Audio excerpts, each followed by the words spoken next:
That is the sun. You may have seen it before wherever you live. If you haven't, then you're dead.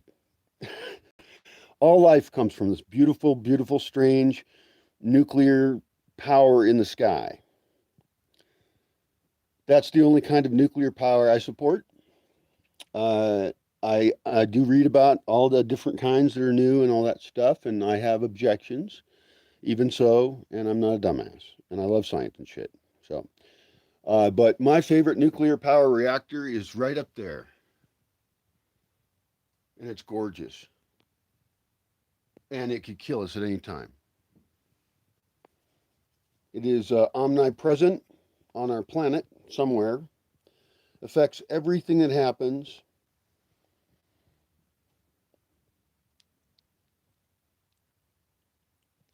I read the news, and it said that there was going to be a big, huge solar flare that was going to hit the planet and disrupt communications.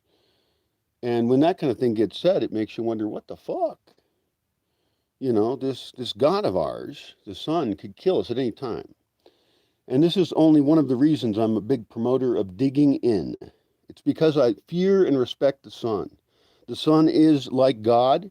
The sun creates all life that sustains us. And, you know, our own relationship with the planet, of course, determines how that plays out. You know, how the sun's radiation affects tomorrow. And in this case, tomorrow could mean tomorrow literally, or it could mean, you know, over the span of time. The earth has been destroyed in many places before. It's not like this is a new thing. Like when I talk about the fall of civilization and shit like that, which is a very unpleasant topic. Sorry, but that's what the fuck is on. It's very clear. If you study the fall of civilizations, if you think about these things, and you know, you're kind of the person who, you know, we don't know everything about the past, and history is a lie in most cases. Uh, you know, there's the old adage, history is written by the victor. It's totally true and makes perfect sense. Also, recording of things was really shitty before, and so we don't really know everything about where we come from. And it doesn't really matter that much. I would like to be more forward thinking, but I'm instructed by the past. And so that's why I really like to look at these civilizations that have fallen and study them.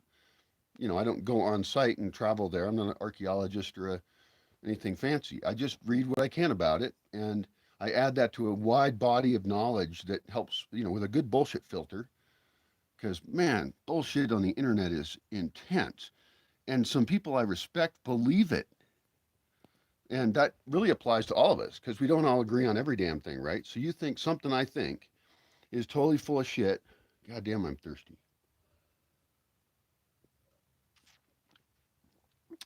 This is a great idea going live and recording these. This one is actually going to get not published yet until later. So it doesn't have live commentary, I don't think. I have no idea. But I don't even know how that works. This fog out here is beautiful. Anyway, this video is about sun, right? Let's get back on topic. It is morning, okay? This is the morning of November 2nd, 2021. And I live in the most beautiful place I can think of in the whole world. I can't imagine living anywhere else. Uh, and what a strange position to be in. It's a beautiful thing, though. The fog is coming in through the trees. And then there's a huge bank of clouds over there in front of this hill that's gorgeous. And there's a tiny stripe of a cloud up there. I need better camera equipment to capture that. This place is coming along so beautifully. I'm so happy about it. It's really interesting to sculpt a forest. One of the topics that I'm going to have to think about again is actually fire breaks. And that's really important here. Also, a fire response plan with like phone numbers to call and get every fucking buddy I know.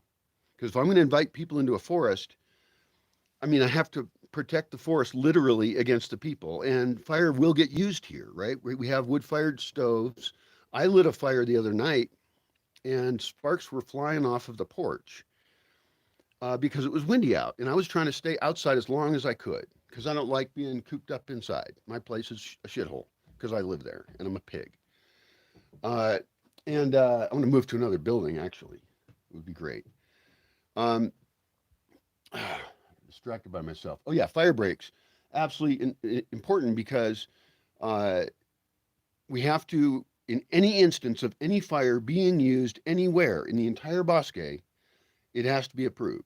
Now, we can easily, I have design considerations for architecture of how we can build buildings here, and uh, it would be very easy to have fireplaces for heating a building built into a building just as part of it, whether we need it or not.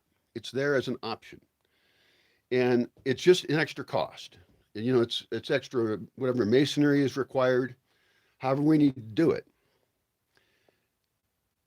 I do think, however, since my vision is to be digging into the slope, and sorry if this is getting boring, it's architectural shit, but I think it's really exciting, and you should too. Anything I think you should think is really cool. Thanks. And thanks, actually. That's actually an actual thank you. I'm not totally joking. If you are listening to me, then you're a person who is sharing the universe with me in a strange way, and I invite you to it. Good luck. And, I say a lot of shit. Doesn't always make sense. It's not my job. My job is to think ideas and share them and uh, try and promote good in the world. And so, by definition, we will disagree on a whole bunch of stuff. Otherwise, there's no goddamn conversation, and it's chit chat at somebody's fuckwad cocktail party that's boring as fuck. Fuck chit chat. Actually, I'm much better at it than I was when I was younger. I was a total fucking word I'm not supposed to say. And socially, I just wasn't well socialized, I think.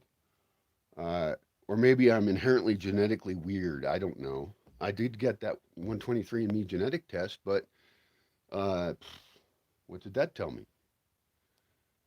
Yeah, I'm a person with DNA from a place. I wanted to find out why I'm weird. That's what I wanted to know. But apparently they haven't narrowed down the genetics on that. So, all right, so it's morning. You're here with me on this video, watching it. Thanks for hanging out. I really do appreciate it. Let's go walk around, get off this fucking porch, and let's sin. Fuck it, let's sin. Nobody's here. I'm the closest thing to God here. Actually, we were talking about the sun. And the sun is actually the most beautiful thing here. Because without it, there ain't nothing else.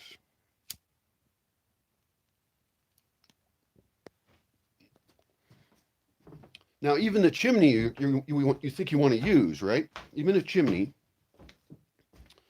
would use firewood. And the use of firewood is one of the issues. But this is the sinning part, by the way. It's very bad. You're not supposed to smoke here, and so don't do it. Hey, dog, let's go. Come on, wake up. I already took her out this morning. She got too cold and came back in. I do have a friend who's going to make her some clothing, apparently. Or also she bought some in a thrift store. She's doing both, I think. She's a thrifty, crafty person. Oh, fuck this shit. All right, no problem. No fucking problem. What I'm doing now is there's one step I can't do. And that's left foot first. Left foot first is very difficult. So, fuck it, I'm not going to do it. But I should actually do it as an exercise. I'm supposed to be a physical therapist, but I'm a really shitty physical therapist. I'm a terrible doctor. Because mostly I'll say, my main diagnosis for anything medical is fucking just ignore it. Fuck it. Who gives a shit? Which is a pretty bad attitude for a doctor to have. Hey, dog, come here. God damn it. Get out of the house. Come on. Let's go. Good girl. That's little girl. Hi, little girl. It's morning time again. Good. Here's another reason I need to build some warmer housing is because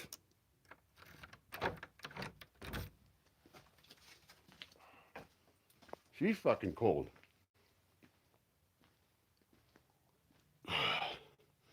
I may not be motivated to do the work to build better housing,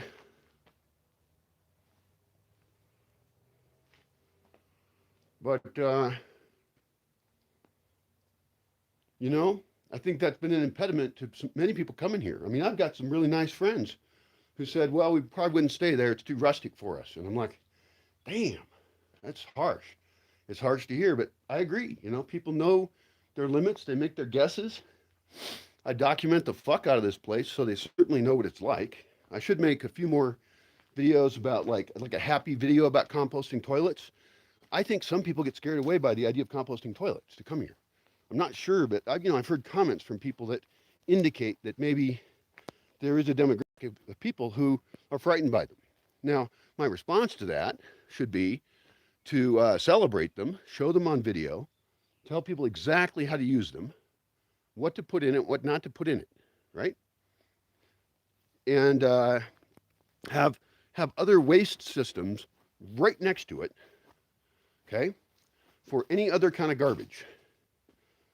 You could fucking have a chicken coop next to it that people can throw their scraps into, and the chickens take care of it. Just, I mean, it goes right from the hand of the person. Let's say they're eating an orange, okay? At this point, if there was 10 people walking around eating oranges, throwing their orange peels into the forest, that is not an ecological problem. In fact, it's just fine. They'll just fucking rot. The only places it matters is where people who would be offended would see it, and there are dumbasses who would be offended by, just tossing something into nature and having it rot. I don't understand. They don't understand how garbage works, like organic garbage. Anyway, my point was, right next to the toilets, there should be receptacles for trash, separated by type. In my case, probably in 55-gallon drums that are emptied nearby into a bodega of materials. Those materials are then available for anybody who wants them. In fact, I think anybody who wants quality garbage should be allowed to harvest from public waste. For example, this is a simple idea. We could even that'd be cool to make special receptacles that were actually designed for that. It sounds way more complex. Sounds like a pain in the ass, totally.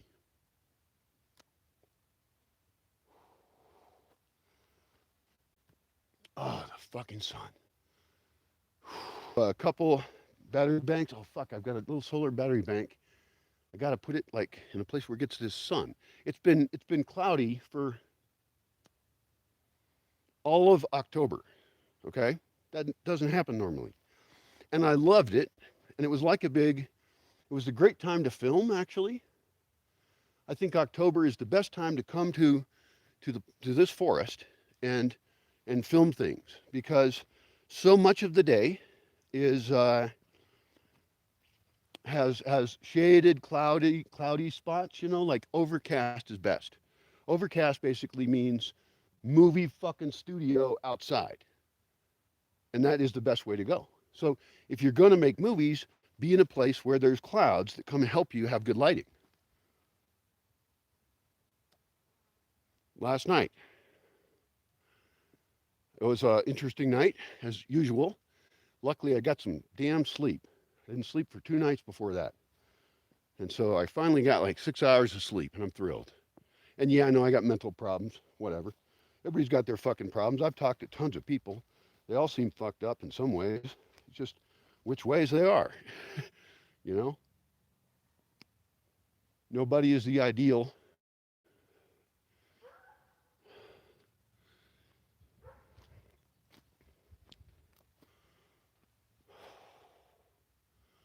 What a goddamn beautiful morning. So last night, it was really clear. There were stars in the sky. And I haven't seen stars in a little while. There's maybe a solar flare coming. I don't know. Am I supposed to be scared by that? I'm not, because I don't have time for it. I'm busy. So fucking fry me, son, if you want. And I have the same thoughts about this any other theoretical gods. I have no control over these psychoses or personal problems of godly beings. Is Zeus going to kill me? Do you believe in Zeus? Why not? Because you're not an ancient Greek person or something. It's all pretty random what God people believe in. I watched some YouTube videos about religion. Oh, God. Oh, fuck. I should not be allowed. Oh, cool. I am so awesome. Except I'm fucked up. I'm like currently, right now, I think I'm making coffee.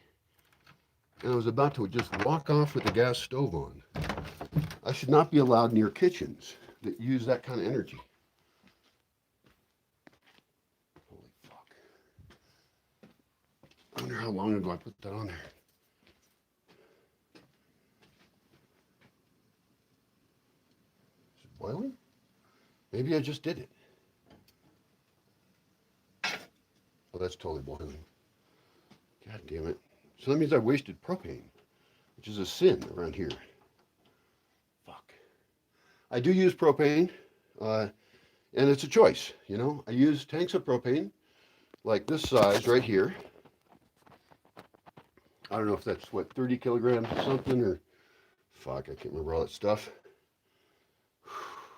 Cool, I prepped everything all up. Awesome.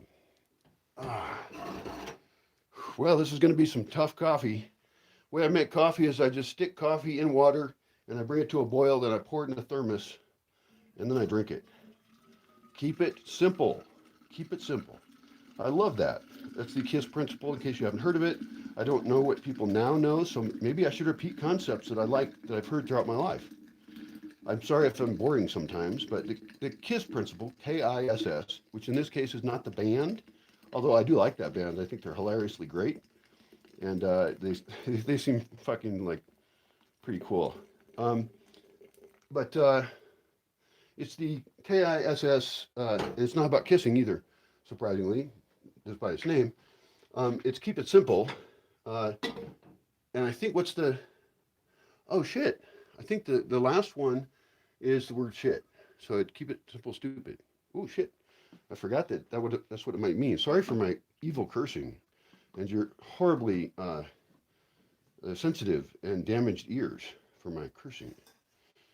I was talking to the guy about that. Like, we were going to do a podcast thing, and I asked him what he thought about cursing. And it's an interesting topic, as more and more people are publishing things, right, and themselves, like I'm doing apparently.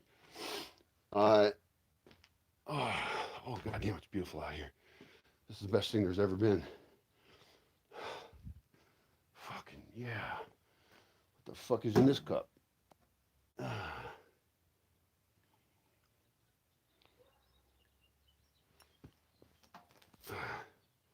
Good enough for me. Oh my God. Well, I had a tiny party as best I could last night. I actually thought about my ancestry, and I did not make any kind of altar for Day of the Dead at all. And you know, I made one in my head, and I live in my head pretty much anyway. I'm that kind of guy. Wow, the sun is so strong already. See, this is what I want. This is what I want for passive architecture, is to use the sun. Orient everything to capture as much sun as possible and be able to put it into places where it serves us. In other words, people here have it so cush. This is my theory. This is my theory on why is passive solar not more common in Mexico? And actually I know a couple architects. I hate it when people have a weird name on Facebook and I forget like what their real name is, but it's fine. I'm fine with nicknames, but I get confused about who people are. But anyway, this guy's an architect. His name is YOS, something on Facebook.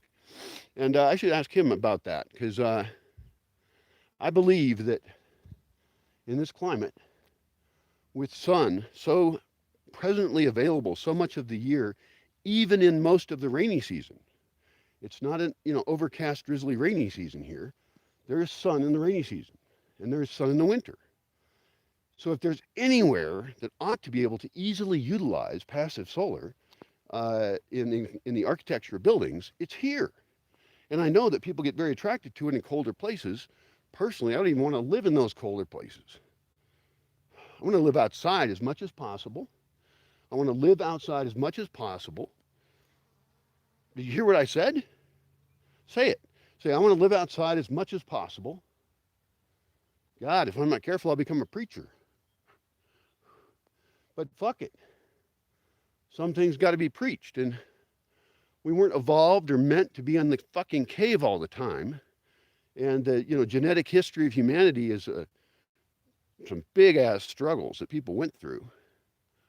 Very affected by God, the sun. Very affected by ice ages and big conflicts, and we apparently interfucked with Neanderthals. Everybody's got a little bit of Neanderthal DNA. I don't know who has it. Probably, I don't know. We also do have other. I don't know the right biological term for this, but they've discovered more and more DNA of humanoid humans. They're humans. I mean, I think you have to call Neanderthals humans. I bet you that if I had a Neanderthal person a key here, hi honey, hi, you're such a goodums. Yeah, sorry, I'm ignoring you. Hey, where's the fucking dogs? Why is no one playing with you? Hey, dogs! Coco, come here. Good boy, come here. Hey, play with the puppy. Open feeding is a bad idea of dogs. We'll get back to the sun in a second. I won't forget it because it's right there. It's just, it's beating down on me now. It's already so powerful. I don't know what to talk about sometimes, but with the appropriate architecture here, with every building, public or private, designed to be heated and comfortable by the sun, this becomes a paradise. We can even heat plazas. Now, I talked about wood earlier, and there's real dangers in using wood as any part of the system you rely upon. So warming your buildings with passive solar is really important, especially since we're going to dig in. We're going to dig into the earth. And digging in is colder, and it's true. That's one reason people might object to it. But it's also warmer potentially, and we can set up systems dug in that protect us from solar flares. Like, I could get hit by a solar flare any second right now because I didn't read the date on that thing. It said something. I mean, I was late at night. I was running out of electricity, and I just couldn't do anything. So, the puppy is just cute as hell. She does not care about solar flares.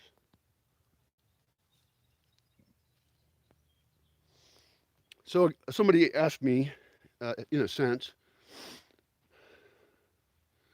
if I'm worried about, or what would happen here, or am I worried about the polar magnetic poles flipping? The answer is no. And I don't know why they flip. It's something, probably to do with magma moving around inside the earth or something weird shit that we don't know about. I do think it would be really cool to make a Faraday cage or learn how to make Faraday cages inside buildings that have certain kinds of equipment in a community. And that means we should have big ones and small ones wherever anybody wants one. Protecting whole buildings is a cool idea, though. Like, plaza, an interior plaza that gets sunlight, but you could protect it with a Faraday cage. It'd be cool.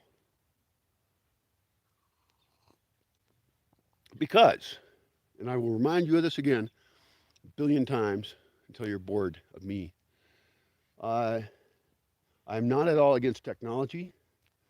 My explorations are to find out how little I need and be comfortable at some level.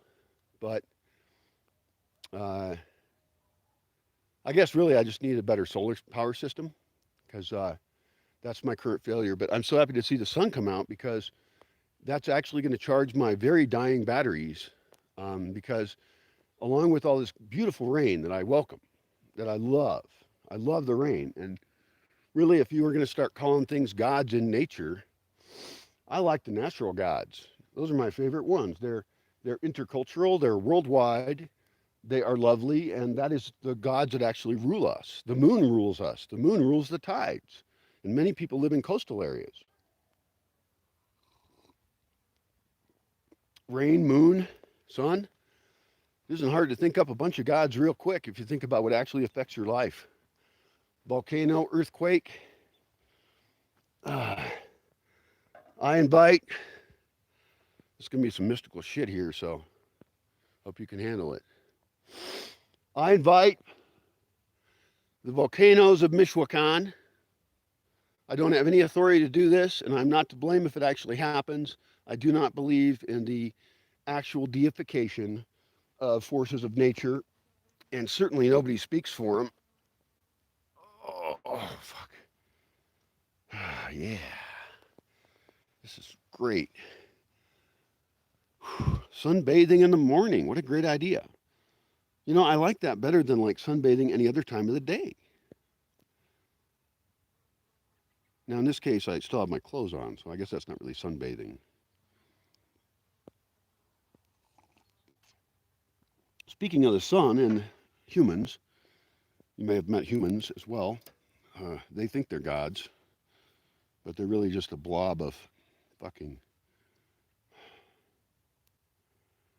apes, which I guess shouldn't be an insult, but uh, I'm suspect of that species, even though I'm involved with it heavily by being in it.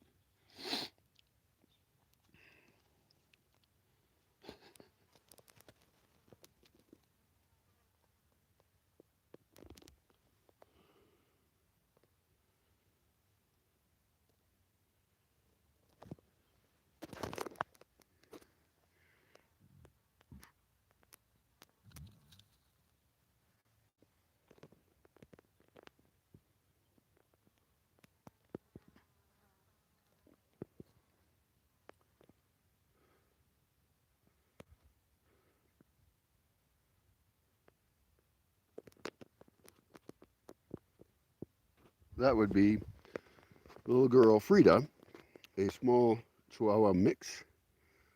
Um, she is not a purebred Chihuahua by any means, and she's just her own weirdo. She's fucking great. That was her chasing some bugs in the morning. She'll get old someday and will not give any more shit about the bugs in the morning. Like my dog over there is Mayhem. She's the oldest currently, and she's fucking awesome dog. Um, so beautiful and smart. She's not even. It's almost an insult to her intelligence to call her a dog. She's just really in another league. She's the smartest dog I've ever known.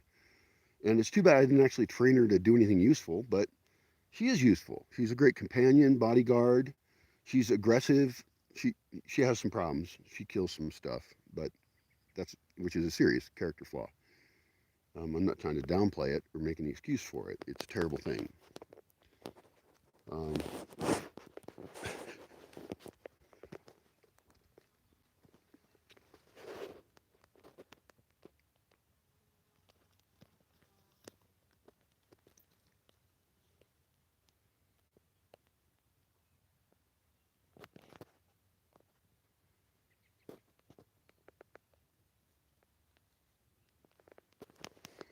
well, that's the puppy Frida. I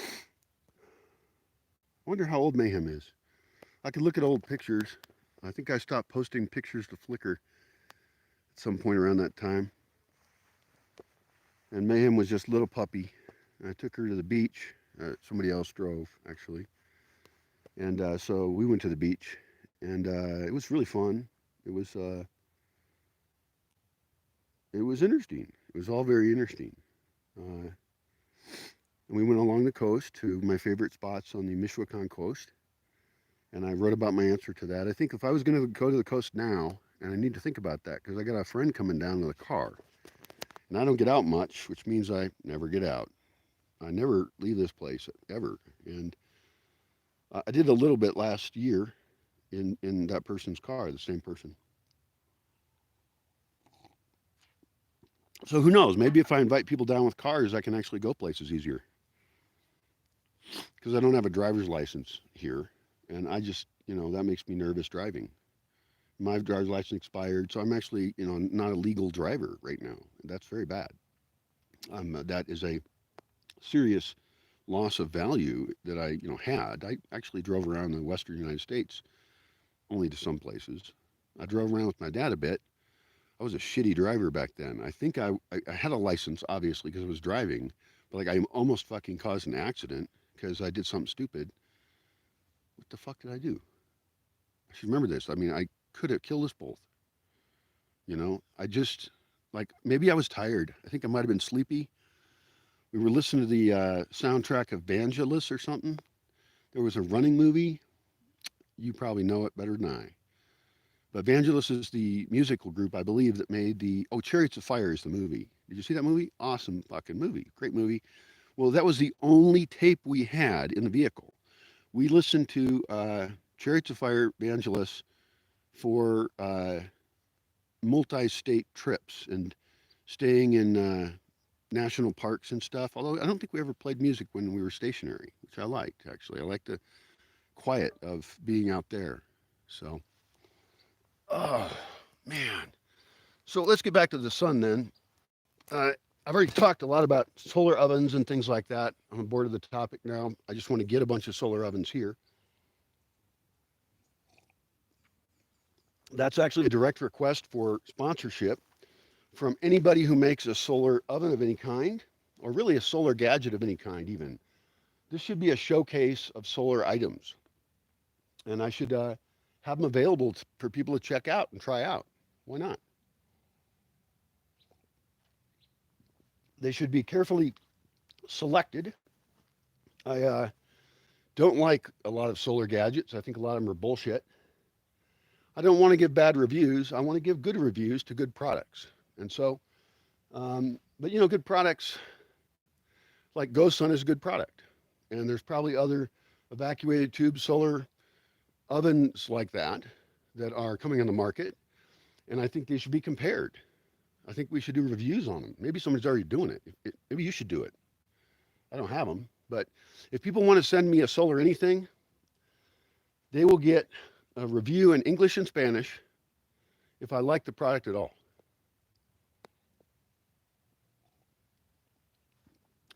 As another benefit, I will use those ovens to show them to local people.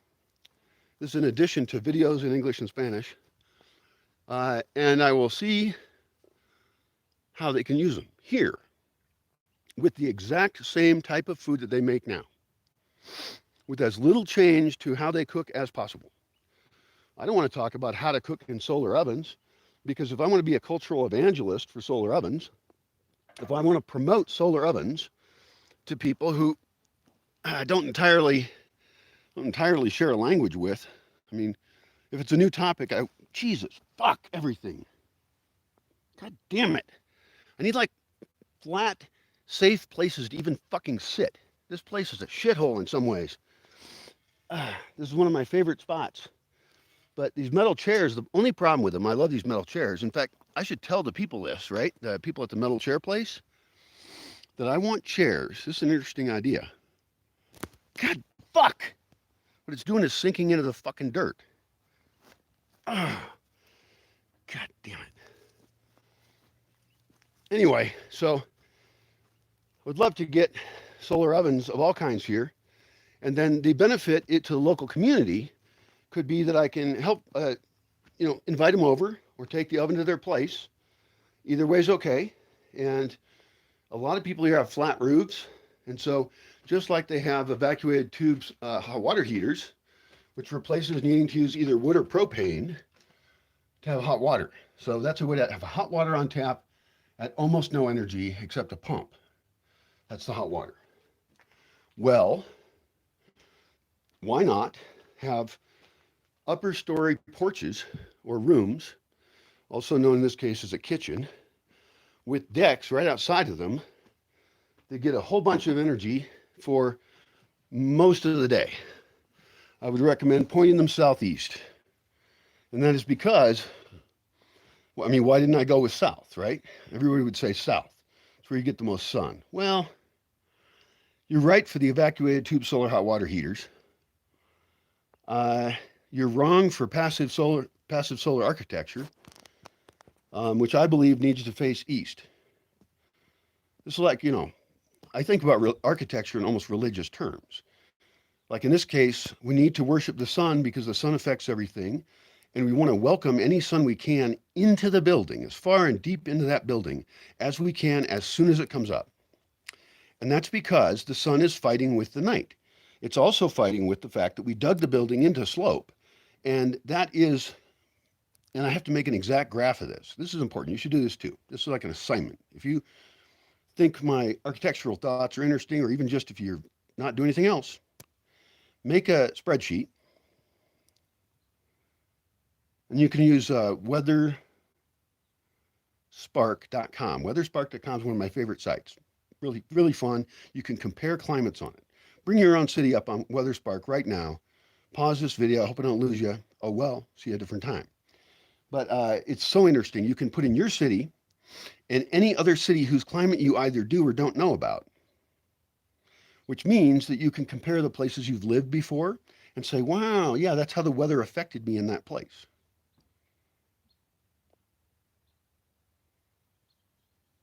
So the assignment was to figure out what the ground temperature is where you live, which is really stable around most of the world. So most of the world, if you dig in, there's a pretty stable temperature. If you dig in, depends on how far you dig in.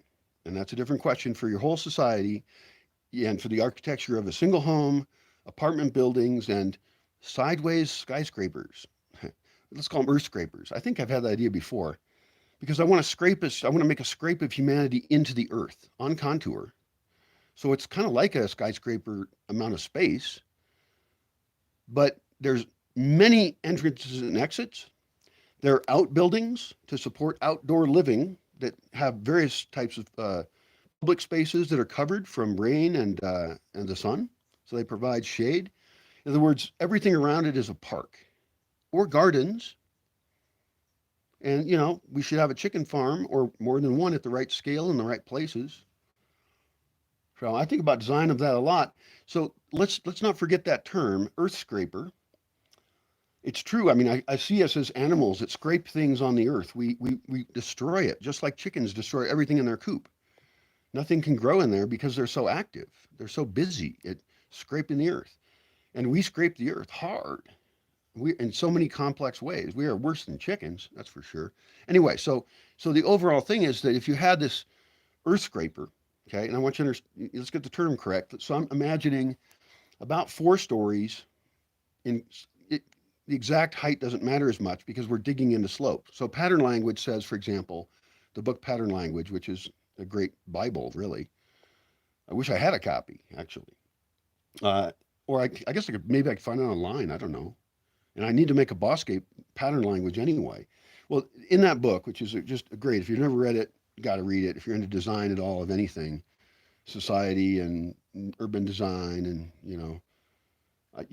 there's things about road design which I've taken from that book, and of course I've read other crap as well. But anyway, so they say don't make buildings over 3 stories, and they have reasons why in different cities around the world, 3 stories is a really good limit.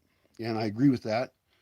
By digging in, I can actually have more first floors. So all along the entire contour of the entire building, I have a first floor that is right out onto some kind of plaza useful thing for people, right?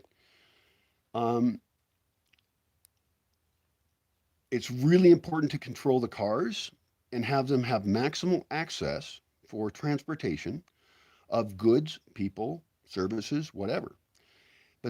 There should be a really good plan for servicing the building, and that should come mostly from the side that's above, because there's also a first floor up there. How far apart those 2 first floors are depends entirely on the slope right there. And whatever building is there, hooks onto multiple tiers of portales. Probably two is sufficient. And then above that, let's say your downside slope has 3 stories, right? Down there it's 3 stories with a plaza on top. And that's very important because that's public plaza space that is already a space we want to control, that we don't want any trees taller than that. We want to have public spaces and, of course, energy systems. That roof is absolutely critical because of the sun. Because we must capture the sun as much as we can, any way we can, with really simple architectural solutions, not technical solutions. Nothing that needs a battery. You should never need propane. You saw me use propane earlier, right? I have coffee. This is awesome. Fuck yeah. Hi, coffee. How are you? That coffee needs to be warmed up. This is great luxury. I'll tell you about another luxury I got right now. I am so smart that I can see the future. Over there, sitting by me, is a beer. And it's probably still cold. I have it in the shade. The sun's about to hit it. I think I gotta save it. I have to become one with this beer. In this case, it is a beer in lata, in can. I did recently talk to a guy online. I promised I'd make a video about how to drink in Mexico. Because this guy wanted to bring all these specialty liquors in that, he likes or something. And I'm like, fuck that. Why don't you drink what's here? Which does not mean that everything that's here is great. But I'll talk about it in a whole nother video. I need to, if I forget this, please do remind me to make a video about all the different types of drinks available in Mexico. And more importantly, well, for me, is what's available right here. And so there actually are a couple really cool Mexican liqueurs that I should actually stock and sell, or somebody should. Actually, Yotatiro should. I'm just not, I don't have the energy to run a store,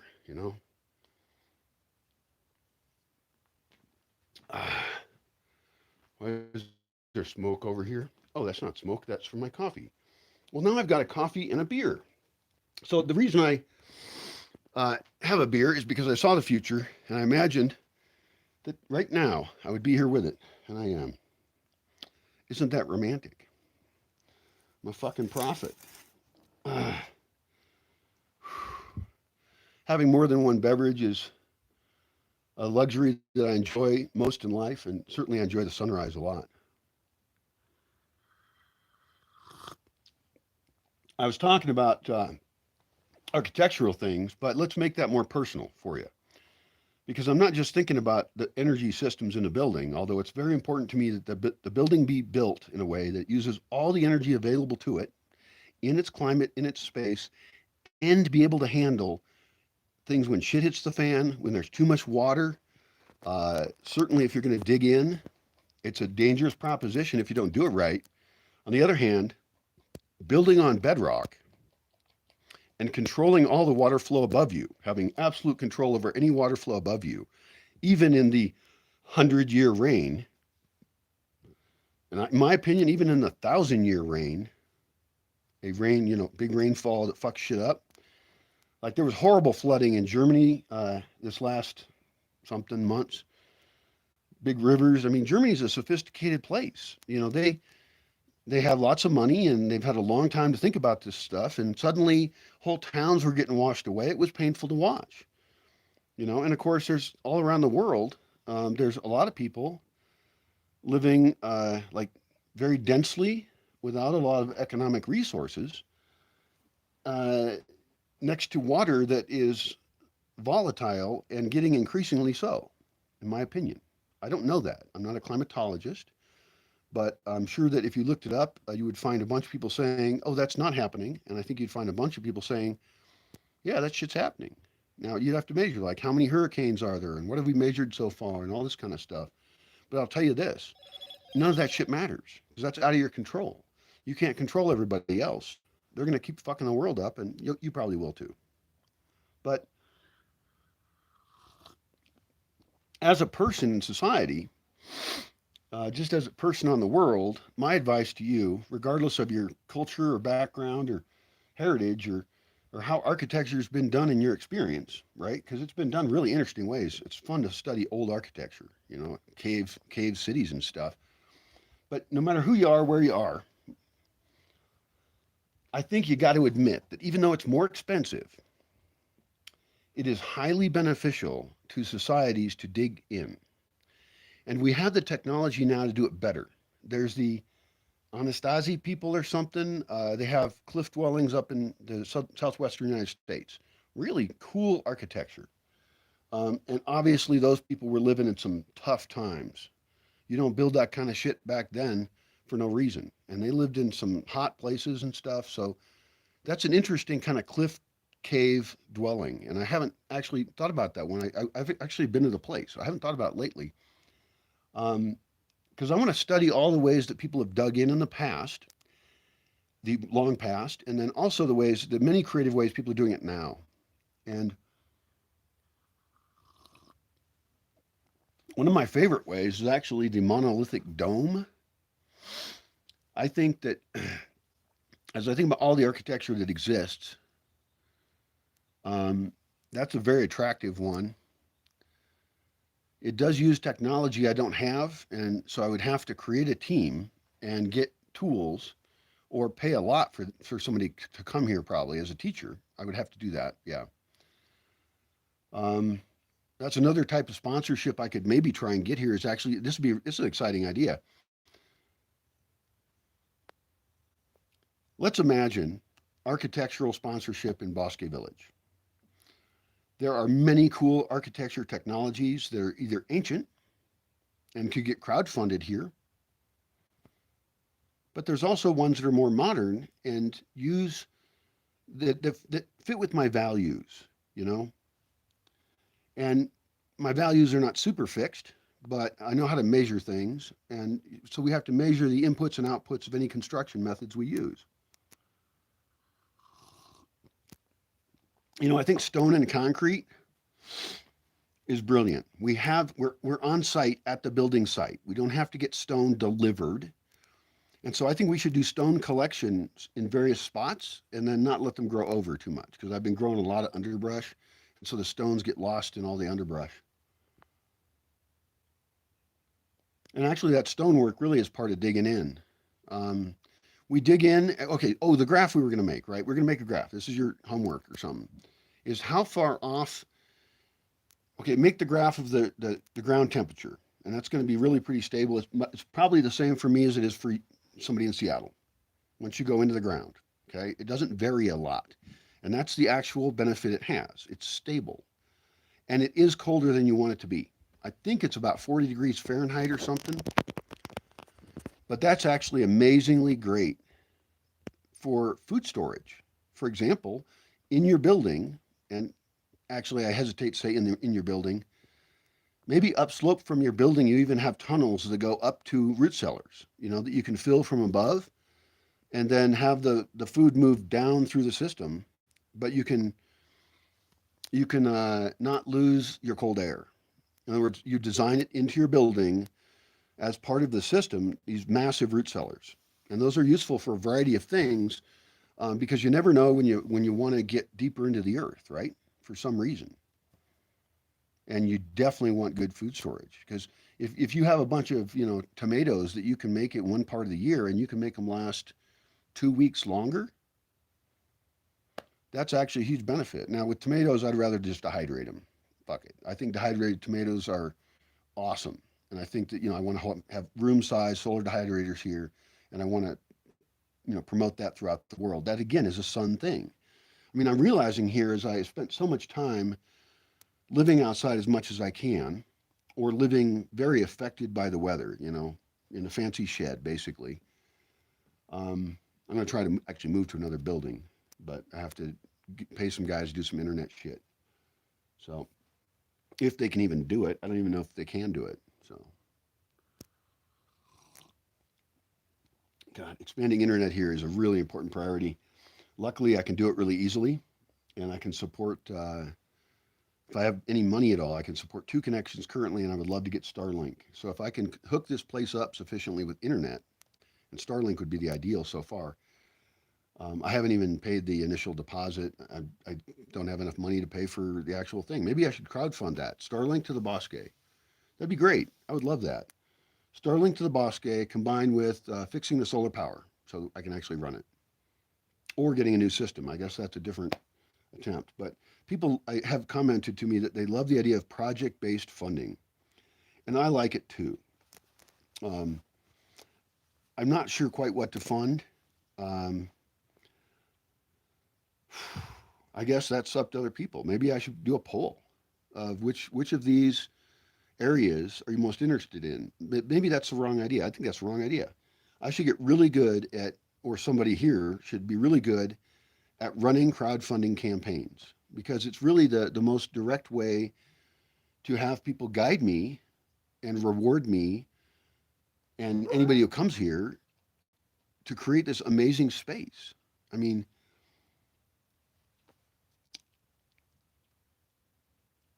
I have learned so much here, and it's a great blessing to be able to live in a forest. I think everybody should have that option. If you want to live in a desert, or if you want to have your water piped in from somewhere else and have your shit piped out and pay somebody for electricity and water, and be cold and comfortable, you know,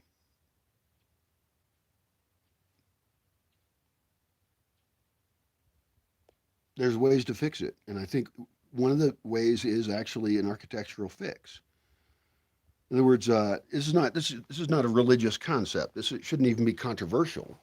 If we're going to build buildings, we should build them in places where natural disasters don't happen to them uh, very much, and we should certainly build any building so it can handle it. Like, I can't believe anyone in the fucking world lives in a floodplain. Get the fuck out of there. Come on. I mean, the people who rebuild in them, the truth is a lot of those people around the world aren't in rich countries like Germany. A lot of them are in fairly poor countries where, I mean, I read some articles and saw some videos, and those people are fucked. I mean, they are super fucked. And pardon my French. Fuck's not French, so I don't know why people say that. But whatever. I'm not in charge of English. I'm a victim of English. That is a huge raven going by. Good girl. Yeah, good girl. Yesterday, the little puppy went ape shit nuts. Hi, honey. Can you be on a table? Can you be on a table? Is it okay? No, don't jump down. Can you be on a table? Let's go up here. This is fun. Let's put you on a high table. Ooh, are you scared? Uh-oh, she's scared. Hey, don't be scared. Here, let's put this over here. Jesus, fuck, dog. Wow, that's a pretty high table to jump off of. That's really high. You know, if there's any dog that should be taught tricks, it's her. She's a fucking spaz. She has all this energy. She's highly intelligent. She's convenient. If I ever did travel with a dog, because somebody was talking to me that, you know, if they were going to drive, then we could travel. I was going to talk to you about the best place at the beach, too. I forgot about that. If I forget that, ask me. I already wrote about it, but I haven't been to the beach in a long time. So if I go to the beach, next time I'm going to try and update my answer. I'm going to try and talk to more people there, because my Spanish is way better now than it was then. And, well, that's, geez, I might as well make the video, but I'm talking about the sun right now. Actually, the sun is related to the beach. That is one of the advantages. I would suggest that the Michoacan coast is the best place by my standards, and I'm biased because I live, that's the nearest place to me on the coast. But I think it is the best place in all of Mexico to go to the beach. I've been to those beaches. I went there with all the INEGI maps and everything. That's a government agency with all the topographical maps, you know, the whole coast. I think it was like 6 big maps. And this was before Google Earth. And and didn't have a cell phone. But I hope they've gotten internet there in more places because internet was a big factor for me. I found a shitty connection in Nexpa, an internet cafe in Mariwata. This is years and years and years ago, so this is outdated information. Pichilanguillo is a place I love, and Zihuatanejo Ixtapa. So if you're paying attention, this is a place to get the sun. If you live in the northern climates, escape and get some beach time. My advice for a trip here to the paradise I love the best, the place I picked as the best out of all in the world, and I just lucked out that all the people are pretty cool. It's been a great time here, and although most of my time is spent with trees and dogs, but the community's great, you know. So what I'm suggesting is that people in the winter months that live up in Seattle, for example, people I miss, should come down to Mexico. They should fly into Zihuatanejo Ixtapa. Now, I don't know if that connects through Mexico City. If you're already connecting through Mexico City, just go to Mexico City and bus it over. But then you lost the point of what I'm talking about. I'm trying to get you on the beach near me. So when you arrive in your plane, you have hotels and Airbnbs or whatever. Lodging is figured out. We have a list of people we like. Now, I have to go down to the coast and I have to meet those people, or people who are travelers can discover them for me and advise me and give recommendations. Now, of course, there's websites for that now. But I really want something more personal. I want a higher standard for guests and hosts than is available through any public service. In other words, I want people I really trust to host people I trust. I want to protect people when they're traveling. And, I could even set up like trades with people on the coast for vacation options. I would love doing that. I could just offer that people on the coast who have the ability to host people, meaning they own a hotel or they have a room in their house and it's more of a couch surfing kind of thing. But if I can be trading nights, this is against the idea of couch surfing, I realize, but I don't accept couch surfers anymore, hardly ever. I haven't for years. Um, Anybody contacting me through a website is suspect, and they have to prove themselves as being a non-stupid person before I want them anywhere near me or anyone else who's here. There has to be a strong filtering process. But that's true also, I think, of the idea I have of hosts, of places that we would send people to stay, whether it's a hotel or somebody's backyard or a driveway or garage you can camp in or some whatever. Because even like people who travel in their vehicle, and I could even, make a list of like what the host offers. I guess this is really handled by some sites, but couch surfing I don't like because it does attract a lot of moochers and people who don't even read your profile and they should go stay at a fucking hotel. They're from rich places. They just don't want to spend any money on any goddamn thing, and they're annoying travelers. Sorry, I'm a little bit bitchy because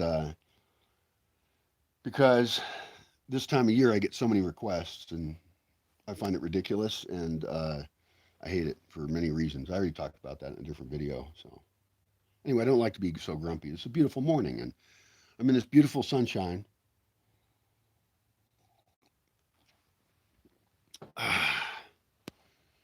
This is the thing. Another reason. Okay, back to the idea. Here's your travel itinerary. Okay. First of all, uh, I would like a bunch of people to come visit me here in Mexico. I have a great space, and if the space I have isn't quite correct for you, there's places in nearby towns. There's hotels in a town that's 5 kilometers away, and a short walk on a trail or a short drive. There is a small town that has rooms available that are not set up for renting, and the owners of them are not currently aware of the opportunities that their empty space may have for an easy income. I've only known of one renter in this town. I'll tell you the name of the town. It's Yotatiro. Okay, Yotiro. There's a joke you can make about that too. It's yo te tiro.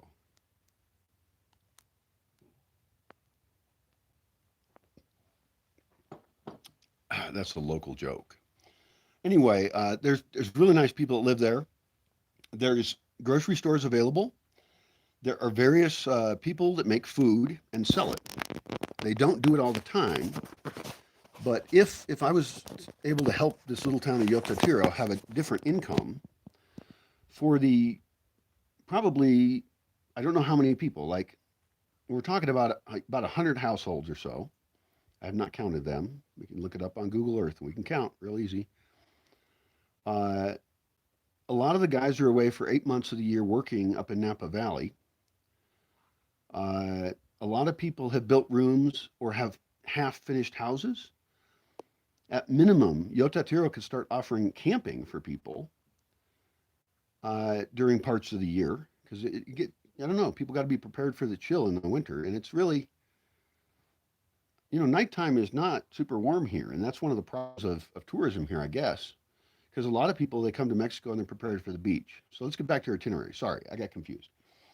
So I would recommend that if you're in contact with me and you've applied to be here and you're approved, right, and you planned ahead. This is really big with me, planning the fuck ahead, and I know it's really hard to do. I need to be prepared to help you with information so that you can quickly make your plans and help you plan ahead. I mean, here's how you do it. I think that finding out who else is going to the Bosque at the same time and booking the same flight is a really good idea because you will immediately meet other people who are on their way here, and you can share transportation costs or reduce risk or help each other with information. Hopefully, both of you are super prepared for your amazing adventure coming to Bosque Village. But like the Amazing Race or something, but there's nobody else there to help you. I'm not going to send people to the airport to pick them up. So, well, actually, that's not true. I've sent taxi cab drivers there, people I trust. I have done that. That's what I got to do. I should set up more airport pickups, actually.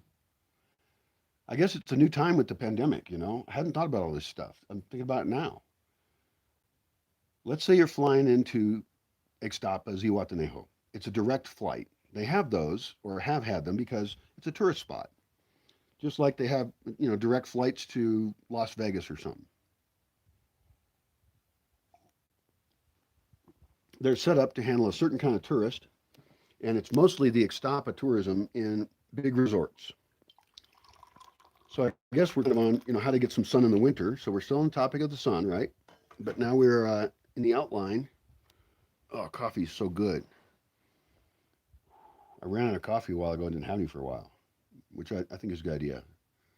But, now I'm back to drinking a pot a day. I like it. Why not? So scheduling your flight to arrive with other people and or convincing me that your friends are not stupid and invite them. They have to apply as well. Uh, nobody, I mean, you can go to the beach anytime. Okay, the beach is open public, but my house is not. So everybody who comes here has to essentially sign a social contract. But let's that's a whole other topic. I've already made videos about it. Let's get you back on the beach. So you're flying into Zihuatanejo. I would recommend staying in a small hotel in Zihuatanejo. Whatever has good reviews, whatever. We live in an age now where you don't have to guess it as much. I have two places I'm afraid to recommend because I might want to go to the beach. That's really dumb of me, I realize. Also, I don't know. There may be some legal issues involved. So I'm curious what has happened with Otis's place on the other side of Playa Las Gatas. I'm very curious about how that ended up developing. I would love to go back there and visit. I like Playa Las Gatas a lot. There is actually a trail to it, and I think that's a good thing. I think that when I was there, it was not developed and it wasn't. It was only used by workers, and I realized that it's really cool that people have to take a boat to get there. That's what the guidebook says. And maybe that is a really good way to protect that beach, actually, to protect access. Maybe it's a good idea that people can't come over from Playa Las Ropas. Playa Las Ropas is a big, long beach with more upscale type hotels. But then again, fuck it. I mean, why stop people from going and enjoying something? I mean, should that trail be improved? I don't know.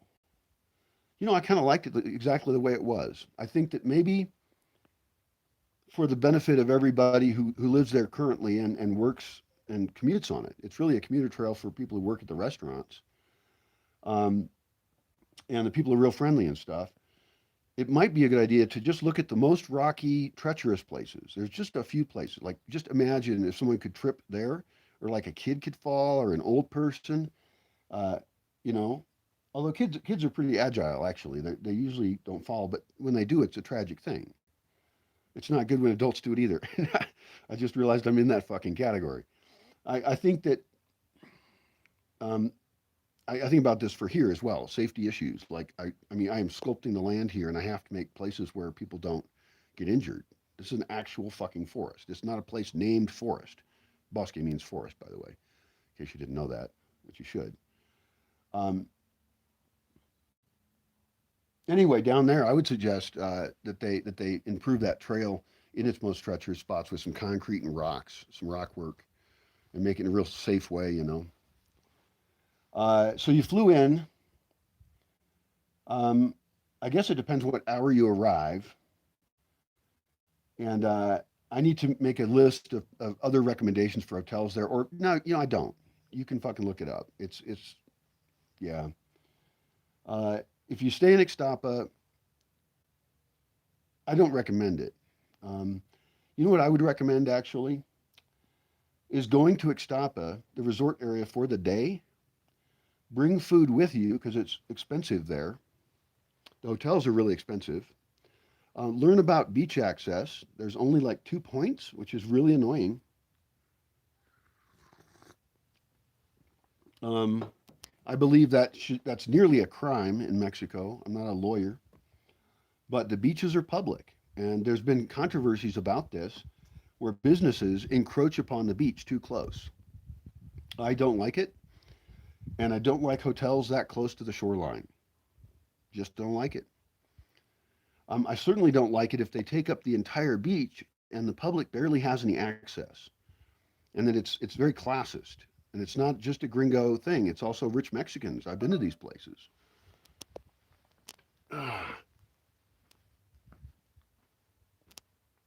and I'm not against the people staying there in any way. I understand that like for example, for families with little kids are hard to control, and they are a reason to go to these places.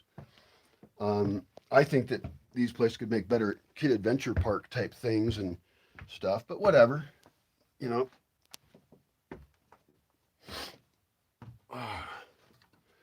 So I would recommend going to Ixtapa for the day. Another day trip on your beach part of your trip, which could be before or after your trip here, if you're interested in coming here, and if you've made an agreement with me of some kind. Then I recommend Ixtapa Island, which is just north of Ixtapa. And it is restaurants on the beach. It's got a hike to a different beach. Uh, you know, I think you can probably look at videos other people have done. They recorded there, and I have some pictures of it. There's some good snorkeling. It's a nice, safe, simple location. You can rent jet skis. I've never been on a jet ski in my life, but it looks fun. It's cool. And what else can you do while you're down at the beach? You flew into Zihuatanejo. Well, it depends on if you're coming to the Bosque right away or if you want to kill some time at the beach. And you may want this before or after coming here.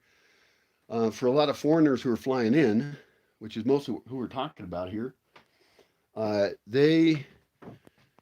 think in many cases it would be good if they spent like 2 nights in Zihuatanejo and then they went directly here.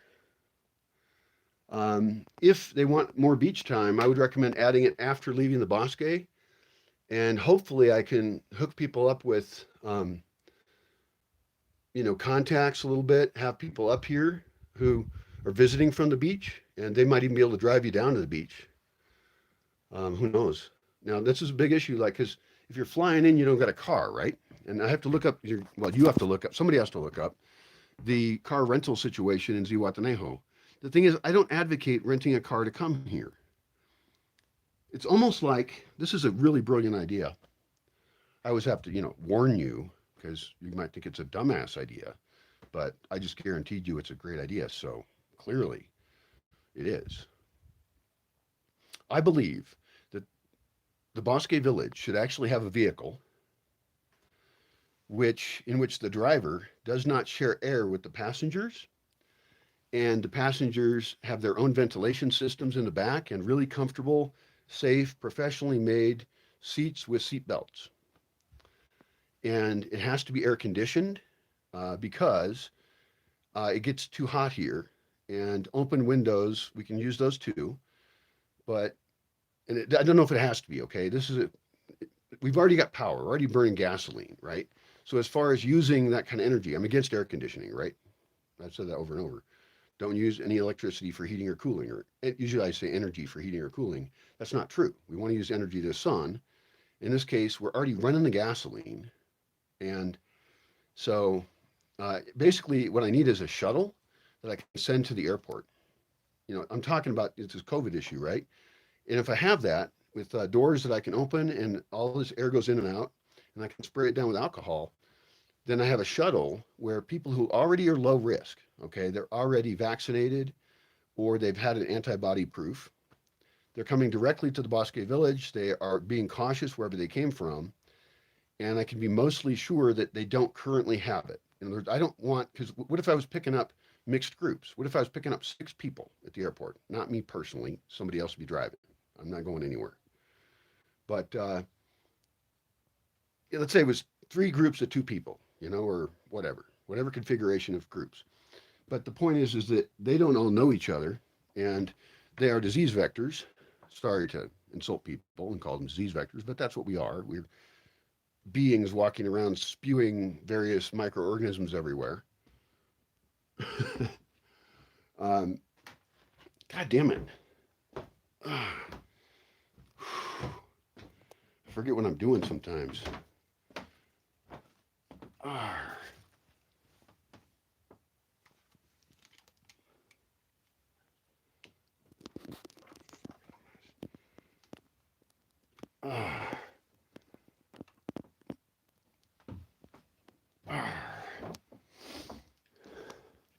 What I got to do sometime is take a camera and panoramically shoot this entire rooms that I live in here to document exactly what a pig a person can be. Actually, I love it, but I'd probably be happier if I didn't live in a big mess. Oh my God. And I've got boxes of papers that are disorganized, and I would love to go through them, and I've got slides that need to be scanned.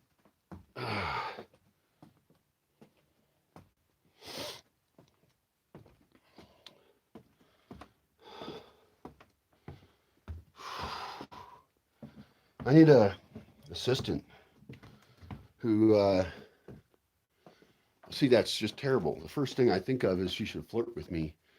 But, technically the word assistant is like a professional word. I have had girlfriends who did assist me, which was fine. They enjoyed it. I enjoyed it. Sometimes I didn't enjoy it. Sometimes I didn't enjoy it. But overall, it was a very fine thing in most cases. In fact, that's an interesting thing to think about in terms of relationships. Because, I've ended up paying for relationships in a way all the time, and I don't like that. Fucking goddamn.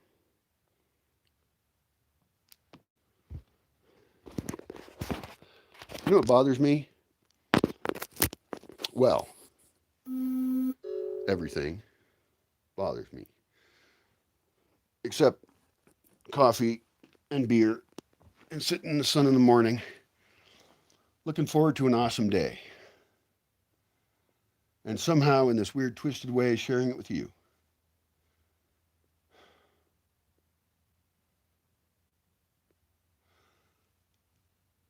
I realized something. It's really important. If my ethos is to live outside, to live in the light, and the live in the light phrase, which I've said before, it sounds very culty, doesn't it? I love it. Is essentially a sun worshiping term, and it's designing our entire society almost around the one thing that really drives everything. Because the sun also creates agriculture, and I know that people talk about vertical farms and farming on skyscrapers and having indoor farms, and no, fuck that shit.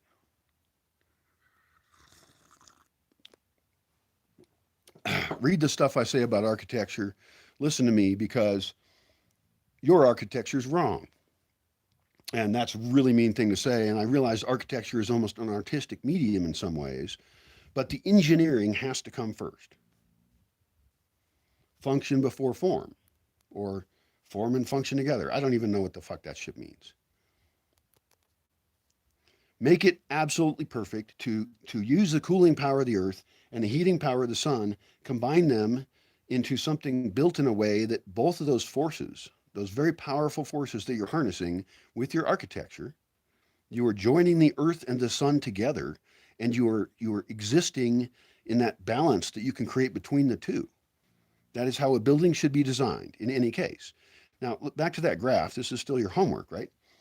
You want to have the line on your graph of the Earth's temperature. Now you want to find the line of the air temperature and then consider other ways of capturing sun. Okay? But the outside air temperature is what we're going to measure, because that's anywhere we're collecting sun, we're losing heat, right? We're gaining it during the day, we're losing it at night. And there's a whole bunch of ways to move heat into the shell. I have a whole other videos about evacuated tube solar hot water heaters and all this kind of stuff. But I don't even want to rely on that technology. As much as I love the evacuated tube solar hot water heaters, if you don't know what that is, I have other videos and you should look it up. You know, search engines are your friend. Um, I want to design the building in such a way that it doesn't even need that to be comfortable. That's too high tech for me. Now, I'm totally willing to make buildings that use that. And if civilization doesn't entirely collapse, uh, then that will be a useful technology still. But right now, I think they're made in China, most of them, and then they get branded here. I don't know if anybody in Mexico makes them, but I'd like to know that.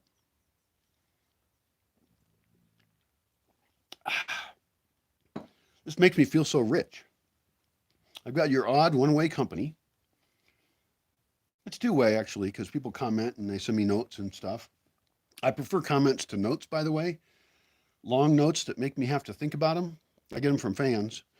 I have fans now, I guess, online. And I really thank people for taking the time. But I'm trying to create public discussion here. And so if you're responding to something that I've said online, I would love it if you wrote a note about it or made a response video. I don't care. I'm a fucking hermit. So apparently I do speak French. Uh, so I like to have contact with people, but I can't spend a lot of time writing fans back from long notes. I would prefer if people just respond publicly. And certainly the inappropriate notes are not good. I'm not, no is the standard answer for what most people might want from me. And if they're, I just get notes that are really weird sometimes. And so, I don't know. Well, I have two beverages. Actually, if I have some water, I have three beverages. Ooh, that's even richer. I feel like a rich guy when I have multiple beverages. Um, the only thing that can make it better is orange juice. Most of the year, I think orange juice should be standard here. It's really easy to buy oranges. They last a good while, especially if we have them in a root cellar. And so, because we're using the cooling power of the earth, which we can't do in the main buildings, so it has to be dug in upslope. So,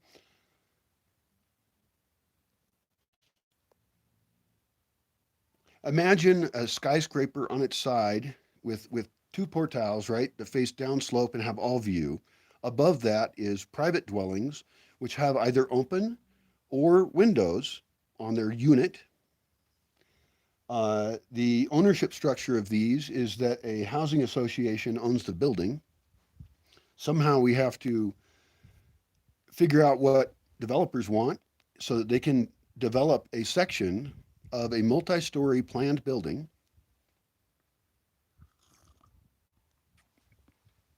which does not have interior stairs, but there are public stairs that connect the building, and some of those are covered. It may be worth it to just go ahead and start out covering the stairs, and leave space for adjustment, and decisions about how those stairs can develop correctly and fit in with the building. Built correctly, they could be super safe, uh, almost having elements of plaza likeness and be connected to things that are interesting. So, like in Janitzio, for example, the island out there in Lake Pátzcuaro, there's these little stairs winding up the hill. And I have mixed thoughts on them. They were probably not centrally designed, they probably evolved. And some of them are really cool. And actually, I need to look at a map of exactly where the various little stairways and walkways go, because here I'm designing stairways and walkways. And I have plans, architectural plans, to actually try and build this thing. I want to build this earth scraper, that has elements of an earth ship that is using all the energy correctly and is super comfortable for human habitation. Recently, I've made some changes in the idea of the design, and surprisingly, it's actually uh, because of COVID. That's made me change some of my architectural ideas.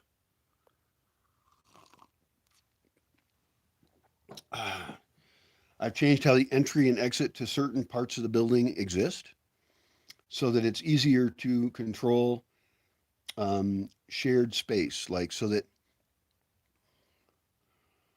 I want to make it easy for people to go from their personal dwelling within this large blob of people outside in as many efficient ways as possible, really easy. In other words, access inside and outside of the building is far better than a skyscraper. I've always hated skyscrapers. Bad word, skyscrapers. You have this tiny footprint. You've only got one first floor. Maybe you have some walkways to another building, but and that makes a whole floor more valuable, by the way. But what if the entire building was all walkway? Why not? I have a series of videos I did about this idea. I didn't call it an earth scraper. I think I said, like, what kind of ideal building would Brian Fey like to build or something? Um, and I got to work with some architects on drawing it up because I suck at like SketchUp and CAD stuff. I don't know why I suck at that, actually. It's really weird. I guess, it's like anything. You got to learn how to do it well. And to be honest, it's not a skill I feel like picking up. So I would love to partner with an architect to design a building that uses the power of the sun directly, passively, and the cooling power of the earth together so that we can make ideal utopia like conditions and big spaces. Like when you think about digging in, you often think about small rooms, right? I think we can do it better. I have a better idea, and it maximizes everything that makes people happy. And it minimizes some other things. There are some cultural issues, but they're nothing that cities don't already deal with. And so we're talking about is a tiny slice of city dropped into a forest. And then really easy ways to go out to other types of spaces.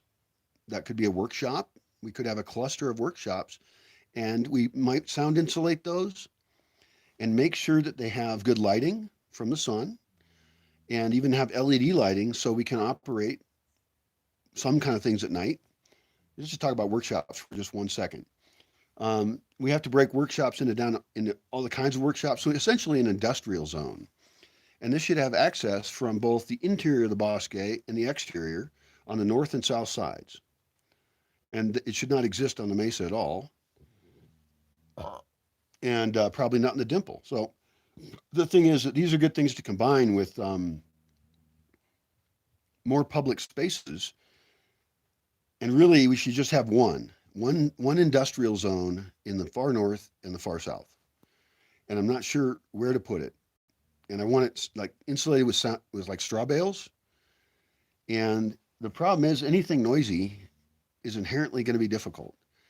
Also, anything noisy uses up a lot of energy, and it's almost like we should try and get businesses going in Yotatiro rather than build stuff like that ourselves. But if we look at all the kind of workshops there are, maybe there's some we want. One of them, for example, and I guess I want things with hand tools more. I want to have things that don't need a bunch of energy, that we don't have to run a generator for, and we don't even have to buy a machine for it. And I know that sounds anachronistic. It sounds like, why would you do it the hard way? This is true of like woodworking with tools. Woodworking with hand tools, I think, is a skill that we should be amazing at in the Bosque, in Yotatiro, in Tokwaro, which is a nearby town where they carve stuff, in Paracho, where they carve stuff out of wood. And I think the idea of hand carving is a great thing to be good at. Now, I'm not going to fault any woodworker with electricity if they're going to use machines. They're professional woodworkers. I'm all in support of them. I'm talking about the Bosque experiment and why we would make decisions one way or the other about any kind of technology.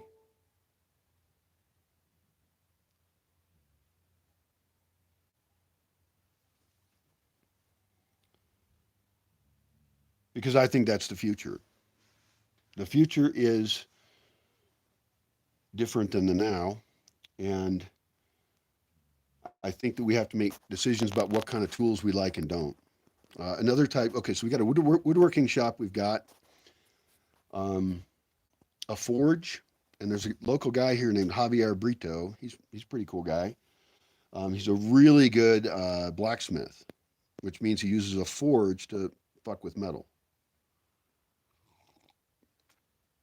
He can turn uh, scrap metal into a sword, a knife, using charcoal, a blower, a hammer. He's got a pretty simple, basic setup, but you know what? It's super efficient. I mean, I've videoed him more than once uh, in his shop, and uh, in fact, I have clips I haven't published yet of some of his stuff. But he's a great guy, and I would actually love to build a forge here in the Bosque and have him be the instructor that runs it. And I'm currently not sure where to put that. So we're talking about these industrial zones I want to zone out. My main problem was noise control. And, you know, if you're going to do things, there's going to be noise. So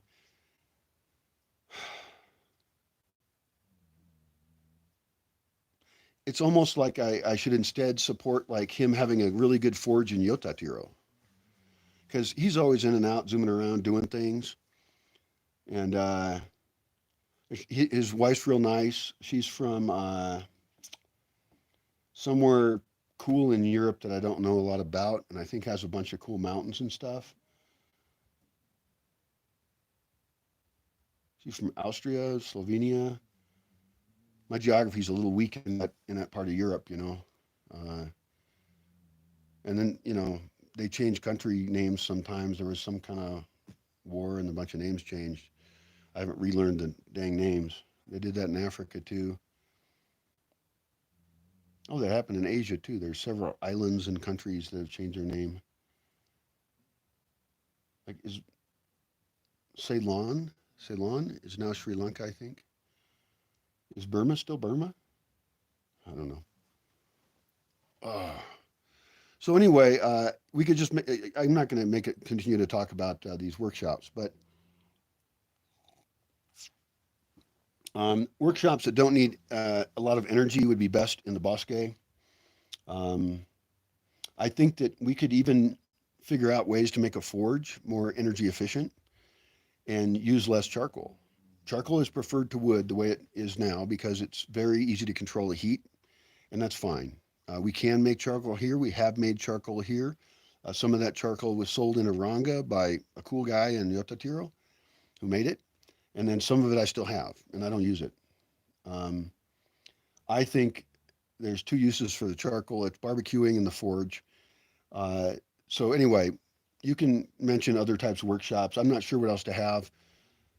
Um, if we're buying or promoting products from Yotatir that use more energy anyway, then it's not really a win for us if we're kind of cheating in that sense. So I really kind of would like to have workshops here that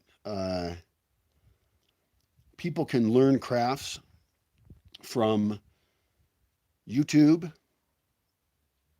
gurus. I don't think we need to have any gurus here. It should be pretty easy at this point. I think if anything, we could probably help out by looking for videos like how-to videos that are in English, because there's a lot of material in English because English speakers were more early on in the internet process. But I think making similar videos in Spanish would actually be a great contribution here to the community I care about, but also the whole Spanish-speaking world. In other words, if a how-to video doesn't exist, and our how-to videos will be different than the English ones even, we can use those as an example. Like we could make a playlist of the best English how-to videos about something. Okay, whatever topic of relevance to surviving and thriving and the philosophies and strangeness of this place, the Bosque, and whatever other things I or you think of. So to have playlists that exist on uh, every aspect of this project, which is communication among people, Spanish, English, various forms of food forest gardening, energy systems, composting toilets, dogs, what food to eat, why, what diet is ideal, how active should you be, what are you doing to your body, how are you living, um, what are you doing with your way of being, your whole culture. Why do you even have that culture? This is another thing about cultural design is that I think it's hard to understand because, and this is why people, think it sounds like a cult or something. And I don't even mind really if they say that. I think it's funny mostly, unless they're rude, of course, in which case, fuck them. But I like the idea of creating a space where things don't work in the normal way because I think that most of the way things are working in the default world are horrible in killing off the planet and ourselves. And I know it's really easy to blame other people for that. What I'd rather do is blame everybody. And there'll be some snarky fucks who want to blame me for it because I'm even bringing up the topic, and the topic I think makes them feel sensitive. But no matter who we are, anywhere we have some power and ability, and unless you're in really extreme conditions, we have some power and ability to change the world around us. And that shouldn't be a radical idea, but there are a lot of philosophies which promote weakness. In fact, all of them do. Many times, like religions in particular and philosophies are used for oppression, almost all of them. Any ism you can come up with, or um, most things have been co opted in some way. Um, there is no guidebook to the universe. And I think we can make one. We can improve. That should be one of the goals of the internet itself. It'd make a good wiki, actually.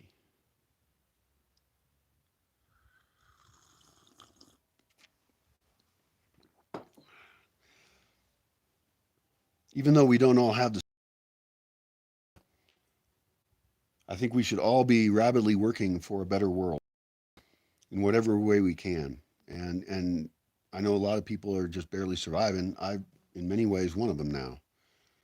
Uh, One of the reasons I'm motivated to do videos is because I'm living on donations and scraping by. I can't do these cool projects I talk about, and that's one of the reasons I mentioned that funding, like just being able to write up projects. It's sort of like a grant proposal, except it's to the public, and I think it's just as good. Um, yeah, I got to partner with people who can do that better than I can.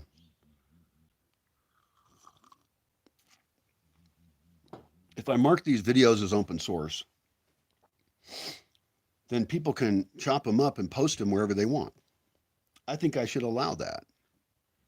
I think a lot of my ideas are interesting enough, but right now I'm recording a currently an hour and a half video, hour and 34 minutes, up 35 almost. And the thing is that I mix topics in different videos. And so one thing that could happen is people can look at the subtitles, they can download the subtitles, clean them up, and then send them to me. And some people know how to do that and some don't. It's just text editing with the right file naming. Change the name of it if you want and put your name in there. You can get credited for the translation. But, you know, yeah, that would be good. It would almost be, and then I could translate that into Spanish. It would almost be better if it was open source, if somebody downloaded a whole bunch of YouTube videos, because there's YouTube video downloaders, you can download off YouTube, cut what I say up into little clips based on the topic, right? And then name them things that are descriptive of that clip. And break it down to as many pieces as you reasonably can by topic. And that's your guess. I do try and pause between topics. This is kind of an invite to editors all over the world to edit what I say. People repost comedians. I know I'm not that funny, but I think I'm funny.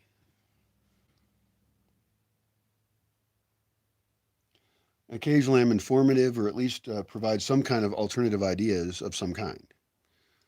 And some of those ideas I have the luxury of putting into action in a cool project. So I think that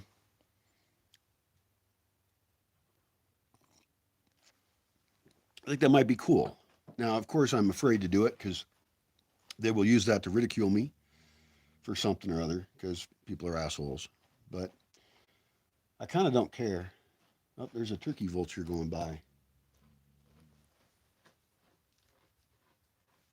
I think that was a turkey vulture. It was backlit. It's hard to see. I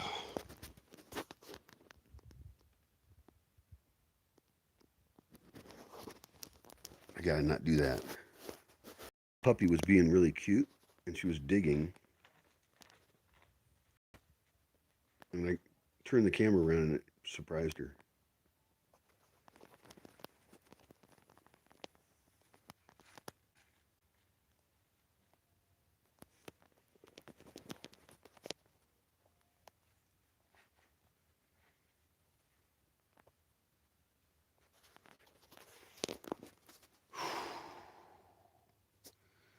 Okay, I've become convinced that cell phones are good enough for broadcasting shit and recording stuff. I still think that there's a role for other types of cameras to play, but for just vlogging, like talking head shit like this, I think a camera in your phone is good enough. I think that I need a supplemental charging gear, including a solar panel that I will actually carry around or have, because that makes me mobile with battery stuff. Also, several power blocks. They're easy to charge anywhere.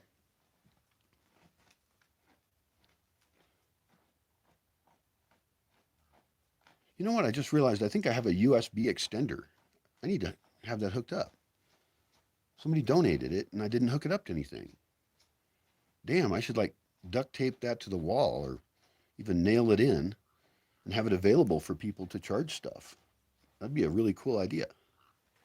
The whole electrical system here is just messed up, which is also, again, related to our topic of the sun.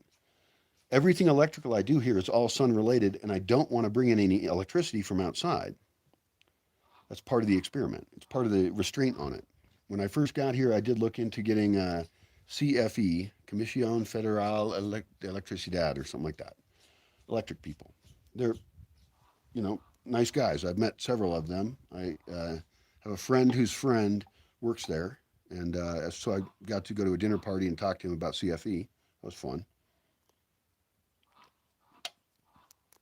When I first got here, I did look into running electricity onto the property, and it was going to be like $60,000 in 2004 for poles and wiring and shit like that. It would have changed the entire landscape of the area around me because it would have changed the value of the properties between me and town. Um, it wouldn't be a lot of electricity, it would be some because I'm pretty far out here. This is really rural. And it would change consumption quite a bit. If we had electricity, we would use it more. We just would. We're humans, and we use more if we have it available of whatever, almost any kind of energy there is. Think a list of all, make a list of all the kinds of energy there are. Our need will always expand to the supply available, and that's a horrible thing as a species to do because it puts in this really bad position of being like a mold that grows over a resource rich food and consumes all the food and then dies because it has no food. It's not a sustainable way to run an organism. That'd be humans, by the way. I'm referring to humans being like mold. Of course, we're not like mold, and it's rude to say that because we're smarter than mold. Um, but even with all our coolness and smartness and our amazing civilization, and I'm so thrilled with humans, and I love human creativity, and I like being a human. I am a human. Um, I am nonetheless from a species that is utterly self destructive and headed for extinction. Uh,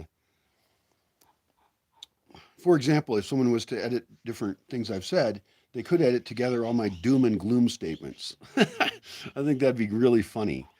And given the strange position we're in as a species, funny stuff is, I think, a good idea. I think we should have a blast. And if we'd stop being so stupid, we could probably have more fun. Like,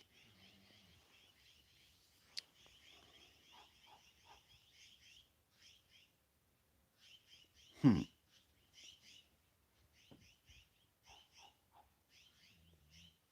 I wonder how we can party better.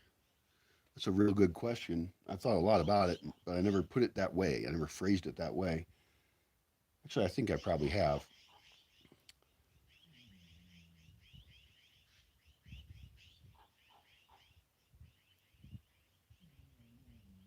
Hmm.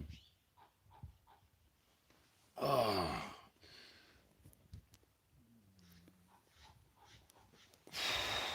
well, what are we going to do today? I'm tired from going to town yesterday and attempting moderate exercise, but I think I should maybe try and walk all the way over into Yotatiro and then go past it to the cemetery where someday I will probably reside permanently as my atoms disperse into the universe.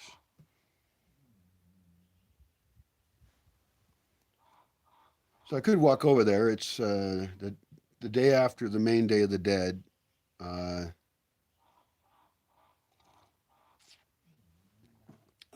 November 2nd, 2021.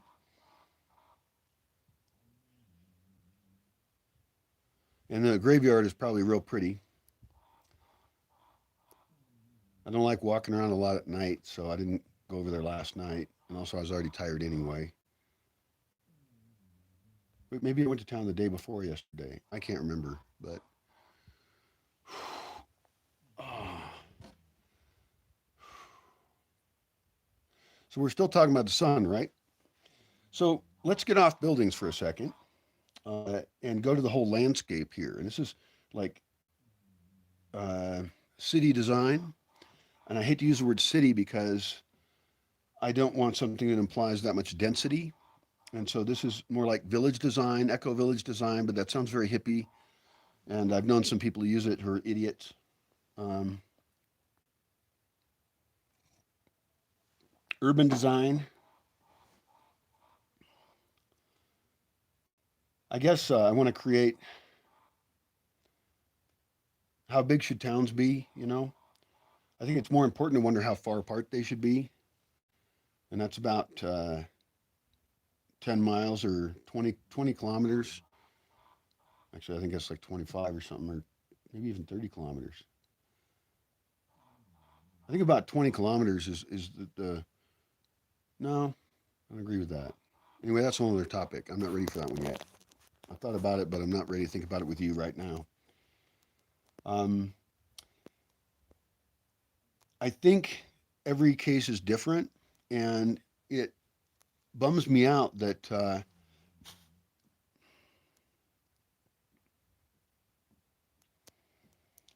landscape design or urban design isn't considering the energy systems that are going to come into it and go out of it in a way that I think is efficient, uh, in a way that makes people feel happy. They feel good. They feel safe. They feel like they have a max amount of opportunities. And I think these kind of earth scraper buildings could be in different areas. And then we want to maximize the biking and walking between them, even considering covered walking streets. I want to get people walking and biking. And really, I prefer walking more than biking, but and I guess we could just have really bike friendly roads. And I think that would probably work. Like I'm imagining bikes with carts even. Um, People are very into electric vehicles right now, and I think they're cool. And I think that they're not good enough for my values. And I think I love the idea of bicycles. They're used all over the world in very efficient societies that are very dense, and the people are healthier. You know, I'm imagining like Dutch girls in summer dresses biking along on a beautiful day in front of a windmill or something. uh, that sounds nice. Although I wouldn't want to live up there because it's too cold up there.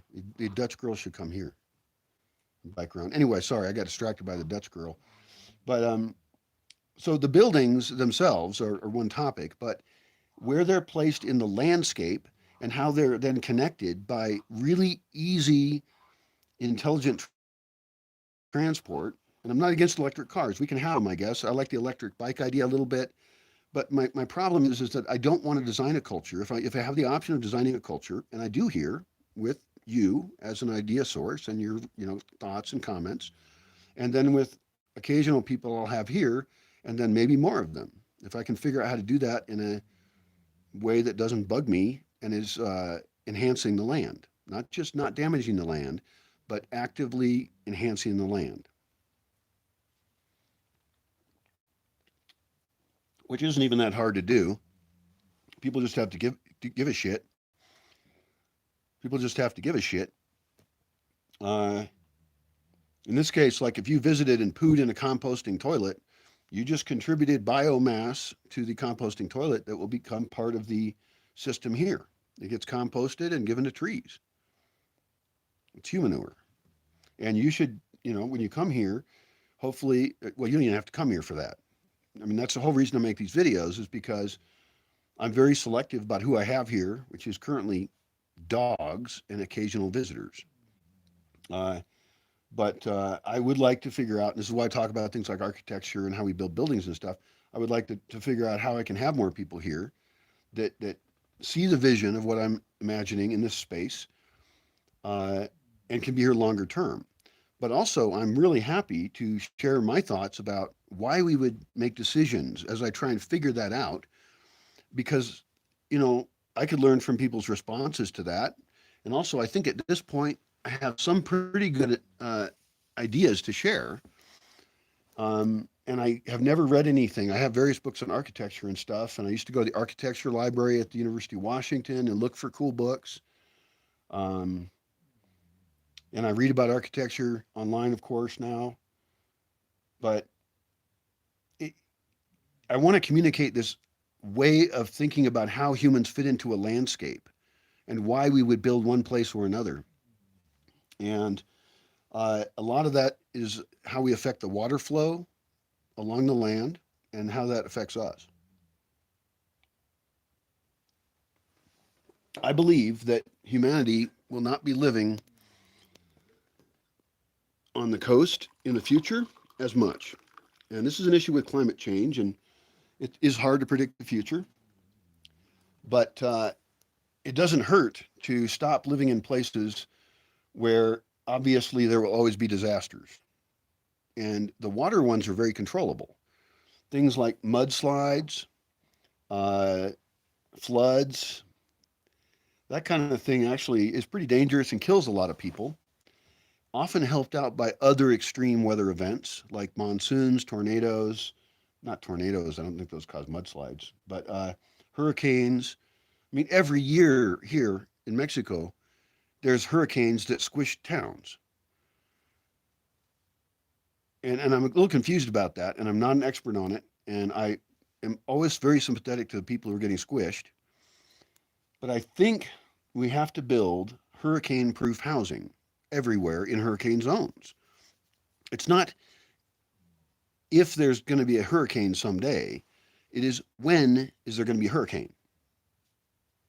And so you have to move back from the water, accept things that need the water and that you're willing to rebuild, like a palapa, for example. Uh, and concrete is not a bad material. And even on the coasts, like for example, I'm thinking in this case, the Michoacan coast. We'll use that as an example. I think we were talking about that earlier anyway. I would recommend to those folks that they pull back and dig in, pull back from the beach, and it depends on the exact slope of where they're at, what the current use of the land is, what the long-term plan is. But I think building things right on the beach is a bad idea. So, for example, in Ixtapa, where the public has a hard time getting to the beach, and when they get to the beach, sometimes the hotels themselves try and encroach and make private areas on the beach for rich tourists from Mexico City or abroad or Guatemala or Guadalajara or whatever.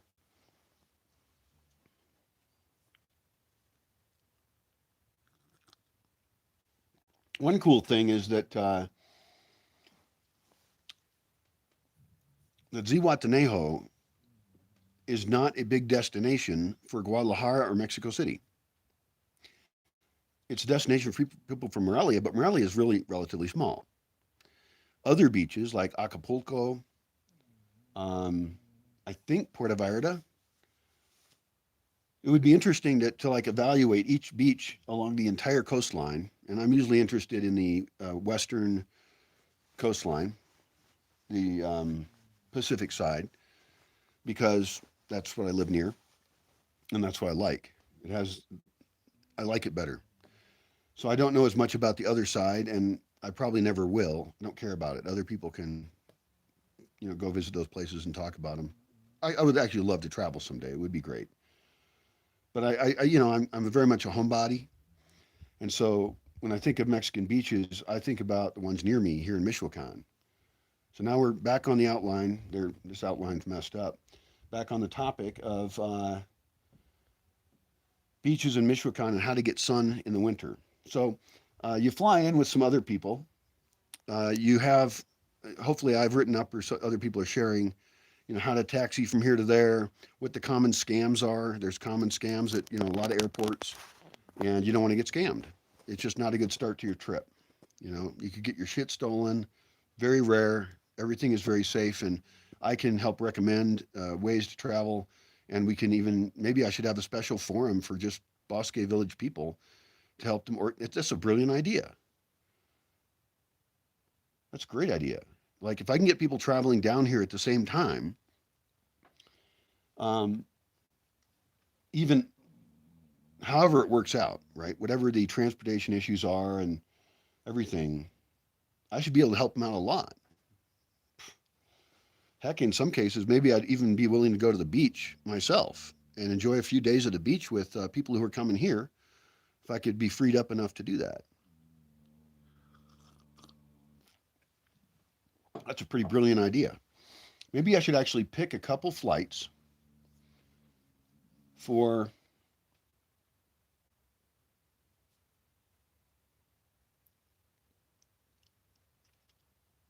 February for the beach, maybe January. So Jen, I've already like thought about this before quite a bit. Uh, pick the best flights to come in at every week, and then figure out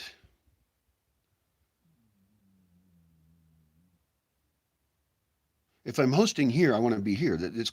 I can't leave during the time that I would like people to come here, and that's going to overlap because people are going to want different times at the beach. Um, I can put those people in contact with each other and have them on the same messaging app. Maybe it's WhatsApp or other ones, whatever messaging app is private and can have group conversations on different topics. And I could set up a couple lists that were for different things. Like, I don't know, maybe that's overkill, but ultimately, maybe it's all in a wiki, a private wiki. No, I need push notifications for certain types of things like we are going to this restaurant at this time. That's a very valid type of message to send where if you were traveling and you didn't know all the other people really well, but they're theoretically cool people heading here, or they're people I trust in some way. Uh, I mean, even when you think about hosts, it could be that I set up a group for all the hosts of people of places I trust in Zihuatanejo so that somebody could communicate with them and find a place better. I don't know. I'm not sure. Anyway, let's. So I talked about that as an arrival place and then going to here. And let's do a quick review of the rest of the coast, okay? And I'm going to now look at it from the view of a driver. One of your options is to take buses up and down the coast, and that's actually just fine. You need to be prepared to walk a little bit or pay taxis. And depending on the location, there may be no taxi.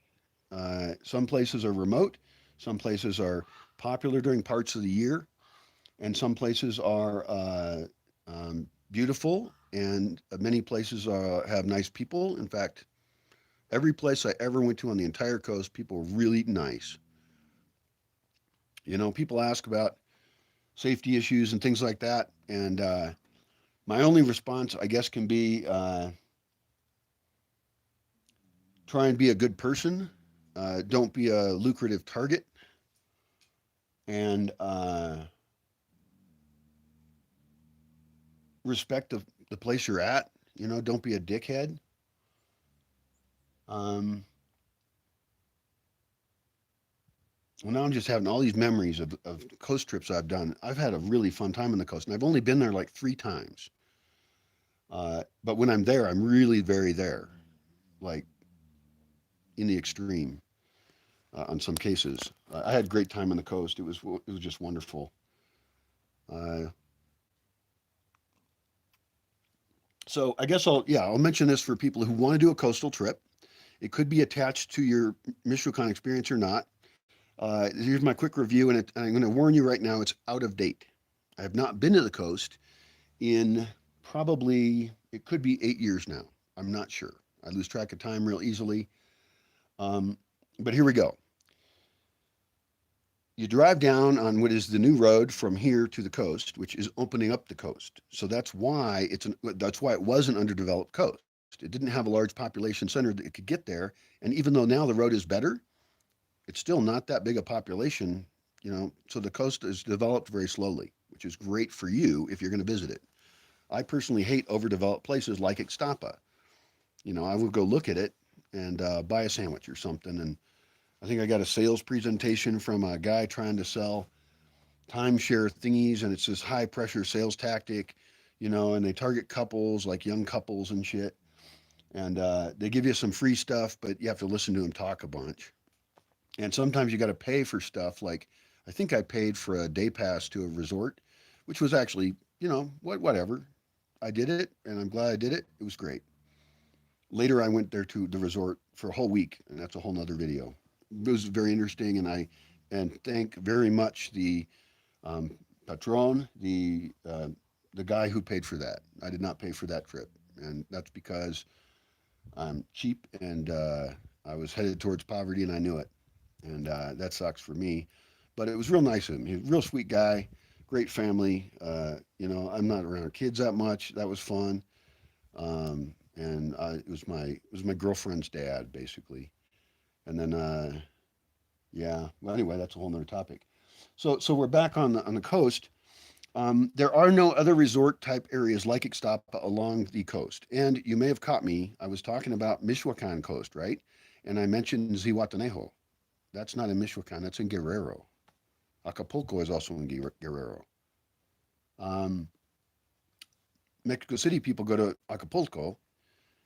Uh, the people who go to Ixtapa, my point is I include it because it's so close by and it's the largest city and it has an airport. And so that's why it kind of gets lumped in with Michoacan for my purposes. I know it's in Guerrero. Um, so from there to get here, you would go, or well, there's a big city on the coast. When you go down the road from here to the coast, it's the first big city that's there. Okay, you might have to take a left. It depends on which road you come in on, but there's signs and stuff, and you should use a GPS and look at a map beforehand and plan out your trip so you're not a dumbass. Just friendly traveler advice. Lázaro Cárdenas is probably an underrated city, I would say, and I'm not saying it's real great. I don't know. I don't know it well, and I don't like that the guidebook says there's not much to see in Zihuatanejo. No, sorry, Lázaro Cárdenas. Lázaro Cárdenas is a pretty big port. A lot of stuff comes across the ocean and goes in and out of Lázaro Cárdenas. Big boats. Well, that's certainly good for the economy to have an industry like that, and being connected to the ocean like that is brilliant. They have a good fish market there that is not in the guidebook, but I think it should be a tourist attraction. It was a little bit tricky to find, and I think that that would be a great place to open up seafood restaurants. I forget if there was any. I don't recall any. I don't know what the zoning is down there, but I mean, if you've got, because this fish market's awesome, right? It's pretty cool. First of all, any fish market up here means the fish had to be prepared and transported, which changes the cost and potentially the nature of the product. I'm not real into seafood, not my thing. But if I'm on the coast, I might eat some seafood because it's right there, and some of it I like and some of it I don't. But like this fish market has all kinds of stuff like octopus, tuna. I guess those are pretty normal. It has a lot of fish that you have to look the name up of it. I'm not an expert on fish. It's got shrimp, obviously. It's got, I think it has lobsters. I don't know. Does it have lobsters? I can't remember anymore. I don't think I made a video in there. This was a long time ago. I've been in the coasting forever. So I would also be interested in looking at housing in Lázaro Cárdenas and hotels and things and making a better list. Maybe there is one now, like in Lonely Planet or something like that. There's all these online forums now, so I guess that helps. Um, I would like to make that a better place to stay, I guess. It's so central in terms of transport and things. Um, I've never really explored it a lot. I've stayed there one night, so I can't count it as knowing it.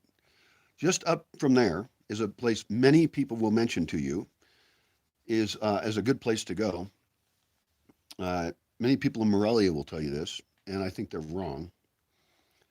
Uh, is Playa Azul. Now, I have thoughts on how it could be better, and my values are not everybody's values. For what other people want, it obviously gives them what they want. They fill up with, they have restaurants with not cheap food, but it's a basic. Um, here's Playa Azul for me. Okay, it's an empty beach first of all, which I'm not into. I want rock figures and shit like that to look at. It's easy to drive in and out of. That's a plus. Um,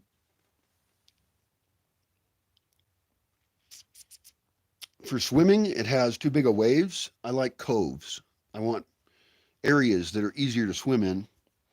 And that's actually fixable. And this is going to be apparently a long description of the coast if I go this slow. But uh, my suggestion for Playa Azul would be if you have any options for biking, make bike paths to arrive and go to the coastline. Pull some things back from the coastline. Have no, I take it back. Have smallish pools full of salt water.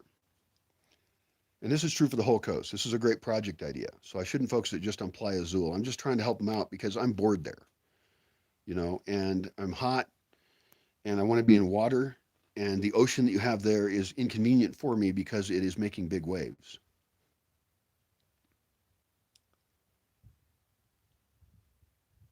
So saltwater pools that you have continually filling up from pumps that are out off the coast, off the sand, in little jetties, and we'll talk about those in a minute, a rambling number of minutes.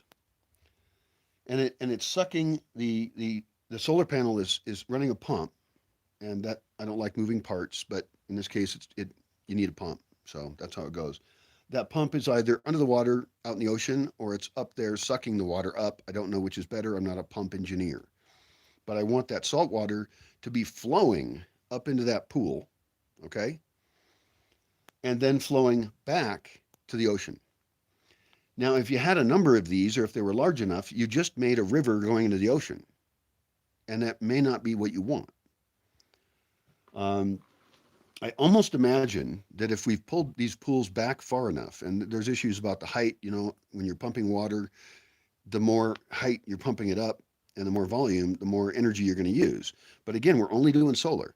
Now, why are those pumps so important? It's because I want clean seawater in the pools. And I don't want to have to chemically treat the pool. I want to empty it out occasionally and have it dry out in the right time of year, maybe the right time of the week. I don't even know. The water is almost energy free. And so you would have to set up based on the depth of the pool, right? And in terms of energy put into creating pools, I would like them to be cheaper pools to make in many cases. So they don't need as much water. In other words, kids' little wading pools, which you should still have somebody observing because kids drown, and that sucks. So I think any pool that you create should be uh, monitored, and it should be in a fenced area. And I'm quite serious about this. Like even a kiddie pool with 2 feet of water, if you put a toddler in there and they don't pay attention to them, they could die. Obviously, the older the kids, the less problem you got. But let's go with just the basic thing of wanting human comfort of sitting in cold water. Guess what? A shallow pool is really a big step up from no pool at all. I mean, you could even set up a saltwater misting station. Now, there is the issue that if people are in salt water, they often feel uncomfortable afterwards. Like it's a new feeling for them and they want to rinse off. I have mixed thoughts on that, and you can add your thoughts. I'm interested in your thoughts because I'm just one odd guy and make odd decisions. If I go swimming in salt water, I do feel weird when I dry off. I feel salty. And when I'm at the beach, I've learned to accept that to a large degree. Uh, and I think that if I have places that I'm not sweaty and hot, that I think it would bother me less. So I am an advocate of not even rinsing off after being in clean salt water.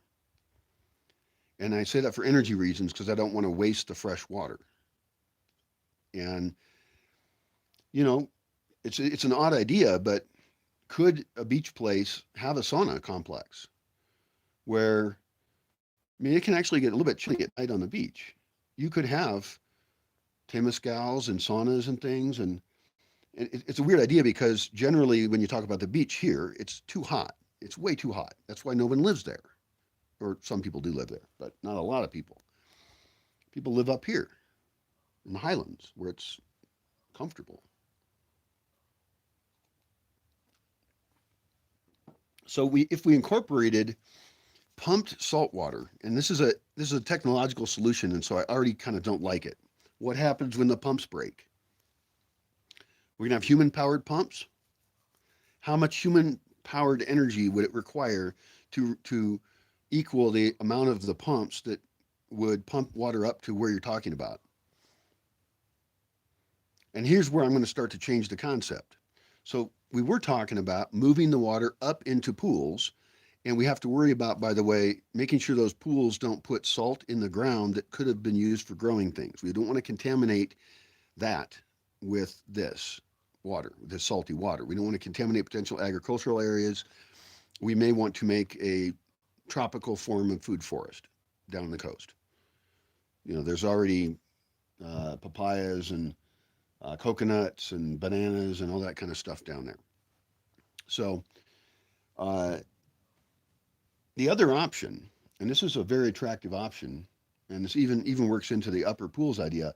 If the pool's drained into an aquifer, I'm just going to interject this one idea that doesn't make sense to you right now, but we could actually have a raised river aquifer walking thing that goes out to a jetty. Now, when I said one of my issues with Playa Azul, for example, it's a blank beach, but there's others too, like Troncones, which I think is actually in Guerrero. But people like Troncones, uh, but it also has really big waves, and it's just a beach there. And I think it's neat. Like there's foreigners there, that's cool. And I don't know most of them, but that there probably is a kind of community of immigrants there. They could also use a jetty, and there's other beaches where I like the people, but it's not in a bay, and there's really nowhere to safely swim.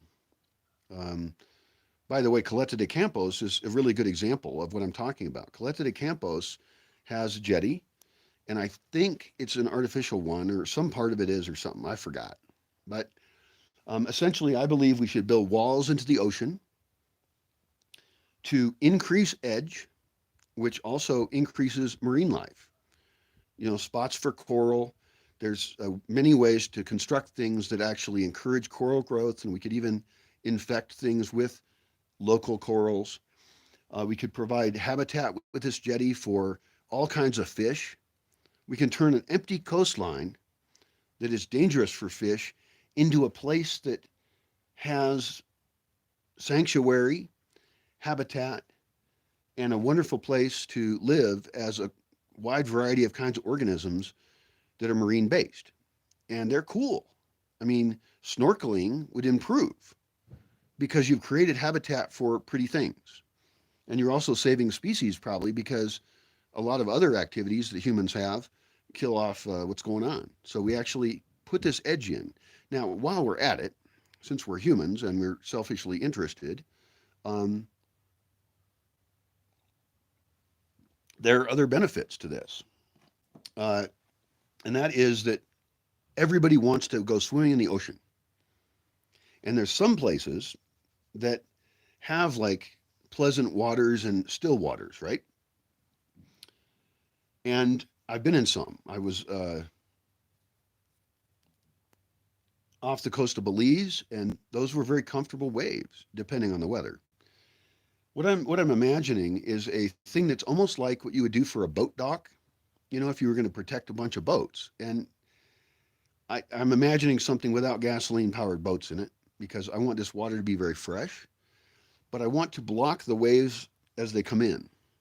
And so this is a really good public project, actually. I'm usually not into centralized public projects, but I also wouldn't trust the private sector to do it necessarily. Although the issue is the design. That's all that matters. Is it doesn't matter how it's done exactly financially, probably, but who controls it afterwards has got to be the public in all cases. I mean, in the place I'm imagining. I mean, maybe. I mean, obviously, the port itself in Las Cartas is not public, but on the beaches I've mentioned so far, Playa Azul and Troncones, which are in Troncones is in Guerrero, actually. Basically, blank beaches. I don't know what the cost would be, but making that a public pier is a good idea. The outside of it, or connect. I mean, you could even have connected places and have some have boat access or not. But the thing I don't like is the gasolineness of the boats. I don't. I don't want to. I want to limit where gasoline and dirty boats basically go into places. Even something like cruise ships. Like I'm iffy on the idea of cruise ships in Zihuatanejo Bay. Um, occasionally there's accidents with cruise ships. That's an accident. Maybe they dump a bunch of sewage or something. I actually think that it's an idea for cruise ships. A little off topic, but oh well. I think I'm generally off topic. Um, I think they could actually have composting toilets on cruise ships. I think that uh, the main first part of that idea would be to separate urine and poo. And that requires a kind of a cultural change. But when somebody enters into an environment, like if they enter here, they're signing on to be on board. In this case, literally on board a cruise ship. And so if you told them to pee and poo in different places, or rather, you provide really convenient, easy places to pee, and then the poo places are also available, but you really want people to divide the pee and poo as much as possible. It's okay if people who sit down pee and poo at the same time. No big deal. But we want to encourage the separation of the two because instead of having to ever dump that poo, we're going to compost it, at least partially, or we're going to have it in containers, and this gets a little difficult, that we can remove from the ship. Now, just like the food system is really complicated and has a variety of systems, when that food comes out of the person and is now shitty, uh, we can have pretty simple systems in comparison to the feeding systems. The feeding systems are very complicated and expensive. Getting rid of that poo as compost would be much easier than most solutions. Now, worst case is you could figure out how to dry it out or something. Um, you could do that. I mean, there's options. You could even help out thermophilic bacteria. You could try and speed the process up. I mean, my solutions for how I do it in the forest with lots of space would be totally different than how you would run a composting toilet on a cruise ship. Really good question. It's an engineering question, and I suppose large military ships could also do the same thing. In fact, I would like to study how systems work on military ships. I actually should look up and watch videos on that. I don't know if there's probably rules against some recording in some places.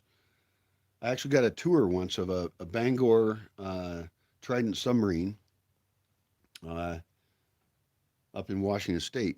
It was pretty interesting. I can't remember most of it because I was kind of young, and that sucks. Because now I'm interested in how do we build really super functional systems? And so cruise ships and military boats like aircraft carriers, yeah, aircraft carriers. I don't know the difference in like how many people are on those, but they have similar challenges. They have to feed a bunch of people, deal with a bunch of energy systems, have things function at a high level. Of the two, I would probably be more inclined to mimic in terms of a building design when I'm trying to borrow ideas from these big boats for systems that can handle a lot of stress and are built with really intentionally for easy maintenance. They're run as either a business or the other one's the military. I'd be interested in knowing what kind of technologies they use for pipes and moving energy around and why they move it where they do, and because I want to design these buildings that are a tight ship. They are all the energy is accounted for, and I don't think that's done with artsy architecture. Am I against architecture? Of course not, but sometimes when I see buildings, I think that they were made by somebody who isn't really considering the long-term life of the building and the society that it's in.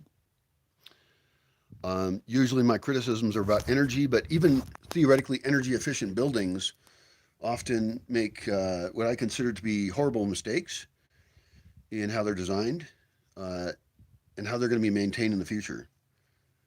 So, and I haven't seen buildings that are designed with passive solar in mind as much as other technologies. Except things like earthships, those are cool. But earthships are small, and this is why I want to densify the people because I want to diminish their impact on the earth.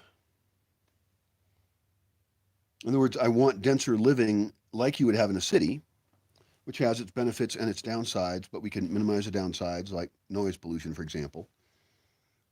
It could even be that, the bigger the building is, uh, you just kind of get used to a culture where you talk quieter. I'm not kidding.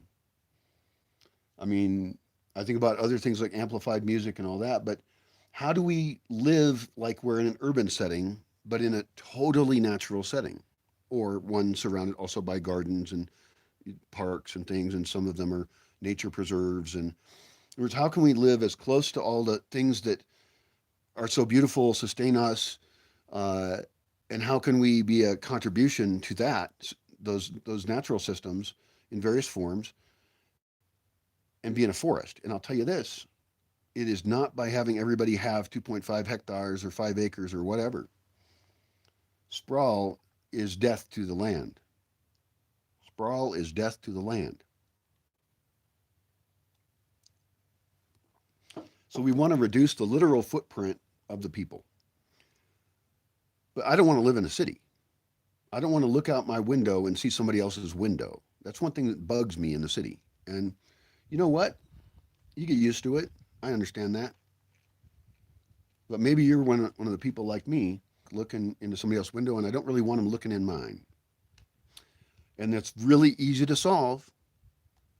If you're going to have dense living, don't put it next to another dense living place with that kind of windows. I mean, there's caveats to all this. So I'm imagining that it's better to cluster, not even cluster, like, well, I have had to rethink it because of ownership issues. Like, if I had this big building and there was one housing owner association that covered it all, maybe that's okay. If it had like really good zoning of the building, if everybody knew when they bought a plot of land, because they're going to legally own that land, that's fairly important to me. So they legally own their lot, right? And they have restrictions on what they can do with it. And I would like to even vet people so that they have enough resources to really quickly hire a team or teams that I know and that can do high quality work and put up a building in a spot. This is really tricky stuff. I'm not a land developer, okay? And it's something I'm a total amateur at thinking about, and I don't have any experience. So I may sound stupid to people who are and know this, but you can go ahead and respond and tell me what I don't know and what I should know. And maybe if you're a person I think is awesome, maybe I want to work with you, and you can be part of developing what is ultimately a town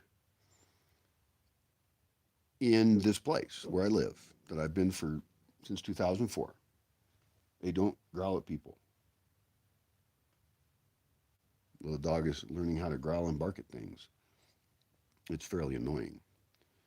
So the thing is that I don't want these buildings to be like half finished forever. So I would want to have a team of people, and the person who's buying it has enough funds to build the building.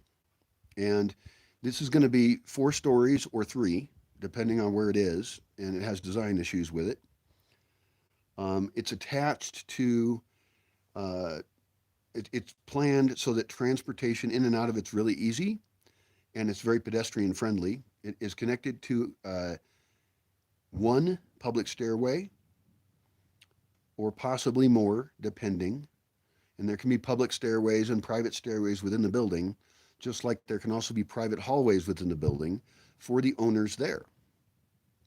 In other words, back in building kind of back connecting transity things for pedestrian stuff and big enough for a cart, like hallways, kind of like almost a hospital would have. But I'm not at all picturing it would look like that. You can decide on the facade of your building. So let's talk about the art aspect for a bit. I'm always talking about the engineering aspects of this building, but maybe I'm forgetting that people want to really love the place they're at, and that isn't really what they see, you know? So they see it as, does it grab my heart, you know? Do I want to live here? And I guess I should talk about that. I'm not an expert at that kind of thing. Here's what I'm imagining, and some of this stuff is cultural, right? Kind of culture of what I'm envisioning as a proposal. Um, the facade can be a variety of things. In other words, don't imagine this monolithic building with all the same style. If somebody is buying a lot, which I need to figure out the size of a lot, you know, essentially it is the size that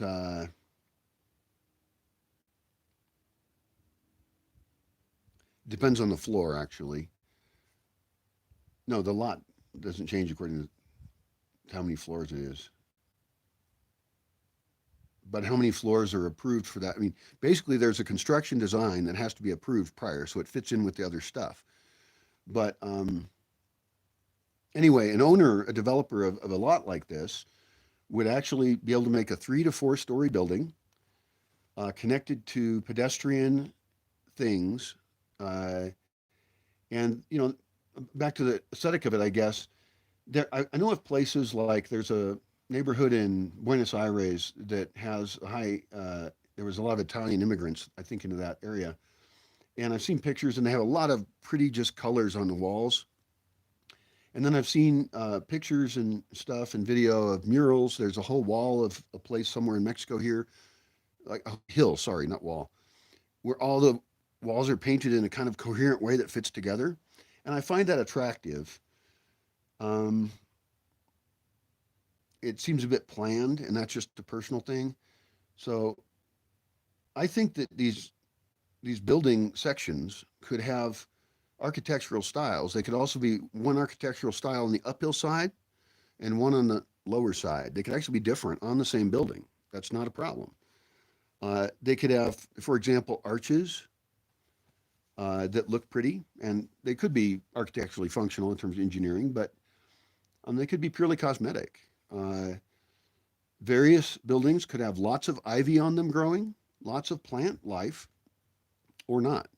And the owner of the building can decide those things as long as it doesn't affect their neighbors. Uh, Between building sections, first of all, they don't have front or backyards. They have semi-public areas, and that rule could get broken on the upper side, potentially.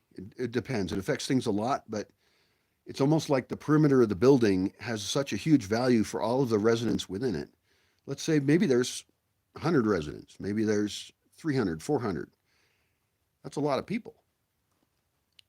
I don't know how many people live in different skyscrapers. That would be really neat to look at, and then just measure the skyscraper and say what would that skyscraper look like if it was turned on its side and it was dug in to the slope such that about one floor sticks up above it and the lower side has a ground floor. On the ends of it, you put access to any floors that exist in between the top floor and the lower floor. And really, the ground floor is the floor that's just below the roof, because that's why I said it was taller than the grade, than the right outside of it. So that way, you've got one floor up there. That floor can have public access out into restaurants, things with views. It's a second main floor. It's tempting to even go one more story up because you've already ruined the view off of there. You could go one story up from that and put in housing. It's possible, but all this stuff would have to get designed first. Um, so we don't have an upslope or downslope private area so much. Now, it is possible that people could have private porches on different levels, but we're trying to maximize the public access to view a lot. And I think even 2 floors of upper view would be great. The lowest part of the building, the first floor on the lower part, is probably not going to have the best view. And that's because we're going to have trees nearby that protect it from wind and stuff and are great places to go out and enjoy shade. And you're immediately out into parks. So the lower side is all parks. And the cool thing is that we're probably going to have overflow of water from rain capture, and we can actually water some parks with a system that is all built in, and you don't have any fancy gadgetry for it. You could if you want, but you must design it to be all manual. And so you can open a spigot, and already your spigot could break, so that's a risk. Maybe you siphon it all the time. We'll always probably have hoses, maybe. Anyway, you design it correctly so that you can actually increase the amount of water in this park that's just below the building, because you probably are going to have surplus water, although, of course, you built in capture into the building for full rain capture as much as possible, because there's no water from the outside. You need to have all the people in the building survive just on captured rainwater, which is a problem for you in this thinking process, because you can calculate how much water people need and how much you can capture, and you're densifying people, and so you're actually reducing total roof area quite a bit.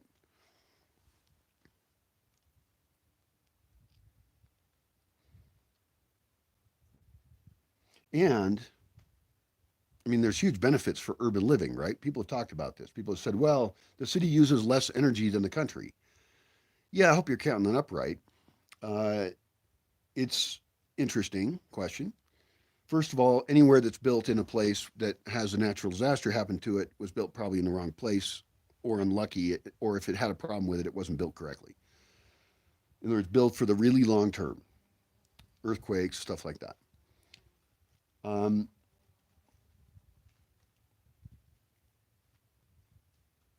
can we design and build for human psychology? Yes. We have examples of architecture that sucks, and that everybody knows the building is bad for the purpose that it has currently.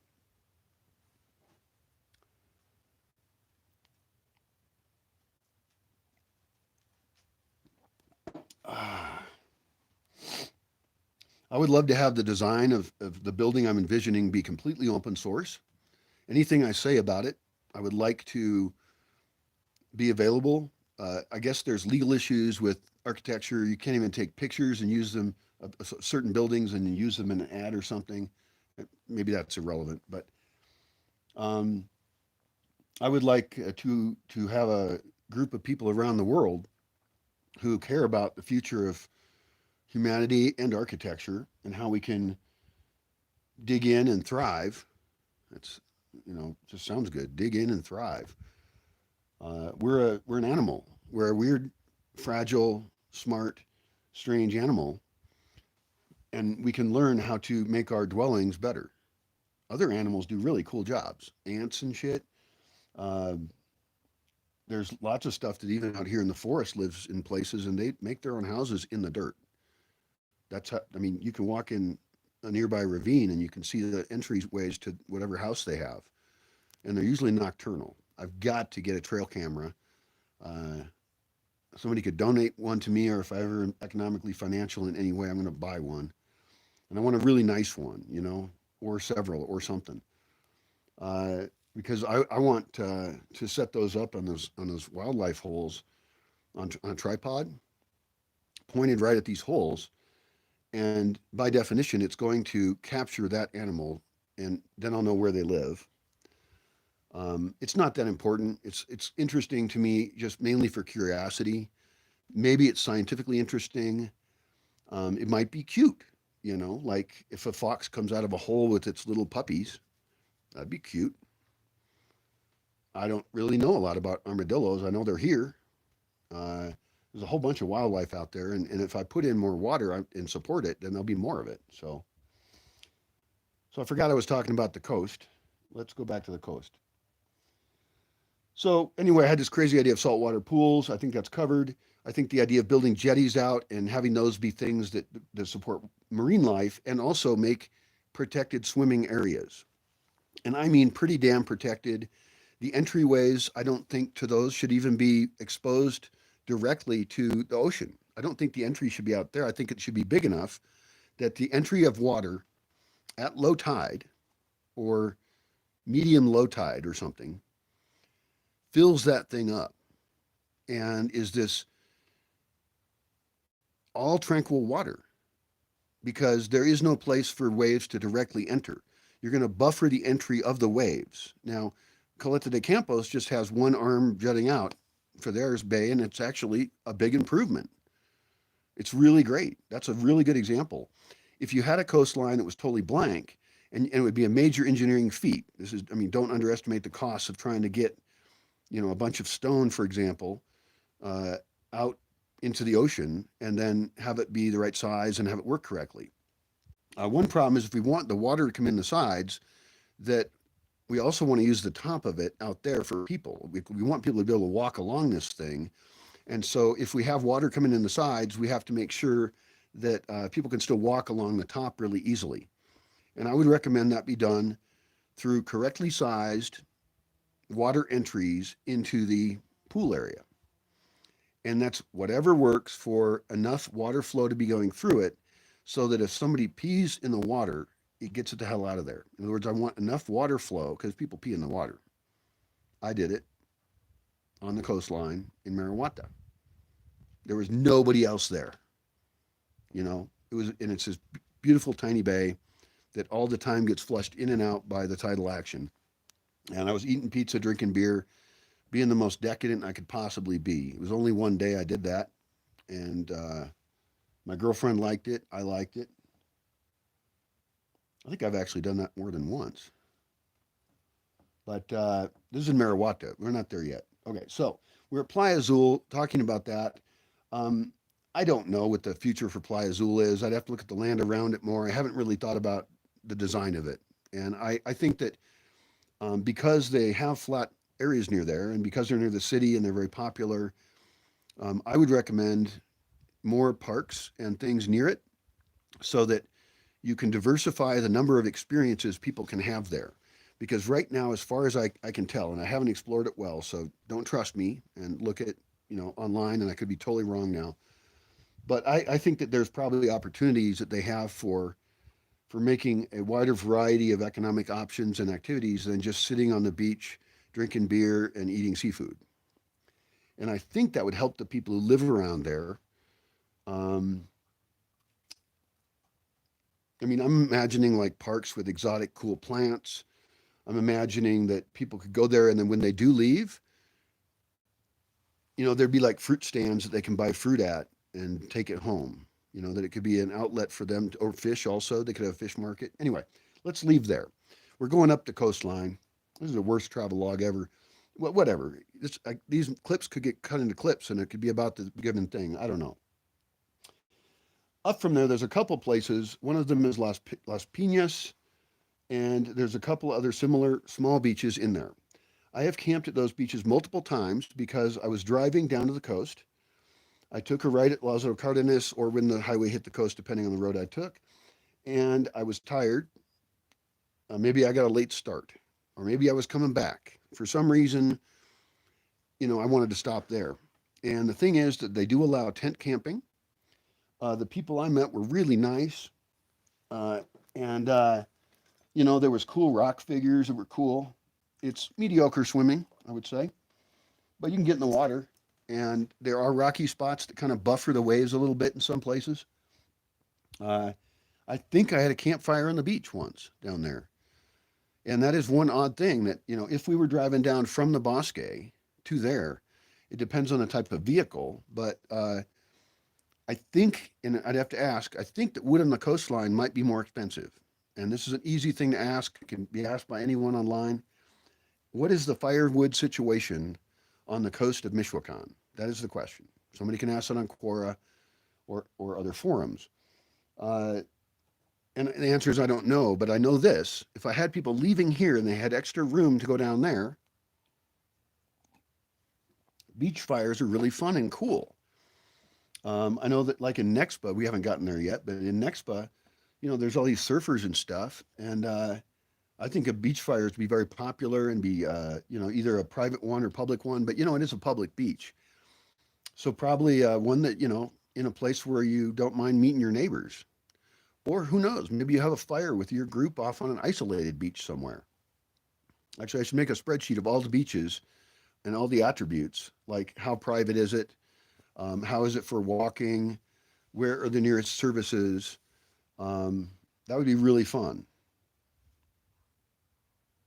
Infrastructure wise, it would be just really fun to camp on isolated beaches, but have a stove, a gas, probably propane stove or solar powered stoves. That's what we're really into. And then buy fish and stuff and cook it up right there on the beach. That'd be pretty fun. All right, so these two places, there's two or three places in there. Las Piñas is one of them I remember, and it might be Peñas or something. I don't know what it is. And then going up the coast further, I'm not going to go in order here. I can't. I forgot what's next. Um, let's switch to two I really care about. And this is, I think, if I was going to bring a group of people to the coast of Michoacan, I would probably choose to bring them to Caleta de Campos and Nexpa. They are two places that are 5 kilometers apart and completely different in many other ways.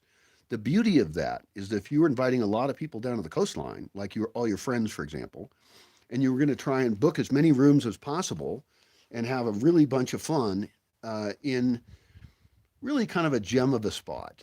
It's Caleta de Campos isn't really close to anything except Nexpa. Nexpa is a surf spot for surfers, right? Very popular for that. Caleta de Campos is a small town, and you should look up I guess the population of it if you want to know. I don't know it. I would, if I made it up right now, I would say it's about the size of Aronga, okay, which is, let's say, 3,500 people. I could be way off. They've got at least one internet cafe, which means by now, this was a while back, by now they probably have internet at an acceptable speed. Now I'd have to check into that. They have Airbnbs, they have hotels. The hotels are often more than I would want to pay. They would benefit from having an RV park if they don't have one. They would benefit from having hostels for youth hostels. They would benefit from having adventures that people can go on, so guided tours of any kind. I don't know if there's any hot springs near there. I forgot. I know there's hot springs somewhere down there on the coast. There's also some caves somewhere. So it's possible that they could become a place that people base themselves out of to explore the rest of the Michoacan coast. In other words, people could go on day trips out of there. It'd be pretty cool. And that's true of Marahuata as well. If they made it easy to go on day trips, then they will serve tourists better, and they'll serve them in ways that also benefit local communities and nearby areas. When I travel, and I don't travel much, but I like to go see stuff, I don't want to just sit there.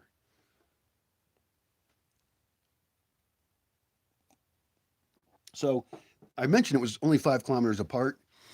I do wonder if it's at all possible to have any of the distance between the two of those be really easy to travel on trails. Like, I shouldn't even say trails. I'm imagining a 1 lane road that has bicycle and foot traffic. And maybe even you have that up above the highway as well. Like anywhere you can put something that will enhance someone's walking or bicycling trip between these two places would be awesome. It would benefit both locations. Now, Nexpa, I'll tell you more about Nexpa. Nexpa has so it's a bunch of little houses along the beach and a couple other larger houses nearby and maybe hotels. I forget. I didn't check the whole place out entirely. You can read about it online. The people there seem nice. They're from different parts of the world and they were there to surf. There's some small restaurants. I'm a cheapskate, so I often like to cook my own food. And we could make a huge benefit for people traveling like people related to here or whatever kind of group, by bringing our own uh, propane tank filled and probably somewhat smaller, and stove, and I guess pots and pans, and try and be organized about it, so we don't use up too much space. Um, it depends on the place, and we can get reports and check out various places to rent. But Nexpa is your much cheaper option than Caleta de Campos. Caleta de Campos has places that are a little bit upscale, and I want that because I have friends that are fancier than me. And so some people would want to stay in Nexpa, and some people would want to stay in Caleta de Campos. And since these two places are so close together, a taxi ride, especially shared between three people or four if you want to squish them in, is fairly cheap. And of course, if there was enough people on this kind of beach trip, right, then you could actually have a shuttle service between the two. Just like I've thought about a shuttle service between here and Yotatiro or here in Aronga.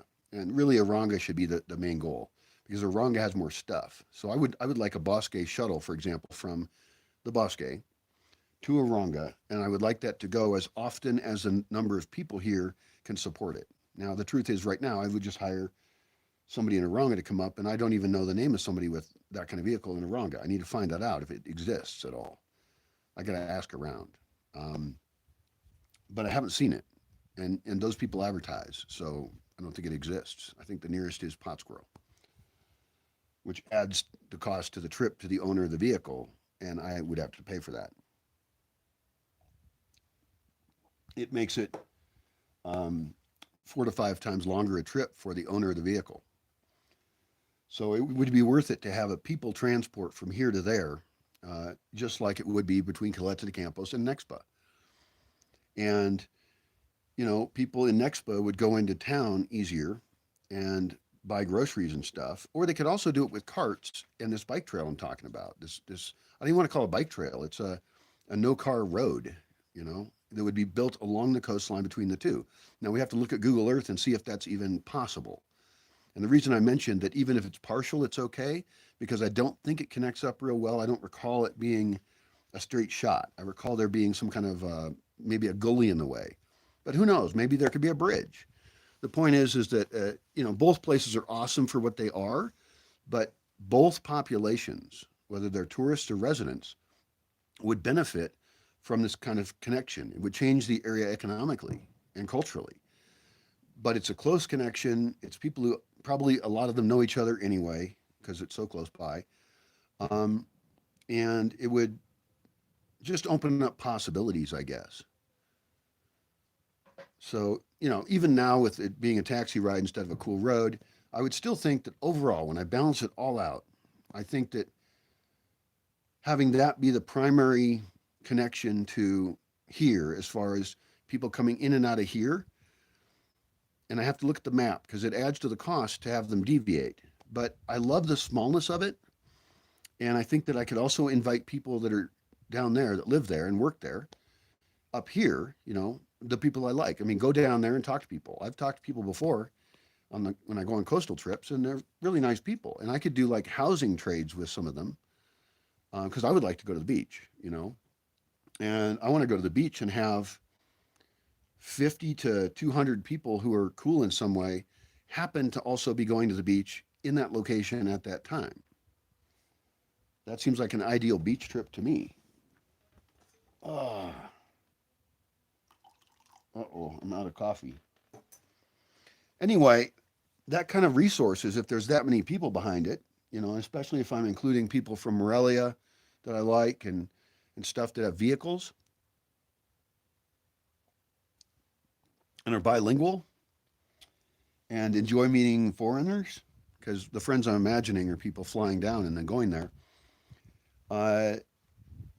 and can be part of bringing infrastructure down. I mean, I'm imagining a Bosque van goes down with a fair amount of infrastructure, especially for Nexpa. Like Nexpa, I think it's, I want to buy fish right off the boat, wherever it is. And I don't know how many fishermen come into Caleta de Campos, and it's something I have to investigate because wherever it is, having fresh fish fresh seafood caught by people in these launches, these boats, is a really cool thing. Also, meeting those guys, um, I have not gone out on one of their boats before, but meeting those guys and going out on their boats sounds like it'd be really fun to me. I did go out on a more expensive boat and we were fishing for stuff and we caught some tuna. It was cool. I think it was tuna. It was a long time ago. I can't remember. And then we took it back to the place we were staying and they actually cooked it up for us. And that was kind of cool, but I wasn't happy with it. One thing I would like to stress in terms of what we think about tourism development, and I care a lot about the coast, so I want to tell the people there my thoughts on this kind of thing. I think that there might be people who don't want to see their fish get cut up, but I at least want to see it get cut up. And actually, I might want to be taught how to do it because I like skills, and it's true. I'm not going to be a big fisherman guy. I'm not into it. I don't live near, big fish fishing like that you would get on a boat because we went on a boat, with like fishing poles and connector things to it, and they gave us beer and we went snorkeling, and it was really fun. We paid a boat to take us out. It was great, and I was going to have to thank the person who paid for that because it wasn't me. But that's actually another activity I should list as an option. I need to make a list of all the activities around there. You don't get that. I got that in Zihuatanejo, by the way. Uh,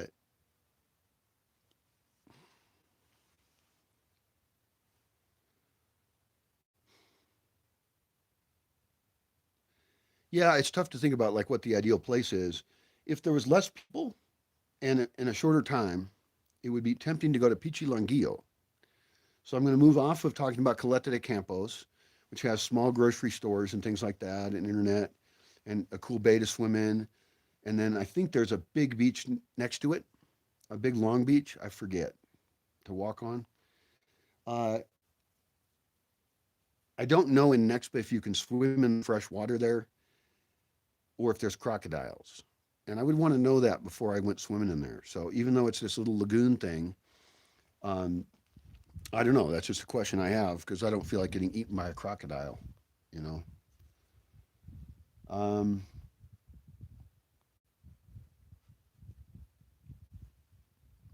so Pichilanguillo is next on the coast, and that's a little further away. It's a tough road to get down into the bay. That also has a long beach that is connected to it for walking far on the beach. I recall that one a little bit better. There is a bunch of rock that is between the large beach and the tiny bay. The tiny bay is the real gem of it all. But I would recommend that they improve the trail to get to the long beach. Uh, and I don't know what the current state of it is, but I recall that I think we had to kind of scramble on part of it, and it's not convenient to drive out and get to that beach because the road is up above, which is cool because then it's quieter. You don't have the highway noise or anything. Um, the people there were really nice. There are two beaches there on a tiny bay. I say two beaches because there's a rocky outcropping, and it's actually really inconvenient to go between the two, but it's really fun to have to swim over because swimming is really fun. And so there are maybe three hotels there. Uh, I talked to the guy at one of them because that's I stayed in his hotel. It's just the rooms are like a mattress and maybe a sheet, but you want to bring your own sheet. Uh, Somebody could build something a little more upscale there, but I like the simplicity of it. And I totally think this guy was working really hard on his place, and he was trying to get Wi-Fi in there, which I'm assuming there is Wi-Fi now, but you'd have to look that up.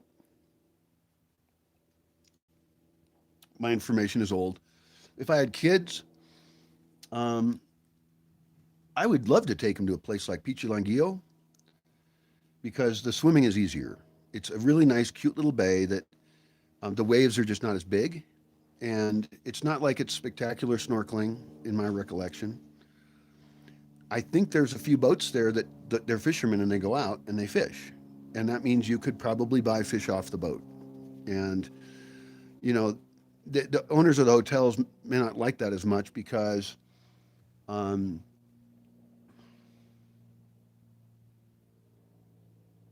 because they have restaurants.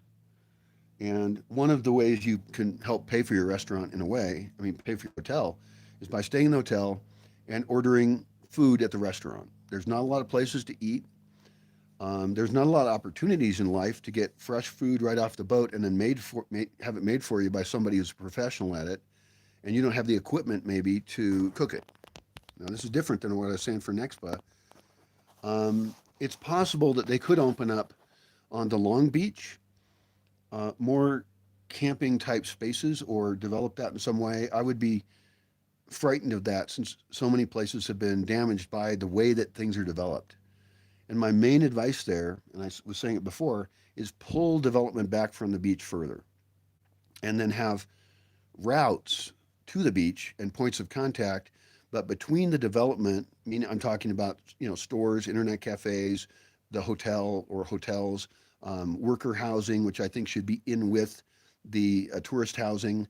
It should not be a slum off to the side. Uh, and encouraging cultural interaction. I mean, I don't like Ixtapa because, like, the workers working there can't stay there, and so it's this massive classist place. It just reminds me of classism so much, and it bugs me. It just does. And I'm totally cool with it existing. I understand this. There's a Fonatur, the government agency that develops places like Cancun. I think was done by them. And it would be interesting to look at like a list of all the places Fonatur has developed and then look at the economic, ecological impact on the area. I don't know if I like or don't like what they do. I mean, I think the idea of a whole bunch of people going into Ixtapa, especially from outside the country, and dumping off their money into the economy is a great thing. You're getting to share that way a Mexican beach with a bunch of people who don't necessarily speak Spanish and they want that experience. I'm not against it. I would hate it if everywhere became like that. And I believe that zoning and decisions architecturally and things like that could develop a very different tourist experience and maximize the enjoyment of humans that they have of the beautiful coastline that is so primal for us. It just, I want to be on the coast at least once a year for 2 weeks. That's my goal. I don't want to live there.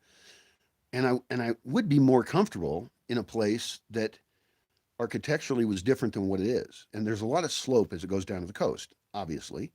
Moving up slope would reduce risk of like dying in a hurricane, especially if you dig the building into the slope. Now you've also got that cooling power of the earth. And what is the coast? And why do I not want to be there? It's the main problem with the coastline is it's sweltering. And so in this case, you could even have indoor salt pools, right? They're even out of the sun and they're in the earth. They're cooled salt pools. The water's already cold anyway. But kind of grottos. Again, if you're pumping the water, that water is going to be clean, which is fairly important. You could have, drizzly saltwater waterfalls. You could have really cool places. And then during the hottest part of the day, whatever part you're going to define as that, and I can look at weatherspark.com and I can actually just draw lines and say, these are the hours I don't want to be outside. And the times when it's more comfortable to be outside is going to be the earliest hours and the latest hours, right? So, especially the morning, we want to maximize that morning because it's so nice out there, except it's too hot during most of the day. So, we want to have people getting up early and getting out to the ocean as soon as possible or whatever things are around. The schedule there is very different than what I have here, although also here I'd like to get people out of bed and doing things. Here it gets too cold in the evening. There it starts to cool down. So also nighttime activities in an environment like that are actually more important than nighttime activities here. Because if we start drawing lines on the graph, right, then we realize that the nighttime temperatures are so much more comfortable. And so it could be that, we can get people in the habit of taking a siesta during the day or hanging out in a place that is more into the earth. And we have everything we need, and we can light it with shafts of light from the outside, but we're really trying to use that cooling power of the earth. Imagine if there was like whole hotels or whole apartment buildings, whole housing units that were doing that. and it depends on the type of slope that you're near. Pichi Languillo is a really tough one to design for architecturally because it's right down in there. And that's why I mentioned that Long Beach near them, because that is also a massive resource for them. And I wouldn't want to see it be just a bunch of hotels on the beach. And the road doesn't go right along it, I don't think, and I don't recall that. Uh, I have to look that up on Google Earth and stuff. But even so, there could be places on the other side of the road built into the slope up above, although I was imagining them more, next to the ocean in terms of access to it. How far to pull back? Pull back farther than a big tidal wave will squish your building or hit it. That's how far. That's the answer. There will always be some kind of hurricane and tidal wave. There'll be an earthquake and it'll make a tidal wave. The ocean will throw water out at civilizations. And I know that, if you're a primitive tribes person anywhere in the world, your temptation is to just go ahead and build right next to the ocean. But that's a dumb place to build. The only thing that should be down there is things that support the maximal use of the ocean, meaning a dock, a swimming area, um, uh, those jetties I talked about. Sometimes you could, in some places put sculptures under the water that people snorkel out to and see. That'd be cool. Actually, Pichilanguillo would be a great candidate for that, where, somewhere along the very steep walls along that bay. I know they have El Tunel, I think. Is that right? I think they have a place where water rushes in and out of it. Or maybe that was at Marahuata. Marahuata has good swimming. Pichilanguillo has good swimming. Other than that, I do not know of any good swimming on the coastline. And if you're going to go to the damn ocean, you want some swimming. I do, at least. I really want swimming very badly. It's something I don't have here. And, I'm working on building hot tubs here. That's hard enough for me right now. I would love it if I had tiny hot tubs that during the rainy season, I used the water I can't store anyway for uh, clean water for filling two-person hot tubs. Of course, I can imagine an eight-person hot tub. I had one in Seattle. It was really fun. But I'm looking at saving on water, and I guess I have to talk to somebody about various ways of processing water, and I'm concerned about ecological issues. I don't want to use a lot of chemicals. I need to learn about ozone and ways of making water safe for people to be in it. I think one of the biggest ways we can make water safe for people being in it is to have people go in a sauna first. It's a cultural thing, and this could get done on the coast too. I mean, actually, those are two great places to compare, is the Michigan coast and here. I should run Weather Spark on that, get really good graphs on it, and figure out how it's different and why, and how small places on the Michigan coast could build things that would increase the comfort and happiness of tourists. And so, using the night, the main thing is lighting it, I guess, with LED lights and having services. And I think that, having more things available early in the morning and late at night that are well lit, that are not just food based, but are activity based. So I don't care what it is. It could be a chessboard on a table. It could be spots that are easy to read at. There could be alcoves where it's just a good spot to sit and read. You could have a wider variety of businesses for whatever. And the ideas are all out there in existing places, and try and pick the ones that affect your local culture in your town or your space in a way you think is beneficial. And that's what I want to do here as well, is I want to invite people to run services here, but I want to make a list of which services I think fit in with the culture here. For example, I'm not real into people being spiritual gurus here. I'm just not into it. I'm not into placebo culture, and that's a whole other topic. And I should make a whole video just about placebo culture and why, even though it feels good, even though you could justify it in some ways, I am against it in 99.5% of the times. which left a little bit, by the way. I don't think all placebo is bad, but anyway, so we're still going up the coast, right? And we're still talking about the sun. That's what we started with, the sun, and we're trying to get people to enjoy the sun. Well, here's another thing I would propose for the coastline, and that is semi-shade. Actually, I wouldn't do that. Here, I want semi-shade. I want like translucent places where lots of light comes in and it's warmer. There, it's irrelevant. Full shade is fine. They do have semi-shade with the palapas, and I do love the palapas. I think they're great design. It's really fun to sit under one and have beers and eat food. Love it. Um, I guess what's missing on the coast is cooling, and I don't want that cooling to be provided in any case by air conditioning. I think air conditioning should be the enemy because it uses too much energy. Even air conditioning run on solar panels. Solar panels is still a technology that costs over time and gets old real quickly. I mean, if we're designing for 7 generations or whatever, you don't have to pick 7 as the magic number, designing highly stable systems that serve people, then we have to change how we build the buildings.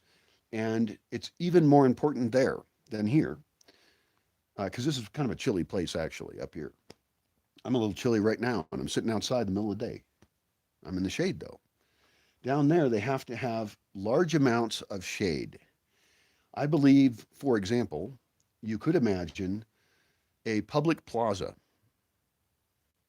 and this could be down closer to the water, it's fine, that had at least one layer with a concrete plaza roof on top of it. So there's walking plaza on top, and there's a whole big cave-like plaza underneath that has one side open to the ocean. So you've got this terrace out to the ocean. That should probably be perhaps a restaurant. I mean, I think that within these systems that we design, there can be a really good, business public partnership. And a lot of that has to do with zoning and who decides who runs that restaurant. Because, maybe it's rentable from the public and it's a public resource. Now, there's infrastructure that goes into the concrete thing I just mentioned in the plaza, but I think that maximizing public use of access to the ocean is a great idea because Mexico has so much beautiful ocean. I mean, it's the big benefit that they have here is it's colossally valuable. I grew up in Washington and Oregon. People wear wetsuits just to go swimming or go surfing up there. It's cold. It's uncomfortable. I mean, if I was talking about something up there, I would say, pump the seawater out into a black pool so that the sun has some chance of heating that water up more, and perhaps positioning it such that there were evacuated tube solar hot water heaters that could handle salt water, which they could probably do. Have to investigate that. But it could automatically be heating all the water in that saltwater pool. And then you've got your pumps changing it out, and you could, heat it all day. And then if you need to run it out, maybe you run it out when the temperature is already kind of low anyway, and you're measuring the temperature of the water in the ocean, and you're measuring in the pool.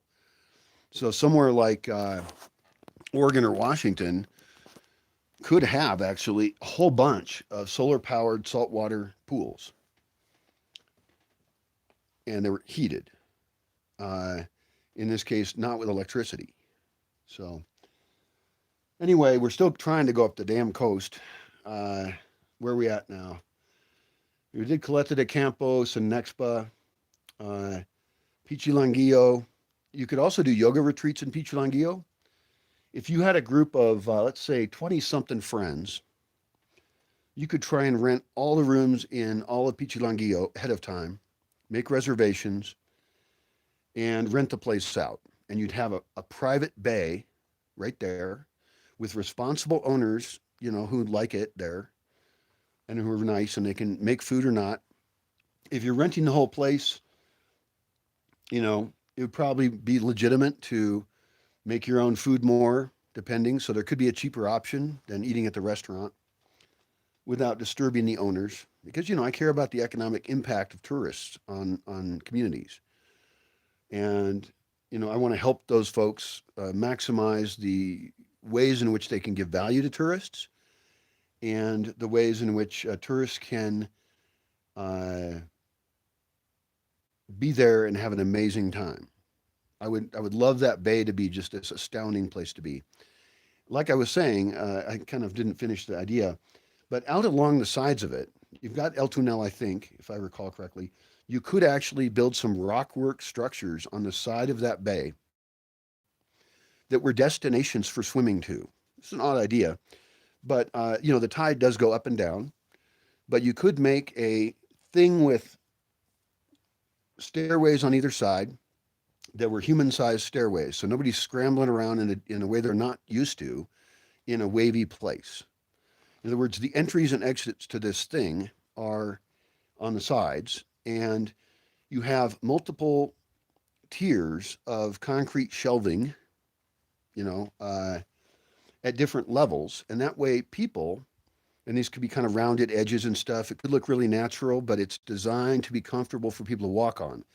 It's fun to walk on like rock walkways and stuff, but often with the ocean, it's extremely dangerous, which I don't like, especially if I'm going to think about kids and waves and stuff like that. And also, this bay would then become more swimmable. Right now, I don't believe that if you swim out into that bay, that there's anywhere that you can stop and rest. And so, what I'm trying to do is offer a swimming adventure. And if you did this right, it could look pretty dang natural. That should be one of your goals in designing this thing. But the stairways that are kind of hidden on the sides, and you got to watch out to be too close to the side because you don't want people getting slammed into the rock wall there. But the angle that the stairway could kind of be in a little alcove and protected from waves a little bit, so that people can get in and off this thing, and at whatever level they're on the stairway, they enter into these larger, wider levels that look better. Uh, and it could even be that hidden within it, that some of those are actually concrete and totally level. A lot of rock work is not very level and it's slippery. And the number one thing we're looking for here is safety and convenience as a place where, it depends on the size of the individual one you designed. You could design mini ones as well, but I'm imagining something where 20 or 30 people could be on a spot, and it'd be really easy to pull a boat up to it as well. Because then people on floaty devices, paddling around and stuff, would have more option of extending their experience out into the bay. And if you had them on both sides of the bay, then you could swim across the bay. And if you want to start getting crazy, I mean, somebody could have a portable drink set up and have drinks out there. Although alcohol and swimming is a bit dangerous, but I've always drank when I went to the beach. I drank beer. I didn't drink mixed drinks because they're more expensive, and I don't want to mix hard alcohol with the ocean. I have great respect for the ocean, and I wouldn't want anybody I know to die in the ocean. Although who knows, it might not be that bad a way to die. I might do it, but I wouldn't cry over it in my case. But I wouldn't want any kids or friends to die in it, and it would be, it's bad for the place. It would be bad in Pichilanguillo Bay if somebody died there. People do die at beaches, and that's another reason to actually make more protected and safe places, so that any of these beaches I mentioned, or any other beach in the world, has options for really safe, comfortable swimming, because humans just love to do that in any place that's warm. So the Michoacan coast, the water is exactly the right temperature.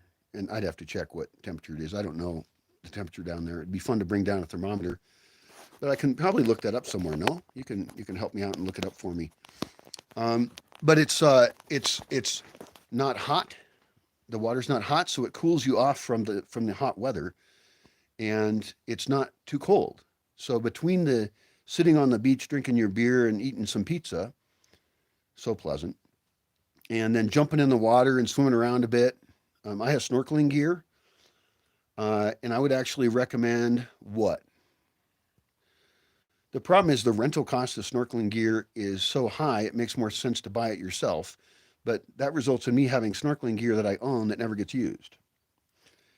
So, for the things I'm thinking about, if I'm thinking about bringing down equipment, and owning equipment that makes a bunch of other people's beach experience better, it's tempting to have really high quality snorkeling gear, have it lent out and it's numbered, and then brought back in. That's worth it. I don't know if anybody does that now. When I was in Zihuatanejo, I just bought everything I needed. I don't think I bought fins. I did not buy fins. Those are cheaper to rent for some reason. It's probably because they don't get messed up as much or something.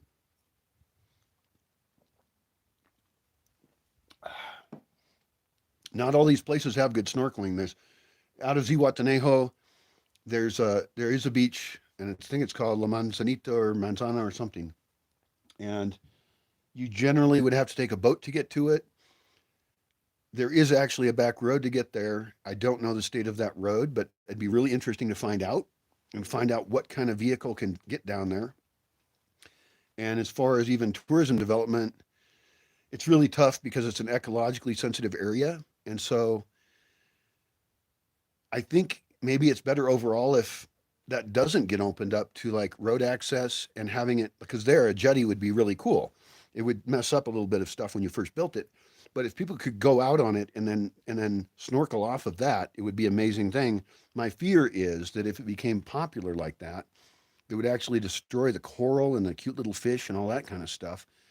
And so maybe it is better for the local economy if that's just handled by a limited number of private tourist carriers that take people out to it, like they took me. And I went snorkeling around and I looked at the little fishes and I was like, oh, yeah, yeah, I remember this. It's like scuba diving, but it's not as complicated. You don't have tanks and stuff. I've done that too. I did that off the coast of Belize. It was really fun and beautiful. It was great. Um, but as far as things go, I don't think, and I've known scuba divers out there, and I'd have to ask them. I'm not sure how, like, where the best scuba diving places on the Michoacan coast are. That's a great question, and I should put that on my map and stuff like that. Uh,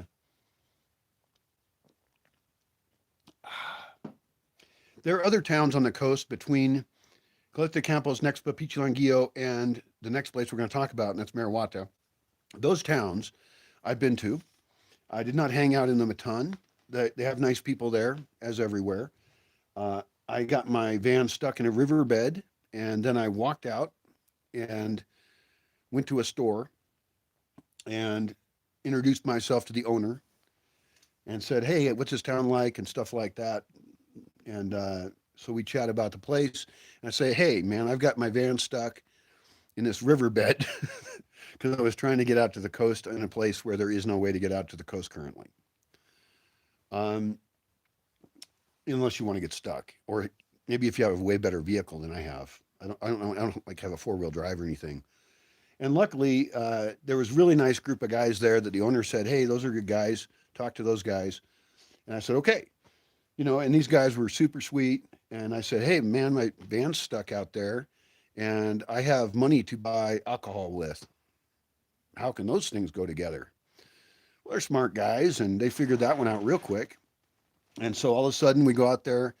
Uh, well, I bought a bunch of alcohol, like beer and stuff like that, and then I think I bought some tequila as well. Uh, and they have trucks and ropes, and so we went out to my van and we hooked the ropes up to it. And these guys were not professionals at this, and the rope broke a couple times, and it was fun though. We were all laughing and having a great time. I regulated the amount of beer that went out to just be motivational, but not get people wasted before we got my van out of there, because I'm a pragmatic person. And then we had some, shots or something, and I went on my way because there was nowhere to stay in that town. There was no hotel or anything. There is nothing in that town that I know of. I think there's a military base near there, but I kind of forgot where I was on a lot of this trip. Like I don't remember anymore, where things were. Um, I did meet the military guys, by the way. They just suddenly showed up with guns, but there was no issue. They were perfectly nice guys, and we talked about how beautiful Michoacan beaches are, because they are. And that particular beach is way out of the way, and I don't think that military station is probably even on the map. Maybe it is. I don't know. It probably is now. But getting out there was a pain in the ass, and there was bugs and stuff, and my girlfriend was getting bitten by bugs. That's not great. There was some cool birding out there, like if you're a bird watcher. The Michigan coast is actually a cool place to go birding. But boy, I don't know if it varies according to season, but those bugs can be pretty harsh. Uh, anyway, so there's other towns like that along there, and I just don't know a lot about them. It would be really fun to go there, especially now that I speak better Spanish. Like I am way more, I can communicate way better now than I could before. And so my ability to record places and share them with the world and meet people. And like I said, I would love to do housing trades for them coming up here and us going down there. I would love to take my friends up here down there to a beach place and have a party with them. The people who have helped me build this place, my local friends. I have local friends who have never been to the beach, and that is a tragedy.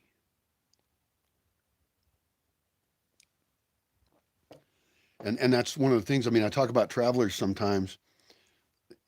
The hypocrisy of some of them just blows my mind.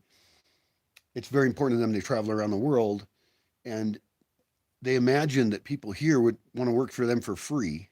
You know that everything's free. This whole concept. I don't know if it's just younger people or dumb people or selfish people or sociopaths or something or psychopaths. I get those confused. But my best friend has never been to the beach in Michoacan, and it's 3.5 hours away. That's it. 3.5 hours away are world class beaches that this guy's never been to in his life. That shows you the economic difference between him and a person who's traveling the world, enjoying it, being a tourist. And some tourists like to call themselves travelers. They're still tourists. They are temporary within the space, and I really have strong opinions about how tourism should be so that it benefits the target. I don't want them to get taken advantage of. I want their environment to be enhanced. I want their economy to be enhanced. I want their culture to be enhanced when people visit these small places. So let's get on to Marawata, and we'll stick with the same theme. Marawata is the most touristed place that only has tourism for a short time and a bunch of it. Okay, it's the convention center of beaches. What I'm referring to is like on Christmas and New Year's, it can have a bunch of people.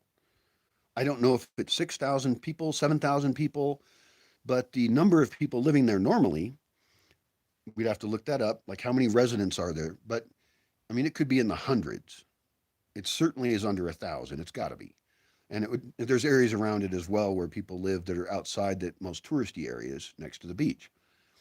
Marawata is an excellent place to go if you are a van person, van lifer, or RVer. There's plenty of space to park, and the people would be perfectly happy to sell you shit. There's Internet Cafe. There was only one when I was there, but hopefully internet is pervasive now because it's considered a public utility for many people. Um, Most of the housing is in small shacks, and they're quite cheap, and they're not impressive. And I think I did not stay in a shack. Instead, I paid a guy to park my big ass van. I went there a couple times, so it was different each time. But the first time I went with my van.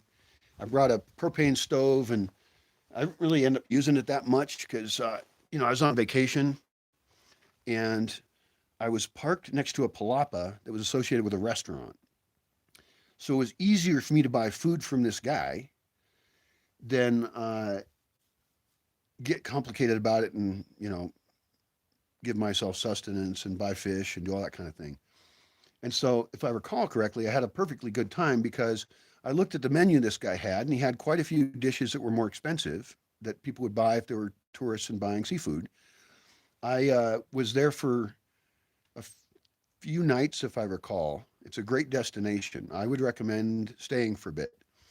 There's also walking places out of it. It's pretty neat. Um, and I think he served me cheaper food that was less prepared, like not as complex or something.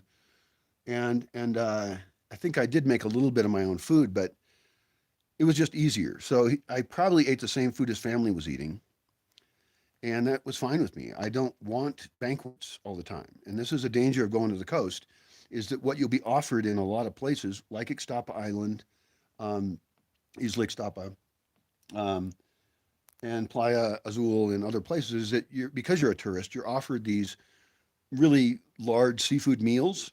And I would recommend having one. That's great. If you have the resources, do it. But that's not how I eat normally. It just isn't. And so I want to figure out, if I was to travel the coast, how can I eat in a way that fits with me economically and fits with my values?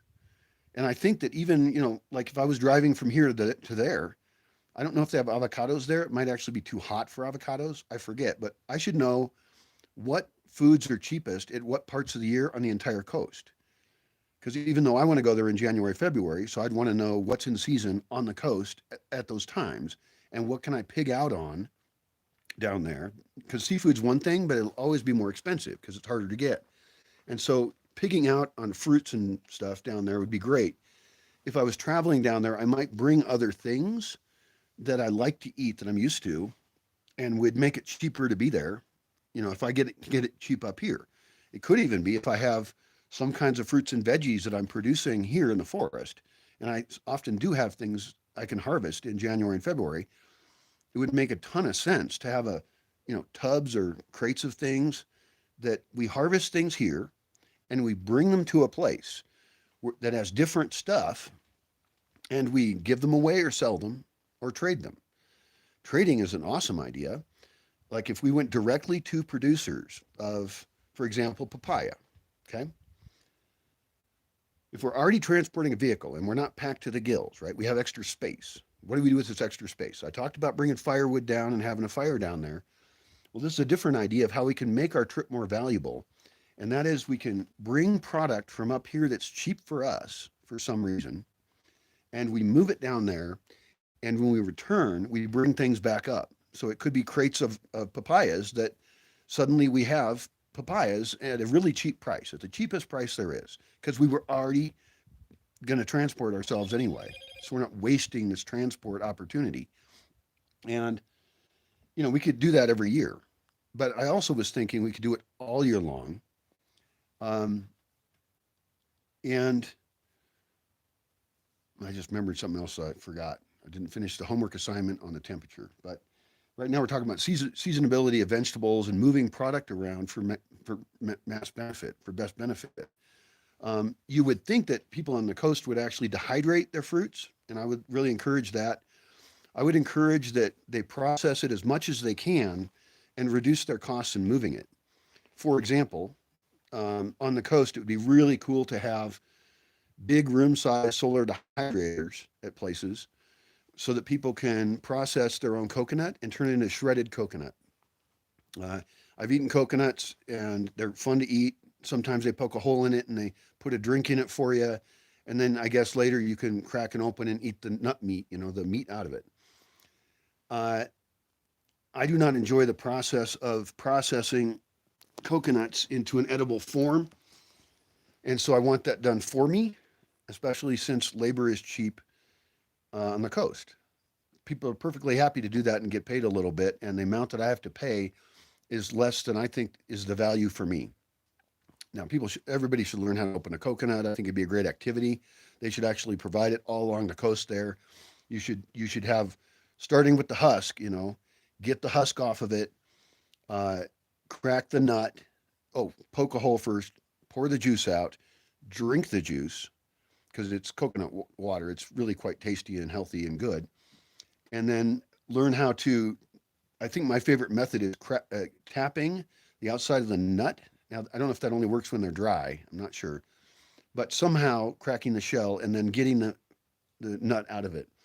Younger coconuts, I believe it's younger ones, you can scoop it out with a spoon, and it's way better.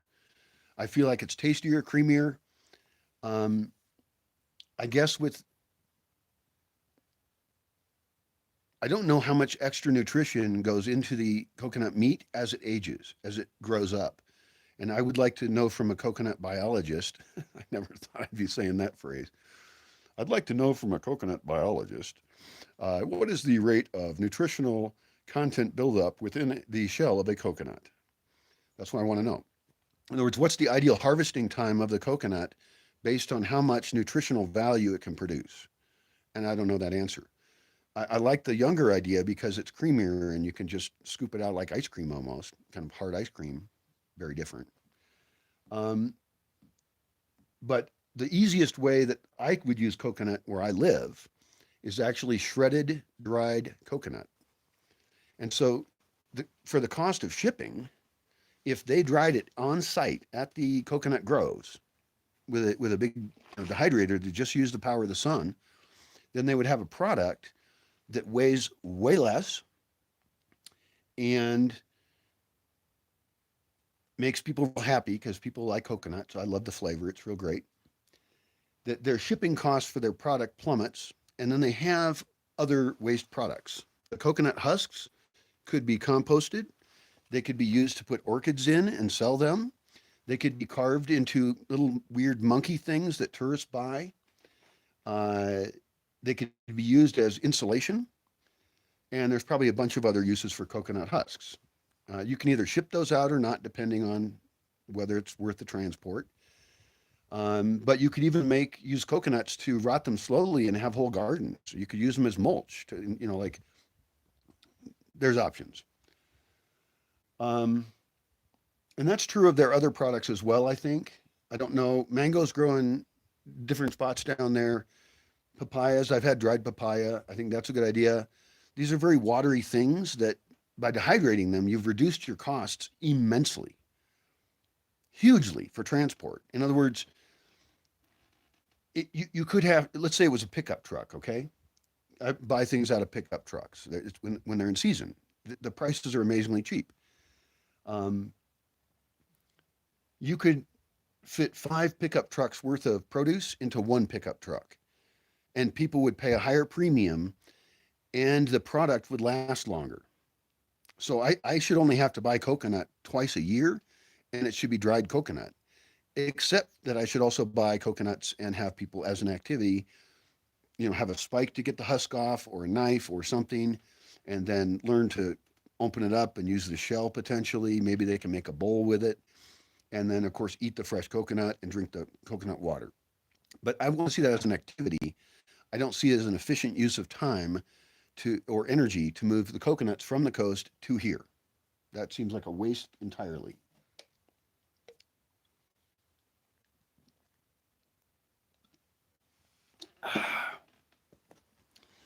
And so we want to really evaluate everything down on the coast for the food experience we have there, and also what we can bring back to the Bosque.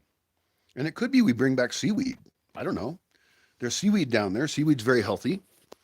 And, especially if we dried it. That's another case where drying it would be excellent. I had a really nice chick come here once, and she lives up in, I think, Maine, and she's super into seaweed. She's really into the health of it. She dries it out. I think she has even a brand, and she'll sell it to you. That's pretty cool. I don't know how much kelp is down there in the water. I don't know how fast it grows. And I wouldn't want to support any kind of agriculture, even that, which damaged too much the source of it. In other words, there's an acceptable amount of harvesting for any biological system. This is true also even of mushrooms here, or hunting, or any time we're using something out of the natural environment, which is basically everything we do. We want to make sure that we protect and enhance any systems that feed us. And so, as I mentioned the jetties earlier, that we could have more protected areas on the coast, one of the biological things that we could increase habitat for is seaweed. We could essentially have seaweed farming on the coastline. And I'm not an expert on seaweed. I don't know what kind lives there. Is there kelp there? I know that some people use kelp. Are there, I don't know. But that's another product that could be something that they could benefit from selling. I don't know how I feel about dried fish, and I have to wonder about that. I'd have to read about it. But that's another object that is a great product, but is hard to transport and goes bad really quickly. And so having professional systems that can dry it, really well built at the right scale, would be fantastic. The other idea, and this is a weird one, is freeze drying stuff. I have mixed thoughts on it. It depends. Uh, I saw online a freeze dryer that has like 40 or 50 trays. It's a big silver tube. Maybe it has 300 trays. I forget. It uses a bunch of energy, but you could run it on solar power and not even have a battery and be able to start your freeze drying process, you know, when there was a lot of sunshine and power with solar panels. I mean, this is way high tech for me. It costs a bunch. There's a manual for it. They say that they'll send maintenance people out if they need to. You would have to do a cost assessment on it. But my concern is that some of these communities are so far off the beaten track, and transport is going to get more expensive, that I want them to be able to transport more product easier. The problem with freeze drying a full thing is it actually retains its form, which is both a benefit and a detriment. Okay? I've never had a freeze dried steak. I would like to. In this case, we're talking about fish and seafood products, so let's go back to that. I'm not into dried shrimp that much, but I can see the benefit. Like if you want a shrimp flavor, I guess I'd like the idea that they dry shrimp. I don't know how they do it, and that'd be a good thing to investigate. Where do dried shrimp come from in Michoacan? What business produces that? And what did they decide is the best way to dry it? Now, it could be it's coming from, Indonesia or China or somewhere. I remember one time I was on the coast, and generally I was eating fresh fish. Like I rented this place with my girlfriend for a week or something. Uh, I think a week is like the minimum I want to stay in a place, really, because I want to walk around and get to know the place. And with my help, actually, I could help some people know where to go and who's friendly, helpful, has something fun to do, something. Uh, and I bought fish quite a bit, and we'd cook it up. And we're not experts on that. Uh, I actually, not being an expert on cutting up fish, I mean, I've cut up fish in my life. I've cut up trout and sole or flounders. They're over near Fox Island. I used to fish for those, and we would just eat them on the beach. It was really nice. We were kids. And so we would just catch a flounder, and then cut pieces of meat off of it, fillet it as best we knew how, and then cook it over a little fire we made. And that was pretty great. I think one piece of advice I would have for people on the coast is probably to actually offer people that option and have actually, it depends on the wood situation, and it would be definitely a touristy type thing because you don't want to increase your energy use. Or maybe they have a solar oven and it's available for you to use. That would be extra cool. If you could buy fish and then cook it in a solar oven on the coast, uh, where it's hot anyway and there's a lot of sun most of the year, or if there wasn't sun, you could have a charcoal option, whatever. But I love the solar idea. That's brilliant. Most people don't own and certainly don't travel with a solar oven. But that would be a fantastic technology to promote in these beach locations. People could actually watch their food being cooked in a sense. If there was solar ovens next to a palapa, for example, and it could be that if there's a theft issue that you make them so that you can wheel them inside a building. I don't know. Maybe they are on wheels. And you actually literally have a garage door like thing up above in the restaurant or whatever your setup is. And you can actually open a garage door or a rolling shutter door, and you can actually wheel the solar oven thingies, perhaps multiple, into that space and then close it and protect it. I'm just thinking about restaurant business, and then sometimes there's petty theft in places. Some beaches do have petty theft problems, and I guess each one is different. And that's another thing to put on the spreadsheet is reports and just monitoring and evaluating what security issues exist there. I know, for example, in Marawata, there's a military base next to it or near it down a Long Beach. It's a really great beach. Meriwetha has like 3 different beaches at least, and I don't know what the beaches like it or around. I didn't have time to explore it. Um, that's right, we're on Meriwetha, right? Wow, I'm really nursing this beer. The thing is, I don't really know what time it is, and I was thinking about walking to town today, but I'm tired, and I definitely need to walk around every day. Um,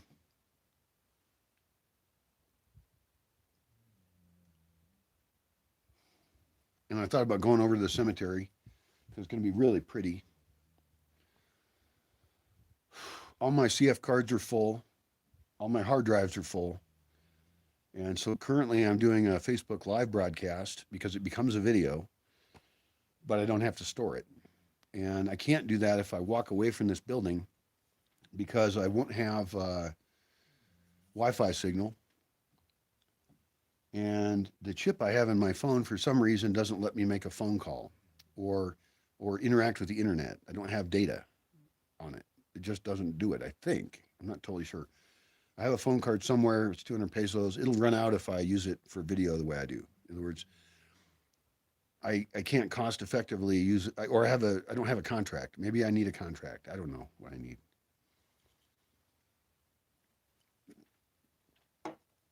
I do wish I had the ability to have a phone that could accept SD cards, so I could get data. I could move data off of it when I'm offline. So anyway, back to the beach, baby. Meriwetha, in addition to little cabin-like structures, they're very simple and certainly enough for me. I would have stayed in them if I didn't have my van. They don't offer much. I think you have to bring your own lock for a padlock, probably. It's hippie housing. There's probably is better housing options, and I should know what those are. One of the cool housing options that I really enjoyed was, and I would recommend it. It's a government hotel essentially on the hill on the northern part of Meriwetha, or I guess it's sort of western, northern, whatever, northwestern. On the coastline, you'll see it. It's just little cabins on a hill. And so I did stay there last time I was there. I did not have my van. I was with somebody who had a vehicle, and we had tented some nights. We tented it under palapas and things, so we got the car camping experience. That's great. Car camping in Las Peñas, for example, great idea. Um, and that's also true in Meriwetha. But that one night we felt like staying in a place with a bed, and this place in Meriwetha is also up, and I think that this is a great idea for anywhere on the coast to consider.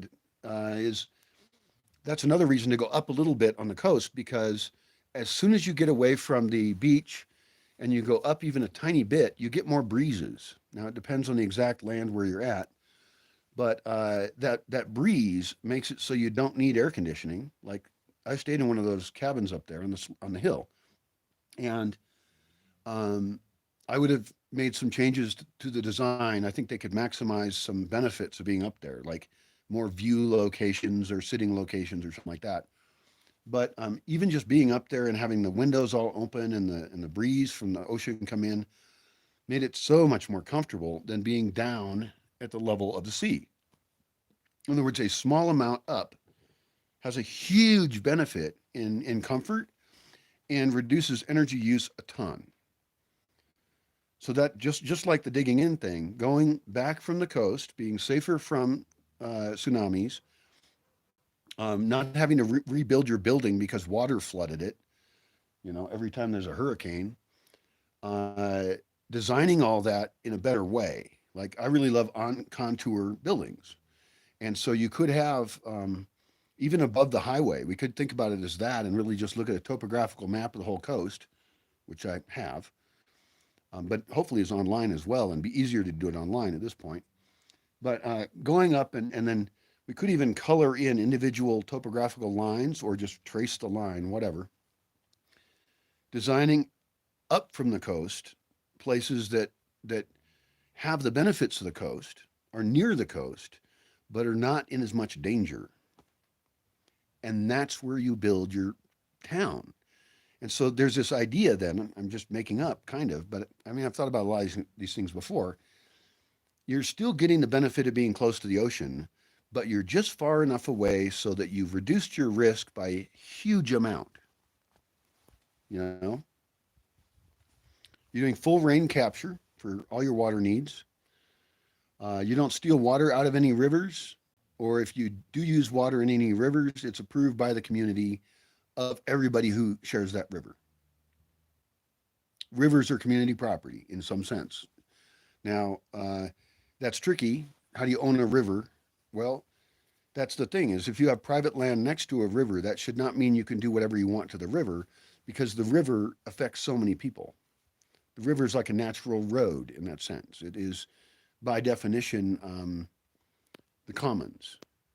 And so anything that affects wildlife within it, like fish, anything that changes the flow of it, anybody who wants to take water out of the river and do anything else with it should be consulting with everyone else on the river and in agreement about what happens. In other words, I think rivers could be democratically controlled, but that also we should do that with extreme reverence for all of the ecological systems we're affecting when we change anything about a river. I'm not against it at all. I have lots of ideas of how we could change the use of the water in rivers and benefit everything around the river. You know, fresh water is just this huge resource that matters, and it matters around there a lot.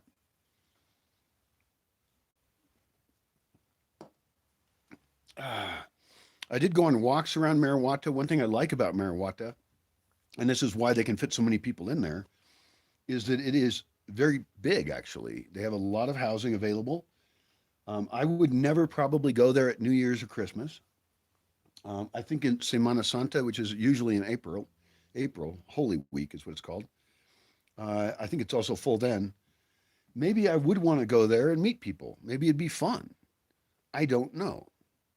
I think what I would want to do probably with Marawata is go there and then as people like go there before Semana Santa, get, my walk around, check the place out again, talk to people, have my supplies all figured out. And then as people come in, if I'm having a good time, I stay. And if I'm not, I split. And that could be with even a group of friends is like, now splitting, of course, at that time means that everywhere else is going to be booked, probably on the whole coast. So I think there is a huge benefit. This is a different idea. I was imagining people flying in, they stay in a place, and most of them want to stay in a hotel. I think that anywhere you stay should have a camping option, and that we can actually rent. Like, let's go with Nexpa, okay? I would love to rent these cabins in Nexpa. They have 2 layers, they have two stories, some of them, a bunch of them, and they're rustic as hell. They're simple beds, and that's the kind of place where I can imagine that it'd be really great to set up like a community kitchen in a building you're renting. So you're not just renting it for sleeping, but you're actually cranking out food. And that's because food is one of the biggest costs when you're on vacation. And so that's where buying the local fruit and having the local fish and then cooking it up would be fantastic. It would be amazing. And you could even bring your solar oven and do it. It's tempting to do propane because you could also do it in a private location. And so that has some benefits. But of course, you should also bring a solar oven and even publicly have it and show people what it is. Have a little shaded area there where somebody can sit right next to it and just be cranking out food. And it's an ecological exhibition. And go talk to each restaurant and say, hey, look at this. Because we want to share and evangelize that kind of thing. And doing it personally is really valuable. I do that a lot with video where I'm trying to promote ideas and things like that. But being able to travel and have solar ovens that you're going to pull it out anyway and you're going to use it. So you might as well be very prepared to tell people how it works, tell people where they can buy them. And since I'm here in Mexico, I think it'd be cool if the person has email or Facebook, which most people now do, and they didn't when I did go down the coast before. So as an evangelism technique for this, to, send them a link to fuck, what's the name of it? Mercado Libre, uh, for trusted products that will deliver an evacuated tube solar hot water stove to your location. And I need to look that up because I don't want to order them from China or the United States. Uh, if I order from China, shipping is a little bit more difficult. Maybe it would be okay on like um, Alibaba Express or something, because they have, you don't have to buy 1,000 of them. Alibaba, you have to buy more in quantity usually, but I mean, I should try that out. I should try getting things directly from China, especially since if the things on Mercado Libre are being bought from China and then resold to me, that adds a middleman. And this is why, like I mentioned, I would really rather have a source where they're making them in Mexico. I would really love Mexican manufacturing to manufacture evacuated tube solar hot water heaters. I say that so often, it's like a fucking religious chant. Um, and reduce their costs and their wood use and their propane use in a place where there's sun a lot of the time and they're just cool. So I guess I'm a big proponent of solar evacuated tube solar hot water heaters. Sorry, stoves, ovens. Sorry.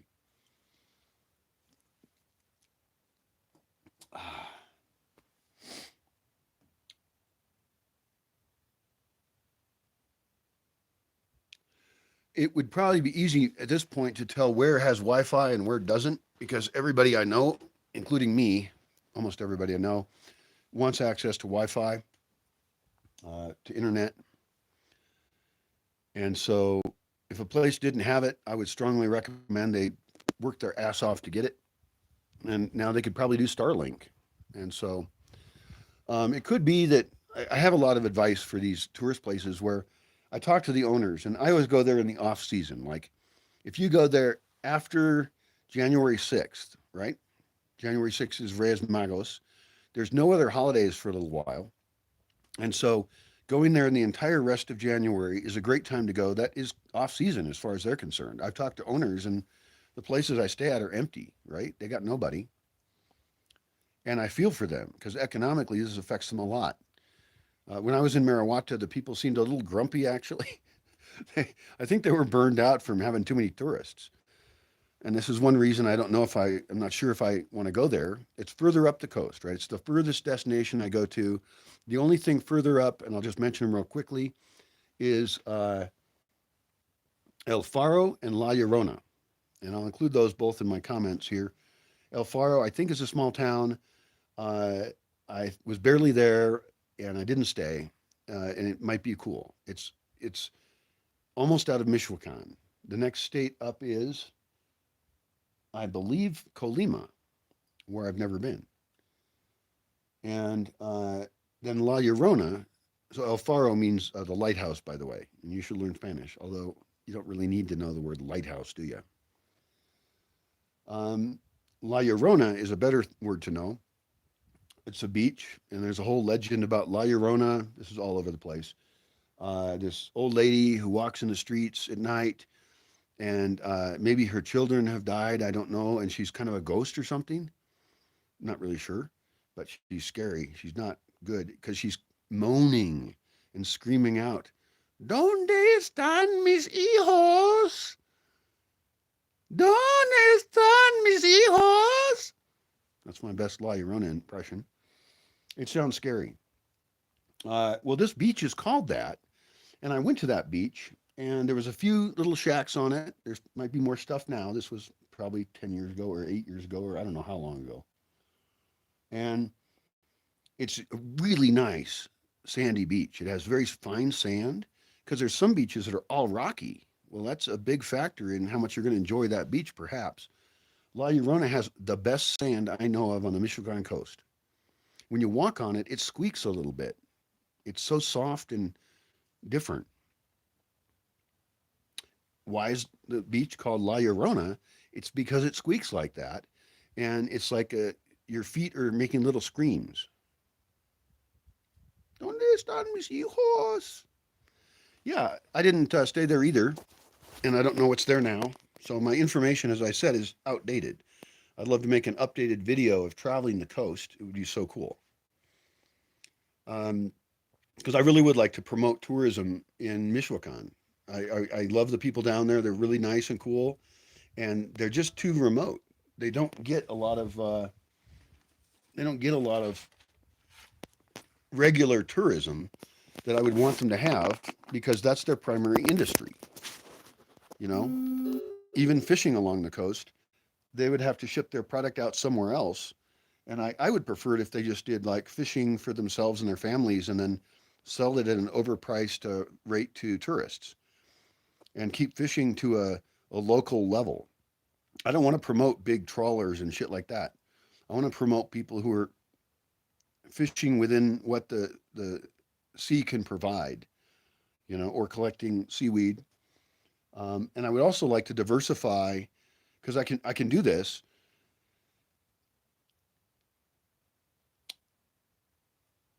If I bring certain plants there, let's say it's basil, okay, that is a non-invasive plant.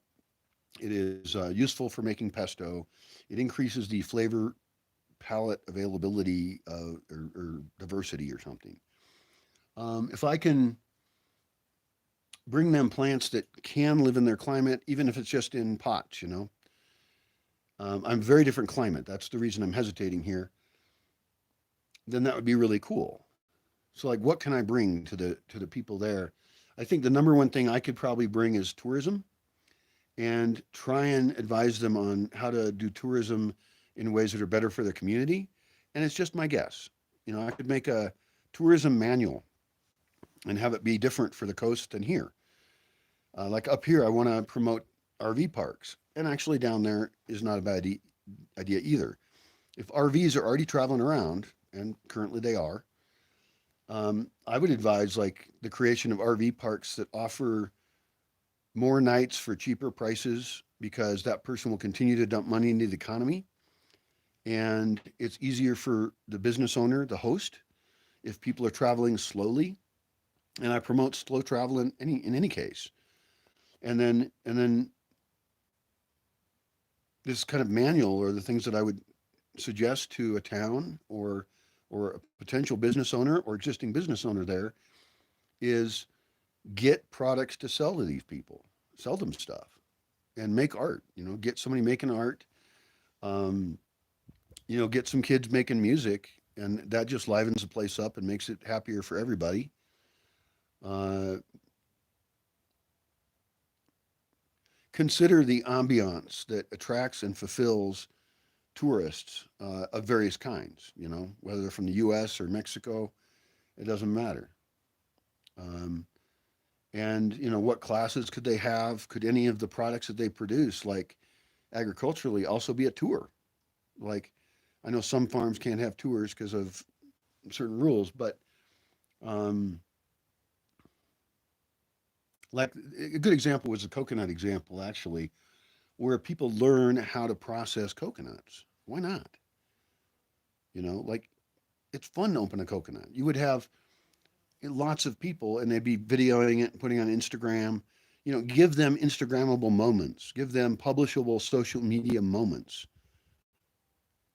That's something I don't think some places they're rural and maybe it's changing now, but like I've been to places that if they were publishing more what they were doing and then attracting people who wanted to do it, and that would bring more money into the community.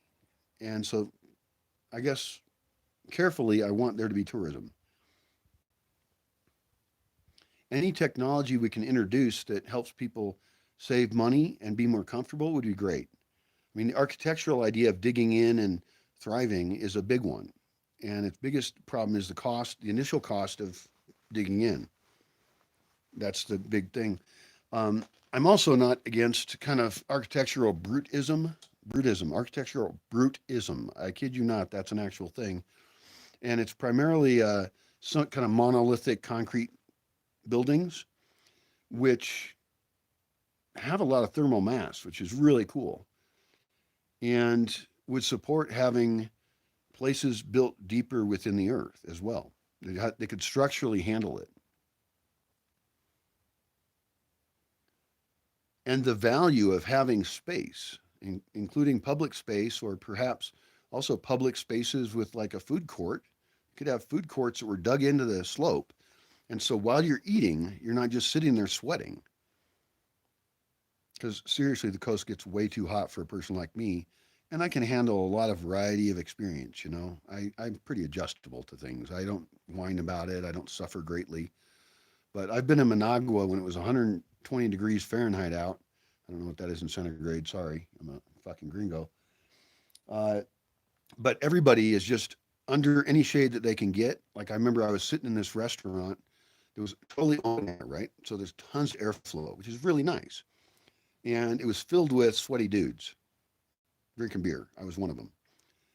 And in the shade, I'm just sitting there sweating and drinking beer, which is really cold, which is awesome. And it's not cooling me down though. The place is just too hot. It's just ridiculously too hot. And so the solutions for that are to have it be open air like that one, and everybody just kind of suffering as part of the experience of what it is to live there. Terrible solution. Or dig in. Now, that area of Nicaragua is pretty flat, and so what you'd want to do is look for any hills or topography you've got, and then maximize your digging in-ness in that location, and also worry about the water table and water flow into something you've dug into, right? You want it, if you're going to dig in, you have to control uphill water flow.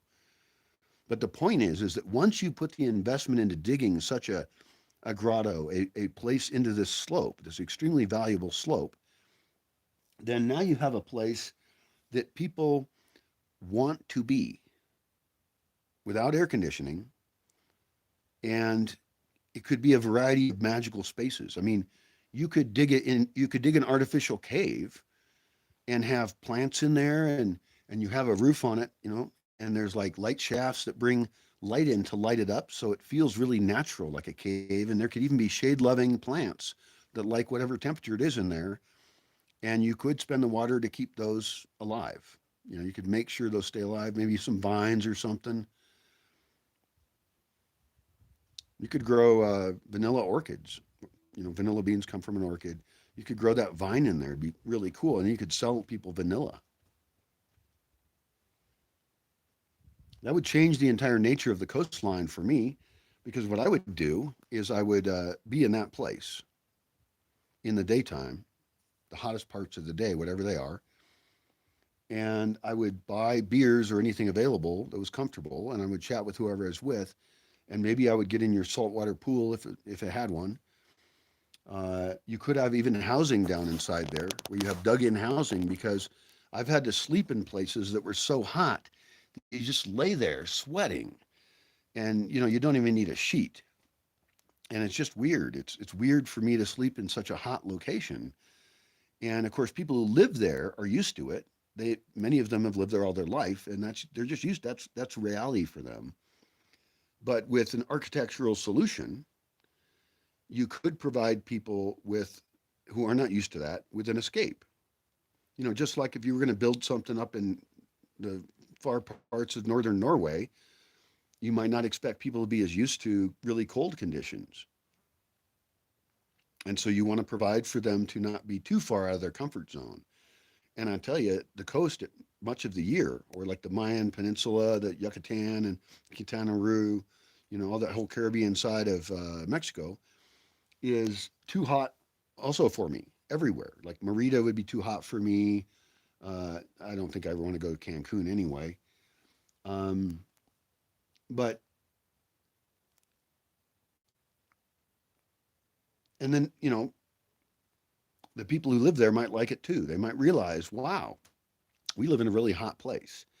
Let's dig in and be more comfortable, because then I still have the option of the mornings, the evenings, and the nights where, I mean, that's a great place for nightlife. In fact, as far as swimming goes, and this is a little crazy, but if you did have a jetty and you had comfortable places to swim around in the ocean, heck, you could light it up at night. You could have nighttime swimming that was lit to a degree where there was safety was taken care of. You could even have a lifeguard. have two, you know. But if you did it right, you've gotten rid of the waves. The waves are the problem. You know, they keep me from wanting to swim in the ocean in many places. Like in Troncones, I would not swim in the ocean. When I was there, the waves were big. And I did swim in the waves. And sometimes I'll swim out beyond the waves and I'll try to like pretend I know how to body surf or something. It's fine. I'm not really afraid of the ocean. I like the ocean. But I know if I swim out too far, I might get caught off by a riptide and die. And that's, you know, just bad publicity for a place if people die. Um, and I don't want to have to think about it anyway. I'm a strong swimmer. I love swimming. It's great. I got no problems. But I'm thinking about also kids. Got to do it for the kids, for the kiddos.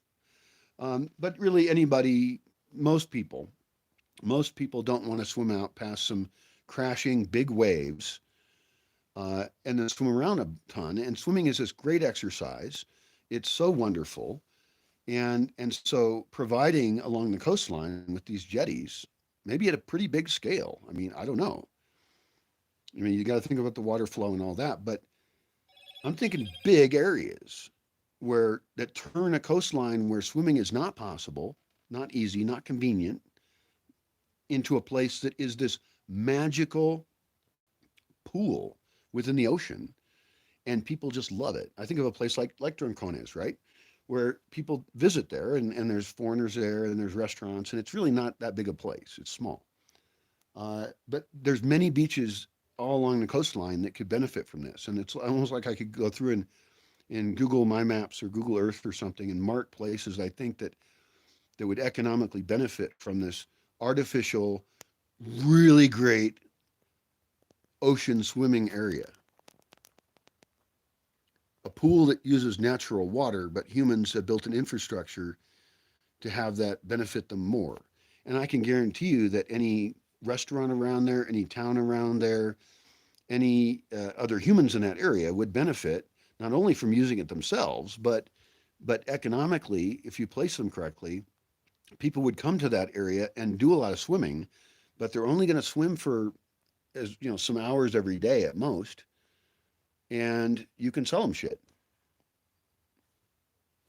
It's a huge win, and if you combine that with, I mean, how deep the inside thing is could actually vary quite a bit, and you could have within it even little kiddie areas, like with a little interior jetty, so you can keep kids of various ages into a little subsection of it.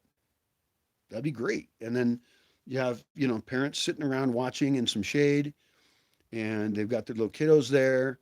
If you're a younger, you know, adult, then you have a big area to swim in. If it was really deep, and I don't know how deep it should be, I was thinking not that deep, but of course, how deep it is changes with the tide, and so you have to design it to be correct for the tide. And you can even do weird things, like I've seen this in a couple of things, where you can put pipes in it, where when waves come in or the tide comes up, then the air is forced through the pipes and it makes a organ type noise. You have an ocean powered sound machine, much like the Sound Garden at Warren Magnuson Park in Seattle. It's actually at NOAA, National Oceanographic Atmospheric thing with an H. Headquarters sounds good.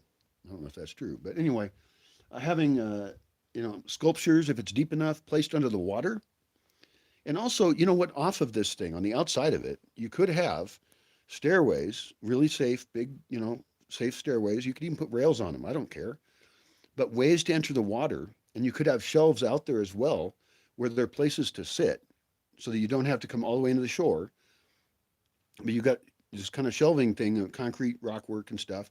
And then people can be in the open ocean as well, not necessarily in the thing, but the way that waves are controlled out there is a little bit better.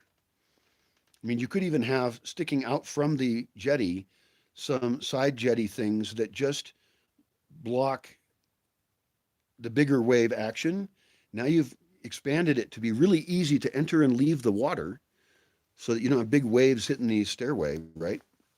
And then you're in open water.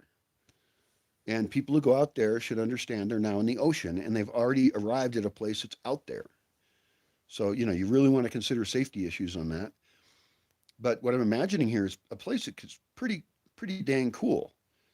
And if you wanted to go another step, I mean, you could actually make that jetty. This is getting crazier. I can't help it. I just can't help myself. You could have that jetty actually be hollow, have two jetties, and then they're attached on the top, but people can walk through and under the water. This would be very cool. Now, I don't know about the material behind that and how thick a glass you'd need to have. You might do that in just a few spots, or the craziest idea, forgetting about some safety concerns and engineering a little bit, would be to just have this hallway that goes under the water next to this swimming area, right? Where it's stiller water, and you have a whole different kind of wildlife that's growing in there. Different kinds of rocks and algae. Like I said, there could be sculptures on any part of this. Um, the outside of it might be ideal for scuba diving if that's good in that area. The whole area would be better because you're improving it biologically. But the inside of that, where people are swimming, it would be really great to make, these coral reefs, and certainly certain types of fish would really love living in there instead of somewhere else. And the more edge you add to it, the more life you get. It's a crazy idea to think about rooms under the water, but aquariums have them. You could have like glass bottom boats and stuff like that, but I love the idea of being able to go underneath. And if you were to do that, considering the safety issues, um, it may be possible even to have a restaurant under the water, or but even just any kind of aquarium type stuff. That's really what the main point is. And that would be a super tourist attraction. I mean, it would, first of all, using natural water instead of having a complex aquarium. You're using the species that are there, and you may bring species in from nearby places. I don't think there's any danger in that. I would not want to introduce any species anywhere that could be invasive. That's a big problem in waterways in general, because you also then can't remove it. But anything that's nearby that lives in rockways or anything similar nearby, you could put in this space, and it would some of those species would thrive there and be really amazing and pretty.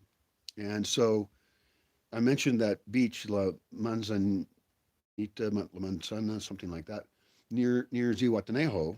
Uh, you could create a bunch of spaces like that with some cost in terms of the public infrastructure. The infrastructure to build it is not easy. It's not simple.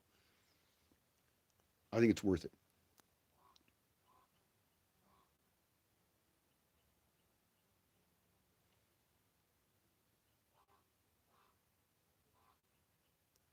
Yeah, I'm going to go on Google Earth and make a Google My Maps for the whole coast.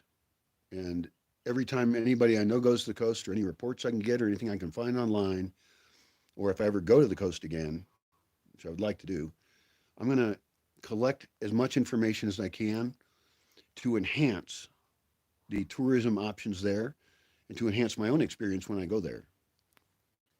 In particular, I want to meet cool people. There was a guy who contacted me, and his family owns a coconut farm, a coconut orchard, and I saw those when I was driving by them. They probably own a lot of hectares, a lot of area, a lot of acres of land, and he seemed like a nice guy. And I didn't stay in contact with him because I hardly ever go to the coast, but I think that there may be some camping out options at big coconut ranchos and stuff. Hi, honey, what are you doing? Hi, honey, what are you doing? Well, I managed to make that beer last over 4 hours. I got no more beer. This is terrible. This is tragedy. Who the hell's in charge here? Where's the manager? Ah, hi, little honey. So I should go walking around today. It is a gorgeous day out. The sun is. This is the first time the sun's been out like this in some time, and it is not. Well, there's very few clouds in the sky. They're all far away. Directly above me is the hot sun.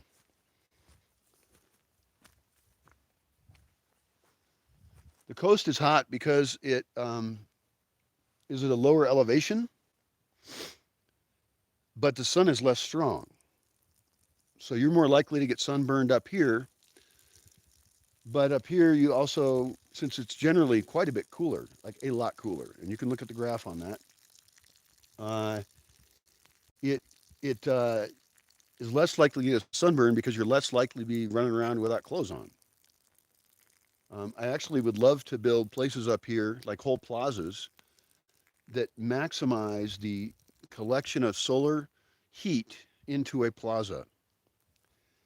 And in this case, I'm imagining a plaza that probably uh, is walled in. Often plazas, I imagine, have an open side to the east because I want view out of it. I want to build plazas that have view and buildings that have view of the lake because that's a valuable thing. It makes things better, just like views of the ocean are cool. But I also need to build up here places. And I mean, down there they need to build even at night. They need to build places that are cool, and so they would want to dig in and protect from the sun and all that. Here, I would actually want to have places that are built to capture as much sun as possible, even if we have to use mirrors to do it. But the shape of the building would be good enough in many cases. Maybe you even have a plaza that is all, the surface, the floor is black. And all day long it's soaking up heat. And maybe it's not even a comfortable place to be during the day. If I can really pump enough heat into that. Because up here, I have the opposite problem down there. And that is I want a place at night that is heated for some number of people all night long, really. Now, I still like the idea of going to sleep at night. I don't want to promote staying up all night, but there are times when you want that. And especially, I love to support the idea of writing at night or uploading stuff, or, especially as winter comes on, the nights are longer. So, architecturally speaking, I need a different thing up here than they need down there. But either way, the solution is the same. Dig in and thrive. Dig in and thrive. Because once you build it, now you've got a place that makes your entire location more comfortable a bunch of the time. That's very valuable. So today, it's interesting as I evaluate this place, is that sun is so hot that walking into town right now and back, I would probably be sweating on the way back. Now I have hats. I have straw hats. Keep the sun off my head. And it's really not that far. So, and I'm supposed to walk every day. Now I'm getting afraid going to town. And I like talking to you, and I can only do that with Wi-Fi. I think right now the internet is a tether for me to reality, even though that's probably not the best thing to moor up to. But yeah, I should even rethink this place. I mean, I think about it as a laboratory a lot, and I want people to have this. I have all these hardcore things I say about it. I probably scare away a lot of people, and that's on purpose. I don't want most people here. But I should talk about some of the nice things about being here, and I should certainly build more of them. So just like I have all these ideas for the coast, I should take the same kind of ideas and make more attractions here, more activities. In the past, I had a bunch, but it was hard for me to run them all. I think some activities can just be built in to the system, and they're just there, like a low rock climbing wall, for example. It would just exist. People could use it. You could have sawdust at the base and refresh the sawdust every year or two, or maybe every 6 months. I don't know. And people could just, do what I think they call it bouldering. So they wouldn't be so high up. They don't need ropes. It's a thing to climb on. It's a sculpture that you can climb on. And it can look like a wall. I want a concrete slide here. And I want that to be built in the exact correct way so that it's safe and fun. Combine those two things, safe and fun. I want it to be in a place where kids can run up and go down it all day long. You know, I used to go snow sledding on Mount Rainier when I was a kid. They would dig out huge, big uh, things for your sled, like chutes for it, like runs, I guess, sled runs. And I can't do that here. I don't have snow. And I think that if you angle the concrete at exactly the right angle, and you could even wax it or something, make it so that somebody can use almost nothing to go down it. So not even a thing with wheels, but it's at exactly the right angle so that your body weight pulls you down the slope, and that'd be really cool. You know, avocado. It's not ripe. These avocados are ripening, but very slowly. Ooh, maybe they're perfect.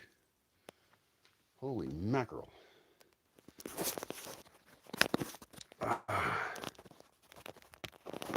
That's one great thing about living here is the avocados. And that might be a good thing to bring to the coast if they don't have them down there. My neighbors grow them, so I can get them real cheap. And I've got a bunch of baby avocado trees, but it's going to be a while before I have a lot of avocado that I'm producing.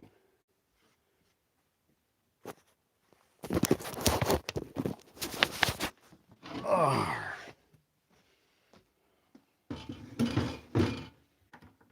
All right, so we're done with the coast, I think. We're still on the topic of the sun. We're back to the Bosque now. Dang it. Fucking goddamn it.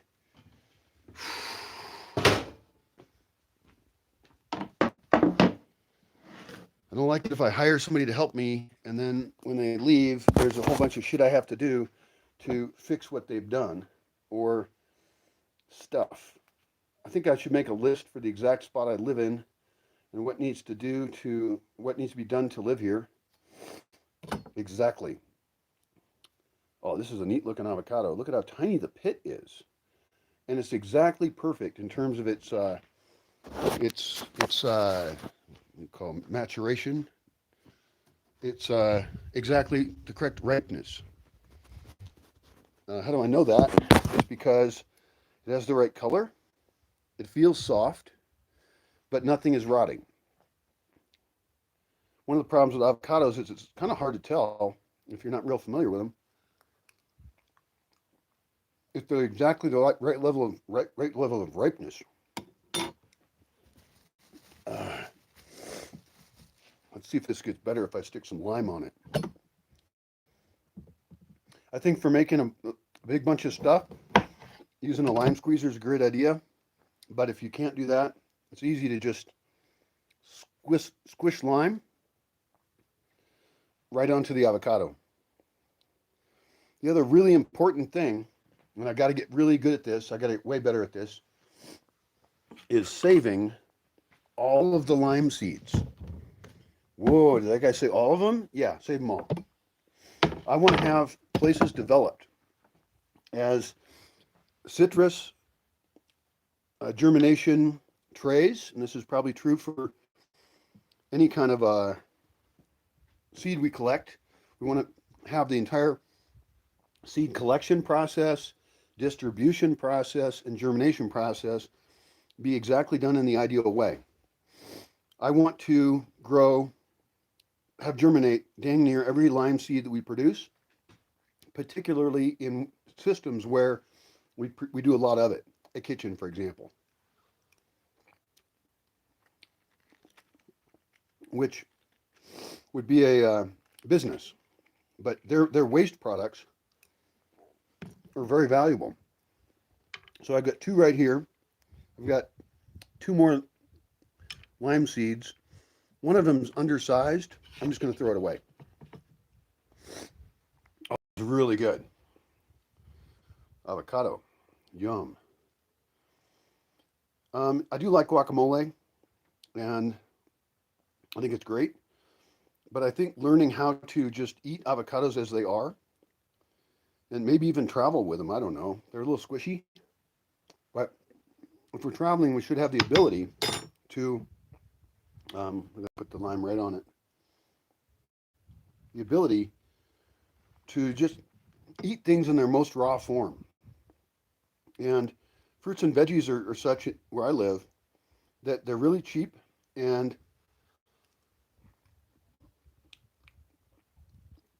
if we were to travel, carrying a few snacks and having backup dried foods and things, and then just buy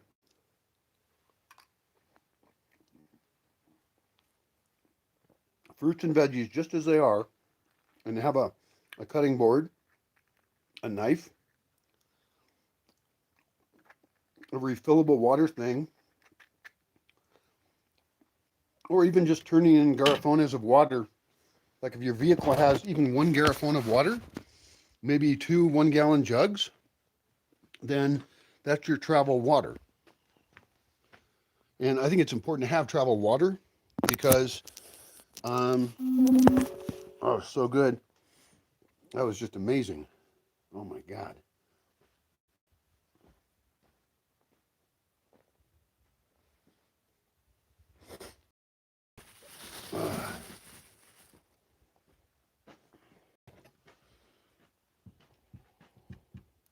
I'm going to eat another avocado. Damn, that was good.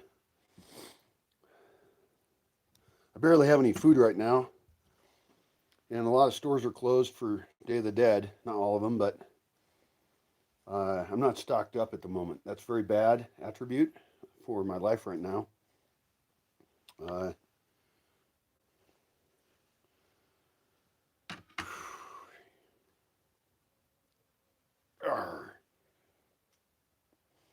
this one has a bigger pit.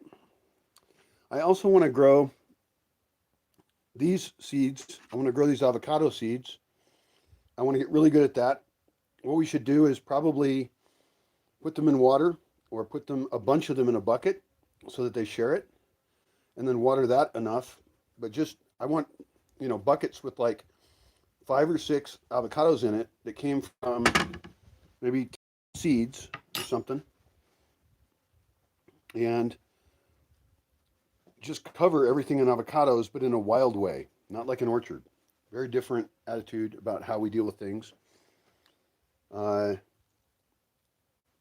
then the ones that do well in exactly where they're, the place that they're at, mixed in with the forest as much as possible, do well. That's great. And also, Hass avocado is not the only kind of avocado. There's a whole bunch of other ones. This one, it turns out, this particular fruit here is a little bit too hard. That sucks. It's not perfectly ripe. It's almost ripe. Like I got excited by the other avocado. I'll still eat it, but I don't know.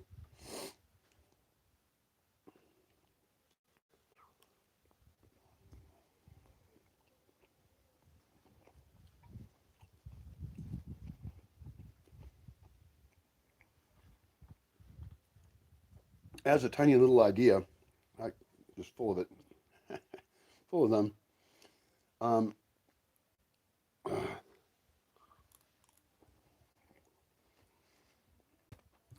we could take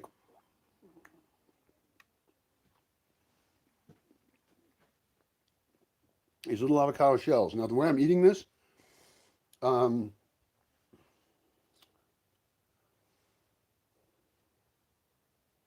I'm eating it right out of it, and I'm putting my germs on the shell. If you were preparing avocado in a kitchen environment that was controlled, this shell could actually be filled with something like a little bit of food. In other words, it's a tiny bowl, you know? So that's something to think about as an idea. Or if you had your own avocado, you could actually just go to a place and they would take a ladle and they would just ladle you something tasty in there. I don't know what. You could consider every kind of soup-like food or curry or pozole. It's a very small amount of pozole, but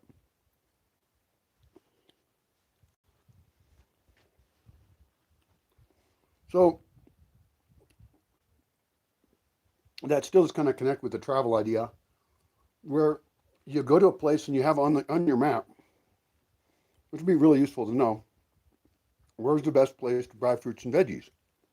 In a place like Caleta de Campos, they have a grocery store, they have fruit stands, but there could be places where you just pull off the road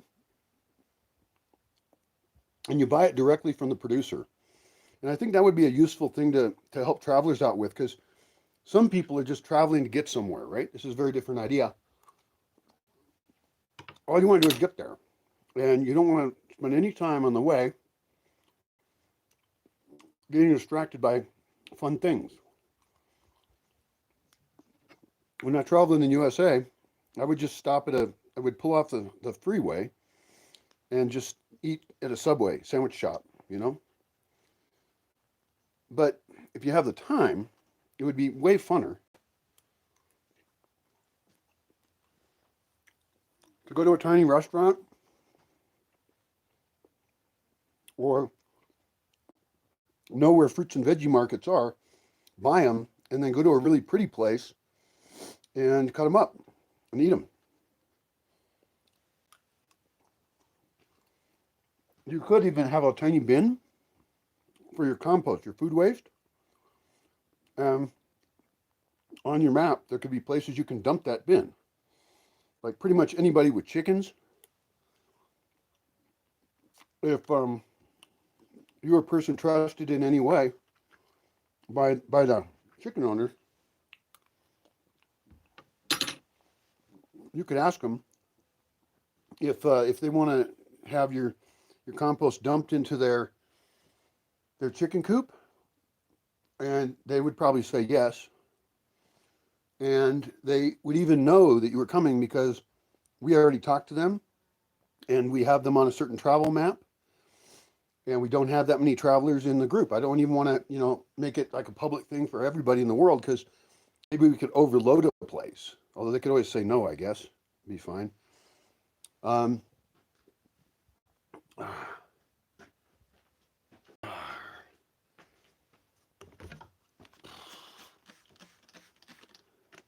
So that way, your food costs when you're traveling plummet. And you're, by definition, eating these really fresh foods from places near where you live. And that's why I mentioned like a calendar, spreadsheet, calendar, whatever, of what's in season when. What's in season where I'm at. That'd be a cool app, actually. It's a great idea. What's in season where I'm at. And who sells it the most direct. That would be so cool for travelers. Like before coming back to the coast, back here from the coast, I want to come back with those dried coconuts. They dried, so their costs go down, and my costs for transporting what I want for the next 6 months to a year go way down. And then I also want to buy like full coconuts, so that they're fun. So let's wrap this up. I've been talking now for 4.5 hours, and I am really tempted to go into town. I feel pretty good today.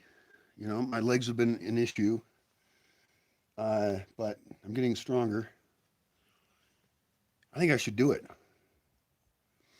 I can try and keep people away from me. I don't want to get COVID today, but going into town is extremely dangerous because some people are really friendly and they want to touch me in some way. Even if it's a fist bump, I don't really like it. I see no reason to have a no contact greeting. That's what I'd like. And I don't want drunk people, even if I know them and I like them, in my face being overly friendly while they're drunk. I'm not into it. And there's just, an extra added issue with going to town. There was already issues before where, going to town has an impact on some things, so it has to be done correctly. Could I make it to the cemetery today? I don't know. It's far. My fear is going out so far that my muscles start to shake, and then I can't get back comfortably, and I don't even know what I'd do. If I had an electronic ATV, two of them. And that's so that two people can use those after a brief conversation about safety and things like that, some kind of training, and then drive into town on those and come back. That would be really cool. Two is the smallest group, you know. I don't even like the idea of individuals going into town. The trail has parts of it that are kind of a bit treacherous. I almost half crawl up part of it currently. Uh, I could take the longer way, which is flatter, but whatever.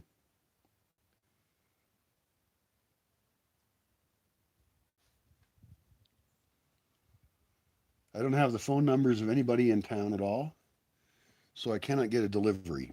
And the guy who was on WhatsApp isn't anymore. So that sucks. If I was going to order something, I don't know, order a bottle of tequila, order 3 tortas. Everybody's busy with Day of the Dead stuff right now, so I don't also wouldn't want to bug anybody, but I don't have the ability to do it anyway. That sucks. Um, I could walk in the evening and time it so that it's after the last part of the day. I don't generally like to do that because it's going to get dark at some point, and if you get distracted and there's more people out doing stuff, you know, I think that going in the morning into town is the better option, and that we could use town trips most efficiently with the least amount of security risk for, at this point, disease issues. That's the primary new one. There are some other issues about local reputation and things like that you know, I'm very cautious about how I relate to town. And so I have to have really good training for people who come here to affect town in a very positive way. Uh,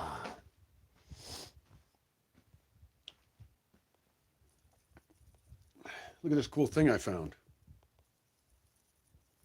This is what's known as a conch, I believe, and or conch, something like that.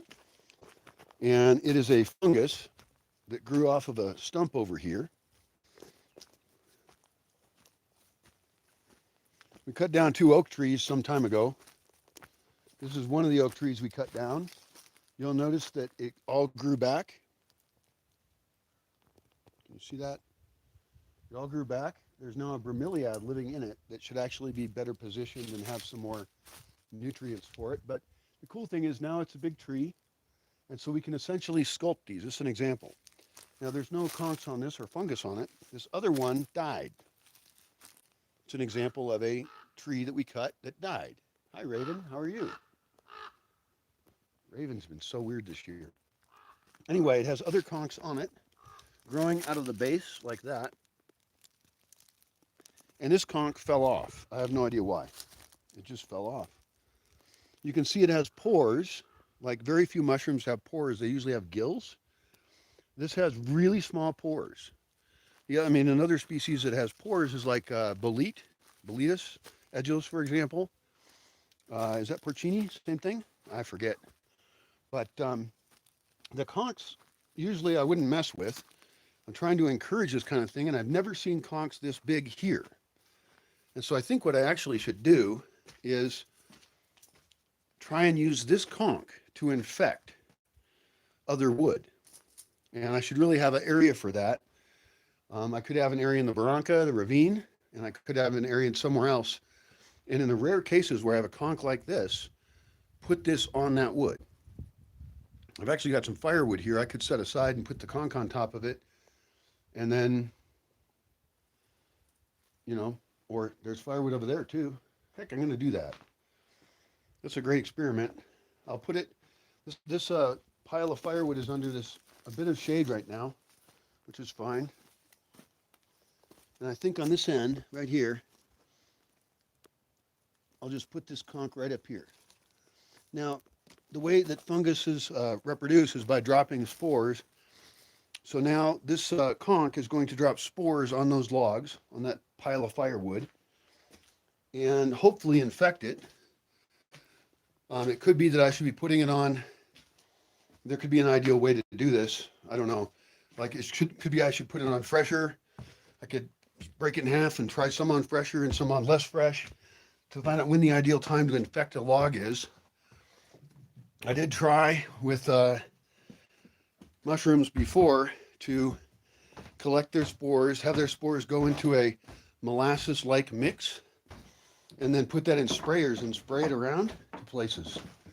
And that did not work out very well. Nothing happened. I did it wrong. So, no problem.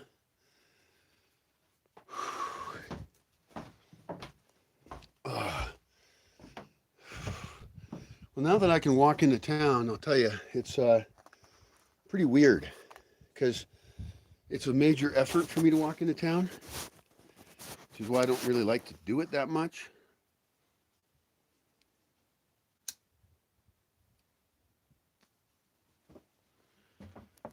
Don't smoke in the Bosque. It's against the rules.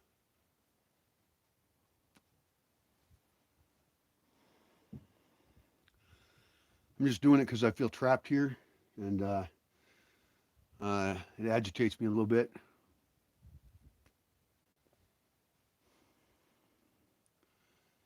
I used to walk into town like often, 3-4 times a week.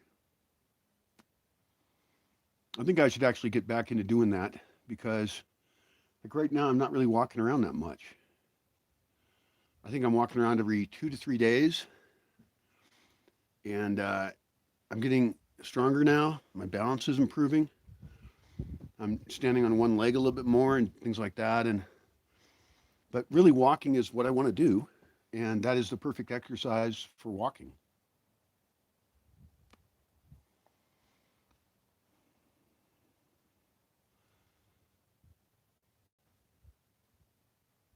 And the thing is, I like going to the store and buying some stuff. I haven't had any cheese for a while, but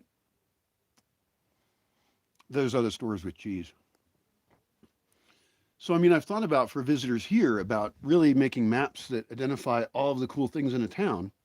I think, now that I really think about it, we can improve tourism in even the tiny towns around here, as well as these coastal places that are nearby. We can improve tourism by having Google My Maps have all the places that are interesting in that area.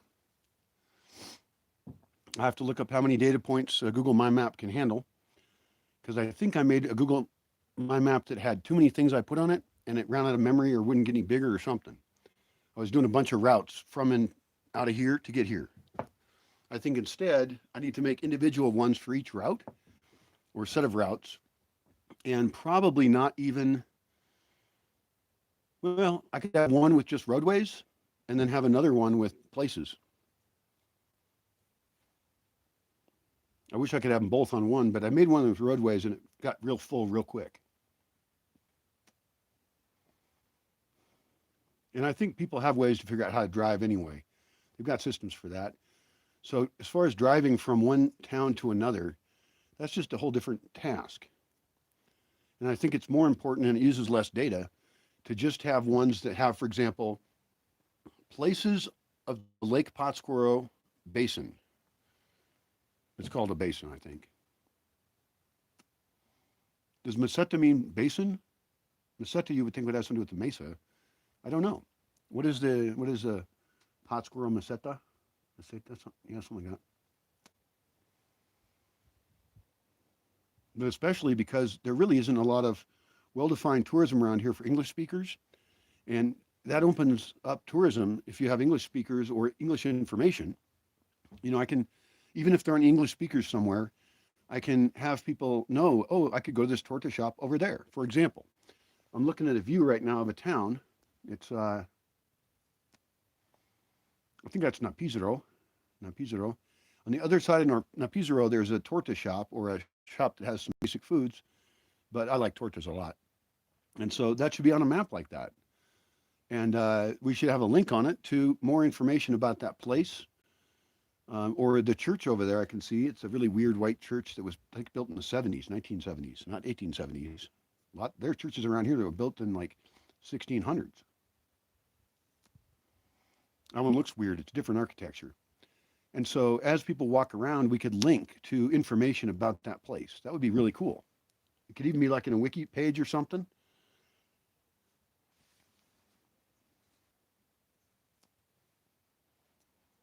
And I guess I need two maps of everywhere because I've got friends and people I meet in places or private locations that are not open to the public, but I could send friends there. So I have to decide then in every case whether to put on the public map, the private map for friends, and then the super private map of just places Brian knows about. But what's the point of mapping it? I mean, it'd have to be a weird secret place. There's places I don't want people to go, uh, and places I do. Actually, I can't think of anywhere I don't want people to go, but I know where I do want people to go. So I should promote those places. Like there's two pizza places in Pottsquare that I like. They're both run by cool guys, and I should send tourists there. I mean, like just now, right now, there's some YouTubers that are traveling, and they just left yesterday morning to go to Pottsquare. They did it for Day of the Dead. Today's November 2nd, 2021, so it's the second day of Day of the Dead. Which means really it should be Days of the Dead. It shouldn't be, although in Spanish it's Dia de Muertos. So whatever. But, I should send people to whatever things would enhance their experience, because even like these YouTubers, right? They're pretty cool. They're the Yarbros, I believe they're called. It's a couple of people. They're both gringos. They speak questionable Spanish, but they try and they do a good job and they get around and they enjoy places. And like they made a really good video about going to Monterey and hiking around in the mountains, and that's a different landscape than here. And so it's really neat for me to see that. I've never been to Monterey except driving around it to try and get to Texas. So that's not really knowing Monterey. I could help deepen people's experience by sharing my travel information. And there's other websites for that. Like I would actually like to put trails on the trail maps. There's a website for just looking for trails because somebody wants to go hiking. And I should talk to people in towns around here or anywhere that one of the ways to have somebody come to your place is to have trails that go to anything at all. I'm looking at a hill over there that would be great with spiral trails going around it, and probably two of them, one for going up and one for coming down. That would affect things, and you'd want to control all the water flow off of that so that you have places where the slope of it evens out. And so since you've created a humid spot, you can grow different kind of plants there. And so we could experiment on this hill I'm looking at. It's not a big hill, but it's right next to the lake, and it overlooks two islands and really more places than that. I'm up here above the lake, right? So we're talking about, this is not going to work to show you this, but out there. And that hill is between two towns. So both of the towns would benefit if there was a parking place on one side of the hill and the other side of the hill, or one parking place for the whole thing. I mean, you might have your spirals even start at the same spot, or you could have two entryways to it. No, it has to start and finish at the same spot. The spiral does. So at the base of the hill, you have to select a property that would make sense for parking and some buildings for services, like toilet and store, who knows what. And then see if that area is connected by another road. You could make a road that connects those two towns that was not the main road. That would be really cool.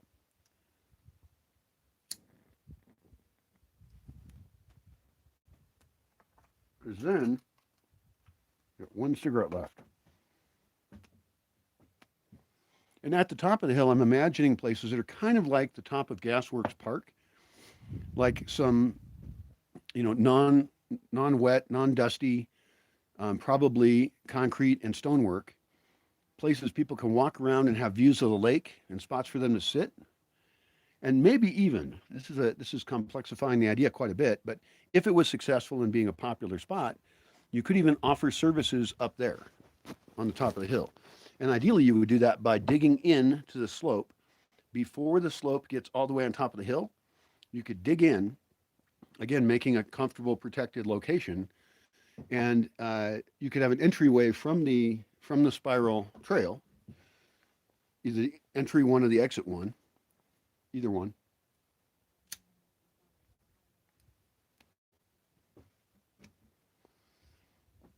And then the tops of those dug-in buildings can be a walkable spot with a railing that has better views even.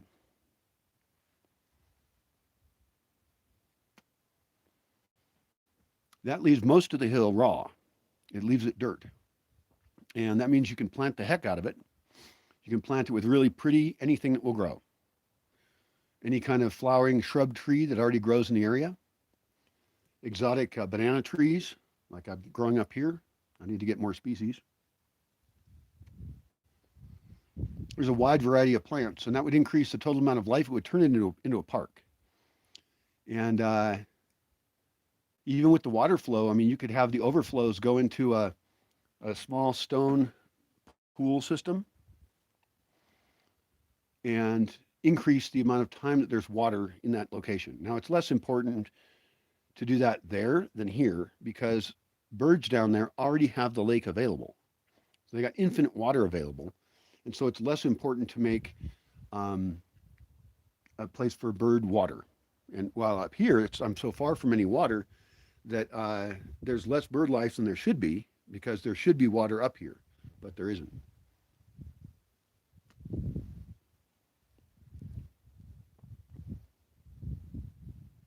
That's a great idea. So my Google My Maps thing could also, I can make a projects one, and this be separate, right? Of what I suggest communities do to enhance better tourism. Now, the thing is that the kind of thing I'm thinking of, no, it matters, you know.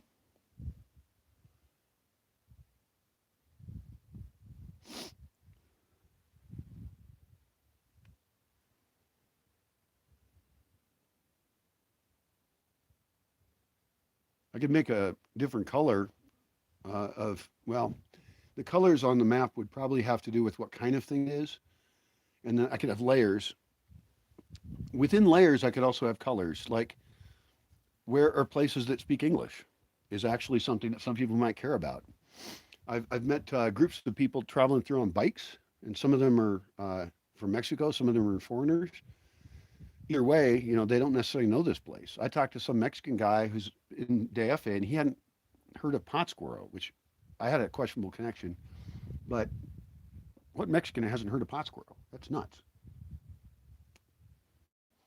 But he's traveled a little bit in the other side of the country, the Gulf side, and just hasn't traveled over here. Never been to Jalisco, never been to Nayarit, Colima. So Mexicans could also benefit from this. That's another map section, I guess, is what do we link to? I guess we could just link to either a private wiki page. That would probably be best. But for now, even just linking to whatever wiki travel or something would be good, or Wikipedia for serving the public to be able to be better tourists.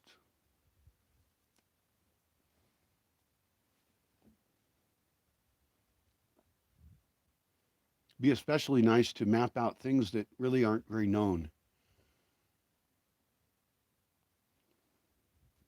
Because like these YouTubers, they're the Yarboroughs, I think they're called, Yarboroughs, something like that. They're real nice. I forgot their names. But they're really cool YouTubers. They're like the Tangerinis. That's another cool channel. I should make a list of all the cool channels. I'll put it in some description somewhere of people who travel around Mexico, whether they're Mexicans or foreigners. I don't care. But I would love to help those people discover cool things here. Where can they park? Where can they camp? I would even recommend maybe, I have a whole list of recommendations for Aronga, both the town and the municipio, and I really love this place. I love living here so much that I want to give any ideas I have to people. There goes another vulture.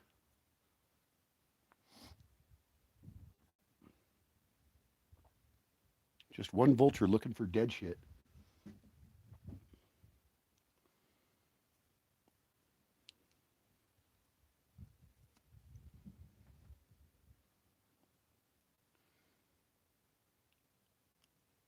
And I guess what I would put on that map depends, you know.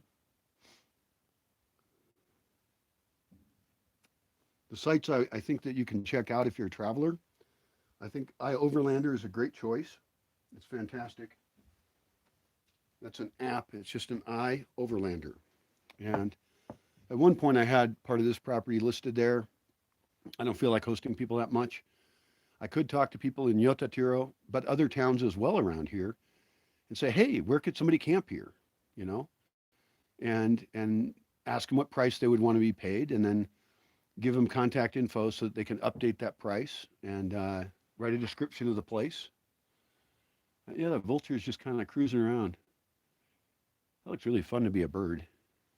It looks so cool.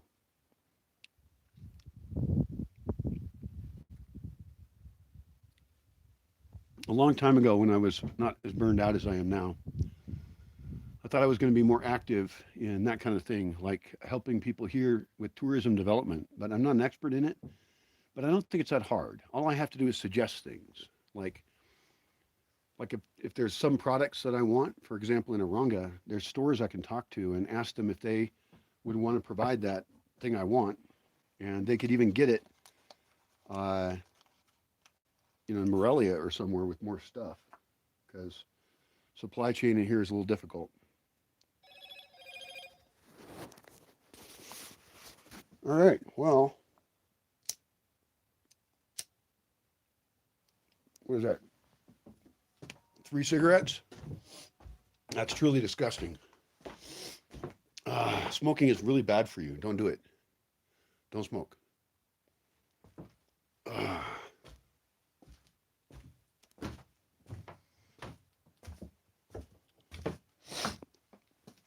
There's a guy you have to know about if you come here, and that's Vasco de Quiroga, because he influenced a lot of things around here. He was actually a lawyer turned priest. I forget which branch he was, Franciscan or Jesuit or whatever. But he had a lasting impact on this area. And I think we should continue to take inspiration from him and realize we can all be Vasco de Quiroga a little bit. It's times have changed. Things are different. It's a whole different world now.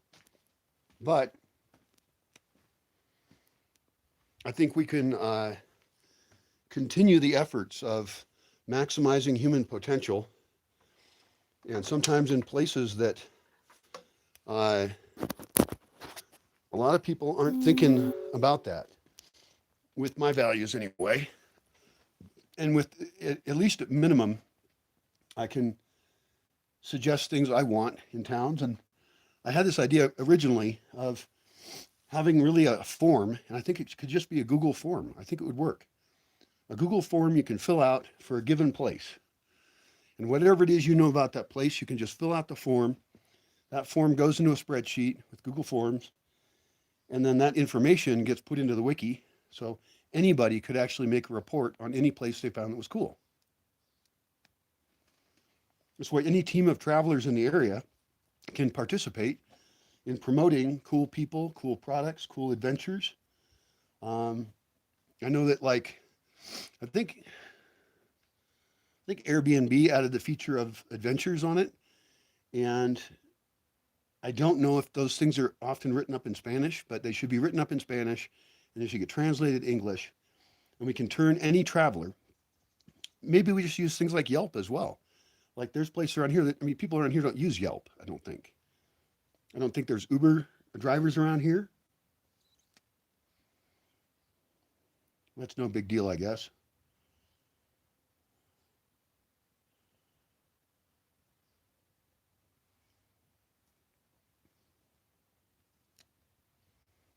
This kind of map would even be useful for people who are going to go to a place and then stay for a while. I like that idea much better.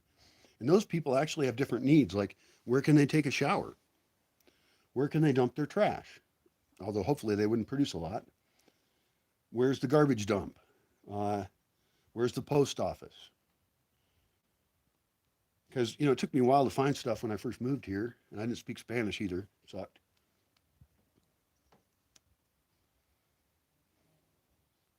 Anyway, this Google form could actually have categories of stuff that we're looking for. Like we could actually go to a town and walk around asking shopkeepers and people there, like, is there a hiking trail around here? Are there any places with cool rocks?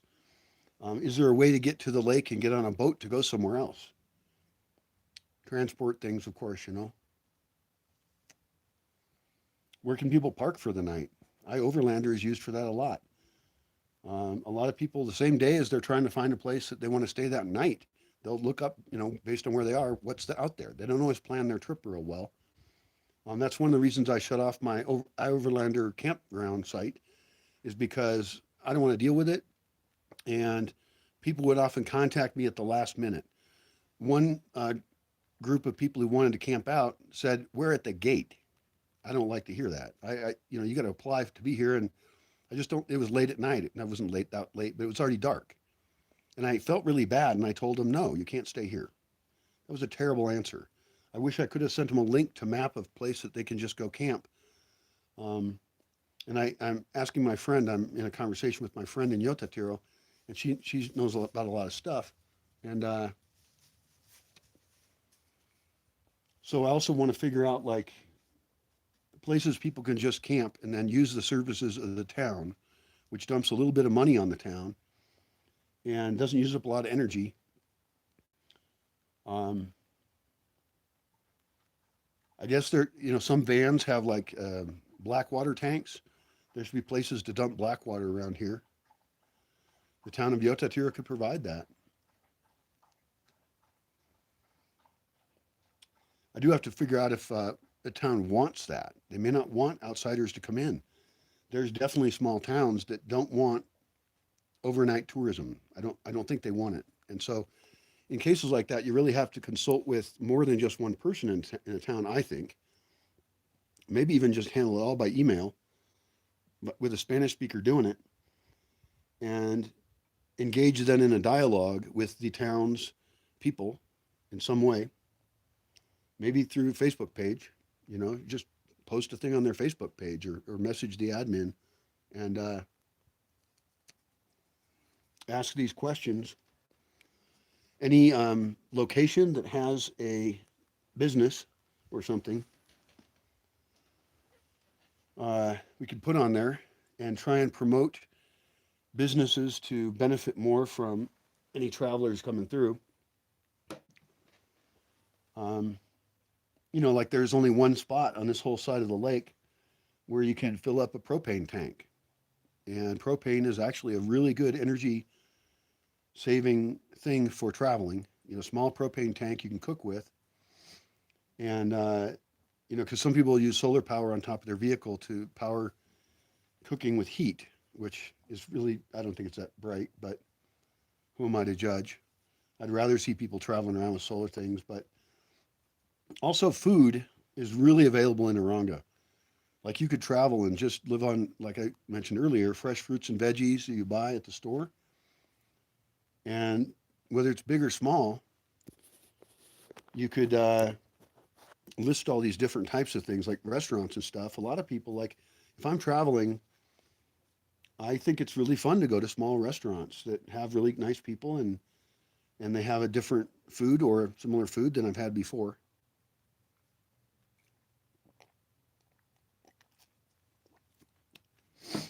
And some small towns even have little stores where they make or can provide you with a torta. And, that would be a great thing to list. And some of them they don't even have a picture of a torta on their building. They don't say that they offer any food. It would be really cool if stores did say what they offered, or the web. I don't know. That's tricky stuff. Right now, I'm not going anywhere. Geez, I've been talking for over 5 hours. But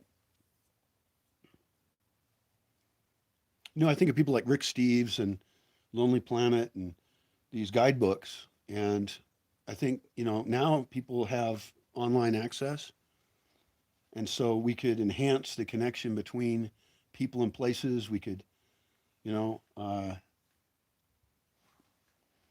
have people hashtag places that they go to. We could suggest in places that each store or town have a hashtag and their name, their individual name that isn't somewhere else, because a lot of places have the same name. You know, Santa this or whatever, meaning saint or san. Um, and I think even in Mexico, there's other Pátzcuaros too. So you have to kind of have a unique name for places. Well, that's been a lot of talking. I don't know. I'm just about burned out. I don't have anything else to do or anybody to talk to at the moment. So I guess it's you. I feel like walking to town a ton, and it's exactly the wrong time of day to go, I believe. I'm pretty dang sure.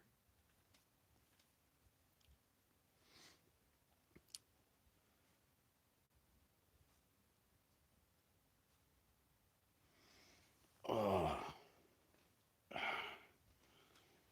missing a button. That sucks. Oh, this shirt has other buttons below on it. I should sew a button on this shirt. That'd be cool.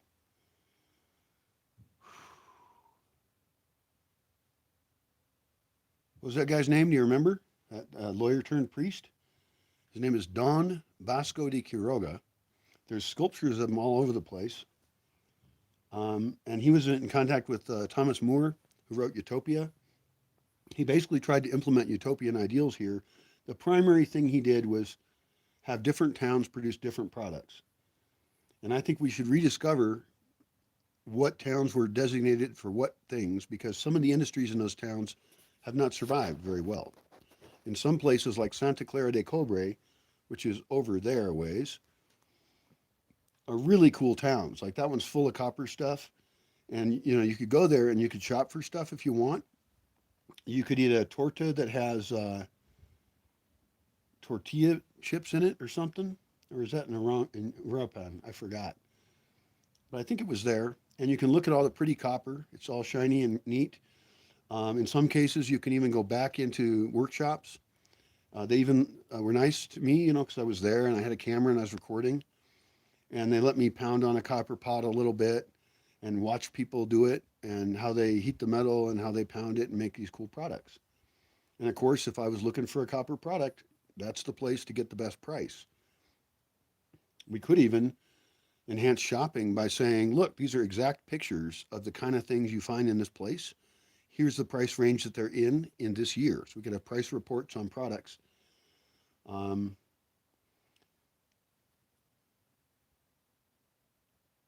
so back to Don, what's his name? What's his name? Do you remember it? You should remember this. I'm trying to help you to get in deeper with this place. Don Vasco de Quiroga. And if we all kind of take that attitude, including people who live here, and in this case, I'd want to make videos in Spanish, or perhaps people who I could make example videos in Spanish that we translate into. No, I'd make them in English, and then they would get remade into Spanish with the same information because a lot of people I would like to travel, you know, don't speak English. So there's already people who travel and make videos.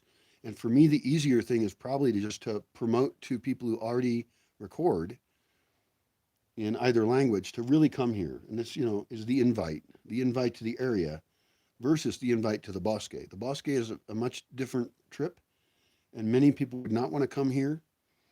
Currently, I have not been doing day trips. I don't offer that as a thing, but I should set up actually tours of here, this place. It's getting interesting enough, and actually, it mostly always has been. Uh, but then charge for those tours. Have like a minimum price.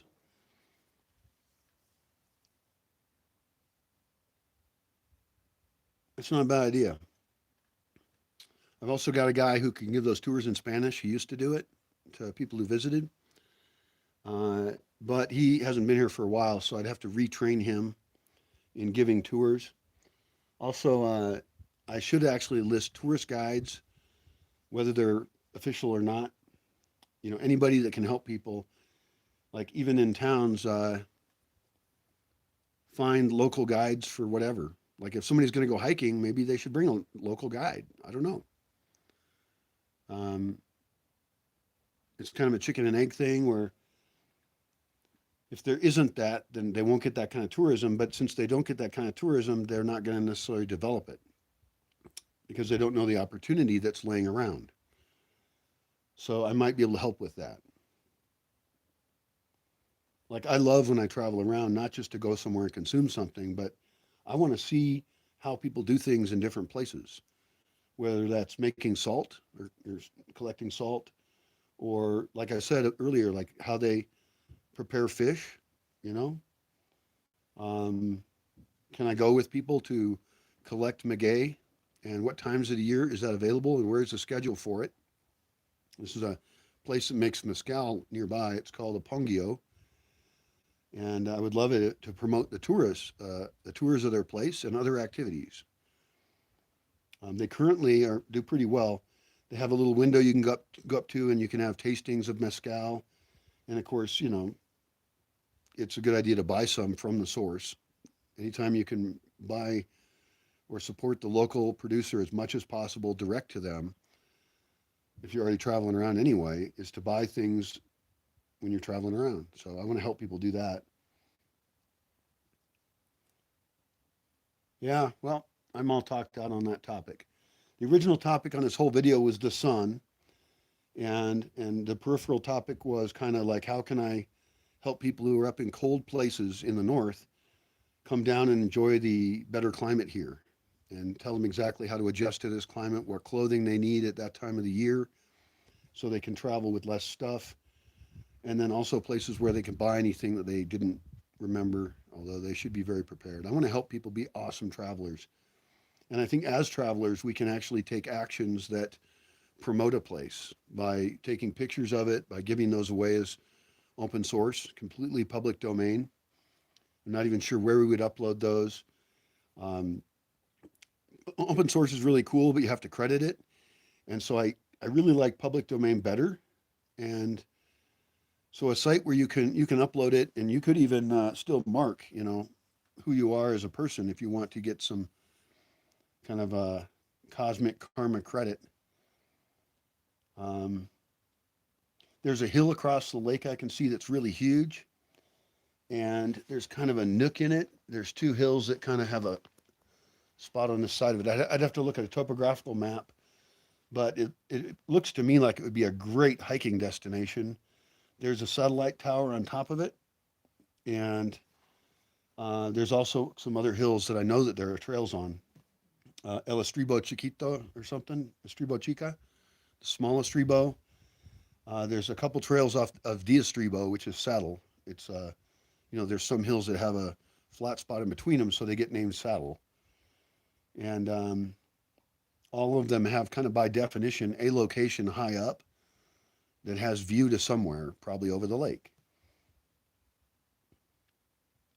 At minimum, then it might be cool to have hiking trails, mountain biking trails that go up it. And it could be that, there could be destinations in some of these locations. I mean, I'm thinking of a hill right now that is shared between two ejidos. And those are like mutual land ownership organization things.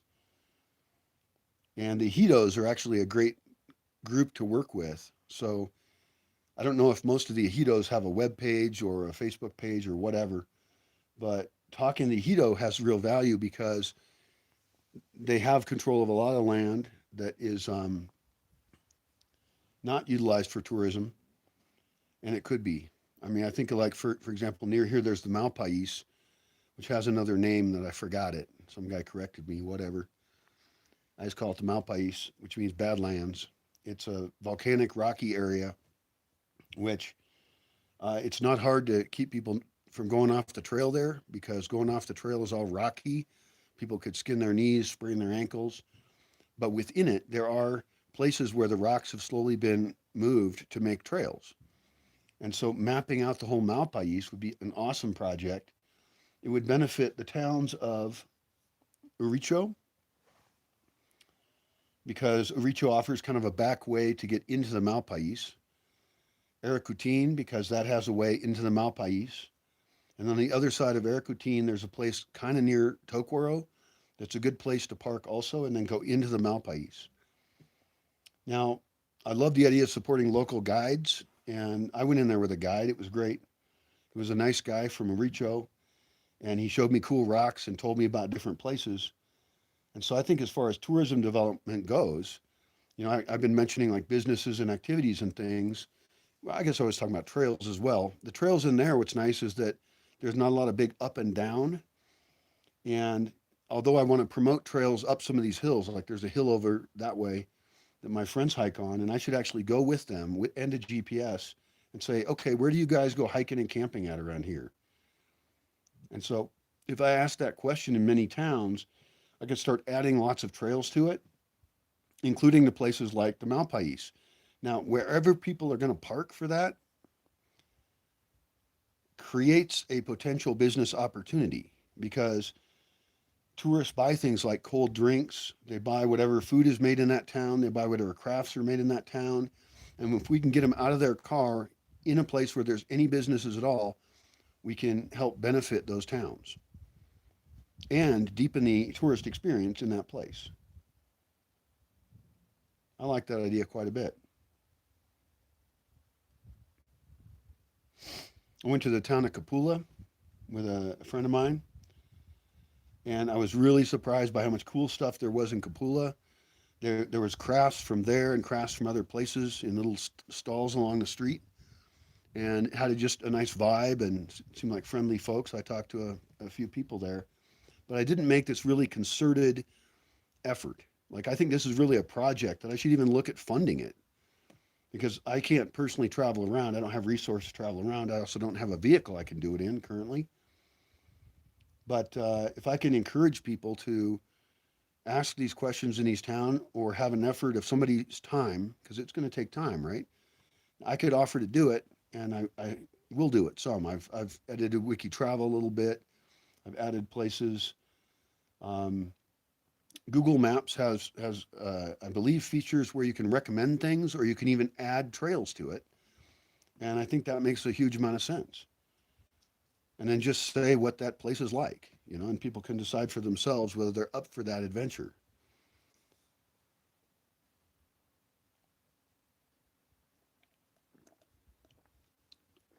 And then I also want to make maps that have routes or things on routes in and out of here, all the way to Texas on one route, all the way to Arizona on another route.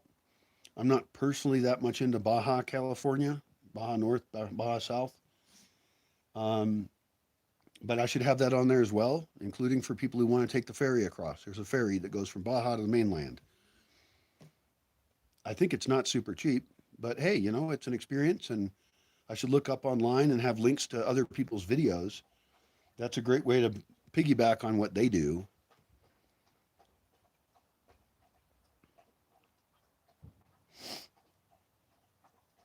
Be fun to make a map that was just like really cool drone targets for people to make video of whatever.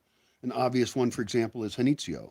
Janitzio is an island, and some people have made drone shots around it. I don't know if the other islands have drone shots, but it would be great to catalog those and have them indexed. And I want to make kind of a Michoacan drone club anyway. And so suggesting that even to people who live fairly close by but have a drone, suddenly we could get footage online of the beauty of various places, many of which are not well known. That's a pretty cool idea. Oh, oh.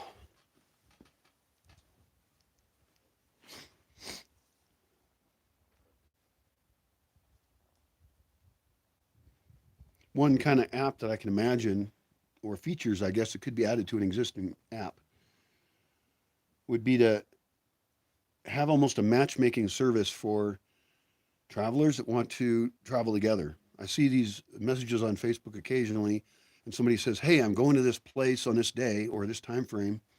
Would does anybody else want to join me and go there on this little trip?"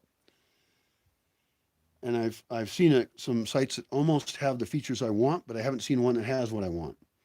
I think there should be a matchmaking service, and I'm not imagining it to be a romantic one, where people actually fill out a profile and they say what their style of travel is. They say whether they have a vehicle or not, or whether they travel by bike, or whether they use public transport, what they're looking for. Like maybe they're looking for somebody who does have a car, their COVID status, because some people care about that, and whether they like to get up early in the morning and start traveling, which I recommend. In fact, the site could have some of my travel recommendations and those of others, but the key is to find compatible travel partners because people want to eat at different types of places. Like how often in a week, let's say, or what's your level of interest regardless of how long the travel is. Do I want to eat in fancy places or simple places? And so be able to have places, I mean, make it have compatible values with people, you know? How far do you want to travel in a day?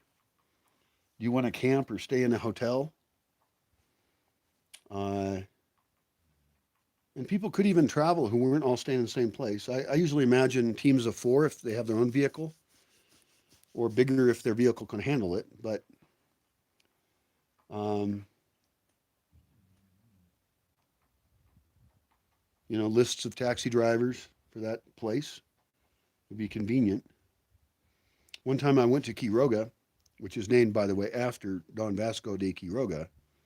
So, and it has a sculpture of him in the plaza. It's actually a pretty cool town. It's extremely lively, very busy because it's a market town.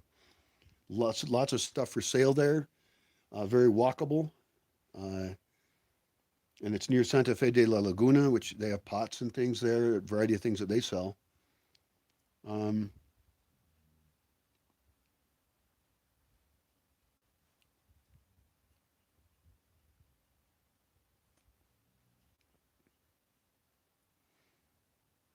I wonder what it'd be like to live in Quiroga. It seems like it'd be an interesting spot.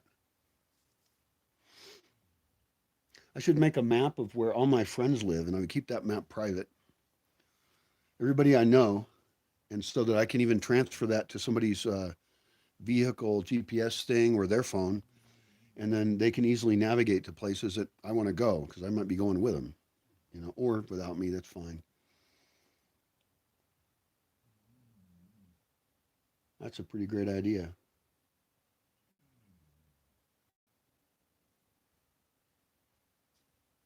Sometimes I meet cool people around here and then I forget their name and where they live and all that.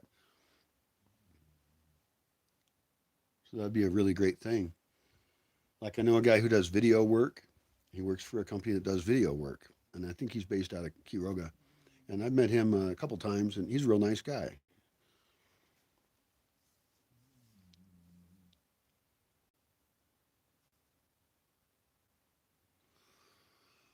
Well, we're at 5 hours and 23 minutes talking to you.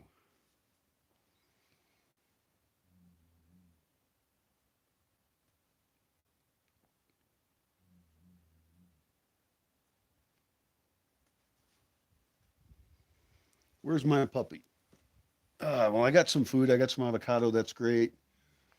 Some limes. All I've got are like cans of beans to eat. I think I own 2 apples. I think I'm going to cut those apples up. I could look at an old book I have that I really like. It's called Vagabonding in America. I have a copy still. It's the same copy. It has writing in the margins and underlining of things that I thought were cool because I was really interested in travel when I was younger. And I think I would like to travel again. It's really fun. It'd be good for me mentally, I think, it would help me feel like I was helping out towns around me. I guess I could even act like kind of a guide. What I'm mostly thinking about is a virtual guide, so I don't actually have to go. But it is also true that if I have visitors here and they want to go out on day trips that are safe and have a lot of variety. I mean, I did this with a person who visited here. She was here for about a year. She had a really nice vehicle that was smaller than my big ass van and more comfortable for traveling. I forgot the make and stuff of it, but it had a big space in back as well. So she did some shopping while she was out. She would buy not a lot of stuff, but she bought things to bring back to the States as gifts, little pots and things that are cute, um, and bigger pots too. Uh, and then she was also looking for embroidered shirts and things like that. I guess that could be a layer on a Google My Maps would be shopping, and I don't know how many layers is appropriate to have. Like I want layers for almost everything. I think that they have a system where they have an outline, and so I could have layers within layers, which would be great because then I could have a shopping one, and under that could be clothes shopping. And so people can either show all or they can just show clothes shopping, or people can click, I am hungry and I want food that is made for me, click, and that is a subsection. There could be a subsection that is just fruits and veggies. Imagine how much that would help out certain kinds of travelers. Vegetarians it would help out because, they're being directed to raw fruits and veggies, and that lowers their costs. And it could even link to a map of or a schedule of like what's in season at what times. And again, we could price track it and people could do price reports on how much they paid for whatever thing in whatever location. Also, routes out of anywhere, particularly kind of transportation hubs such as Quiroga and Pátzcuaro and Aronga. I mean, I should have taxi prices for any trip out of those places. Although I'm, in terms of my personal interest, I'm interested in how much someone would have to pay, and I should talk to my taxi cab driver friends about this. How much would someone have to pay you, taxi cab driver guy, who's friendly and nice and trustworthy? How much would somebody have to pay to get a tour around the lake? And I should write up the entire itinerary for that tour. It would have all the possible places you could stay or stop the taxi and do whatever the heck. And then out of that, it could just be in a spreadsheet probably. It could have, what time of day I recommend hitting each spot. And of course, you could be ahead or behind schedule based on how many stops you make. And the taxi cab driver, this could all be available in Spanish and English. The taxi cab driver could actually kind of know what the plan is because somebody has created their itinerary, what they think they want.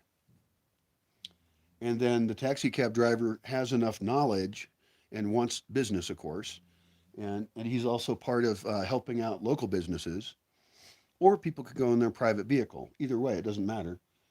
But I think using commercial transportation systems makes a huge amount of sense for the kind of people who come here, especially if we can not have COVID be the biggest issue. I mean, some of the things I'm recording now may not make sense in a year because maybe COVID won't be an issue anymore. I don't know. Oh, I have 2 eggs I can eat as well.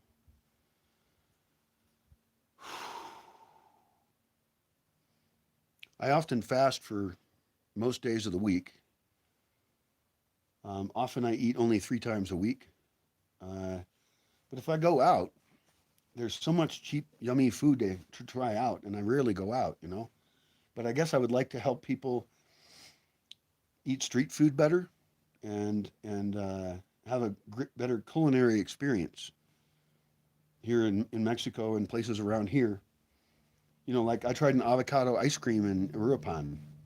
There was only one place that made it.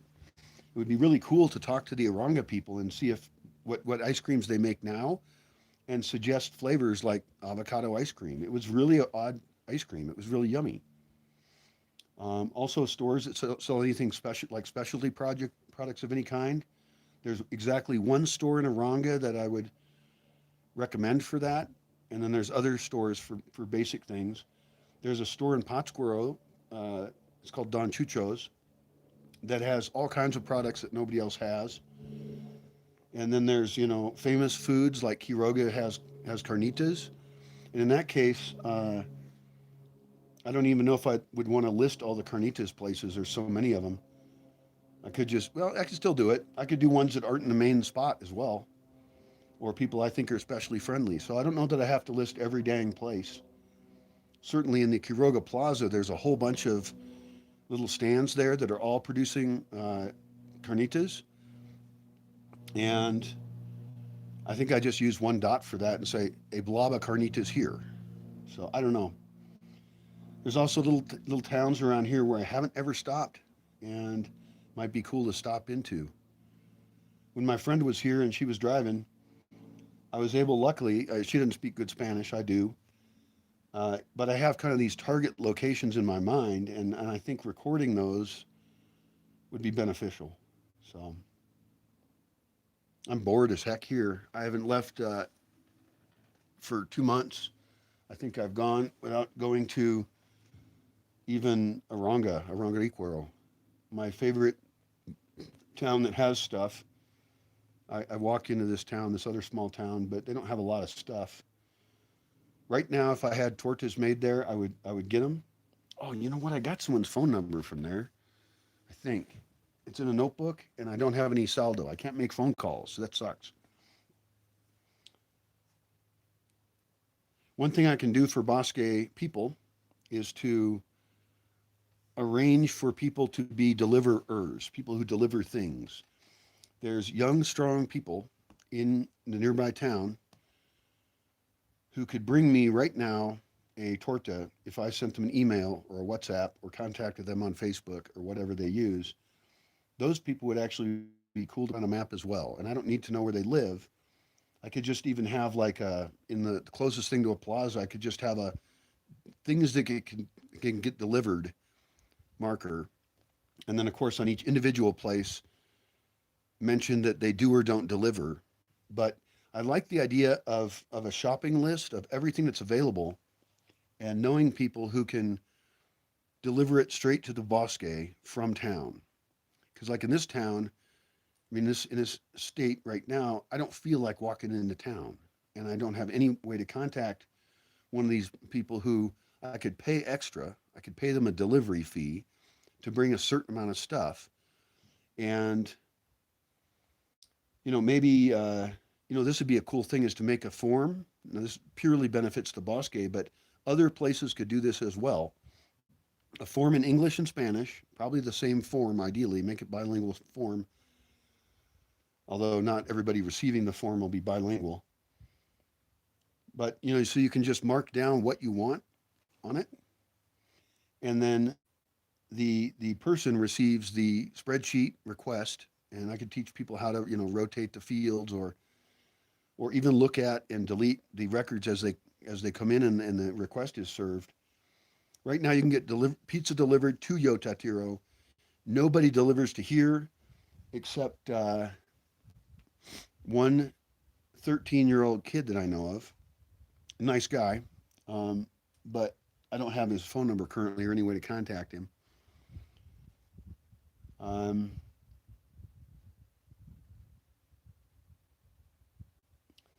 there's got to be an app for that, like a general app where anybody can list that they have stuff that can be delivered. That'd be cool. I mean, I've heard of like Uber Eats. Well, there's no Uber drivers here, but there should be. And actually, getting people on Uber would be great because Uber drivers, by definition, are willing to drive somewhere. And some of them then would be willing to purchase stuff for people to go to, the stuff goes to some place. And in this case, it's the Bosque. And so I have a friend who is a taxi driver. I should go talk to him, actually. He's a real nice guy. And I think he's a safe driver. I don't know if I've ever been in a taxi with him. He's a nice guy, though. And then, of course, there's people in Aranga, and Aranga has a lot more stuff. So it doesn't matter whether they live in Aranga or in Yotatiro. But, I think somebody told me that somebody in their family does deliveries. And I need to contact her. She is on Facebook and ask her. Now, maybe it was Rosa. Maybe it was a different person. I forget. Somebody in somebody's family. But I should just ask everywhere to find people who have good enough vehicles to move product from somewhere else to here. So that also people then don't have to leave as much. Like I'm getting low on dog food, also low on money to pay for it. But, uh, I should be able to order like a taxi cab full of things. And that can include even like, I don't know, The pizza place has their own delivery service, but and that's a specialty product. I don't want to promote the eating of a ton of pizza because I'm also don't want people to be obese. And we can make pizza here. I should actually. That's more interesting is to have like pizza parties. There could be pizza cranked out here on site and sold to people even, or just made for fun as an activity. But I still want stuff. I'm hungry. I'm very hungry. I don't feel like cooking anything, and I'm out of beer and tequila. Huh? That's a difficult one. This is all solvable. This is basically setting the Bosque up to use local services better. And I guess that's just one more need is delivery services. And so, like I said, the map could just have maybe its main pinpoint, its main pin for the place itself, and maybe that could even be a different layer on the map where place names, like bigger town names, and then everything else is, so you can look at a simple view of something, and I could have a link in the place name to delivery services. Like, Wiki Travel has a thing, and so even in Wiki Travel, I could just add people's links to people's contact info of delivery people. That sounds real bright. I like that a lot. So it's still a hot part of the day. I think I will go into town. I need to exercise. And I certainly almost all talked out.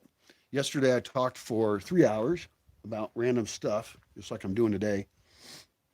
And then the day before that I talked for 2.5 hours. And I'm now going on 5.5 hours, over 5.5 hours. I've been blathering on about various things. And those are all clippable video things. They could be cut out and then linked to in other things describing that place. I do know a guy who's a videographer. He lives in Aranga, and it would actually be really fun to team up with him and travel with him because he wants to make videos promoting Michoacan, as do I.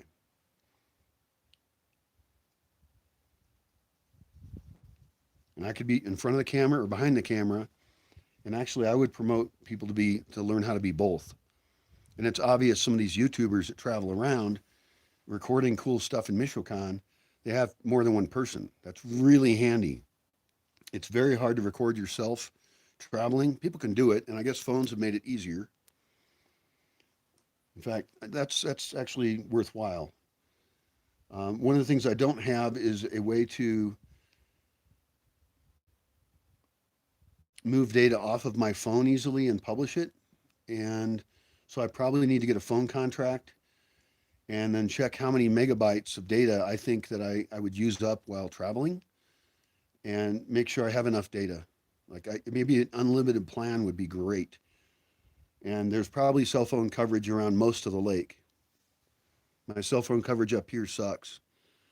Also, it would be great to put on the map public Wi-Fi locations or locations, for example, restaurants with Wi-Fi are much more interesting. We could have a map that had Wi-Fi, in the outline, and then have a different color for paid versus unpaid, like open Wi-Fi, which there are some security issues with that, so you wouldn't want to use your banking information, things like that. There's some risk there.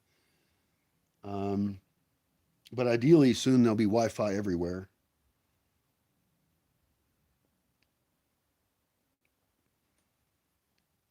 In my kind of packet that I give to people, in my information that I give to local people on how to improve their tourism, I could even suggest, like, well, if you don't have good Wi-Fi access, how could you get it?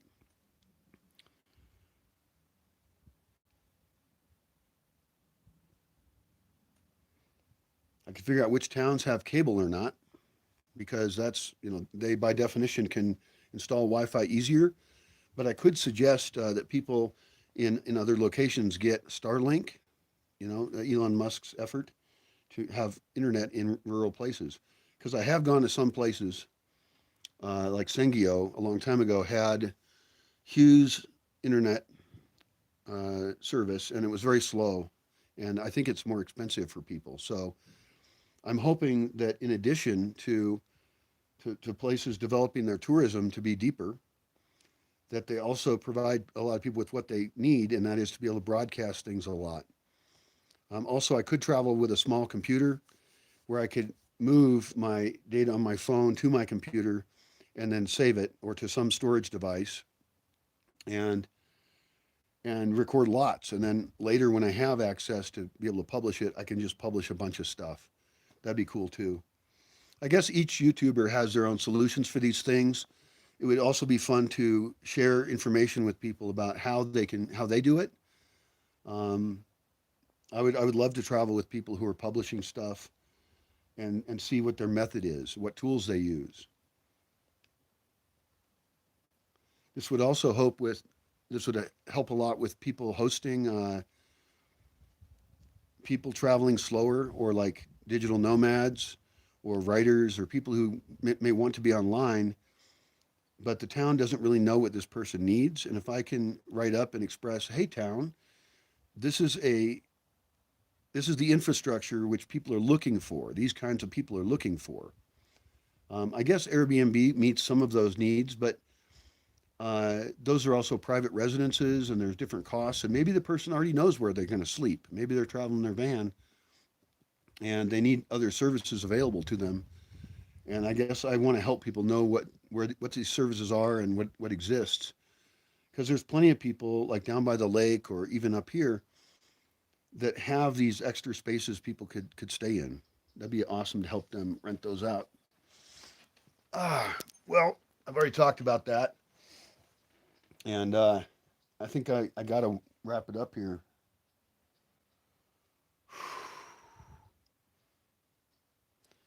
Another thing I could do for the Bosque, I can't wrap it up. I just don't have anything else I feel like doing, I guess. And I think I'm doing well creatively, like ideas that may be useful. Um,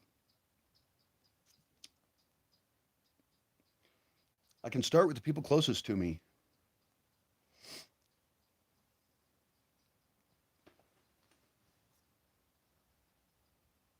Hmm.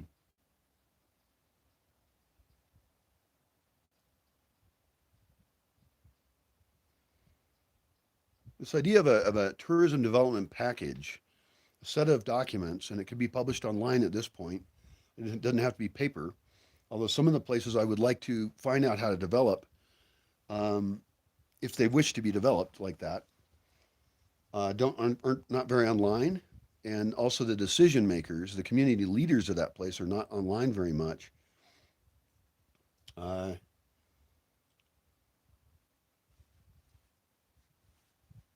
hmm, that's a tricky one. I guess I should just start as local as possible and work with people that I know and experiment with that. Like the RV camping idea, the idea of giving a business plan to towns of how they could start an RV camping spot and how they list it online, and then update that later and drop a copy off to a few people, a paper copy or electronic, whatever they can deal with. But I think the paper copy is worth it, and that is another thing that has a cost.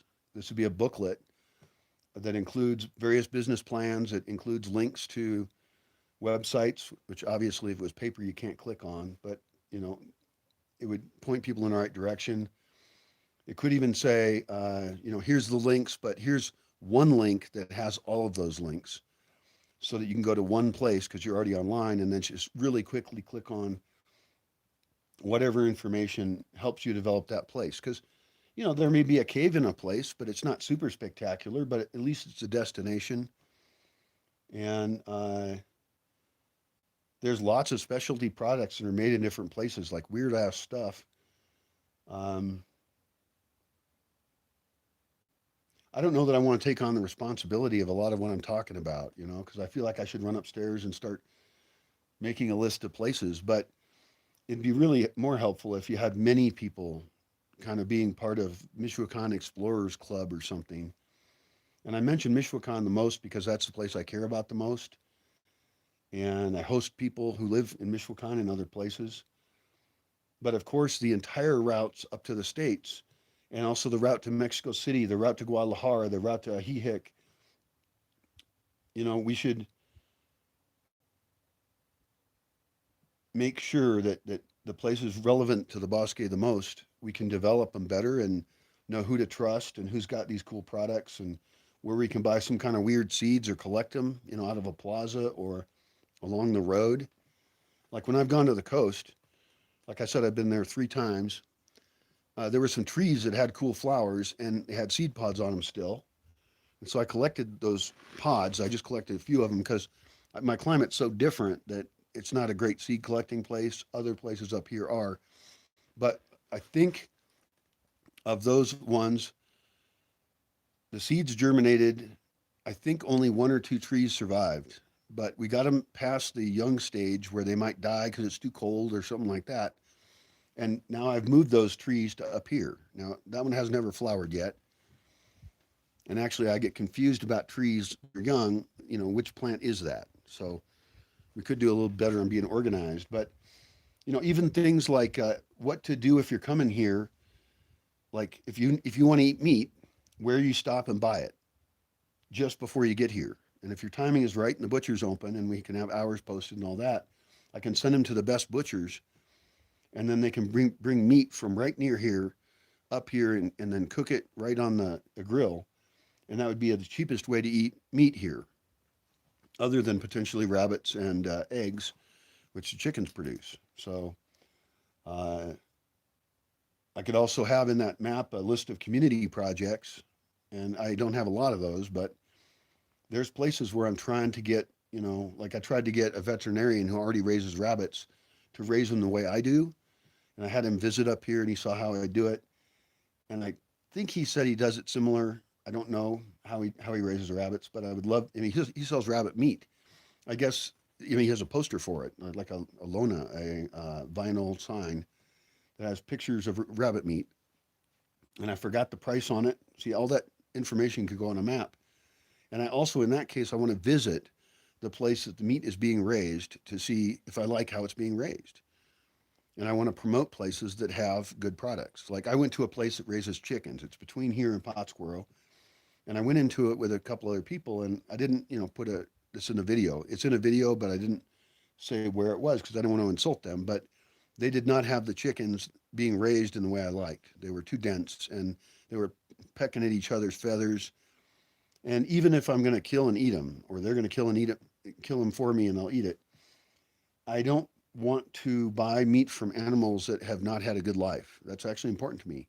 I'm not a vegan. I'm not a vegetarian, but I am hopefully an ethical carnivore, or an ethical omnivore, I should say, because there's even issues about what plant matter you eat. So where are there sources of food closest by to here? In fact, that's another thing in the outline that should be filled out is where can you buy food direct from the producer of any kind? For example, down near Aruapan, um, there's macadamia nuts you can buy right from the place where the trees are. I like that better.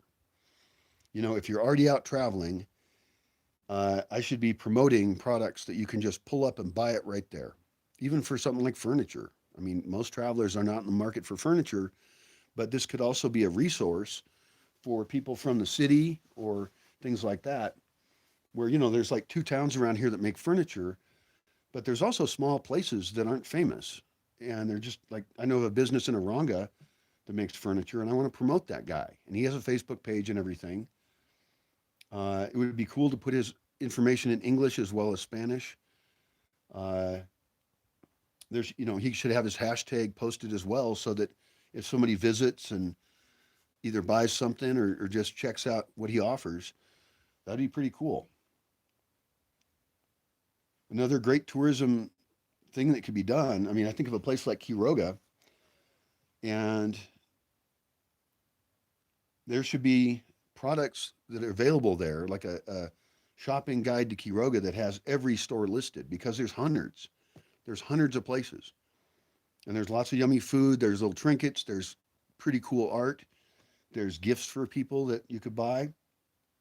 And, well, this is all making me think a lot.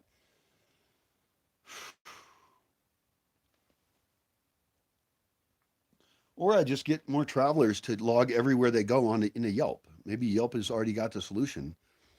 And I think people write in Yelp in English and Spanish anyway.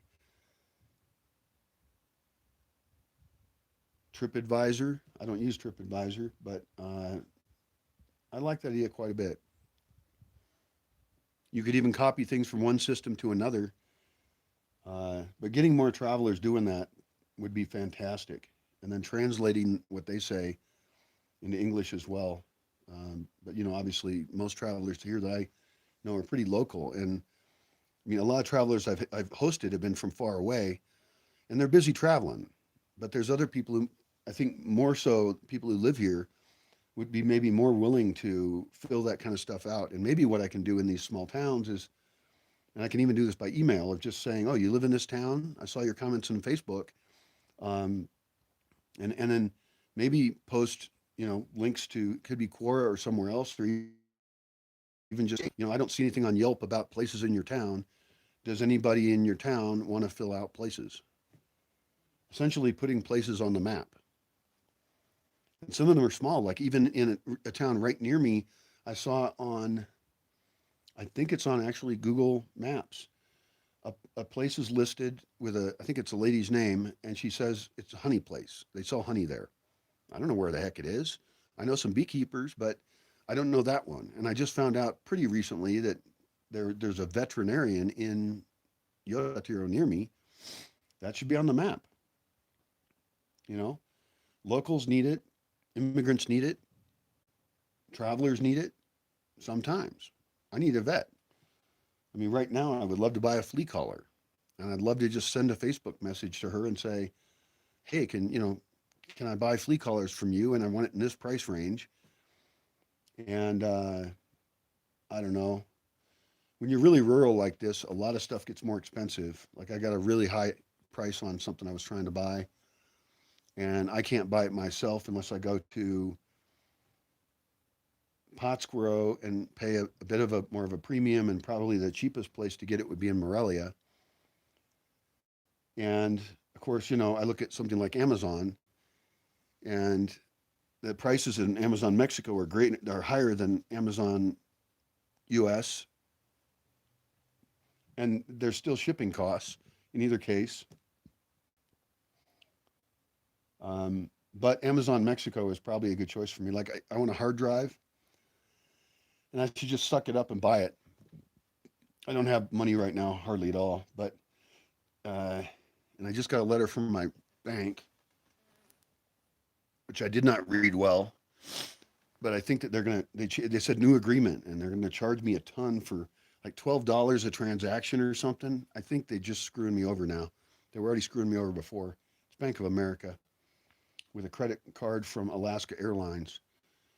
So I got to get out of that debt. I have debt with them. That's a plug, by the way, for crowdfunding or funding me to do the things I do. And hopefully they're not all really long videos like this one. I could make shorter videos and about certain topics, but this video could be chopped up into pieces is the point. And that would be better actually. More useful information combined with text would be cool. And then better videos on site of each thing. I mean, even Quiroga, man, you could do whole videos just on places to buy stuff. Huh. All right. Well, what time is it? Let me look at the sun here. Oh, I'm still in my pajamas for pants. Oh.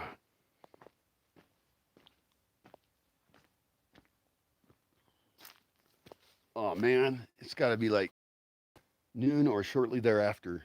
It is bright out here.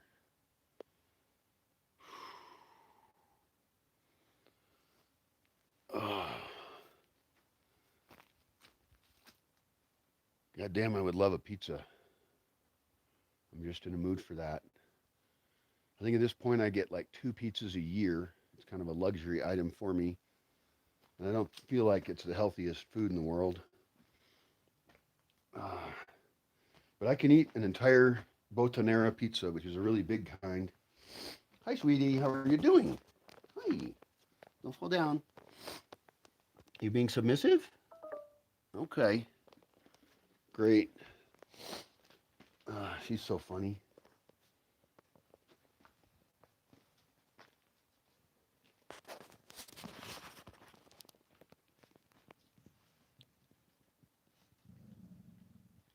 Be nice. By the way, Frida, that means you're too close to that dog when you hear that growl.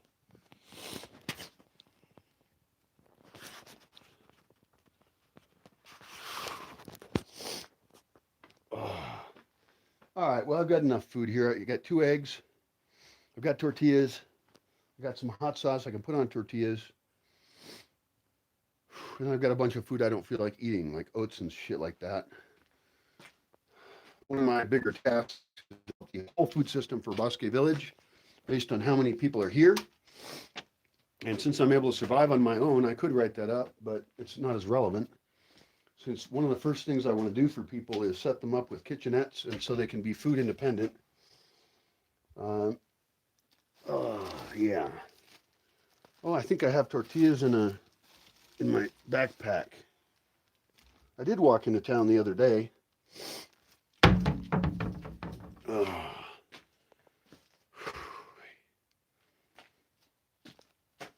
I'll get some hot sauce.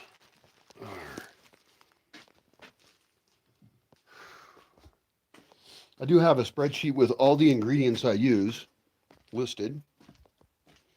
What I don't have is price updates on those. And I think it should really just have like a single price update. I don't think we have to show the whole history of prices, although, that could be in a different spreadsheet. There could even be a link to an individual spreadsheet for an ingredient, and then we could say location, price, per quantity, and date, so that we can find places that have better prices. I'm also into the idea of buying in bulk quite a bit. And so if we're going to buy something, then we should have a list of suppliers of that thing at the ideal price. Like I mentioned with a couple things, like, I could buy that every 6 months to a year. And so for every single ingredient, I need to make a list of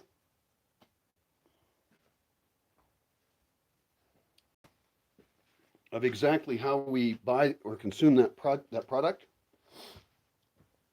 And that would be super useful for Bosque organization, and have it, have an entire page, and this could be a wiki again, about each product and linking to the suppliers of every product, and then list every supplier and what products they have and link to that. Wiki would be perfect for that.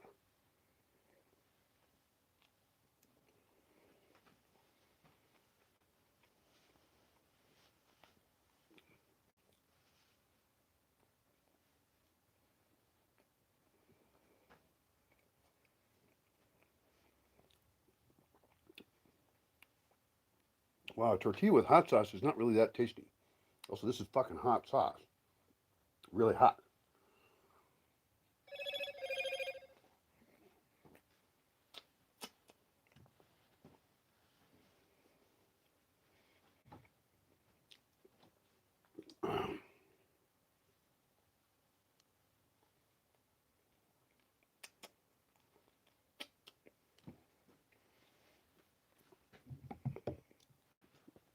That was absolutely awful.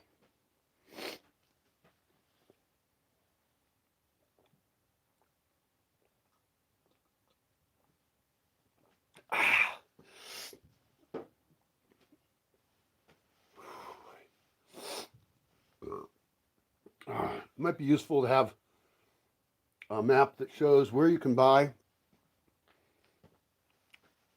water in 5-gallon garrafones, or 1 gallon, or where you can refill a 1-gallon thing from a trusted water source.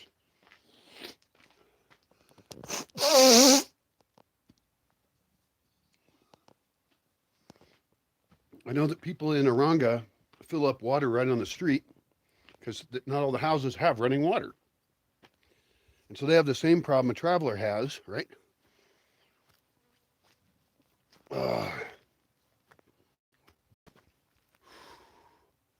There's some tiny clouds up there, not much. This is the first day like this there's been in a long time. It's been cloudy and rainy. It's been almost Seattle-like. Very unusual October. I guess now it's November 2nd, so we're into November. And so surprisingly, we're getting our first clear day now. Very rainy season this year. I am thrilled with it. Absolutely thrilled.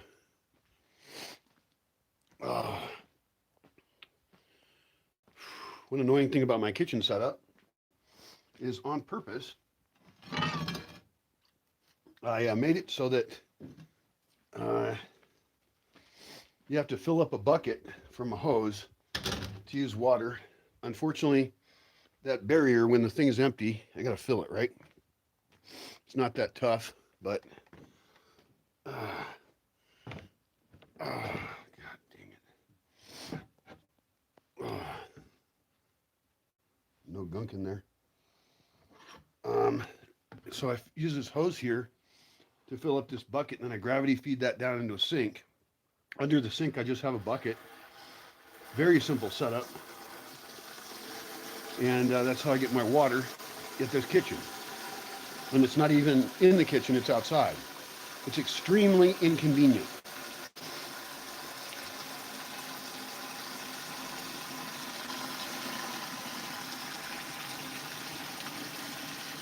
You know, one project I could do is actually, I could have a hose that runs inside the building here, and I could fix up the kitchen in there to be better. Because outdoor kitchens are a little bit difficult. Everything gets dusty. You know, and this kitchen is designed poorly. It has a dirt floor. But, you know, I'm experimenting with rusticness. This sink drains into a bucket down there, and sometimes you forget to empty it, and it fills up. That's very inconvenient. But the benefit of this kind of shitty-ass kitchen is that it totally forces a person to be highly aware of how much water they're using. And I want systems like that.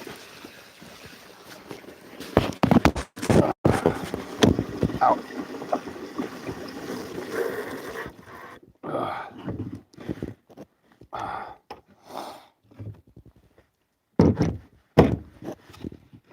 I want systems like that the inherent structure of the system reduces consumption. For example, I only have hand washing of clothing available here. And what that's going to do is cause people to wash their clothes less because it's a pain in the ass. One of the other businesses I want to promote in Yotatiro is a laundry service.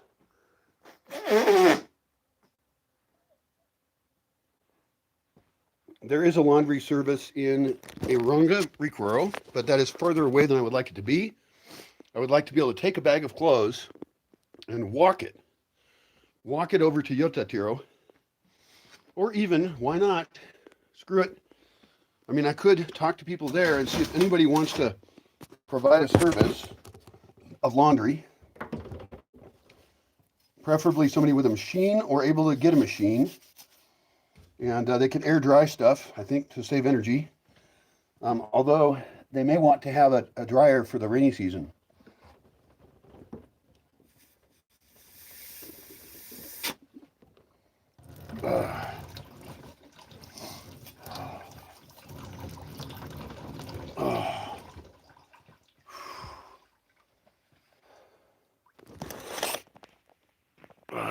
Because it's Day of the Dead, a lot of stuff is closed right now. And this is exactly the time when I should be more prepared, ideally, to be stocked up on food. It's actually really dumb that I'm not stocked up on a bunch of food. Totally dumb. I won't die or anything. I'm very good at surviving, but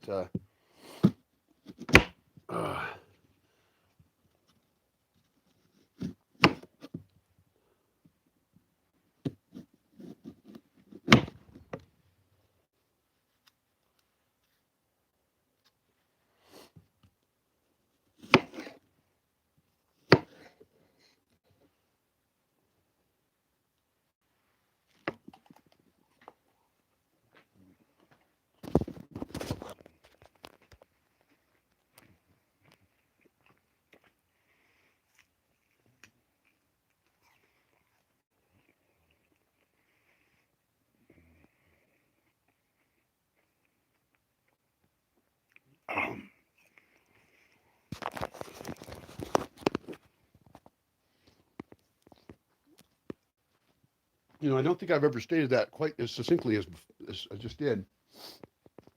So I could consider every kind of system. And luckily, it's easy for me. But for every type of energy we use, we can make a list. It's not that long a list here. And it's actually, it could end up being kind of long. And figure out how we can get the maximum benefit out of any use of energy.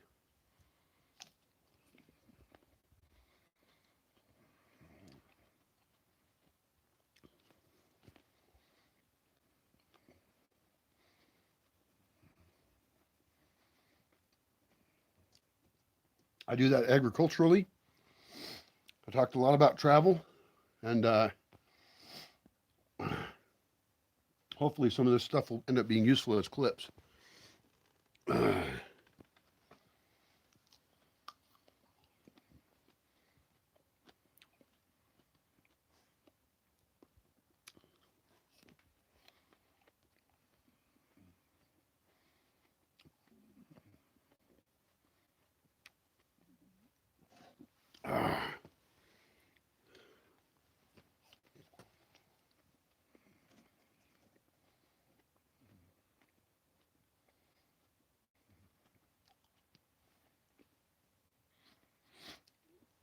Oh yeah, I had an idea.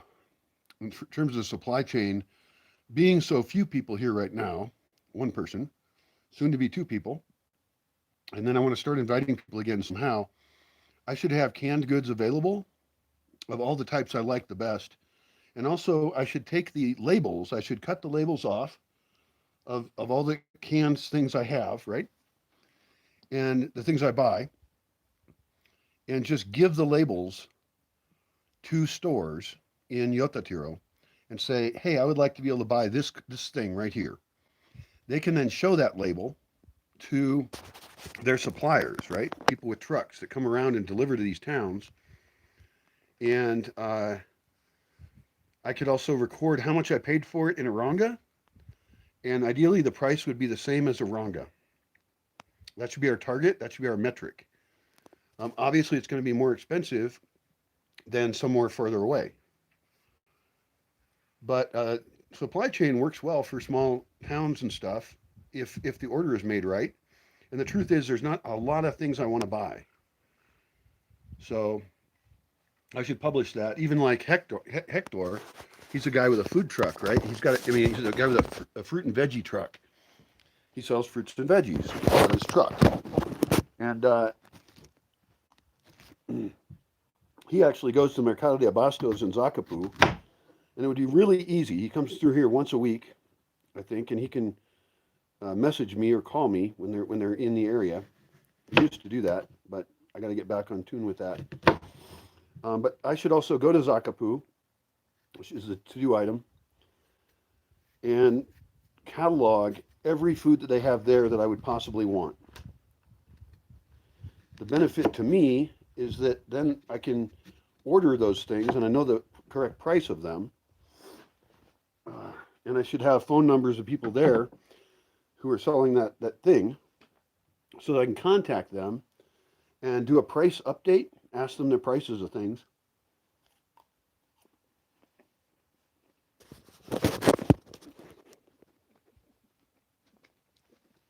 And ask everybody what's in season, what times of the year.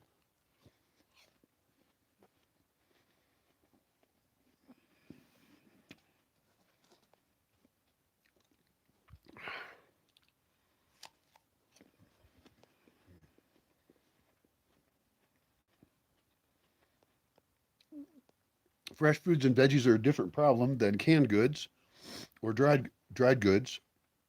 I should have a store on site here in the Bosque that buys things at the cheapest price possible and then sells them to participants here at the cheapest price possible.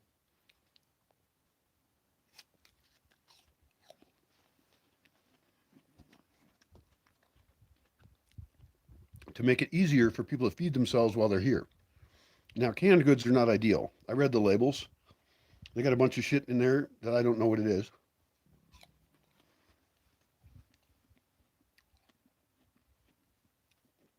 A few cans of stuff say things like, this has too much sodium, in it. It's like a warning from the government or something. Like, what's this? This is a crema de elote. It's corn soup, pieces of corn in it. And I would not want to buy this generally, I don't think. First of all, corn is really cheap, and we have to figure out a different system here. Even as a backup, I don't think I'd want to serve this, and it wasn't very tasty. And it says it has an excess of calories, an excess of sugars, and an excess of trans oils, which I think they might mean like hydro whatever, partially hydrogenated oil or something. And so I wouldn't even want to buy this for here. Uh,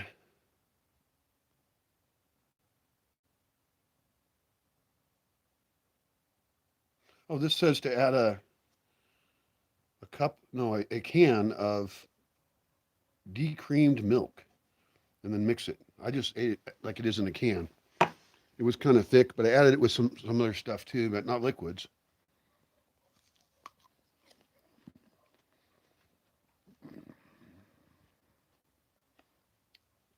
That's another issue is I don't really get set up here for dairy. I don't want a fridge.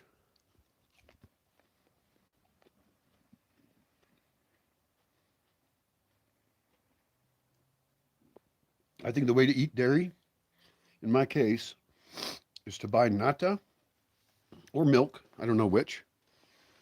Leche is milk in Spanish. Nata is this other weird stuff that's more spreadable. It's been processed in some way, and I need to look that up and find out what it is. Is it skim milk? No, it's not that. Milk skim might be that.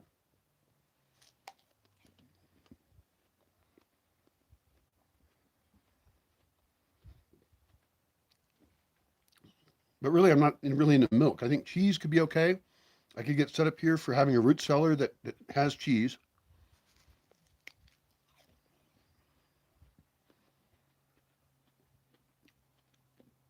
Buy whole rounds of it and then have it be aging and then also sell it and record the date and the price of every wheel of cheese we buy.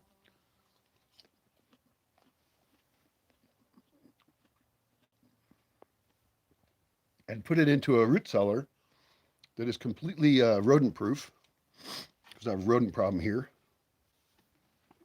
So that's something I would not buy. Then let's look at this one here. This says excess salt on it. This is frijoles bayos sin grasa. And this says zero grasa añadida and without conservatives. I doubt that. Maybe. It does have salt in it. I don't care about that. It has a seasoner that contains soy, inosinato, and guanilato de sodio. That's the Sazador ingredients. And then a saborante identical al natural. I don't even know what the hell that means. And the fact that it has soy in it pisses me off. I thought I was paying for beans when I bought that. And so that fails. Not that into soy, you know? It's cheap for them, but it's not what I wanted. These are peas. I recommend we buy these dried, and we have them very available. So I wouldn't buy cans of this, really. And then here's Rajas Verdes de Chiles, jalapenos and escabeche. And that has some fermented vegetables in it. I think they're actually pickled. We could make that. And it stores well. So we can make that and always have it be available, just like kimchi. But it's not kimchi, it's pickled in a different way. So we can buy fresh fruits and then process them and have a storage place for foods that we've altered the condition of. I've got an entire bucket upstairs where I've been saving my packaging, and I think I'll get that because I want to make a list of all of the foods that I buy and use. Oh my God.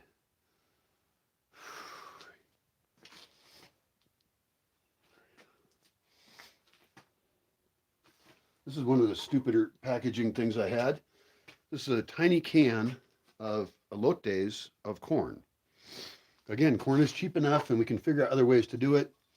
I also buy tuna fish, and in this case, I buy it in oil because I believe it has more calories, and I've been giving a can of that a day to the little dog, the tiny dog right over there. Right, dog?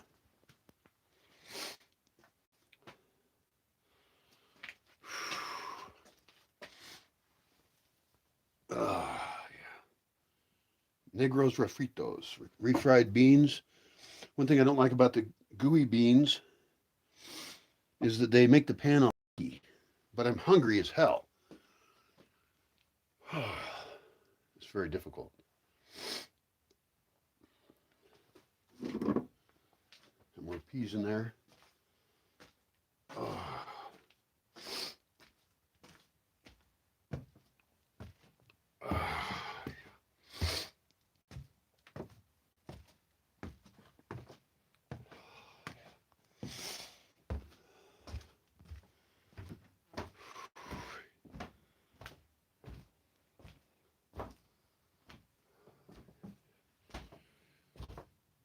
Oh, man. Okay, I gotta walk around somewhere.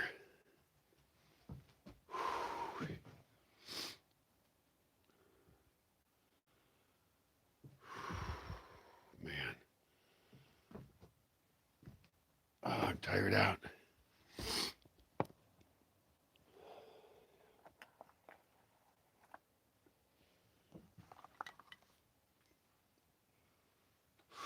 Maybe I should drink more coffee. I like to be caffeinated in these videos.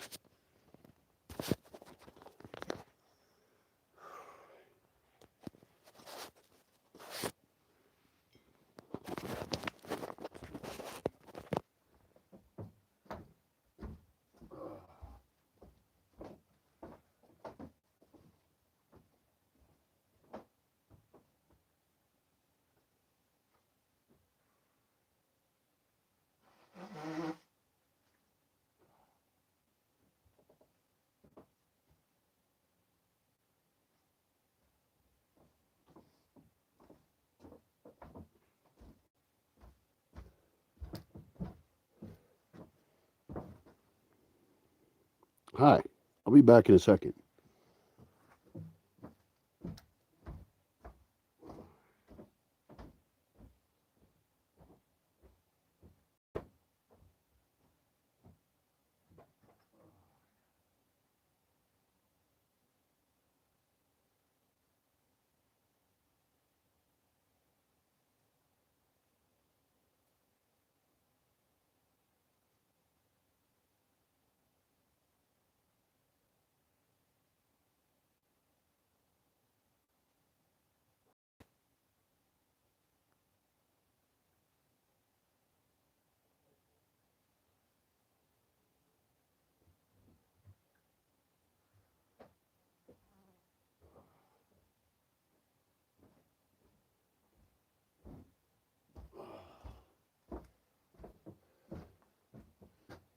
You enjoying the pretty tree over there?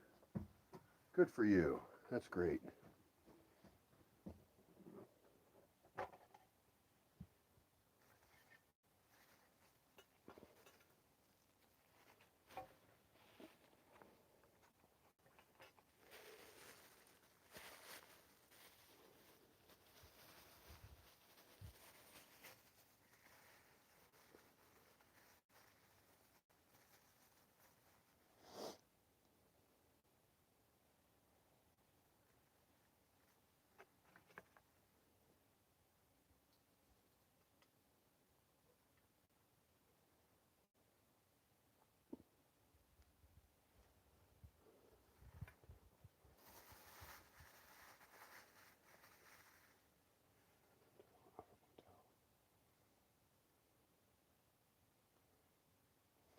It's kind of weird being an immigrant, being disabled in terms of language, and not being able to get the things I want all the time.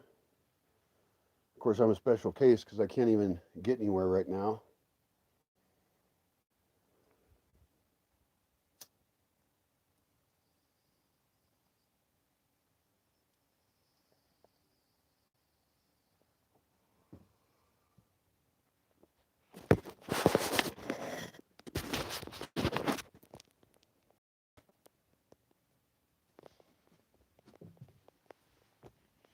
This video was originally about the sun. I guess I got a little off track just a wee bit. Ah, a cloud went over the sun. You know, I'm just so not motivated to do anything or go anywhere. But I got to do things or I won't be able to walk. And that is a tragedy. So I'm sitting there talking about how I can get shit delivered, but I can't currently because I'm not in communication with anybody. I think I should go into town as soon as it gets not too hot out, not too late, because then I don't want it to be dark when I'm coming back. My lighting sucks right now, my flashlights and stuff like that. So I got to figure all that out. I need more rechargeable stuff that's more reliable, and I need to actually hook it up to charge when there's sun out. There's been so little sun lately that my batteries have not been charging well.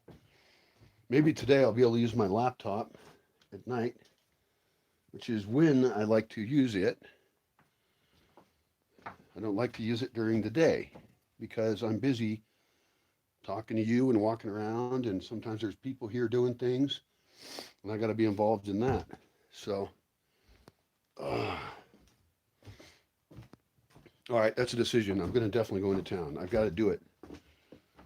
I'm trying to motivate myself like some kind of messed up physical therapist, because I am my physical therapist and I've got to work harder. Got to. So important. Fix my legs so that I don't have to think about them as much. Oh, man. God damn it. Maybe it's down here. I really believe that in a house there should be no internal stairs, and I don't think that's not a new thought for me. I don't think that just because I broke my legs. I think it because it's better. It's more efficient, and I think that especially if you're living a lifestyle. I forgot I bought this stuff. What did I buy? Oh, I bought more tortillas and a candle because it's so dark at night. That's going to be great. I think that's all I got.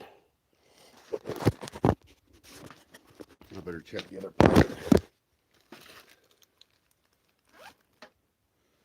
6 hours and 23 minutes I've been blathering on. God, I hope I said something useful at some point. There's some change in here. Oh, man.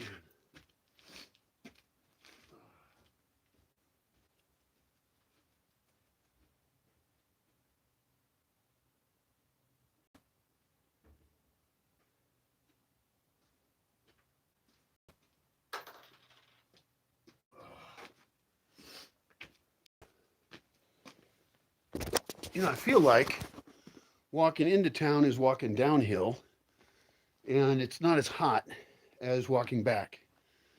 And I like going to town. And right now I have a pretty strict restriction on going into town. I think it has to be with somebody else, and one of the people in the group should be educated heavily in how to be essentially a tour guide to go to town. It does not have to be very difficult to get kind of certified to lead town trips. And you know what? You have to be propagandized at and oriented, even if you want to go with a person. In other words, how town works. And part of the reason I'm saying this is because, and I've talked about travel a bunch in this long-ass video, I want to be really careful about the effect we have on town and the effect it has on us and what we're supporting there.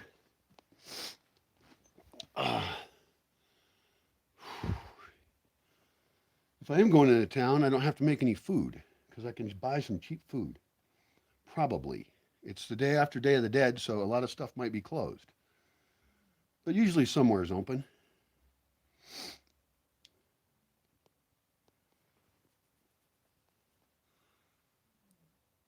You know, another to-do item I wish I had a notebook. Oh, I have one right here. I can write this down. Uh, Questions for stores. What the hell is this crap I was writing? I was writing about if your clothes don't have pockets. I was writing about loaning out tools. And I said it's not the best idea. This is like a community project I've thought of as having tools I loan out. I think that's a bad idea because let me talk about this as a community idea in a rural place where I want to benefit the people here. It's a little bit dumb because, they work and make money. They have resources. And they can buy any tools here that I can get locally. So I think it's more interesting to promote the kind of tools that we think are the most useful. And for example, I would like to collect and promote any simple machines that we like.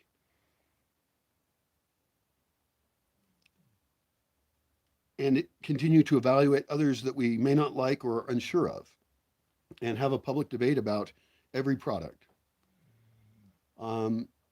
What we want to promote, though, is, for example, my friend has a manual food processor. I believe it has a crank on it and it has sharp things. And so, without any electricity or noise, she can process food. Well, I think that a kitchen should have a really nice table, like stainless steel, maybe. I love stainless steel. And that there should be a number of those attached. You know what we should do for this idea? I'm getting distracted by the manual food processor. But what I should do is I saw a picture of a Amish kitchen and was pleased to see that it was all stainless steel.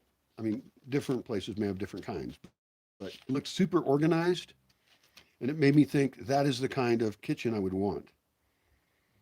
And every tool I want to have a debate about outside the kitchen as well. I want my friends here to have the best rechargeable lighting options that work best for them. Last time I saw, they were using kind of bulky headlamps.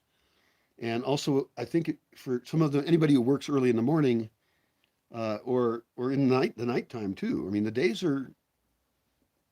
difference in day length is not as bad here in the winter.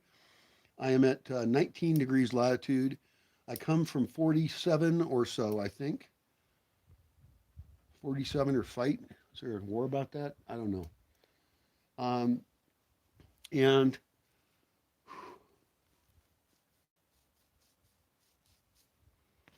well,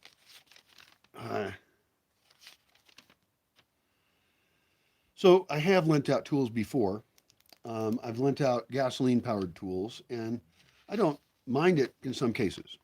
There's a guy who tunes it up. He returns it all tuned up, and he's a young, cool guy, and I'm happy to support him with lending him a chainsaw or a generator, for example.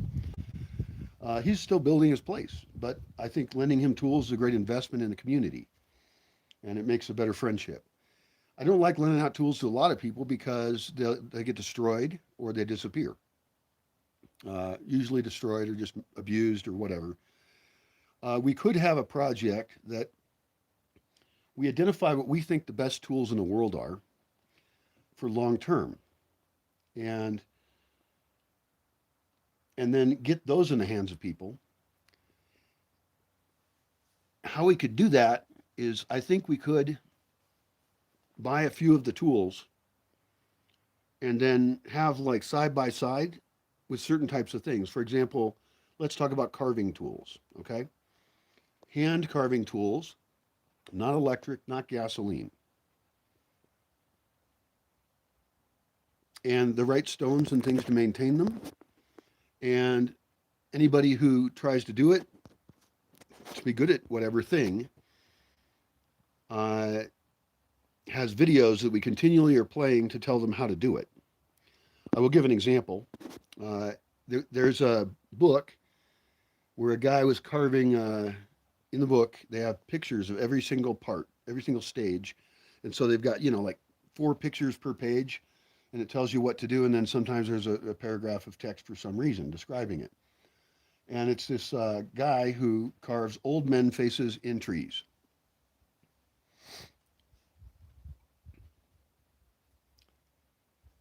If we had the most basic carving tool you start with, right? The thing you use to sculpt out the structural basis of carving, then what we could actually do is carve faces directly into trees. And we did this over on the other side of the lodge. Unfortunately, it's an out of the way place, so I rarely see it. And the trail to there got obliterated. I have to fix my whole trail system. It's a huge amount of work. It's thousands of hours of work, and it's work that gets. I think you have to attack it with gusto. You know, you have to be a motivated person to do physical work and be able to sustain that for a while. Uh, it isn't worth it to make a team that can only work for 20 minutes to a half hour before they lose their motivation and they feel like they're stuck doing it. I don't want people to be stuck doing trail work, but I am willing to give people credit if they do trail work with people I know here, which is digging, macheting, moving dirt in a wheelbarrow sometimes, not often, making flat spots so that people can camp. There's a lot of that. And that's not exactly the trail system, but I kind of consider it as part of the same team and the same effort. Because some of these trails go up to flatter camping spots that then we can dig in, and we generally want to dig them into the incline to a level where we can make a dirt bench next to it. So we've got this big, long dirt bench there that we can cob up or work on improving. But that's a really useful thing to have. We can, once we know where a campsite is, and in many cases, I'd love to make ones that are car camping, because car campers can camp easier and they're just generally more prepared. They can take care of themselves better, and it's less work for me. In other words, I like car campers. I like van life people, small RVs, that kind of thing. That's a little bit higher end. And at the moment, I was just thinking about a single tent in a really amazing, cool spot, the kind of place I would want to camp. It's a little bit further out, and in a way, that's a problem for security. It's a tricky one. I think what I could probably do, and I'm thinking about different uses of places on the land here, is make a tent camping spot. And I need to make different kinds of courtyards for different kinds of animals and rotate gardens and all kinds of stuff. The tent one would probably remain the tent one and not rotate.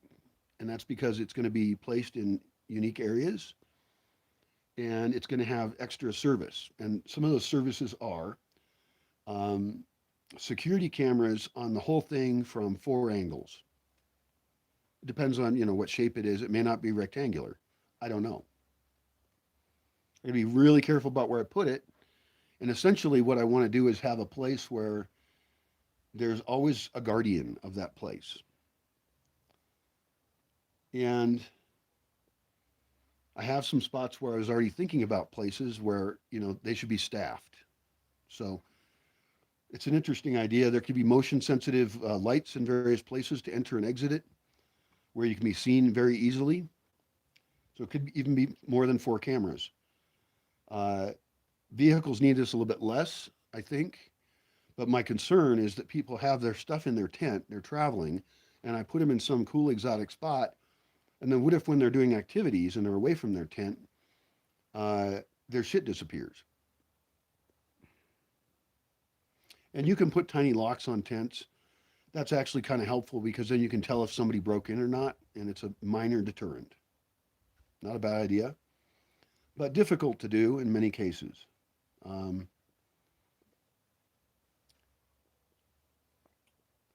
I think that the way I'd rather do things than have people tenting is to go ahead and build things like a dorm, a hostel, tiny buildings of all kinds, not building them in places where I plan to build something larger. A lot of plans for this place. I have a ton of videos that are private and many that are public talking about how I can figure out, you know, this puzzle, this grand puzzle of people in a forest and how to enhance that forest. That is such a insanely difficult goal. Um,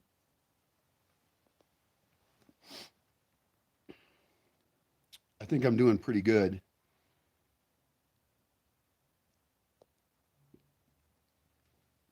The experiment is difficult, I would say. Oh man. Oh.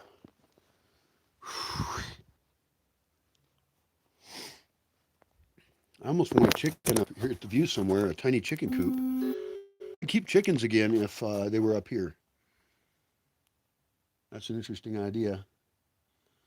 You know where what I could do actually is fence off an area somewhere down by the doghouse, and if that's actually going to be a doghouse, if it's going to be used as a right now it's a fire pit that is dog friendly, but I could actually put a chicken coop near where dogs have their sleeping location. Right now, no dogs hardly sleep in there. In fact, my pack is running a little bit wild right now, and I think that it's because I have open feeding where they can eat anytime they want. So I don't have any control over their schedule. Uh, I think an ideal feeding schedule is everybody gets half of what they want uh, twice a day. Morning and evening, they get half of what they want. How do we determine what is all that they want? Well, get them a little bit hungry. Not really, don't have to do a good job on that. Just close the gate to the food right now. Put the food in a box with a top on it so I can flip the top off pretty easily and scoop out a measured amount in a really regularly measured scoop. And then I put that food in a bowl and see how much the dog eats until they wander away. They don't care anymore about food. That is the amount, and we measure that dog at their current weight, which could change, you know, different dogs need different things. But we would find out then how much food does a dog want to eat in a day, and then we would have that for each dog. And we make a sign. I think we have to make a sign with every dog's name and how much they get.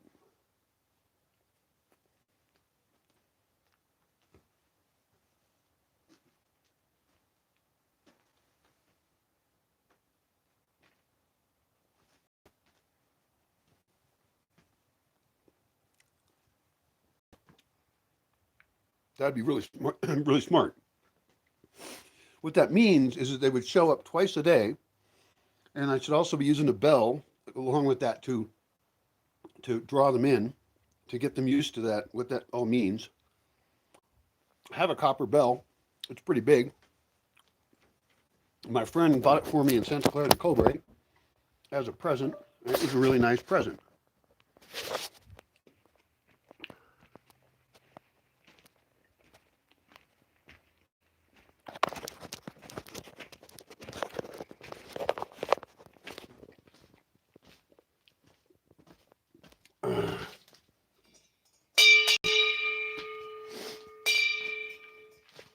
Dang it, I left the light on here.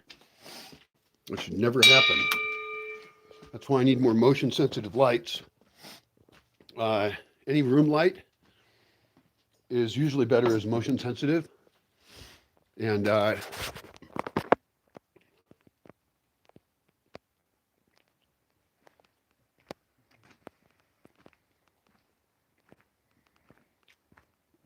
you know, it's almost tempting to get some of those, what they call, some people call them portable generators. And they're actually electric batteries that you can hook into solar panels to charge them. And then you have remote electricity wherever you want it.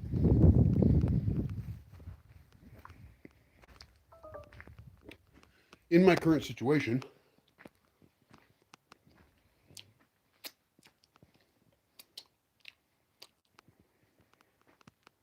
I believe I should own, as part of the Bosque's equipment, a bunch of those. I should charge them off the solar power system and have enough solar power to allow for that.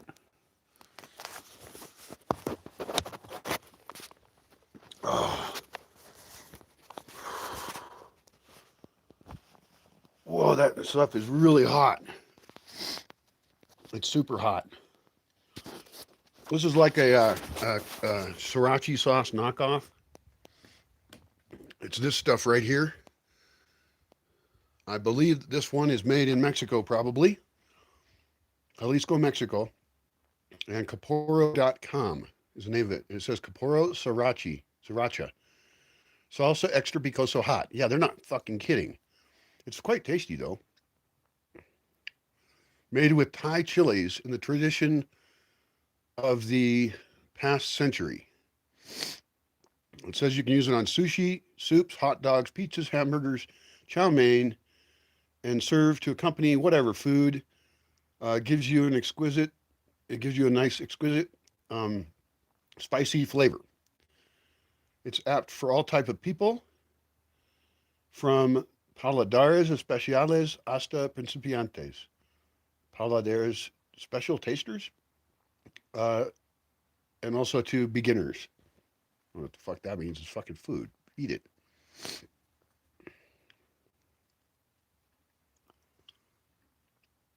What if I can make this shit? It has chilies, sugar, salt, natural garlic. Was there a different kind of garlic? Vinegar, gum of xanthan gum of xantano, color natural del Chile, okay, sorbato de potasio, benzoate de sodio. Those were two different things. Sorbato de potasio, what the fuck is that? Benzoato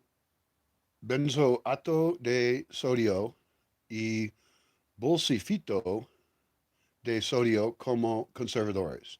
Okay, that's three conservatives in this that I need to learn about. I need to make decisions on each one, whether it is a good conservative or a bad one, how much it costs, what it does to you health-wise, and because I'm interested in living without refrigeration, I'm far more interested in conservatives than someone else would be. Now, in this case, I would immediately replace probably the sugar with honey if I was going to make this. And that'd be fine. Honey is a good preservative. It's sweet. It also tells you how old it is if it starts fermenting, I suppose. I don't know if it ever would. How much to put, I don't know. And I guess we could make ones with little honey or a lot of honey and see what we got. We could make a fire honey, a honey that's like, I mean, you would spread it on something and it's going to be chili and sweetness. That sounds good. I would eat that right now. And then the third ingredient here is salt. Now, I have lots of salt. It's really cheap to buy, no problem. I don't want to salt it too much. I don't want to salt it too little. I am not worried about the health effects of the salt that much. Anybody living here, within days of being here, will be drinking more water. They'll be moving around more than normal, I would hope. I want to encourage that. I know that when people travel sometimes to a new city, that they actually do end up walking a lot. And I want people to do the same thing here. That's one of the reasons I need to make more destinations. Anyway, I'm not worried about the salt. Natural garlic. I want to grow garlic here. It is 160 pesos a kilo right now. That's about $7. We'll call it nine. Let's call it $9 for garlic. I can buy it, and I should buy it in bulk, and that's fine. That's what we'll do for now. And we should process that and put that garlic into things where it's preserved, like in chunks with a minimal amount of preservatives, so then we can use it whenever we want really quickly. I made a whole video about that, I think. Vinegar is great, vinegar. So I do want to know the proportions on these, and maybe I could look up sriracha sauce recipes online and copy that. Copy something that is already figured out, and then make variations that have things like, I don't know, dried pieces of mango, not gooey big pieces of mango. We want to dry it and maybe even grind it so that it's little pieces of dried mango in there that get rehydrated in this sauce and preserved, but big enough, just big enough. I don't know, you could have small chunks or you could make a total powder. Now, the total powder would give you a, very diffuse mango flavor, which would be great. Or you could have little chunks that you love biting into. Now, in this case, the whole point of this sauce is that it's very consistent and very liquidy. It does not have stuff in it. And it's really popular. In the U.S., sriracha sauce is made in California. Um, I do not know if it's traditional anywhere or what. Let's continue on this though. I got the vinegar, right? Here we get weird. This is xanthium gum. I think that that's something I have to look up. Uh, in Spanish, it is, well, I can find that out later. Goma de Zantano. Okay. That's probably for texture, is my guess. I have to look it up and find out what I think of it as an ingredient. And it is reasonable that if we actually were making enough products for a bunch of people, that we would obviously think about copying anything that the food industry does. And I want to feed people here and I want to feed myself. That's a very small market. But I think if we have enough innovation around producing food products that we can share, that we could actually beat the competition in local markets. I know there's people who make yogurt. I bought it multiple times. I wish I always had it actually, but I forget it and stuff like that. I'm not a good person to be in charge of implementation of the food system. I want to compart many ideas about all elements of it. So I need people to help me with defining, figuring out what I'm missing, and knowing what I should do. I think I was talking about tools earlier, and then I got distracted by carving faces into oak trees. Oh, well, I'm back on that topic now. Um, I have oak trees that I actually don't want them. Some of them, they're white oaks, and it would be interesting to even take some of them and when they're thick enough to treat them as, because I'm going to cut them down in most cases. I don't want them. The white oaks are not what I want. I like the black oaks because I want shade, and the white oaks lose their leaves at the wrong time of the year, and it's too hot. There's no good shade. That's bad. Black oaks provide shade all year long. Now, I'm not going to kill all the white oaks, but I have some that are blocking a view up there that I would like, and they annoy me. And it seems, I don't know. I cut all the white oaks out of this area over here. I left a bunch over here, but I might cut them down. I've got an area over there that doesn't even have any anyway, so it's fine. And then if I was going to like having a carving competition, so I was talking about tools, if I had like three of them even, I would want more, but and hopefully the tool maker would be a sponsor as well. That would be really great. I think there's only one place in Mexico that sells wood carving tools, hand wood carving tools that are made for that. I talked to the guys in Tokoro about this a long time ago. And apparently there's a guy that comes around, and he's based out of Mexico City. I believe there's a store in Mexico City where you can buy these carving tools. And I need to know the name of it. And then apparently this guy travels. What I would like to do is get in contact with him and get contact via email would be great, or social media, and be able to find out when he's coming to Tokoro and then put it on the calendar so that I can buy carving tools here. Now, the other option, and this is a very good option, once I find out the prices of those tools and what they're like, and maybe I can go to Tokoro and just see the tools the guys have, maybe even with a wood carver, and they can, or I could take video of the tools. That would work great. And then anyone in the world can see what tools these guys use, or at least somebody can tell me, what do I need to buy that is like that or better. The idea is that rather than lend tools, we could use them as prizes. I think that's a great idea. We could say to like three people, for example, Okay, carve a old man facing this tree, right? This might be always lesson one. Why not? Or a face in this tree. I could just say it that way. But there's a real benefit to everybody trying to carve the exact same thing, and that is we know that the test is good. Everybody's got the same information. They're all amateurs, right? We can do this with other crafts as well. But wood carving is clearly a great craft. And what do we got here? We got wood just all over the place, often growing really fast by my standards. Uh, and eventually, it limits use for anything else. And I have various uses of various spaces. So that's why I call it sculpting a forest, right? And really also, I'm sculpting the human uh, injection into the forest, sculpting the interaction. And that's why I have rules like don't, drain your oil and change your oil in the fucking forest. Um, this is not a good place for an oil change.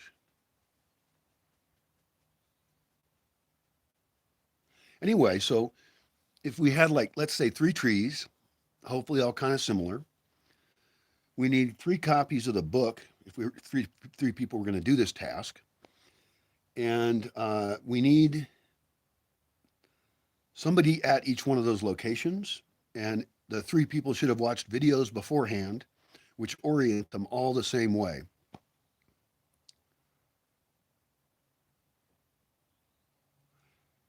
Maybe they see their tree first. Maybe we dig a little bit around the tree or cut machete out some plants around it so you can get to it if it's kind of, in a bunch of brush. We can do that for the person. In fact, we should just go and do that now. And then, that'll be more clear a brush for when we get around to doing this. And the thing is, whoever's best at it would win the basic carving tools. Hopefully, there's only one tool you use to do this task, but we could give them other tools that were smaller, for example, for more detail work. And we could maybe even give them a book in Spanish about how to carve wood. Now, those I think would be great prizes in themselves, and hopefully they could be shared among multiple people. That's hard to do. Um, the idea is to reward people who show effort and do cool shit. And we can't do that with all types of activities, but we can with some. And I love the idea of friendly competition. Now, we probably wouldn't have a competition to build a stone wall, although why not? If we're going to build a stone wall and it's going to be far, it's going to go far, why not have it be built in 3 sections by 3 different teams of people? You know, that would be pretty damn cool. And we would see the style change that different people have in stacking the rocks well. And I actually want to use concrete in those. I want hardcore walls made of concrete. And on top of it, we could actually make a concave surface on top, and I don't know how thick, and then plant in it things like maguey or nopales are great because they're natural spikes. I know some people put glass on their walls to keep people from going over them. I don't think that looks very good. I don't like barbed wire. Problem with nopales is they're not always where you want them. But the other cool thing is we can reproduce them now, and we're doing it. We've cut the penques is the pad. I guess they're pads and penques. Penques? Something like that. Basically, the little pad leaves of nopales, and you just cut them off and put them somewhere. And so, in terms of this wall, I'm imagining that courtyards could have, uh, different courtyards have different security needs. Uh, we can have beds of a bunch of nopals in reproduction and just slap them on this wall, and then they'll grow as much as they can. And if they're fairly dense, then they won't die. They will get root bound, and they might not be happy. I don't know. I mean, it'd be tempting to even try out something like a maguey on top of a wall. How cool would that be looking? Very cool.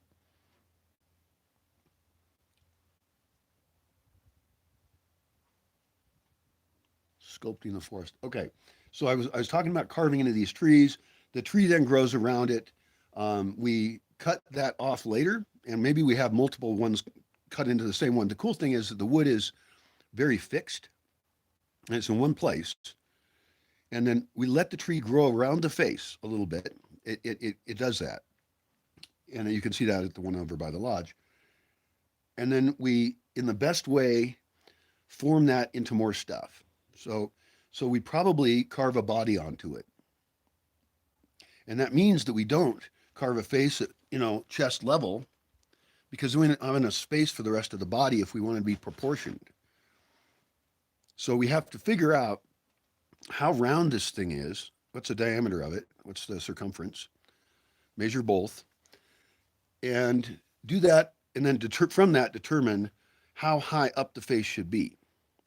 Now, I believe that when people draw the human figure, I think that the usual thing is that they say 1/7 of your body length is your head. And so we can have that a little higher on the tree if we want, so the feet don't actually reach the ground or not. But we're probably going to end up cutting this down anyway after it's aged a little bit. So it's a tough call. The body part would kill the tree, and the face part won't. And the face is the hardest part to carve. We can have a training lesson in how to carve bodies, and they don't have to be perfect. I want to be better than some things I've seen. It would be ideal if we did think about it really good and they were actually amazingly cool, well formed human figures. And later on, of course, we can do everything else. It's just I have the book on the old man face, and that's why I want to do it. Old Man in the Woods. But the same guy, I think he has other books on how to carve other specific things. And it's this step by step method that I love. And if we also show people videos in Spanish or English, actually, I forgot, English people could do this too. They wouldn't have the same propaganda. So, and my real goal here is to, well, I guess anybody could get trained as a carver if they come here. And I think I should offer that. I mean, like, it was a foreign lady who did the one on the other side of the lodge, and she seemed quite happy doing it.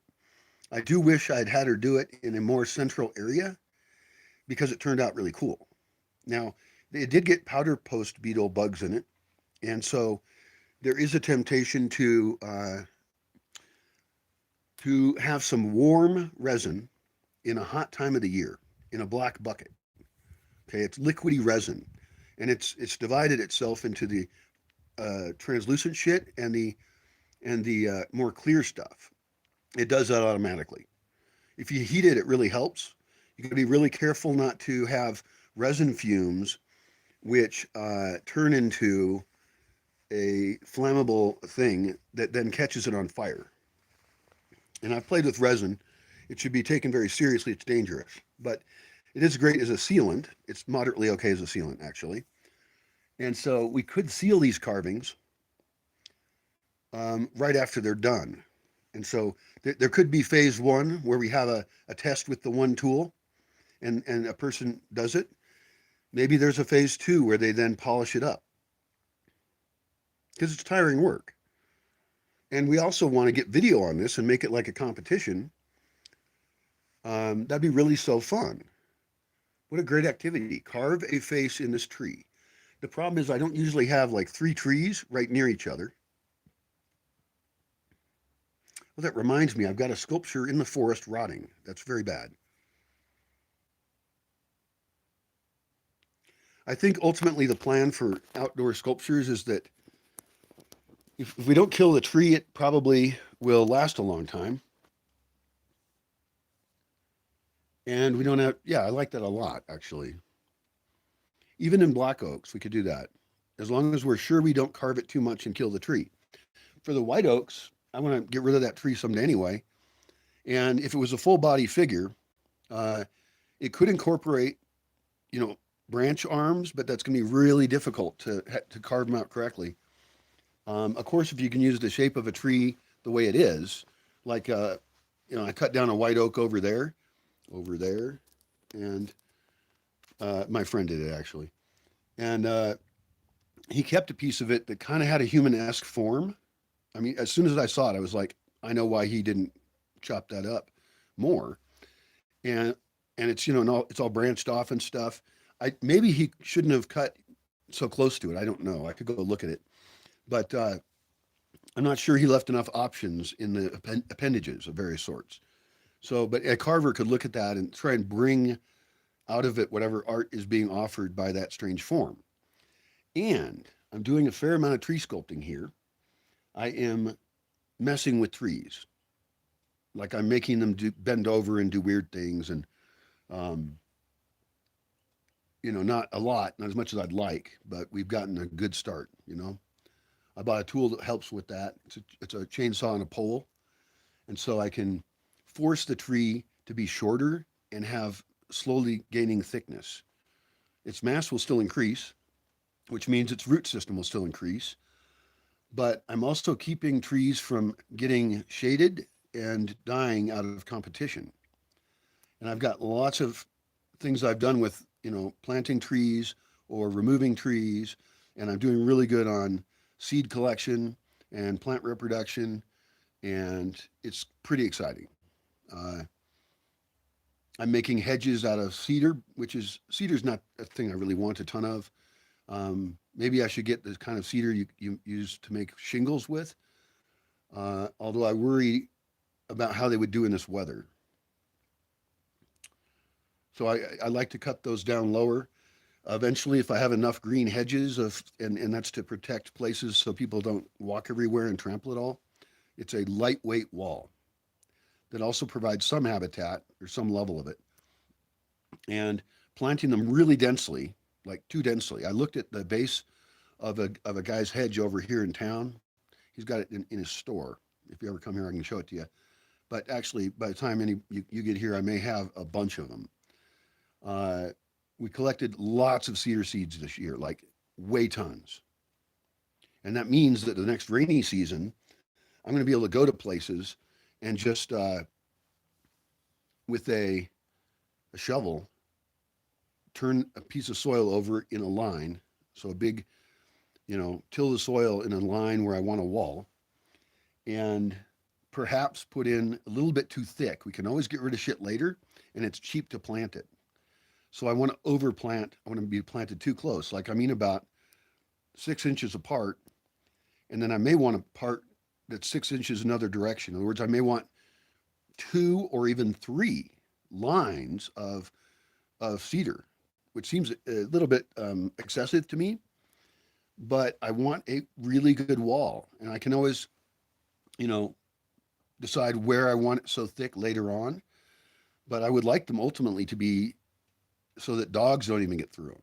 That's going to be a little tough. Dogs are really good at getting through stuff. But at least we can keep the people out. We can create microclimates near it. I would probably, if I get like, tons of these, I'd probably get like a electric hedge trimmer, rechargeable, might be good. Uh, we could sculpt them into different shapes if we wanted, or make them look like they're kind of natural. I mean, the hedge might not look exactly like a organized cut hedge, but somehow we're going to be sculpting it. And it might be even cooler to do hand sculpting and have these Felco cutters. They're plant cutters, and go through and get used to what rules we would do this by, how we would decide what to cut and what not to, or what we bend back into it. So some hedges could have a lot of branches that are bent directly back into it, and we weave them into each other. That'd be pretty cool. And it would, allow us to make the hedge very dense, and then those might come out and grow again, and we can continue sculpting it. So we just weave a hedge out of the branches of cedars.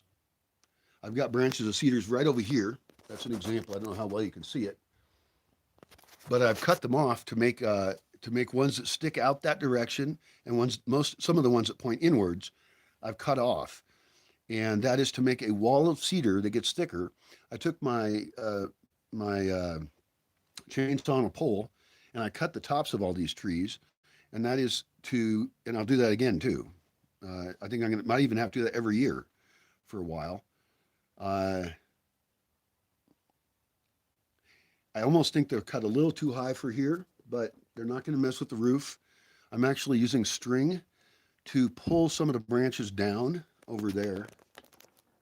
And so what I'm making is a cedar wall that I can control easily how big the plant gets. And who knows what the future holds. I've got this is also providing shade for all these plants under it. Those plants actually don't need shade. They have plenty of shade because of their position where they're located. In this garden, it's a north-facing garden off of a porch right here.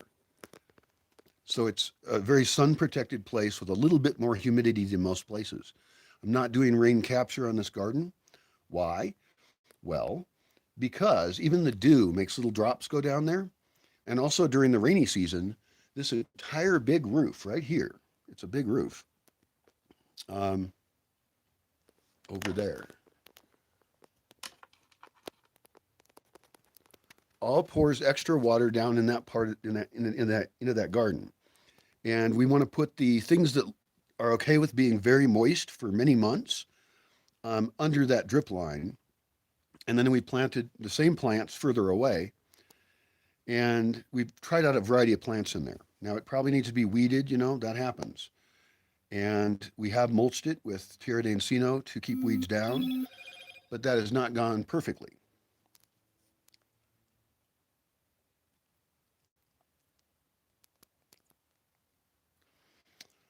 Every garden here has its own story. It's pretty cool. So we started earlier with getting tools into people's hands. I think we should make a list, go through a list of all the tools that exist.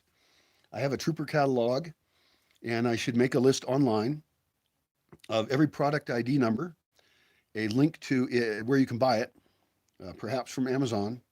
Amazon Mexico would be good. And then sponsors who love this idea, who love empowering people in this local community. And this could be a test project. If it goes well, we may expand it. And it can exist in many ways. Well, I'll give you another example. So far, we've done a kitchen example and a wood carving example. Well, it's not the same as a tool for making something, and I love those. I want lots of those. I want lots of any young person with any ambition should have tools available to them at very low cost, or even if they show ability and drive, free. Free is best. Locate the best people, test them for motivation. That's really one of the things we want to test for. I think how a carving, like let's say it was a carving of the old man in the tree, how it looks is only part of how to win. And the truth is, I think we can be pretty lax in giving away certain kinds of tools, like giving away the basic tool and a mallet, and actually somebody else can use their tools, power tools or hand tools, to make mallets out of wood. In fact, that's a fantastic idea of what I can do with this oak out here. I've got an oak out here. I wonder how long it would take to make mallets out of oak. I have made them, not me personally, but I paid people to make them. I think it's a smart thing because then we're looking at if we were to just know people and know that somebody's good, so we don't have to make it as a competition exactly. But if they do what this other guy did, and I just say, okay, here's the book, here's the tree, make this thing, really they're competing with themselves. I have pictures of past ones. I get pictures of them doing it.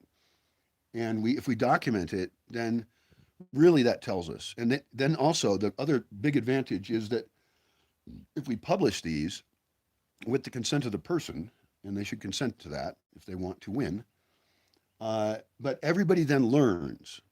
And maybe I need to get other books. The old man was just because I have the book, but it would be neat to have some other options. But I like it because it's a basic figure. I'm also getting to be an old man, so that's cool.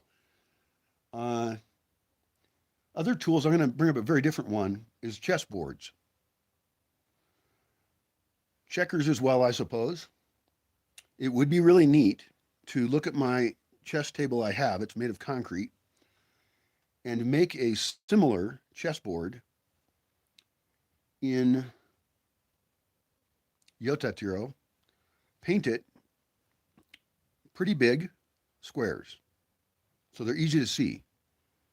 And then here, or anybody anywhere, could be Tokoro, could be Pichatero, could be us, could be a friend of mine, um, would carve chess pieces.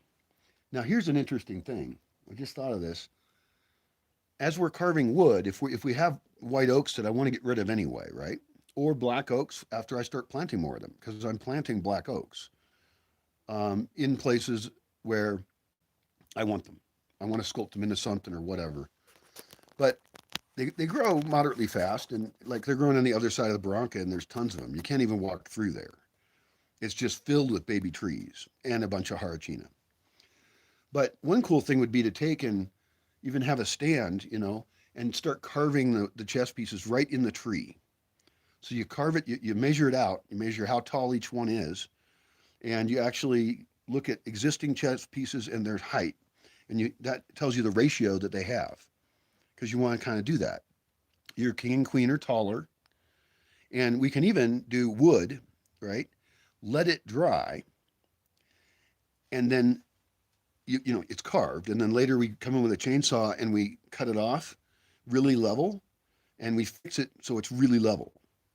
And then above it we cut it, and then we trim the upper part. And so we can just cut a bunch of these pieces out of a single tree that has exactly the right diameter, and we have a measuring stick where we can measure how long each and every single chess piece is, because the rooks are a little bit shorter, and the knights are medium, the bishops are a little bit taller. And the cool thing is we could even paint those. Now they have to be black and white, I would tend to think, because that is traditional. So let's just go with that. But we could do some detail work on them. One crazy option is that the chess pieces could actually have tiny faces on the shape of the chess piece. Although, except the knight would probably just look like a horse. It's easiest. A horse is already hard to carve anyway. The rook is like a turret. That's really easy to carve. I could actually try a couple ideas. One is I could give selected pieces of wood to the people in Tokoro. I think this is a brilliant idea. This is a different project. In this case, it's not a tool, so I got off track. Sorry about that. The idea is chess is a tool for mental development and for community. And so if they had it in this town over here, people would be more inclined to play it. We're all show off sometimes, or some of us are. And I think public chess playing is cool. And I know one guy in that town who plays chess, and that's all I need to know. It would give him a place where he can play chess publicly with people, and he could be like, hey, I'm here, I want to play. Another option, and this is a very interesting one, is there is a household right there, and there's a store nearby, a couple of them. Like Rosa makes tortas, and then there's a lady just down from the basketball court. She could actually have a wooden table that isn't too heavy, perhaps kind of like that table right there. And it could even be one that she uses sometimes, although we want to keep it clear of shit. And it either has painted on it a chessboard, or she has a chessboard she lends out with a box of all the pieces. Now that particular table is kind of narrow, so the problem is with that is the pieces would be too small, which isn't necessarily a crime, but I love the idea of exhibition chess playing. Like, it would be really cool to set up a video camera that was raised up, and have the table be pretty square, maybe with beverage holders on it. That would be cool. Or have a end tables that the person puts next to their chair. Oh, we need 2 chairs as well.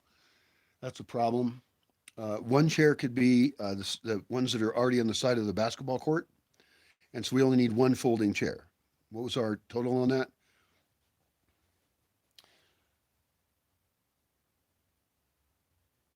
Table square at the average height that is correct for people who live here. Whatever the average height in Yotatiro is, it's shorter than me.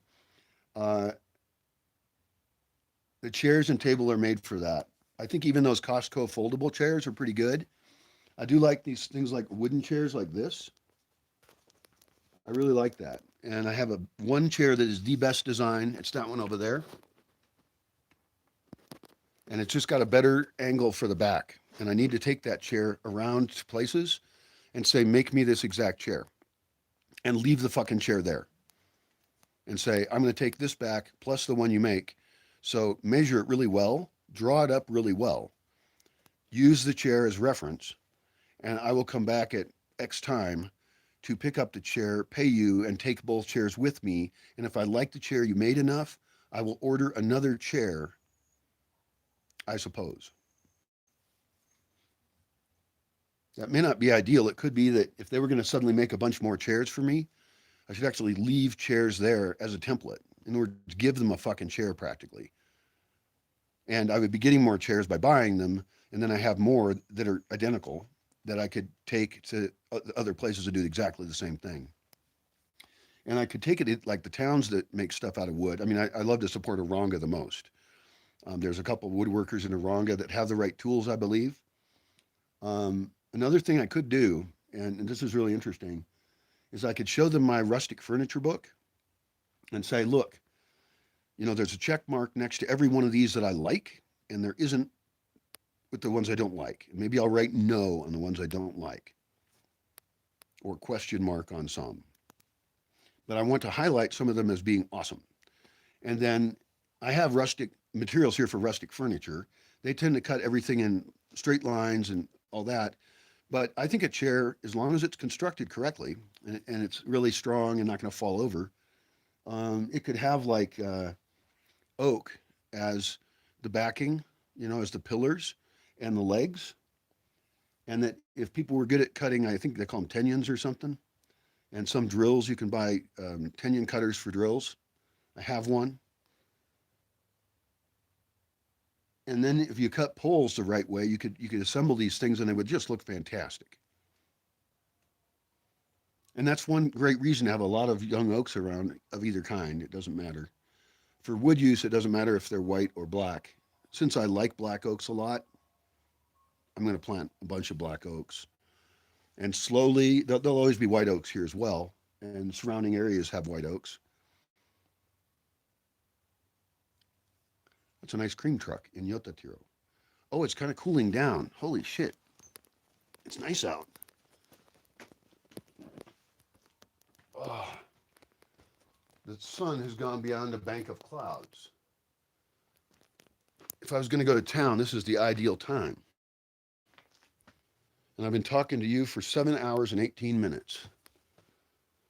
That's a while to continuously be talking. I must either be good at it or not. Who knows?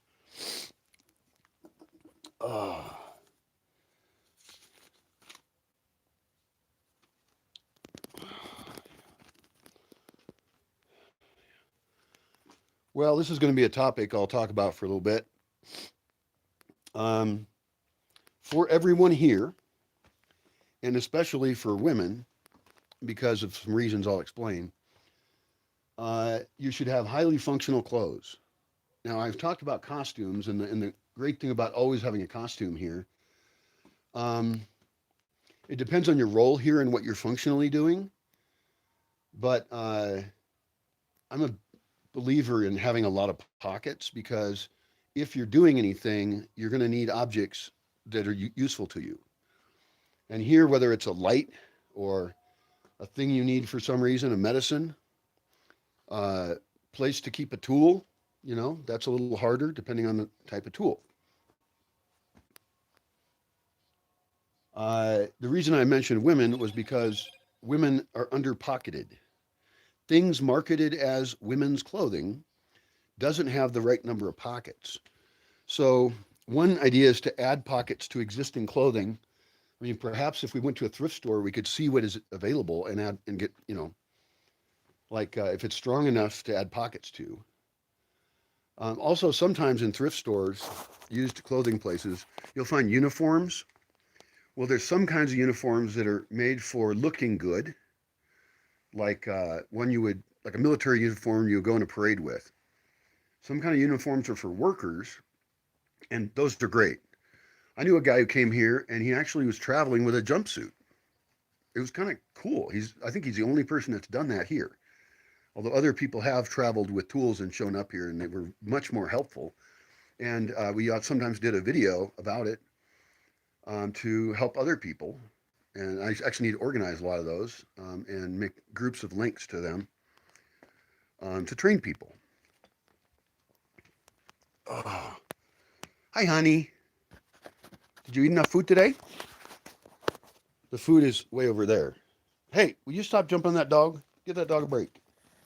Give that dog a break. Hey, knock it off. Go away. You should kick your ass, Cabron. Hi. Stop doing that. Get away. You, get away. Don't do it. Don't do it. Don't do it. No. Get. I gotta do better training the puppy. Okay, this is obviously true. I do not fucking feel like going to town. I'm tired from other days, but I gotta walk around. This is such a dilemma. And I'm hungry still. I have those 2 eggs. Oh. And I have cans of beans of the type I don't like. Oh, I think I have an onion.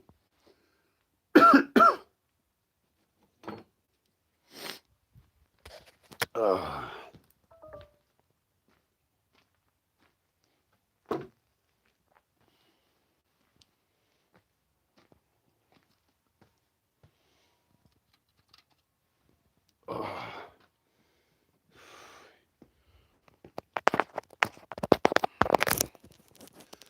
Well, I'm not going to continue on the brainstorming about the tools thing. Certainly, one of the types of tools that people, I don't know, I want them to have. Let's finish talking about pockets, but is electrical tools. Like, I want people to be enlightened and bring as much of those as they can. And then also propagandize to people, which I guess I'll do in brief right now, that getting out in the great outdoors is a wonderful thing. What the fuck is that? Oh, this thing does have a button up here. I'm missing this button right here. Right here. But there's one on the shirt tail. I've had this shirt since sometime in the 90s or 80s. It's like a color block shirt. See that?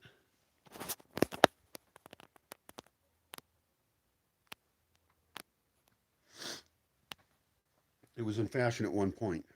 I still like it. I like arrangements of colors in different ways. But anyway, let's continue with pockets. I love the idea of getting more clothing here for my local friends, and that some people come here if they're planning to do physical work. This is a message, I guess, for people who are planning to do physical work here. And I need to make a similar message for anybody I hire to do physical work. You know, like if I want something dug out or trail made, it's hard work. And I think that I don't want to buy people gloves anymore. I think that perhaps I'm willing to lend gloves on somebody's first day.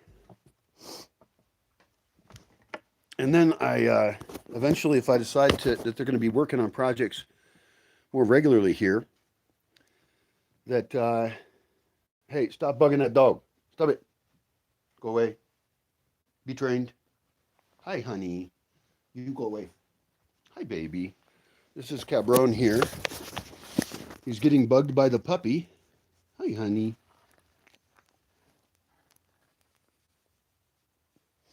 Good boy. You're all dusty.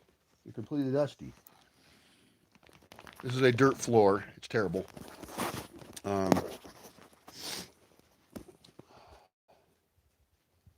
It's always dusty right here. I got to fix that. Back on the pockets thing.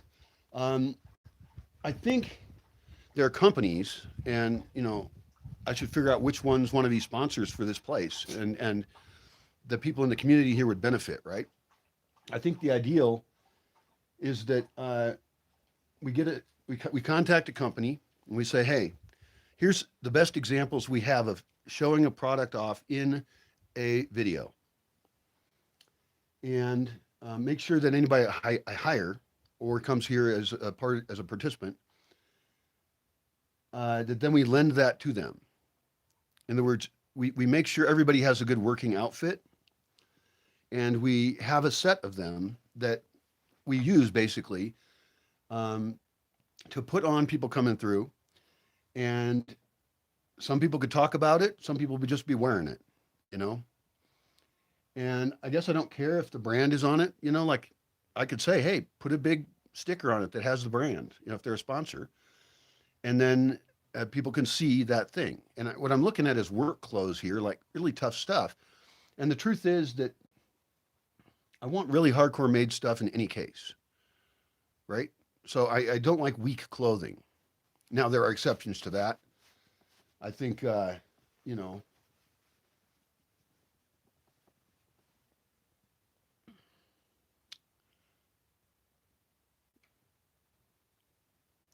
sometimes clothing could be prettier, but this is almost a survival type of place, and I guess it doesn't matter as long as people are comfortable. But I think that people need to come and be warm enough, and to realize that functionality here is difficult. And so there is an alternative to having a lot of pockets, and that is to have a day pack. And I think that actually both are extremely useful, and you should usually have your day pack on. And I can make a list, and each thing that would be in it is a potential sponsor. Um, uh, Hi guys, how you doing? There's Coco the dog. Coco's such an awesome dog. He treats the puppy like he's her daddy. He's gentle with her, but he knocks her around a little bit. Um, he puts up with her. Hi, honey. Hey, baby dog. You a big boy. Coco is which dog's brother? Boogie. No. Be careful. That was accidental. Sometimes Coco is big, and accidentally squishes the puppy.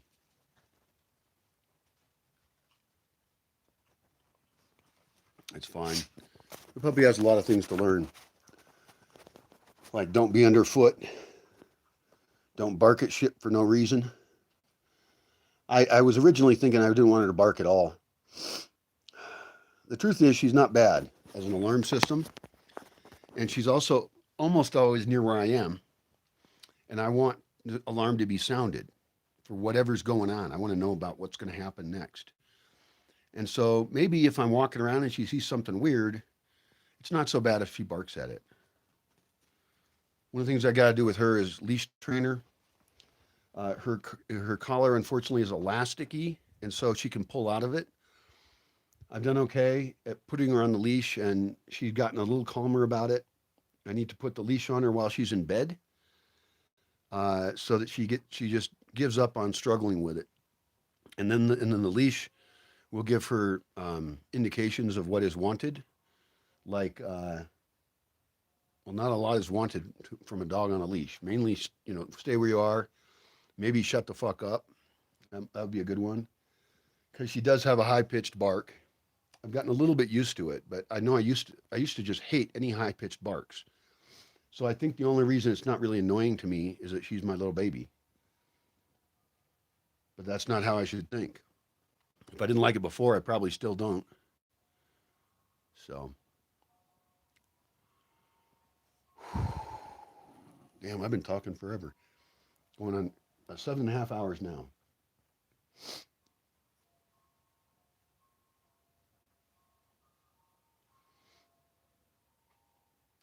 God dang, now it's all beautiful out. It's just absolutely gorgeous. All these clouds have shown up. Here, I'll show it to you. Ah,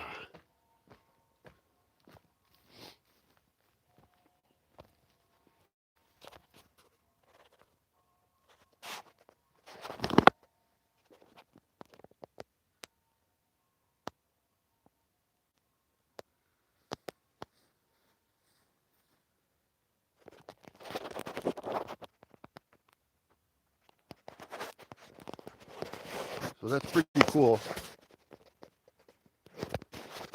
That's Pretty gorgeous. Big cumulus cloud over there, a bunch of cirrus clouds, and some other kinds of wispy little clouds. It's beautiful.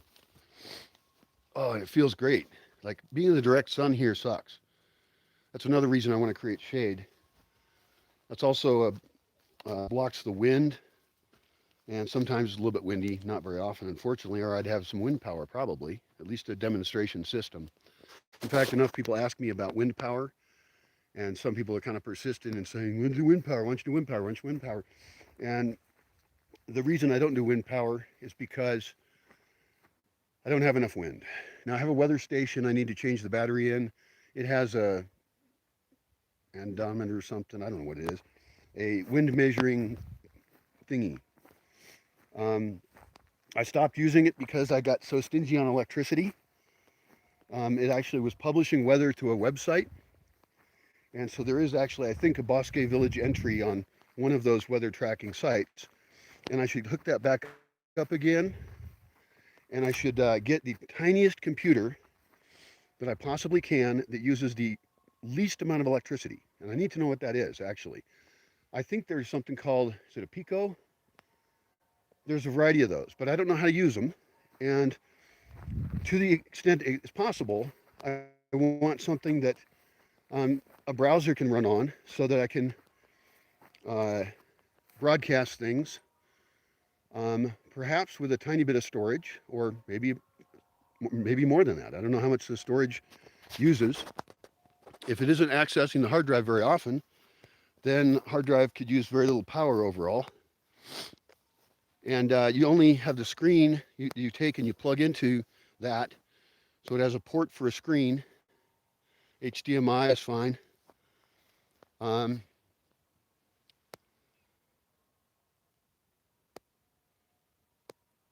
then I could program it so that it would, in this case, keep communication with the weather station. Another very low power, really great thing to connect to it would be a webcam, and I could actually have multiple webcams. It's really cool. Its coolness is super high, the coolness of a webcam, and I could have one over the lake would be great. That's the number one webcam, and it should be built into a sculpture at the view, and it should be perhaps wireless. If I had a wireless webcam that was broadcasting its webcam image, it's broadcasting its video in, I don't know, Bluetooth or whatever works, and also it was connected to the little computer that uses barely any electricity and uploads those images automatically. The webcam images go straight to the web. Or that video. Really, video is the best.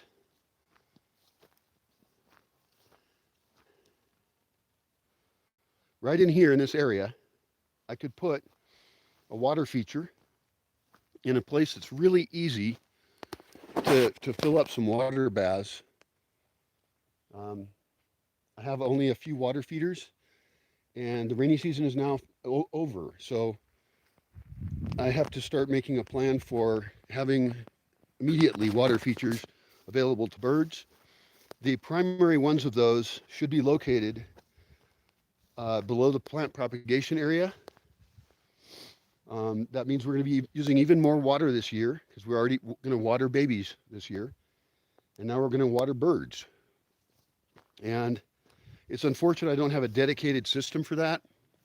Like, I think even if I got another Tanako and put it down there, we could fill that up in the rainy season, calculate how much we can get out of it.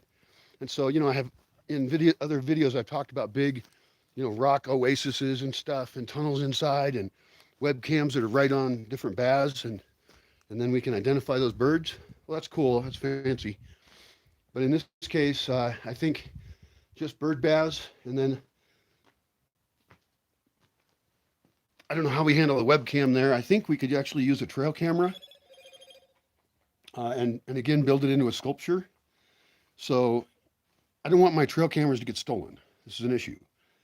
I have a shitty one I don't use, It uses like D batteries and you have to use a little card and stuff. I just don't like it. It's black and white. I want infrared color during the day, infrared at night. I want it to be the brightest one there is, and I want it to somehow have an automatic way of getting its images onto a phone. I want to have an app that can control it from the phone such that I can copy the files over to the phone and then decide whether or not I want to delete them off the camera. And it could be, this is totally possible, that I do that. I collect them on the phone, or somebody does, and there could even be a Bosque phone that was for just for Bosque purposes, and that there's a number of to-do items. The thing about the webcam one is the trail camera. They call them trail cameras. And first of all, it should have a little solar panel on it. It should be associated with a solar panel that's built into the same sculpture. In this case, I'm focusing it exactly on a bird bath, so I know exactly what I want and I know what angle I want.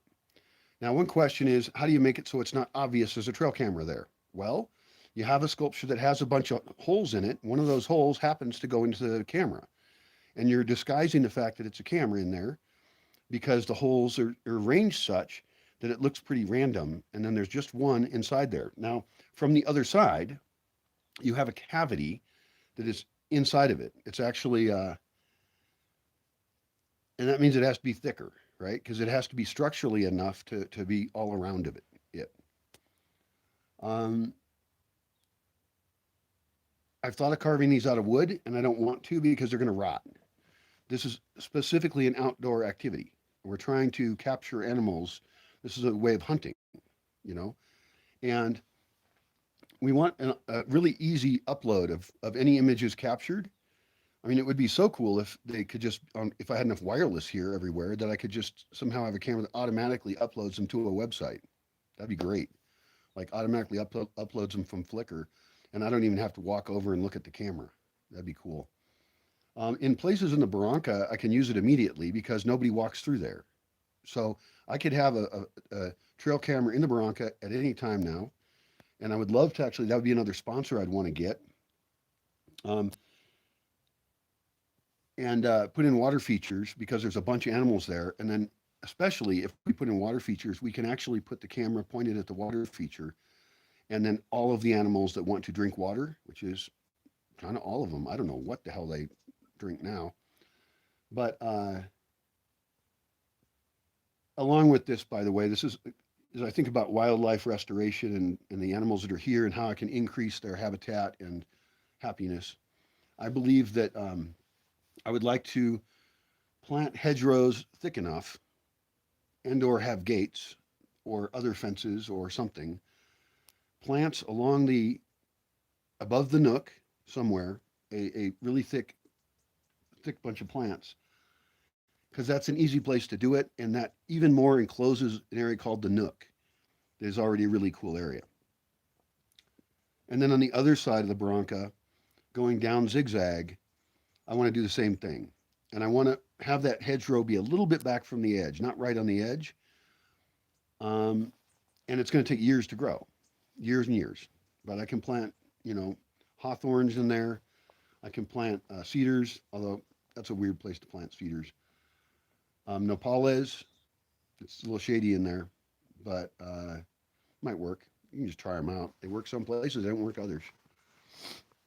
Um, on the north side of the Bronca, it would be tougher to plant that and keep dogs out. But the goal is that right now the dogs have the ability to run into the Bronca really easily in most spots. And I want to actually remove that option for dogs from both sides. I want to, and this side's the more important to do quicker. I want to make it so that the dogs can't go very many places in the Barranca. The upper Barranca is tough to control. I can control the corner near Cosmic and Truth, and I can make sure that any trails I make to go into it are have a gate. And there's plants next to the gate that block it, and the rest of the slope is so steep that they're not going to try and go in it. So the slope itself protects it on the upper part. The Barranca crossing itself, I have plans for that. They can't go down there. They can't go down to the next section of the Barranca, which I call Morada, which is purple. It's not currently used for much, but I want to improve the trail to get there and use it for stuff. The next section down is the Earth Temple, and that's a really, really cool area down there. And I don't want them in there. I do need a gate to get down there. Very rare occasions I will take people down there. And actually, that would be a great place to clean up because it's grown over a lot now, and that's okay. Uh, and put in water features, but keep dogs out. Now, my dogs actually are pretty mature pack, mostly except for the little baby one. And also, they just don't seem to show a lot of interest in killing a ton of stuff. I've had other packs of dogs that kill a lot more stuff. Right now, everybody's pretty dang peaceful. Um, Mostly.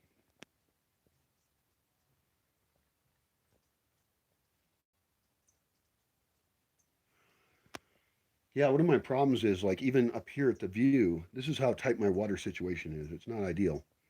Um, at this building, I have a Tinaco that I can't refill. Let's go look at it real quick here since we're talking. Uh, it's supposed to be recharged. It's supposed to be charging my battery, and I forgot. Oh, the sun came back out again. So I don't know if it would have been good if I had gone to town or not, because uh,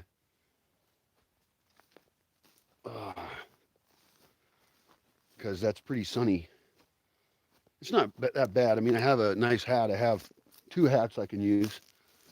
One of them is really big and goofy. So here's the Rotoplas right up here, and that is the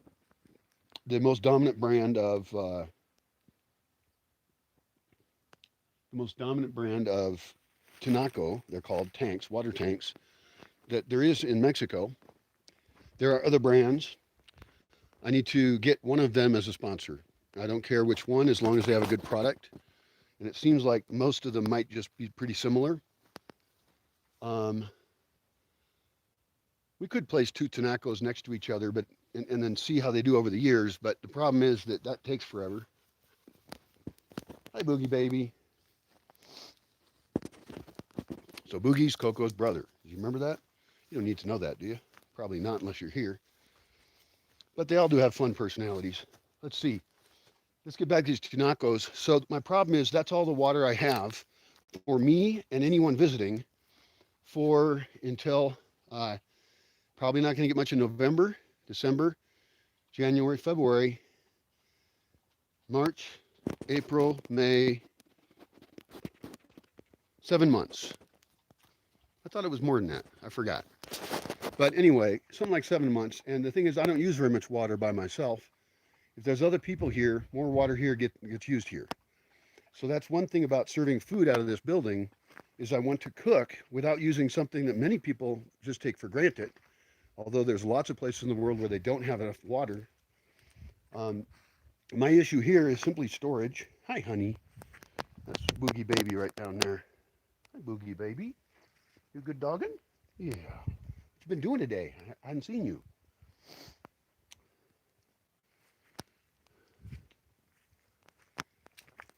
So I would actually like to have, like these bird watering systems. I would like to have a series of bird watering places that go down in a place where dogs can't go. I think the Barranca has got to be the number one spot. It's better for the birds. I'm planting trees all around those areas. Well, actually, most of them are just reseeding, and then occasionally I'm making a choice about what's where, but not normally. It's reforesting on its own, much more diverse, and also I'm helping push that along. And each grove of trees is a little bit different in that regard. It lives and grows by different rules. I have different reasons for why we cut a tree and why we plant a tree. And we have reasons for which plants we overproduce and then we donate as a project to reforestation programs. This is another reason to support this project. If you like reforestation, which I hope you do, you should really like reforestation, actually. I recommend it.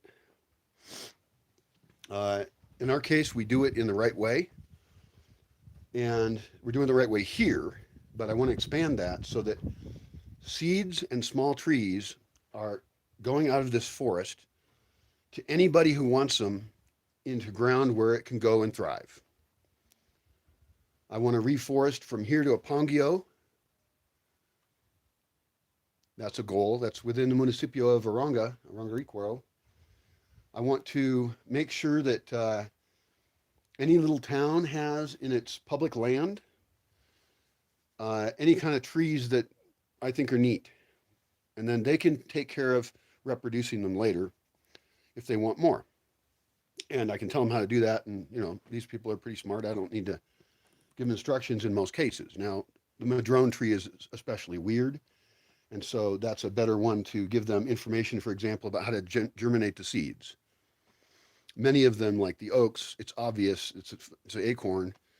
And actually, I guess we're not experts at that, but I think up here we just, you know, bury them a little bit. As long as a squirrel doesn't get it, or an insect, sometimes little insects go in them.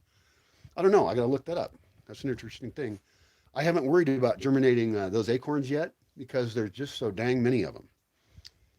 And I should actually get more precise about germinating those to at least this big or so, and then we can place them more precisely in places. I have whole theories about reforestation and how that can all work. It's a great project, but it does take time. The time it takes is collecting seeds. The space it takes is storing seeds. And even more difficult is baby plants and pots and 5-gallon buckets even. I mean, if I really want to reforest a place and get in there with things that don't die, this is really critical. Like I would want to plant 5 oak trees near each other and 5 pine trees and 5 madrone trees and 5 capulines and all grown from seed for genetic diversity off of a really high quality plant, like seeds collected off the best one I've got, which is by the lodge. Another option that is different on the capulines, those are black cherries, by the way, is, I think this is probably better, is to do cuttings of it or grow capulines from seed perhaps, and that's our rootstock. And then once it's big enough in a 5-gallon bucket, we cut it off and we graft onto it. We try to do this with fairly young trees. So as soon as we can graft it, we graft it, and then we see if it lives. And we don't do this thing where you cut it off and put two tiny other pieces on it. I have a book on different plant propagation methods, like that includes trees. And I want to just slice it off diagonally and then tape onto it another one that's sliced off diagonally. Those will grow together if it's taped correctly with grafting tape or something else that is good. And some of those will die. We could even do this just on ones out in the woods, and then maybe dig it up later. But that's not a clean enough system. We have to be a little bit organized and create the same product so that we can reliably give a whole bunch of capulines, which, like if it was a group of 5, I would want to give them, I don't know how we identify, I don't know if they need males or not. I have to look that up. But we could give them, and I could identify the gender. Oh, the one that has cherries on it is obviously female, right? So I have lots of them that don't give any fruit. I wonder if I can graft female onto male and male onto female, or if it's even a gendered tree. I don't know that. I should know that. God damn it. Well, anyway, that's a lot more work. The capulines are a special case. I'm not really interested in them as a tree. I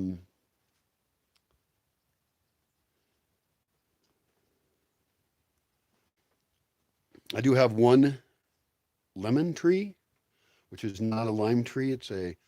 They call it Limon Royal here, royal lemon. That's what I grew up with. I did not grow up with limes. And I have a tree of it, and I want to get more. I want to get more trees of it and put another one in that same area and try and get production going of that better. We're working on air layering on it. We should be harvesting the fruits of it and growing all the fruits of that particular tree from seed. That at least gives us a lemon royale base.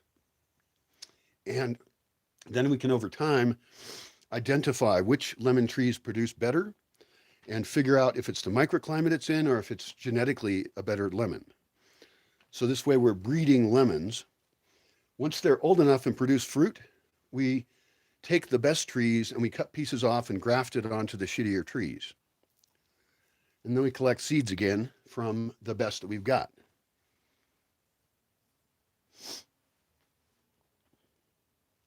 We keep doing that, evolving the lemon tree to be whatever. Create genetic drift. I would love it if somebody who uses lemons would bring me lemon seeds. That'd be great. If you like have it. In fact, I should ask them at the juiceria if seeds are garbage for them. I should ask them this. Say, are seeds something that in your juice making process, I don't notice any seeds in my juice, so you must strain them out, right? Those are garbage to them. I think if I brought them a gift occasionally, and it doesn't have to be as big as some of the gifts I've given people around here. It could be something that we make here. It could be, I don't know, or something we buy even that's made here. It's something pretty cheap that's cool. And that would give me an infinite supply of citrus seeds. Now, most of those are going to be oranges, unfortunately. And I'm not that into oranges. However, let's remember this. All the citruses can be grafted onto each other. They are slightly different. And my ideal would be as if somebody was making grapefruit juice and I could get grapefruit seeds, because then I can plant them. And it does not matter if it's the ideal grapefruit, but grapefruit trees generally grow bigger. And I want to do that. And I want to grow them until they have grapefruit. And then I want to graft every other kind of citrus onto that same tree on the branches.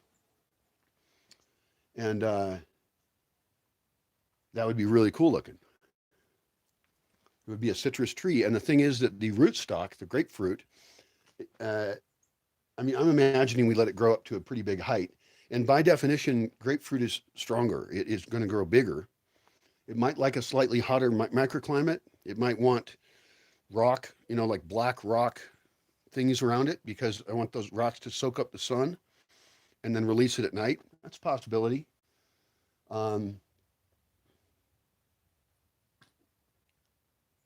There's options. I think about microclimates quite a bit. Anyway, in some places, some of those would do well, and some of them will not do well. I don't know, again, if citrus gendered or not, so I want to figure that out. It is also not bad to try growing oranges. So any kind of citrus seeds I'm willing to try. I need to have beds that get watered, and that a whole bunch of citrus seeds are like a 1/4 inch below the soil, and it's very rich soil. So we get our best soil mix that we can compost up. We filter it out with a screen maybe, and we make sure that it's got a great texture. Although if we dump enough seeds in that spot, I can guarantee you pretty much that little baby citrus trees will come out of it. And I mean, like, I want to see, 1 meter by 2 meter experiment with citrus and with one kind of soil. And then I want to have a 1 meter by 2 meter one that is different. And I want to have a stick in it where in one direction it's full and the other one it's not. And we slowly move that stick along, planting very densely these little citrus seeds. I don't think anywhere makes grapefruit juice, so that's a tough one. And I prefer grapefruit as the primary tree. I guess what I could do is start buying grapefruits and eating them myself. I actually kind of like grapefruits, and I don't like tiny food very much, and they're easier to peel than an orange. They're pretty tart. But you know what? I like that. I find them zingy. I think they're a little bit hard to eat. And I should figure out better ways to eat them, ways to cut them up so they're, because always juice gets on my hand and stuff. Or I could try peeling them. That would also work. Oh, this is getting nice out here. This is very pleasant weather. The sun is still up in the sky, but there's growing clouds there. Well, dang it, if I wanted to walk to town, I could.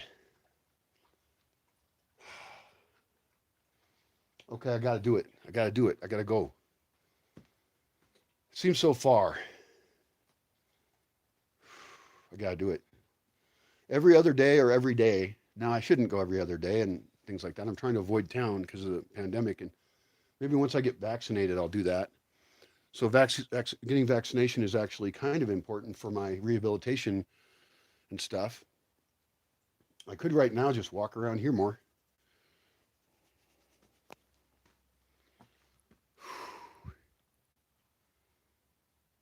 7:56 and 30 seconds. That's how long I've talked. 7 hours and almost 8 hours. I think I got to quit at that point. I hope I said something interesting in there.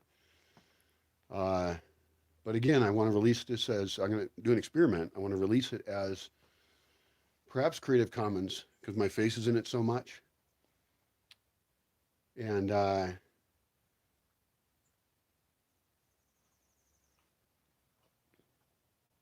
then people could edit out clips that they like and put them together, make ideas more coherent instead of a rambling bunch of ideas.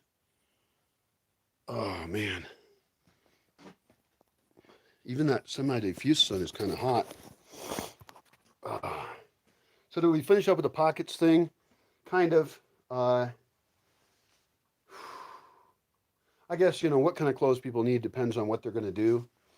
I think that the day pack is a really important thing. And I need to put hooks in places where people can hang those.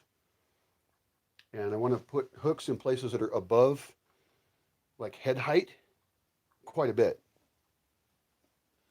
Basically, I don't necessarily want the bag to interfere with head space, like this level of space in the room. I don't like to lose it. I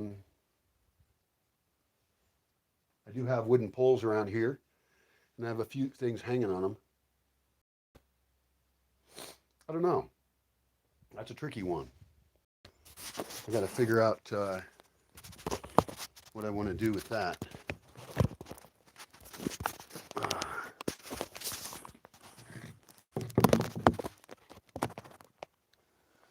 I need a little tripod for my camera.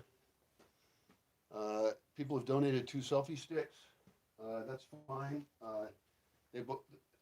No, I bought one of them. They broke. It's a very bad thing.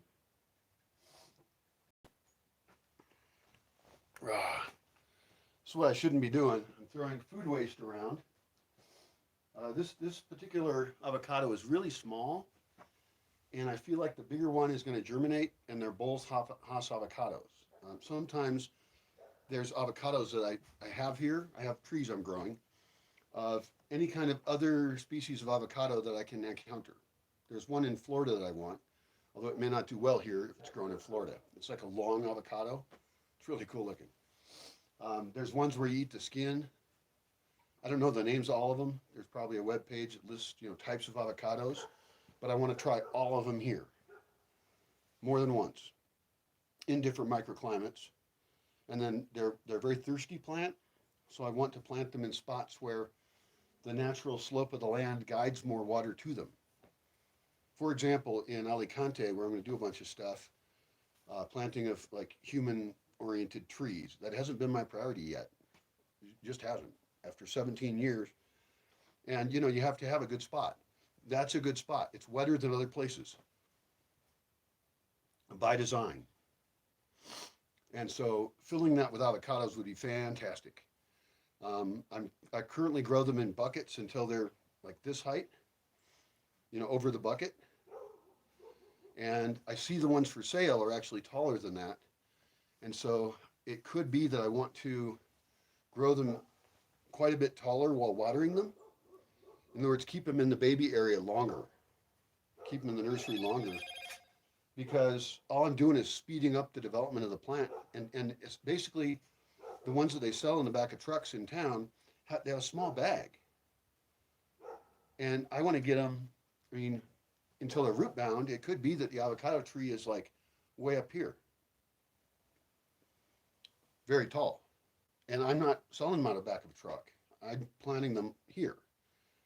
So I have different problems and needs, and I have the space and time to do it, and I have the water.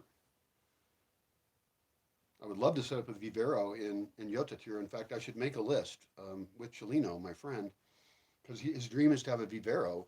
And if, for example, I did like rent a house in town, actually, there's a couple houses I wouldn't mind renting the whole house for a variety of uses. But one of the cool uses at that house could be that we take plants that we've germinated and we have a baby, and that we have then more water available to us for watering all year long. And we can make a better, well, we can make a vivero that doesn't use the Bosque's water resources, is the point. And that's a very important thing to think about, because if I'm worried about this tinaco up here, that I have to survive with that amount of water, then I can't really grow stuff up here unless it's growing just in the, oh, what a cute hummingbird. I have to not use more than that. One of the things I can do is this rack here is for bottled water. You can see some bottled water in it. That's actually filtered down in Aronga by this really nice guy. And I need to make a video tour of his water purification plant.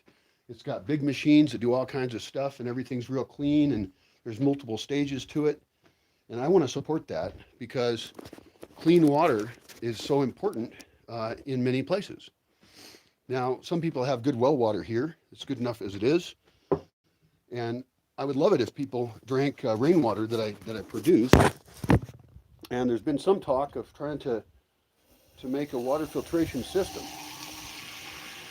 And I guess I need to look online, and I need to look at commercial solutions for that would create a faucet, or more than one, in a place that has the most water anywhere, and it delivers that water to a filter, and it ends up in a garrafon. It ends up in one of these plastic 5-gallon, 19-liter plastic things. And that then means I can collect in those. Maybe I should buy the cheapest water I can with the least envase, the least cost for the bottle, because I'm not going to return it. I'm going to keep refilling it with filtered rainwater. And I should mark on it, like when we do that, and any filtered rainwater we fill up during the rainy season, I mean, I could store a lot of water. It's pretty stackable. I can stack it really well, and even like tie together the bottom ones as a base, put other ones upside down on top of it, put another layer on that. I could, make shelving for them. I don't know. Now, this thing's pretty cool. I wish that was in total shade. Actually, that would work.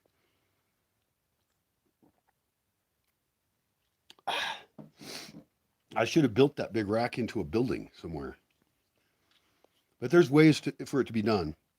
But I could have way more drinking water available than is reasonable. And the reason for that is because if I keep it cold and it's purified in a simple way by me, rather than getting it delivered, it's easier to get it delivered, by the way. We'd have to do a cost benefit thing on it. But the important thing is then we would have a whole bunch of water in an earthquake proof container, a bunch of them, that also is really good for moving to other parts of the Bosque if people want to have kitchenettes. Essentially, there's certain things I can do that make glamping, I think some people don't like that word, it's glamorous camping. Basically, there's things I can do that can make camping far more comfortable. If a group of people, for example, is camping or is staying in a cabana, they could go to a place and I don't know if they should bring their empty in. I think that maybe instead there's perhaps even a utility type truck that goes around. Maybe my van. You know, my van is more useful for things in a Bosque than traveling around right now. Although I still need to use it to go into town. But maybe on demand or with an app, or you just drive it around to each group every day, and in your van you've got waters, and they can tell you how many they've got, so you know if you need to load more. Uh, you could do a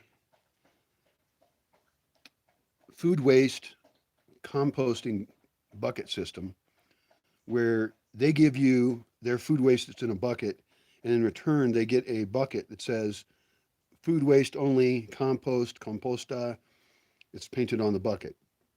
Uh, I don't always have lids for buckets. That's bad. Um, but I think we can carve some pine as thin as it will go and put a handle on it. And that becomes a lid that's hard to move. It's a little bit heavy. And we can experiment with different thicknesses. My concern is that they may break, but you know, we could even fix that with slats across it and nail into that. I don't know. Hi, honey. What you up to?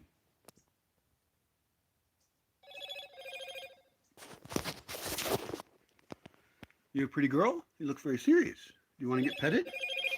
Come here. Honey, baby. You a cutie. What are you thinking behind those eyes, huh? Always very curious about that. You want something? What's up? There's food out there, right? There's water. Now you got love, infinite amounts of love. Hi there, honey.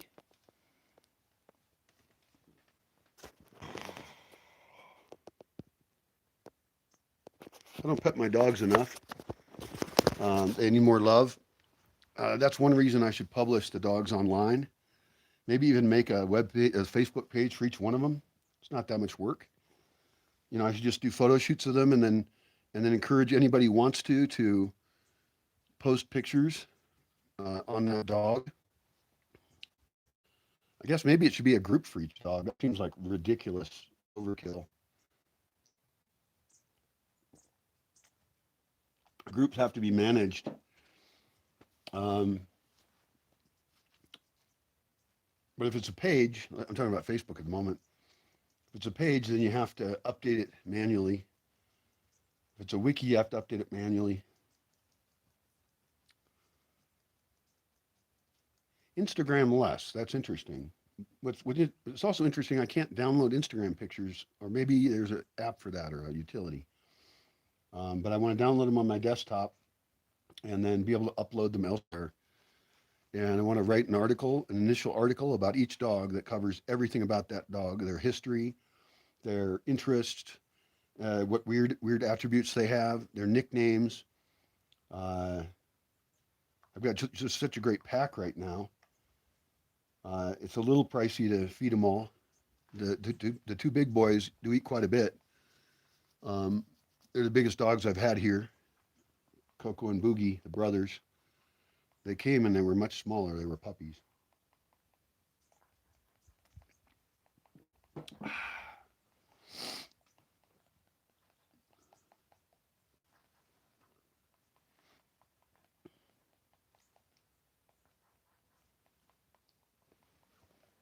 You know what I need to do with this bell?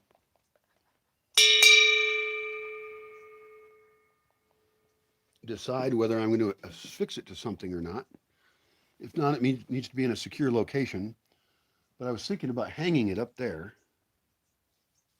and then putting a cord on it so you can pull the cord and ring it, or over there or somewhere.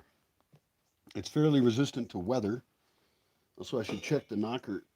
Yep, the knocker has a little hole in it right there. This is the bell. There's a little hole in the knocker, and it would be really easy to attach a lightweight cord to that.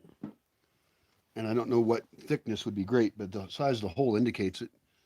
You know, maybe paracord or something, or heck, even this twine I have over here would probably work for now. But ideally, I'd want it on a hook so that I could then remove it later if I wanted to. But then it could get stolen. So that's tricky.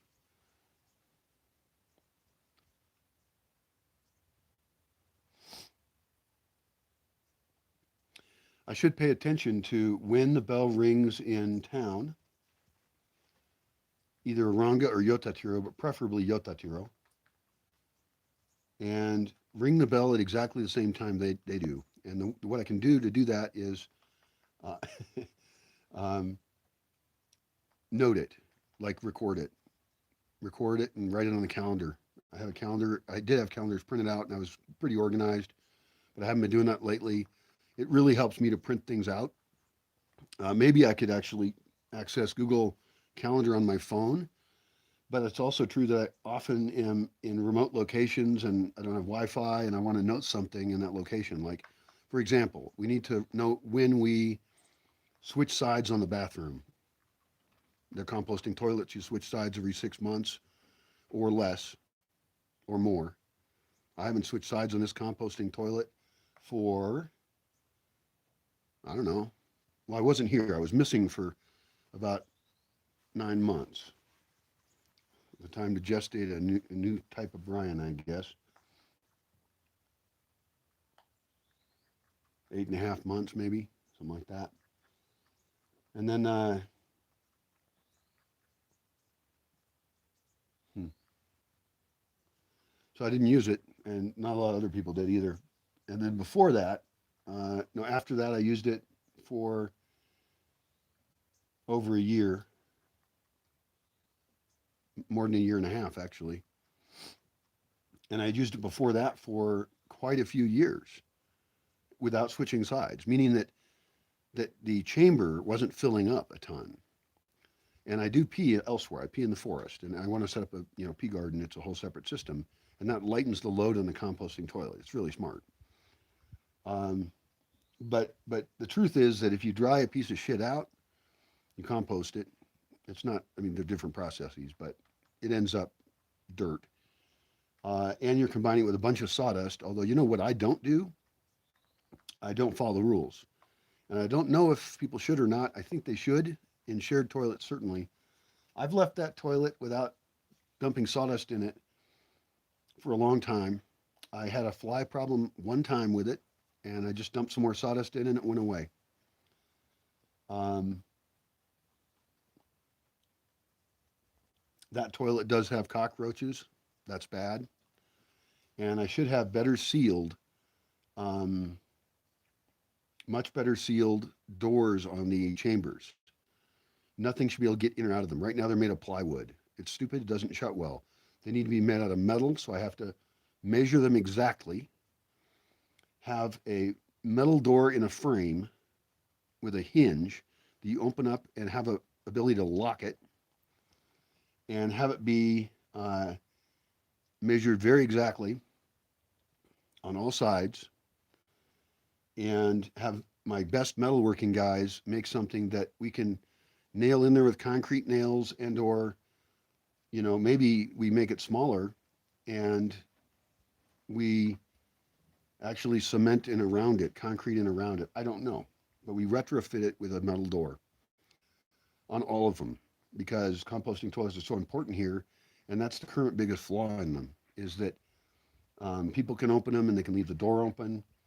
Uh, Animals can get in them, and they have occasionally. Luckily, no dogs have gotten in one and rolled around in that shit. Uh, I do need to make a calendar. This is an interesting thing about the maintenance and use of this type of composting toilet. Um, I need to make the calendar of when we harvest the soil out of it and when we switch sides. And I want to start harvesting it earlier, because currently we wait for years because there aren't enough butts dropping poo in it. Um, Sometimes we have thrown that dirt just nearby, just emptied it right there because we're busy and we got other shit to do, literally. But if we had a good work calendar schedule, the other thing we could do is, if we have bigger gatherings here, which I'm thinking now of October is when it's really the best month. I feel much more comfortable having guests here for October sometime than I do having them here for Semana Santa. It's not that I won't do it, but there's reasons. Even though Semana Santa makes a lot of sense. And actually, I could invite to Semana Santa people I've met before somewhere or I really think are high quality. That's true in October too. I'm an exclusive place, right? Um, and I think that we should schedule that so that we have both sides available for use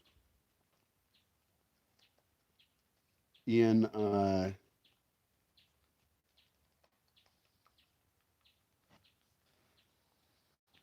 September. So in September, we completely clean them out. They're ready for that. And then we put both of them into use for a brief period. And it could be even that we have both of them in use all the time. What I'm worried about here is peak uses, like when there's a bunch of people here, and then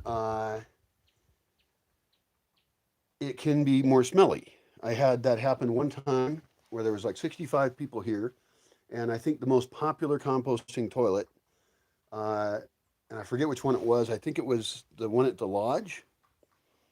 I think because people eat down there, and it's a place where people congregate, that it's used more. And I need to build a whole new one because that one is too small. It's too small mainly in terms of comfort. That's the main issue. But I need more in there anyway. It is tempting to build one between or kind of near the lodge, but off the black deck somewhere. There's great slope there, and I could do some visual blockages and things like that. We'll see. We'll see where things go.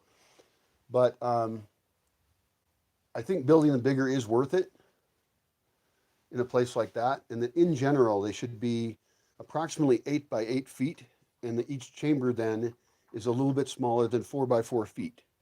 The reason I'm using feet is because the original ones I made, I used a foam core. I used a panel W. I think here, I don't know what they call it here. I forgot.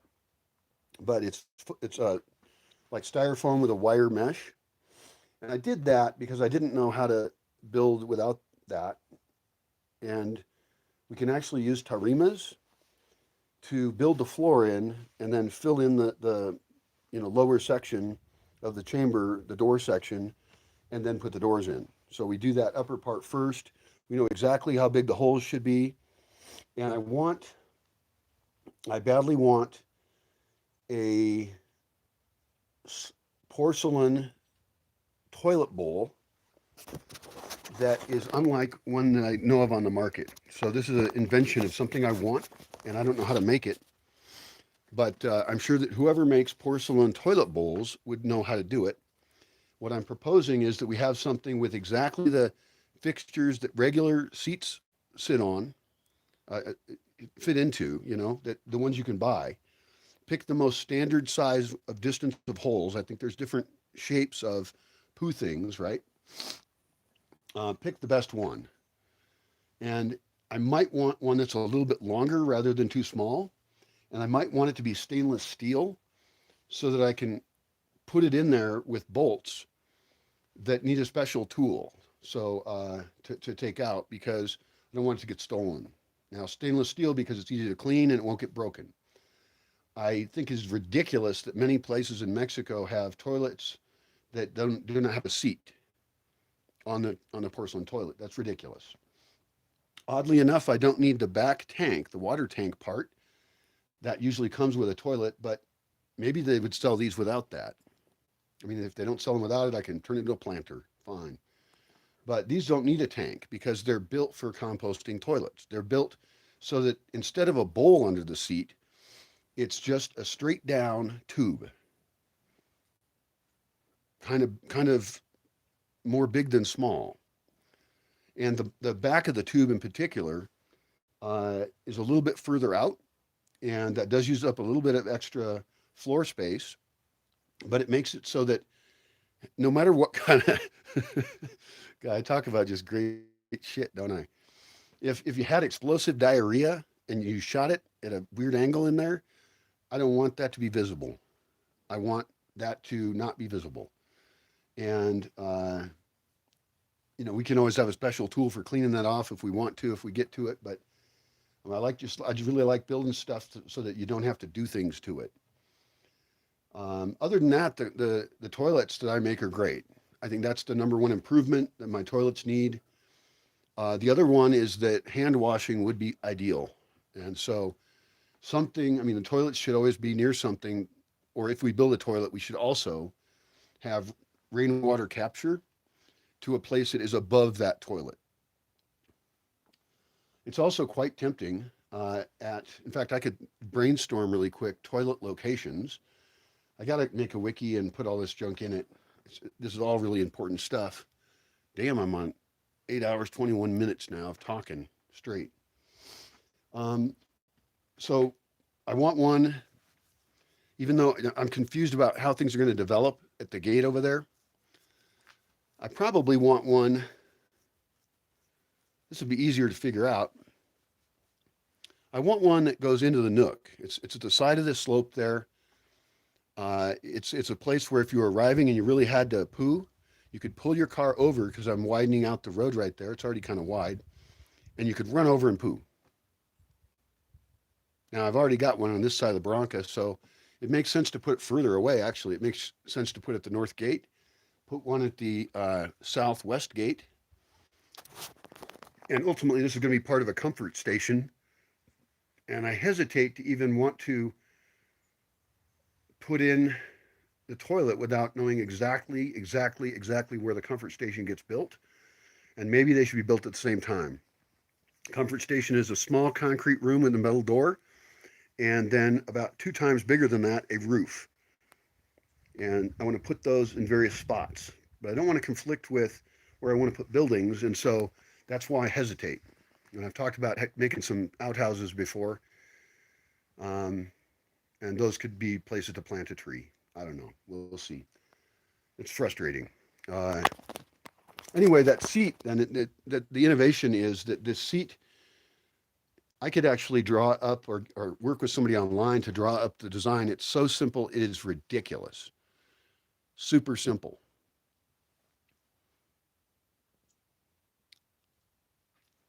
Yep. I just want a porcelain tube that is big enough that the seat fits correctly on it. And I need a way to affix that porcelain tube to the floor. Currently, those are concrete floors, and so I could embed it into the concrete. It could have a little base on it. A little base would be cool on 3 sides, leaving a little space for feet, and maybe make it such that we can actually, because we have to stabilize it really well. I don't want it to fall over and get broken. I don't want it to get stolen. Anything weird to happen to it. So that would be the ideal if we really know it's the best solution. Yeah, that's true. That is the way to go. On locations, I still don't know. I mean, I guess it's not that important. In fact, pea gardens are more important in remote places because people have to pee more than they have to poo more often, right? More often they pee.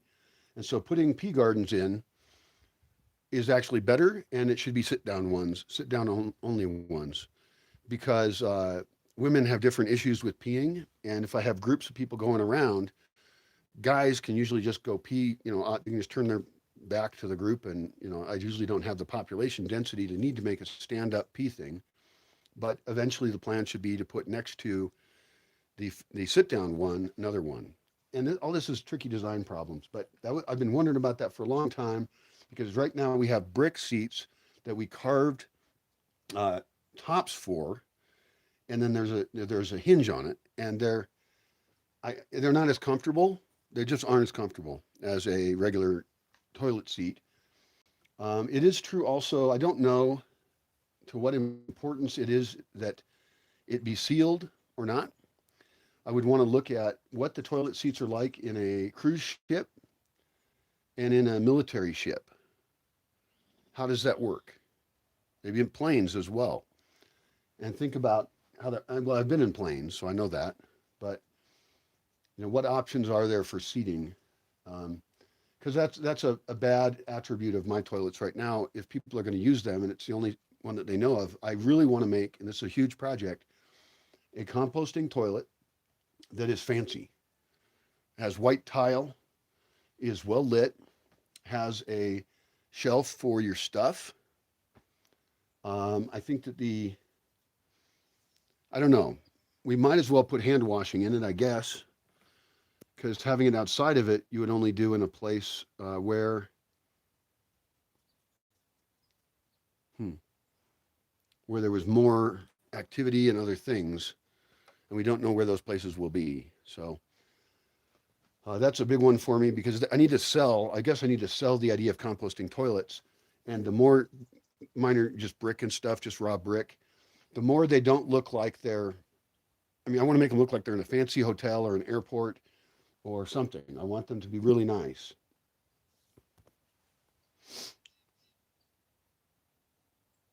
Huh. It's tempting to imagine, a composting toilet which has 8 stalls in it, and that we can put locks on each door for if it's not in use, and then below it have the harvesting. And it's possible we could have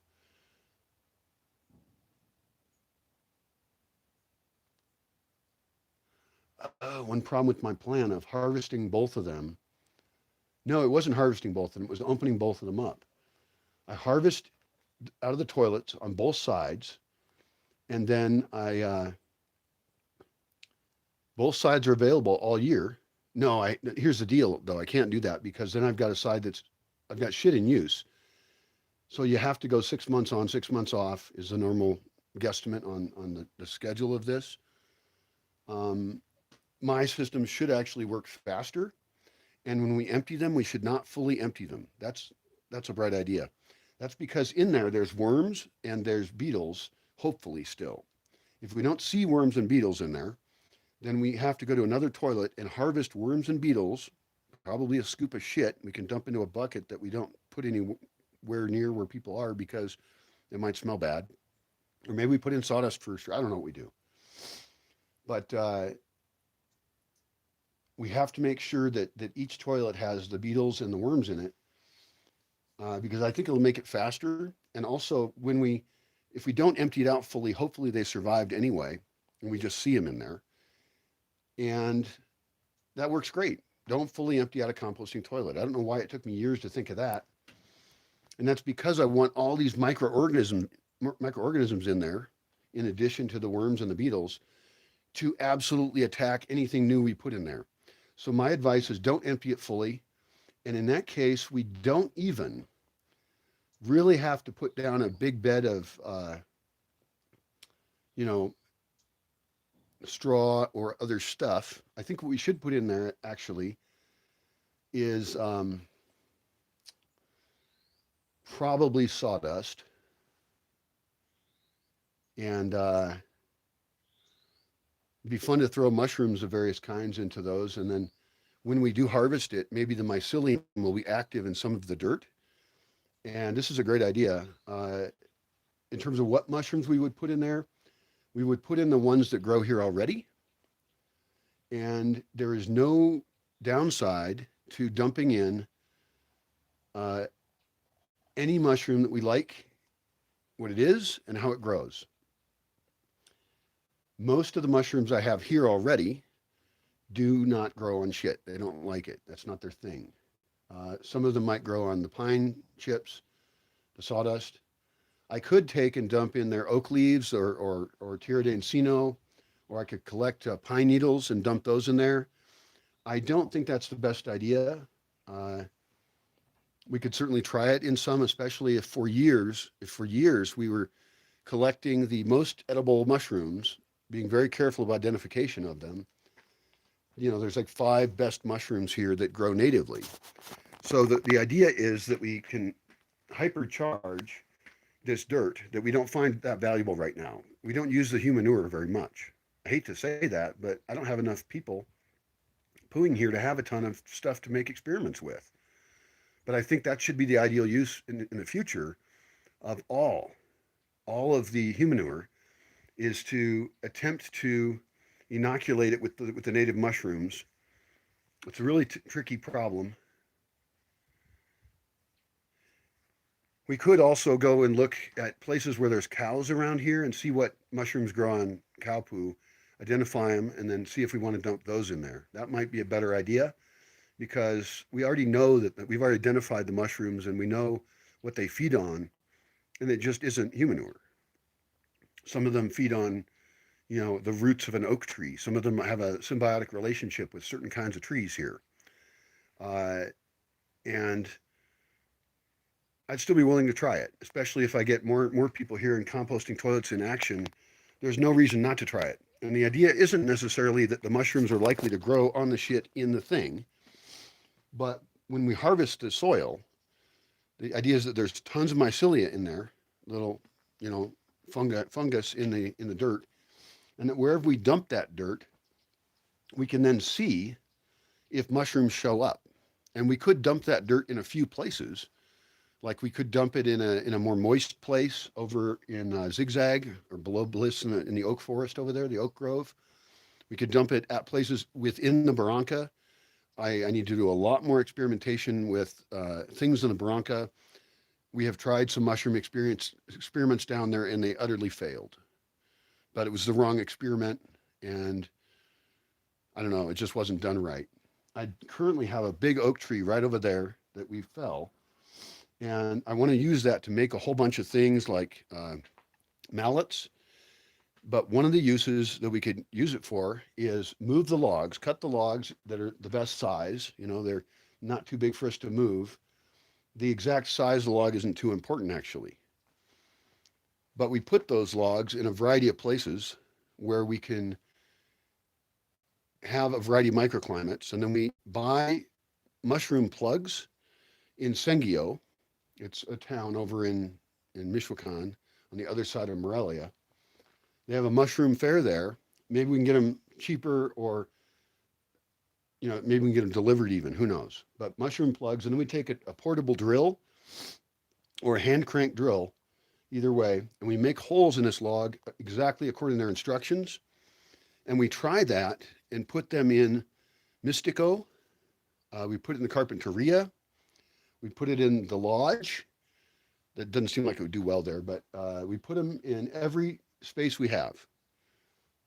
And we want those mycelia to grow into the log and then produce a bunch of mushrooms. I already did that up there. I did it with a fresh log, a stump actually, and it did not work. I did it over here by Bliss, and it did shoot out some mushrooms briefly.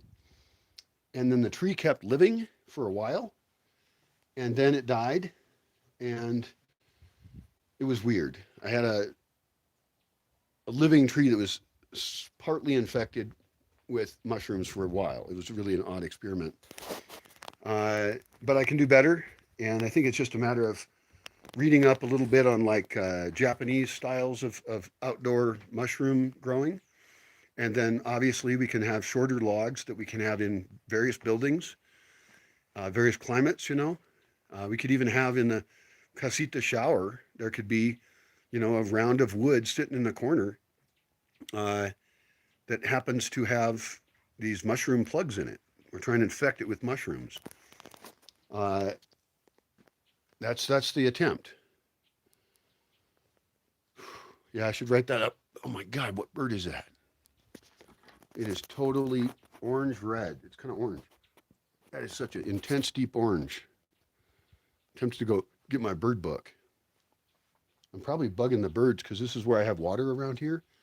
And my presence here for the last 8.5 hours, mostly right here, is probably scaring them away from the water that they like. There's not that many places here with water for birds. And so that's bad that, what I should do, be really great, is actually what I need to do is, now I have some little water here is the thing. I was thinking about putting up more sources of water up here, but now I've got to do it down by the lodge. The thing each comfort station could do is it's, capturing water with better gutters than I've used in the past. I want square metal gutters for comfort stations because I want to capture as much water as possible, and I want to measure how much is caught with how much rainfall and see if my numbers match up with the equations I have for how much it should be. I want to know what's going on. And I want to collect enough water so I can always fill bird baths. And make ponds and stuff too. Oh. You know, I would totally pay for a pizza right now, I think. I'm still living on a fairly large donation I got. It was the largest I've ever gotten. It was from somebody I don't actually know, but I really do appreciate it. It's a fantastic gift. And that gift, it was $1,000, has bought a lot of stuff. I mean, well, mainly it's about survival and not freaking out constantly. And I bought dog food with it a while back. I paid for internet, which is now due again. It's amazing how time flies. But I end up paying all the time for internet costs. And of course, I've got my ISP costs and hosting of websites and things like that. I don't use a lot of online services. I have DreamHost, and I don't really utilize it as much as I could, I think.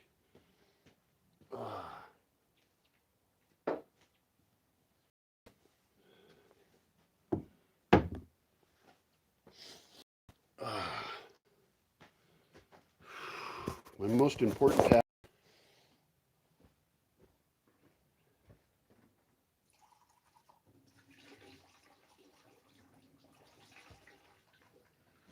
is to create a food system here that is absolutely awesome and that everybody likes and that is fairly cheap and healthy and utilizes the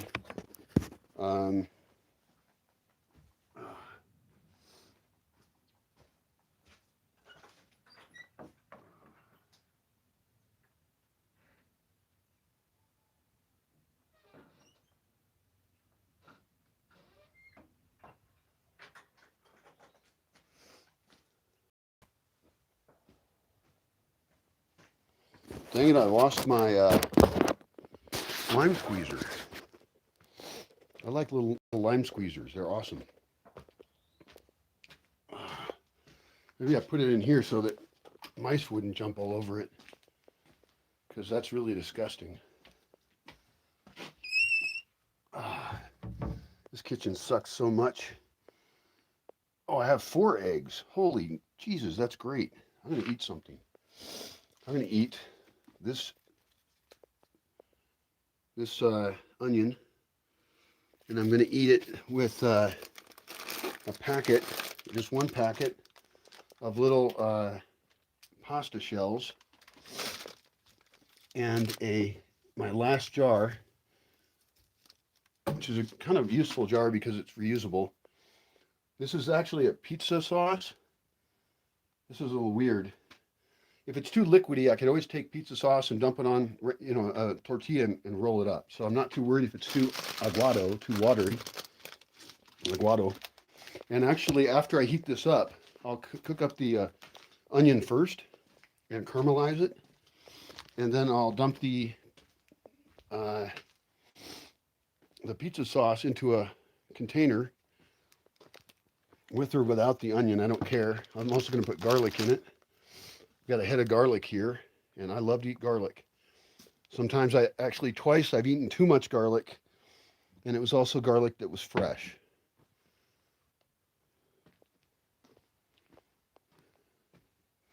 Well, this is pretty annoying. I don't know where a tool is. I believe that juicing of citrus is a useful thing for a tool, but unfortunately, I don't know where it is. That is very, very bad. I think I should not be in charge of the functioning of the Bosque after having developed most of the systems and ways we do things here. Developing the culture, the tools, the customs here should be a task that is written down and really clear, but I'm a terrible cook, mainly because I don't care. I think that's mainly it. Uh, oh, here's a little package of some kind of sauce. This came with a chicken or something like that. I should use that in something that has been sealed in plastic for a very long time. I don't know what food safety issues there are, but I am probably not going to use that. I don't know. It's been a long time in there. Oh, okay. Okay. All right. I do have a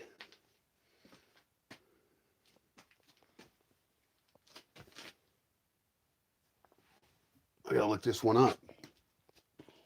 Fruteri pepinillos en vinagre. The fuck does that mean?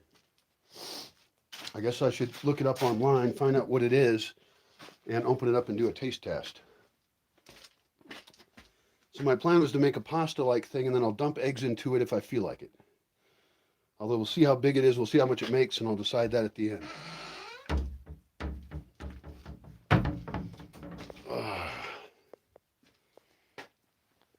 Oddly enough, I bought salad dressing, a light mayonnaise dressing. I bought that. I don't really want it because it's mayonnaise, and I don't know how fast it's going to go bad. And I can't just eat a lot of mayonnaise, and I never make a salad, ever. So that's an issue.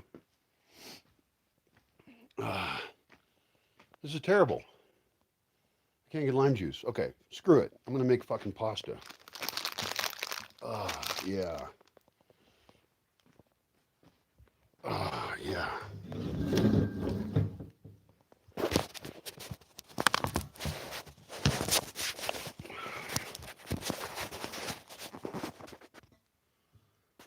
Does that work? Barely.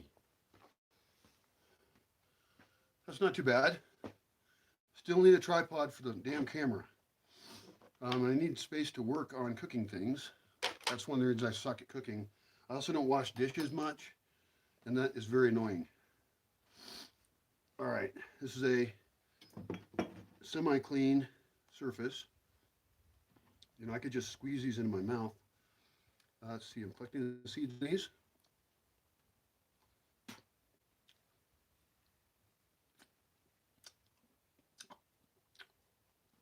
Whoa, that's a great way to do it.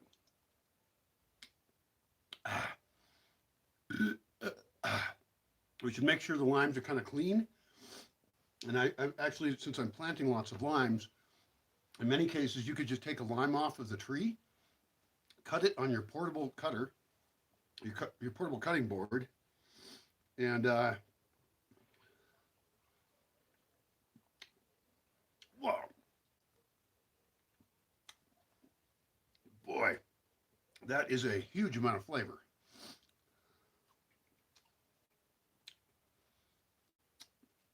And vitamin C too.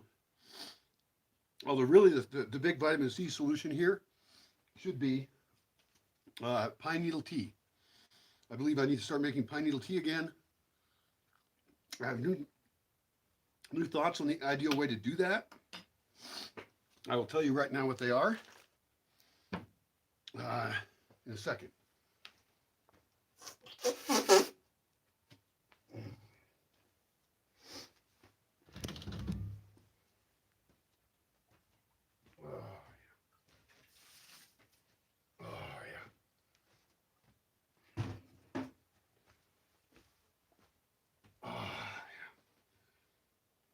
All my shit is dirty, my pots and pans.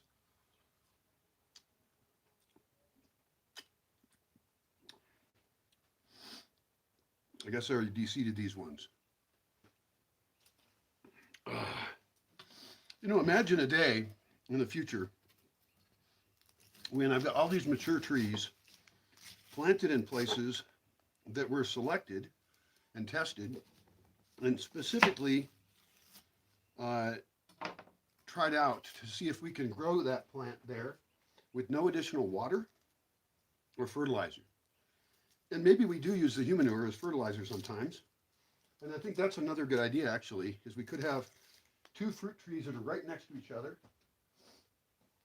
And one of them, we just mulch around it with terra de encino.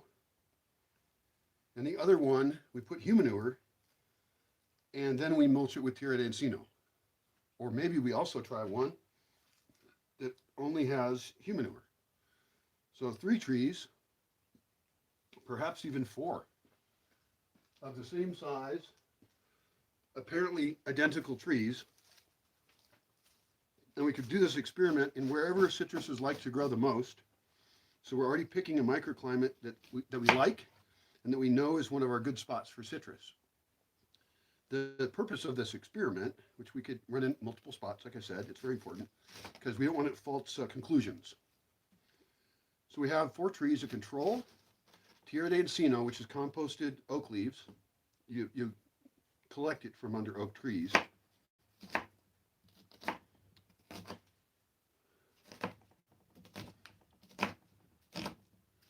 I did a really shitty job cutting up this onion, that's for sure. One thing about the food system I need to set up is that if you're just cooking for one, the labor is too much, in my opinion. That's why I eat shitty food that's canned right now. It's because of the way my life is right now. And also because I don't like cooking.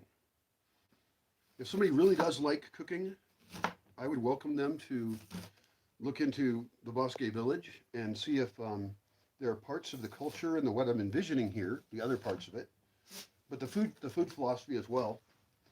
And if you really love it, if you think it's the healthiest, smartest idea you can think of, and you would like to be a person implementing that philosophy in person, then let me know.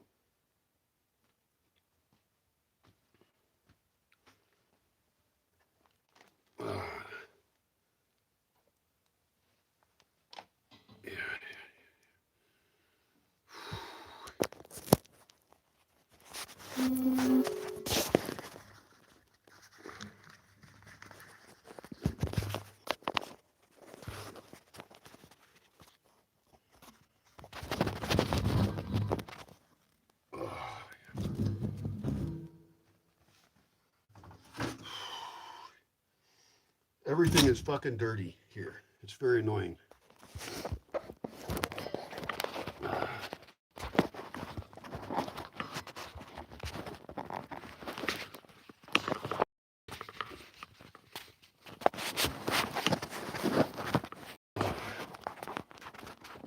God damn it. God damn it. This place is so fucking annoying to survive in. It's just really annoying. I don't have tools I need. Everything is dirty. Everything's dirty. Maybe I'll make a attempt to make a really good list of things that would make me more comfortable here. I think that would be a bright idea. And healthier. And reconsider everything about the entire kitchen setup. I think that one of the things I do is not washing dishes. And if you wait on washing dishes, it's much harder. It's much more work.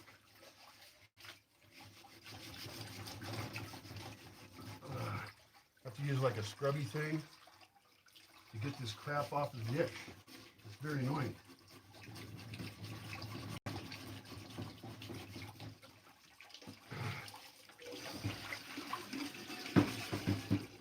Yeah, fucking close enough.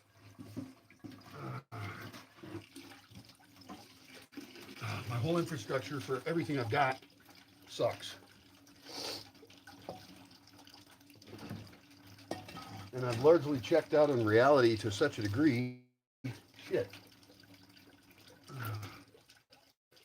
that it's extremely annoying. And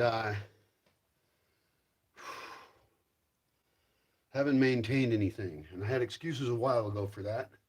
My legs. That is not a good excuse anymore. I have to move around anyway. And so I need to come back to life in better ways. These are the kind of beans I like, by the way. I should cut this label off, figure out where it's glued on or something. Maybe I should soak it in water. I don't know. But I want this label and I want to be able to take it. It also has the price. I want to take it to the store in town and say, if you can sell me this at this price, I will buy it. In this case, it's frijoles charros. I don't know what that is. I gotta look up that. It's some kind of beans. Frijoles charros with two R's. I should be rolling the R there. Charros. And the reason I like these kind is because the beans are individual. On the other hand, when I open it up, there's a bunch of sauce and the beans are really only about 2/3 of the can. I think they could have packed more in there and they didn't. And so that bothers me. And you know, the big issue with beans is the cooking of them takes too much energy. I believe that at least during the rainy season, or if I have water to support this, I should be soaking beans and sprouting them. One problem is that the bean water you use is supposed to be changed, I believe. And I don't know how long it takes to sprout which kind of beans. But that would make the beans softer and it would make it cook faster. And some people think it makes it more nutritious. I don't know if sprouted seeds makes things more nutritious, but beans are one of the cheapest foods for me to buy. And I could investigate even sprouting the beans and then putting them into a container and infecting them with whatever makes koji. I mean, it's often used for making sake. It's an organism that you infect things with. Just like yeast is an organism that you have process your food in different ways. I'm not an expert on koji, but I totally need to learn about it because it could turn beans, which are a cheap thing right now, except that the energy it takes to cook them is just a colossally long time. I tried them in my solar oven and they just take too long. Now it's true that I'm going to get a better solar oven, and so there could be other things I could do. And I want to make a solar kitchen and all that. So if we had the right system, maybe it would work out. But still, they take a lot of energy, and it takes energy to build the infrastructure to do each thing that we do. And so, I don't know, maybe beans would be a good thing to cook over campfires in an outdoor kitchen, because we want campfires anyway. I don't know. But the sprouting of the beans might then reduce the cooking time significantly, so that you could eat them just sprouted in a salad, or you could cook them or not and infect them with koji.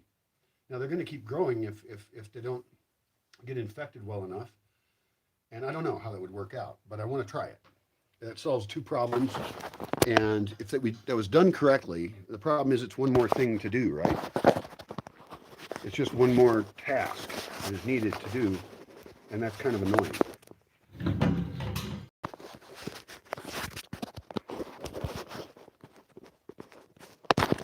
So fucked up. I don't have anywhere I can put my camera. Maybe that's something I could get help with. Get some boards up here and put really good spots to set a camera. And because I'm using this as a filming location, right? And that would be really useful. All right. So I got the onion all chopped up. That's beautiful. And I'm going to go cook this over propane.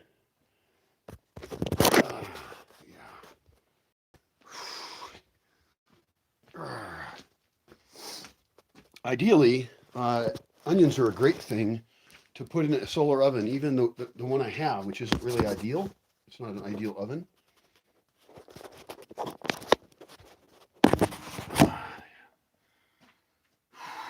How's that? Oh, is this thing dirty? Not very. The main problem with this kitchen is that it has mice living in it. So if I do open a can of something even and then leave it out overnight, the very next morning, it will have mouse poo in it because the mice are running around in this kitchen. And this is one reason why I shouldn't have any food waste here and why there should be a composting bucket, like a food waste bucket with a lid here that somebody comes and brings an empty one and they pick up all the full ones. And, you know, ideally we'd do cart culture As it is, maybe my van can drive around to each place and drop off and pick up stuff. It could be that I have a larger thing in the van. This is totally possible. I have larger plastic things, right? And I could easily, God, I'm not paying attention. I could easily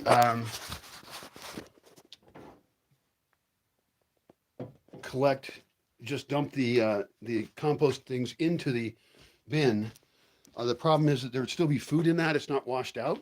And so it depends on what they dumped in the composting toilet, whatever organic waste the chicken could eat. If a chicken can't eat it, throw it in the woods. But chickens can eat any kind of food there is. Chickens are awesome. They're amazing creatures of usefulness. Fantastic. Chickens are our friends. God damn it.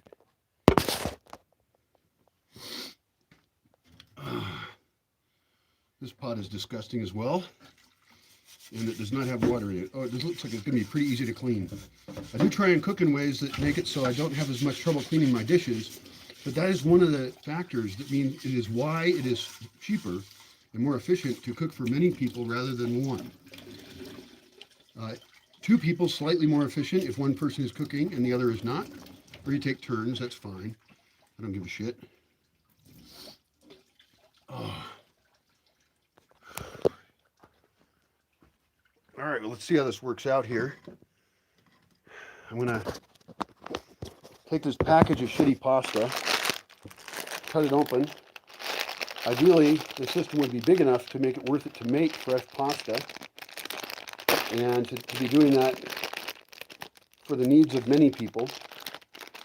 And that's actually one product we could make here in the Bosque that would be great to sell is fresh pasta. And we could actually go to town potentially with big, huge 5-gallon tubs of fresh pasta. And we could have a scale and we could dump as much pasta, we could use tongs, dump as much pasta into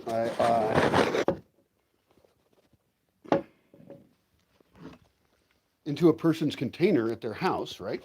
So they bring out their container and we simply transfer this bunch of pasta that we have into our regular customer. We need regular customers.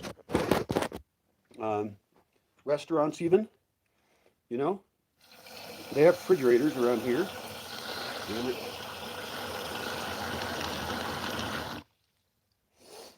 I try and guess the right amount of water to put in the pasta so that it expands and uses approximately that amount of water. So that I don't have to, potentially, if I do it exactly right, if I've stirred it a little bit, potentially that pasta will not need any draining. I don't have very good lids that fit. Hi, honey. Which is a huge problem. I'm so cheap that I reuse matches. So I take the old match, it's wood match, and I buy ones that are slightly longer than the other ones, but I could still do this. So I turn on this gas, I light my match, and then light the other burner. This would be easier if I had two hands, but currently I'm holding this damn camera. And I actually wish that when I was younger, that I had learned to cook really basic things. Even just eating things out of cans would be fine. But I went out to eat a lot. I bought Subway sandwiches. They're actually from a different place. I forget what that was called. It was a great place in the University District in Seattle, University area. All right, so I've got that shit boiling. I need a lid for that. I don't need anything for the onions. God damn, this will be nice to get some food. That was one of the reasons I was thinking about going to town this long. You know, and I think I'm really hungry, is what I am. God damn, all this crap everywhere. Yeah, okay. Then we'll do the garlic. I already talked about garlic in another video at length, and it really annoys me that I have to cut garlic up. It's stupid. It should be pre-prepared in some kind of thing that preserves it, like oil or vinegar. And we can actually have different kinds, and they should be labeled. I think it would be really great. Also, there's less food safety hazards with things like that are in vinegar, and I could still read about that. Like, can you get botulism from something that is vinegarized, pickled, I guess you call it? And I assume that the olive oil would protect it. It's possible that we could blanch. That's a cooking word, although it's also a name, which is confusing. So I'm going to take a number of these cloves, big nice cloves of garlic here, and chop them up. And yeah,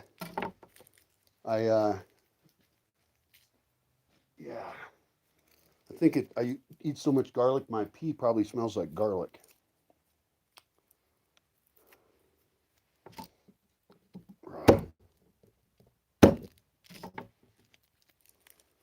Oh, it wasn't that bad, but I'm not done yet. I'm going to dice it up. I just don't enjoy it. It's a huge problem.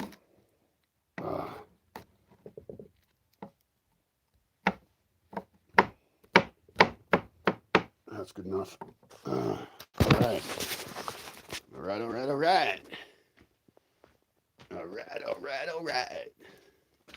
There's a guy that says that in some movie. I forget what movie it even was, a long time ago. Matthew McConaughey, I believe. Yeah. I kind of like that actor. He's pretty good. I think he's funny. He seems personable.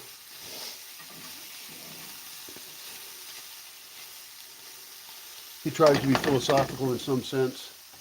It's weird to me when actors do that because I think that sometimes their act becomes part of the actual reality to some degree. All right, I still need a lid.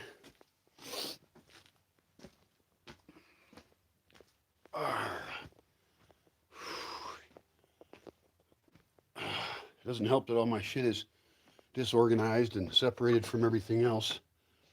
Like, where the hell's the lid for this pot? It is missing. It is MIA. Missing in action. That is very annoying.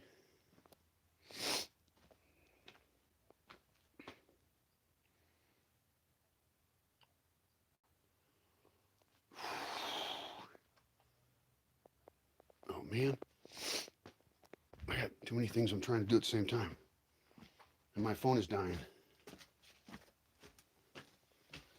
I need more places to plug it in, and I need these shelves I was talking about to just put it someplace. Specially designed shelves made for the exact angle of my phone. And even having a little slot in it, or having basically something I can put on a shelf, this would do it. Something I can put on a shelf that is a stand that the back part of my phone fits into, and this slightly heavy block of wood, I can put it right there. And so,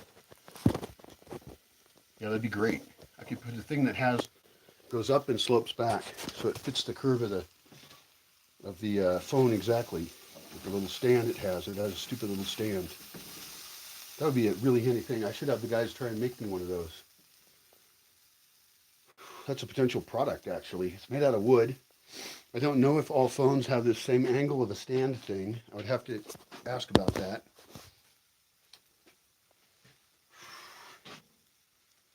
I'll use this other top for that. What a shithole. I wish I had bread sometimes. Maybe I should put jam on. Maybe I should make a tortilla jam wrap. That sounds fantastic to me. So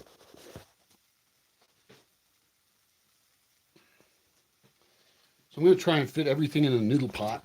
It's a small pot, but sometimes I use a big pot and it's too big, and it's just an extra step to keep that clean. So we will see about this. But in order to do that, I'd have to put the noodles in something else temporarily because I want to heat up the sauce. And since it's pizza sauce, I wanted to try that on a tortilla without the onions involved. Although, what does it matter, you know? I could make a tortilla wrap of, oh, I don't want the pasta in it was my goal. screw it. Who cares?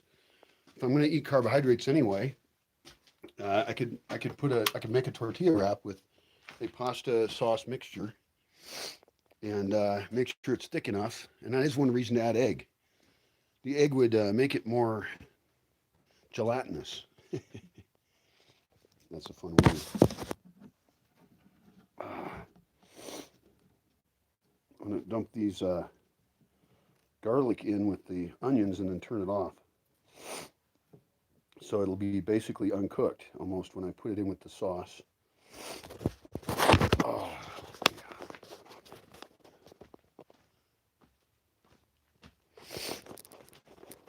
Another alternative is I could just put everything in the wide pan, and that would be highly easy to eat and reheat. So that's an option. I think I like that option. Oh, man. Oh. That's very tiring.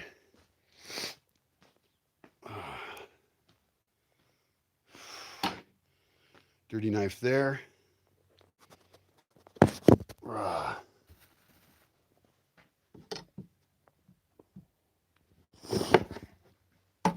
I'll try this again. It was fun.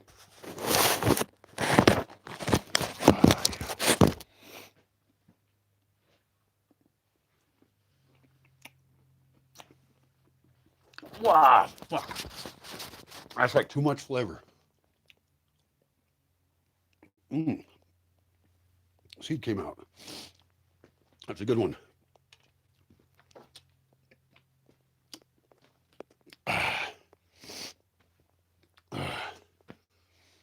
Yeah, any kind of citrus.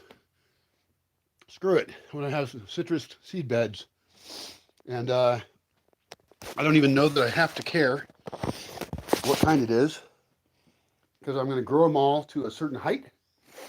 When they're ready to go out into the gardens, they will. I want to get them nice and big because I want them to have more chance of survival. And the bigger I make them, the better. Damn it, I'm trying to cook in there. Yeah. Oh,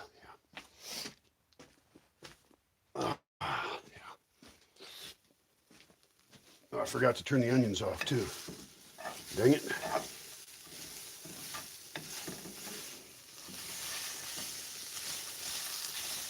Yeah, I guess I could put it all in the same thing. The noodles are now boiling. The pasta here. Sometimes it boils over, but that lid doesn't quite fit on it. It's too big. All right, so that's going great. Even though I consider that kind of shitty pasta, it's actually kind of good that the pieces are small because it cooks faster.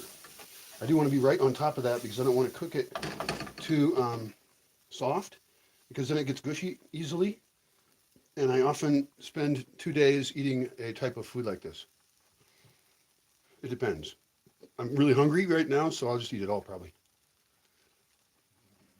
That was not even close to done. I'll turn that down a little bit. My stove only has really two settings, too high and almost too high. I don't have any sensitive control on this thing because it's just a simple stove I have sitting on top of a wooden table. I believe it would be worth it in the few cases where we do use propane to perhaps have better stoves. It's an option. Oh, yeah. All right. It's a little weird to put pizza sauce on a tortilla. You know, technically it's pasta sauce, I guess. But I wonder if it tastes any different. I don't know. It's actually quite flavorful. Red sauce. I like it. This is Prego pizza sauce. This is not what I would normally buy, I think. I think it's cool I get the jar. I do like that part. The packaging is actually useful for me because I can put other things into it. You know, I can use it for example, garlic or whatever I want, really. Oh, yeah. And I'm going to put it in with these other stuff here.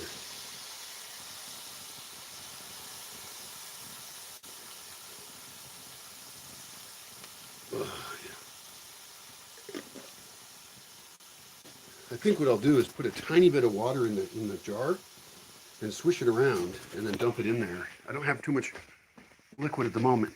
Still didn't fucking turn it off. Damn it.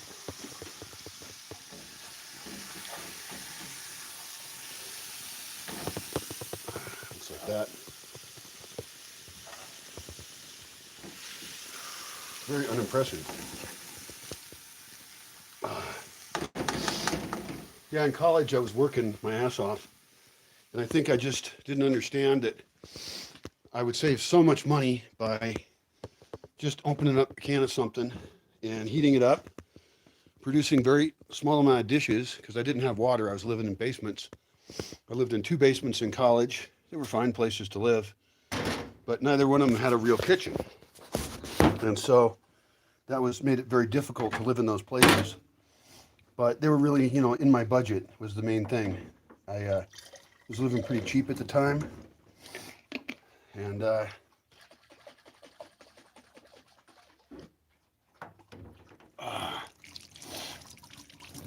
at least I'm learning how to do things with one hand a little bit. If I ever break my hand, I can probably be more functional if I am skilled at doing things.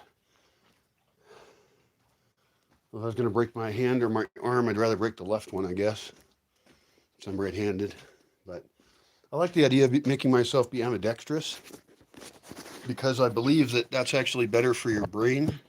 So sometimes I do things with my left hand, which I could do with my right. Oh, that definitely added a bunch of liquid. That's annoying. How's this pasta doing here?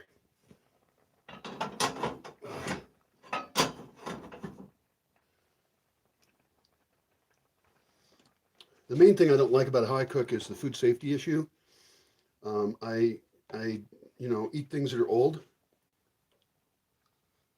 sometimes, and that's because there's an absence of a cooking system and someone running it efficiently.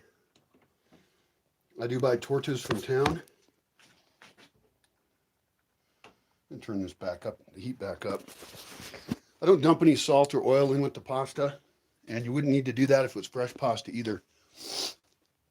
The pasta idea is brilliant, and I think the kind of pasta we should do is not ribbon pasta. Maybe ribbon pasta is easiest, I don't know. My question is, of all the pastas, all the shapes of it, mostly differences in the shape, what shape would we make? It's going to cook faster in any case because it's fresh pasta. So we've actually already, hey, get out of here. Get. It's black-faced dog. Come here, honey. Get out of here. Yeah. And black-faced dog is annoying because he wants to mess with my little baby daughter dog. Where's my baby daughter dog? She was just right here. Hey, who's where? Oh, there you are. Okay, you're fine. He's playing with Coco again.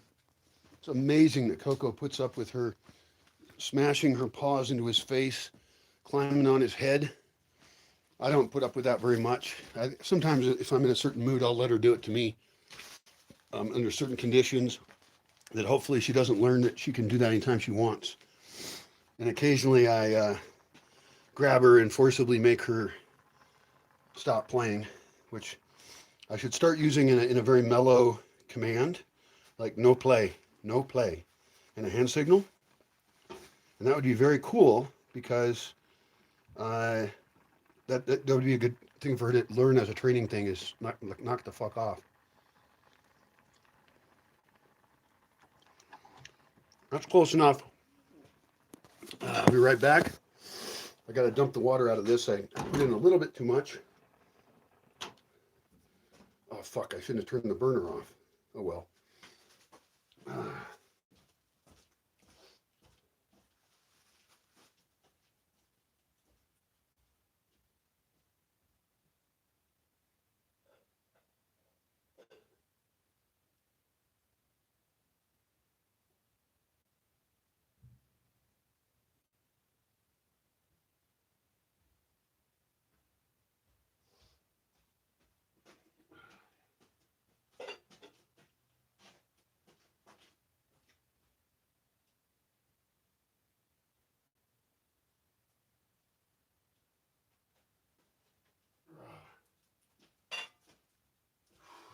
with the old pasta water. It has some nutrients in it, and that's cool, you know. And the dogs can eat it.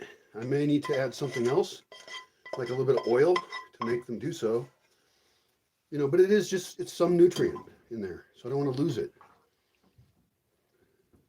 That's what this looks like right now. Not too impressive. It's a lot of pasta for a small amount of sauce. Not a big fan of that, and I wish the sauce was chunkier. If I heat all this up now, I'm going to get some evaporation, and so it'll get a little bit less liquidy. And also, I could still add those eggs. It would make it a bigger dish, and it would make it into a meat product dish, which is a problem for food safety. But I'm so hungry right now that I feel like I could eat a lot. Even one egg would make it be more thick, and I have 4, so I could probably use 2. And I don't know when the next time somebody's coming here with food. It is a holiday right now, so I have no idea. Oh. All right, yeah, I'm going to add an egg. I'll just add 1.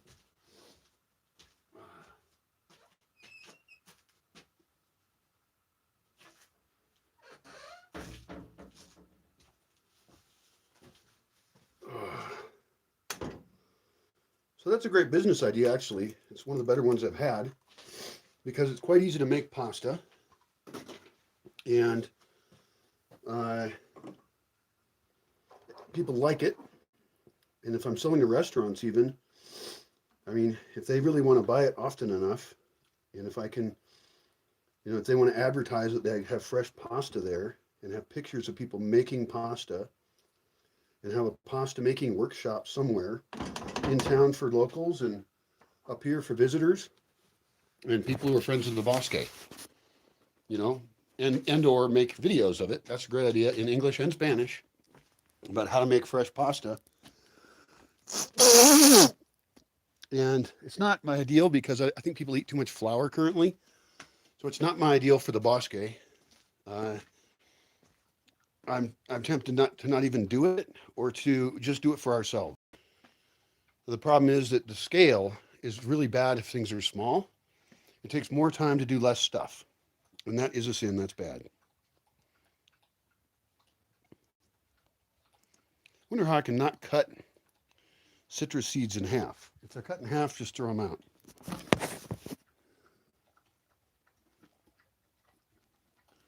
And these ones aren't fully formed. One thing I have to do is take a look at that limon real and plant the seeds of every fruit that comes off that.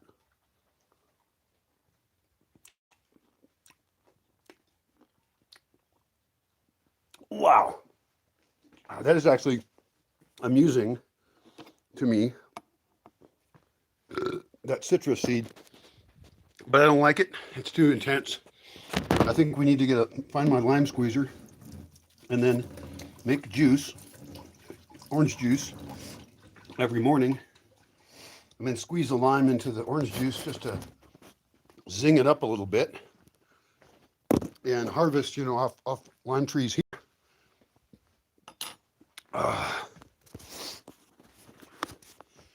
And basically have lime tree mania. Grow as many as I can. I like citrus. I always have. So we should have that available in the mornings. And I believe that we should also have available Jugo Verdes. We basically copy what they have in town. And it's a juice, you know, with celery in it sometimes. I don't want to put celery in it because celery doesn't last very long. And I don't feel like buying it. But we can invent a licuado verde. One of the things that the licuado verde could have in it is anything we can grow here. And so ideally it would be things we can grow and preserve, and we can at least extend the life of in a root cellar. Citrus actually has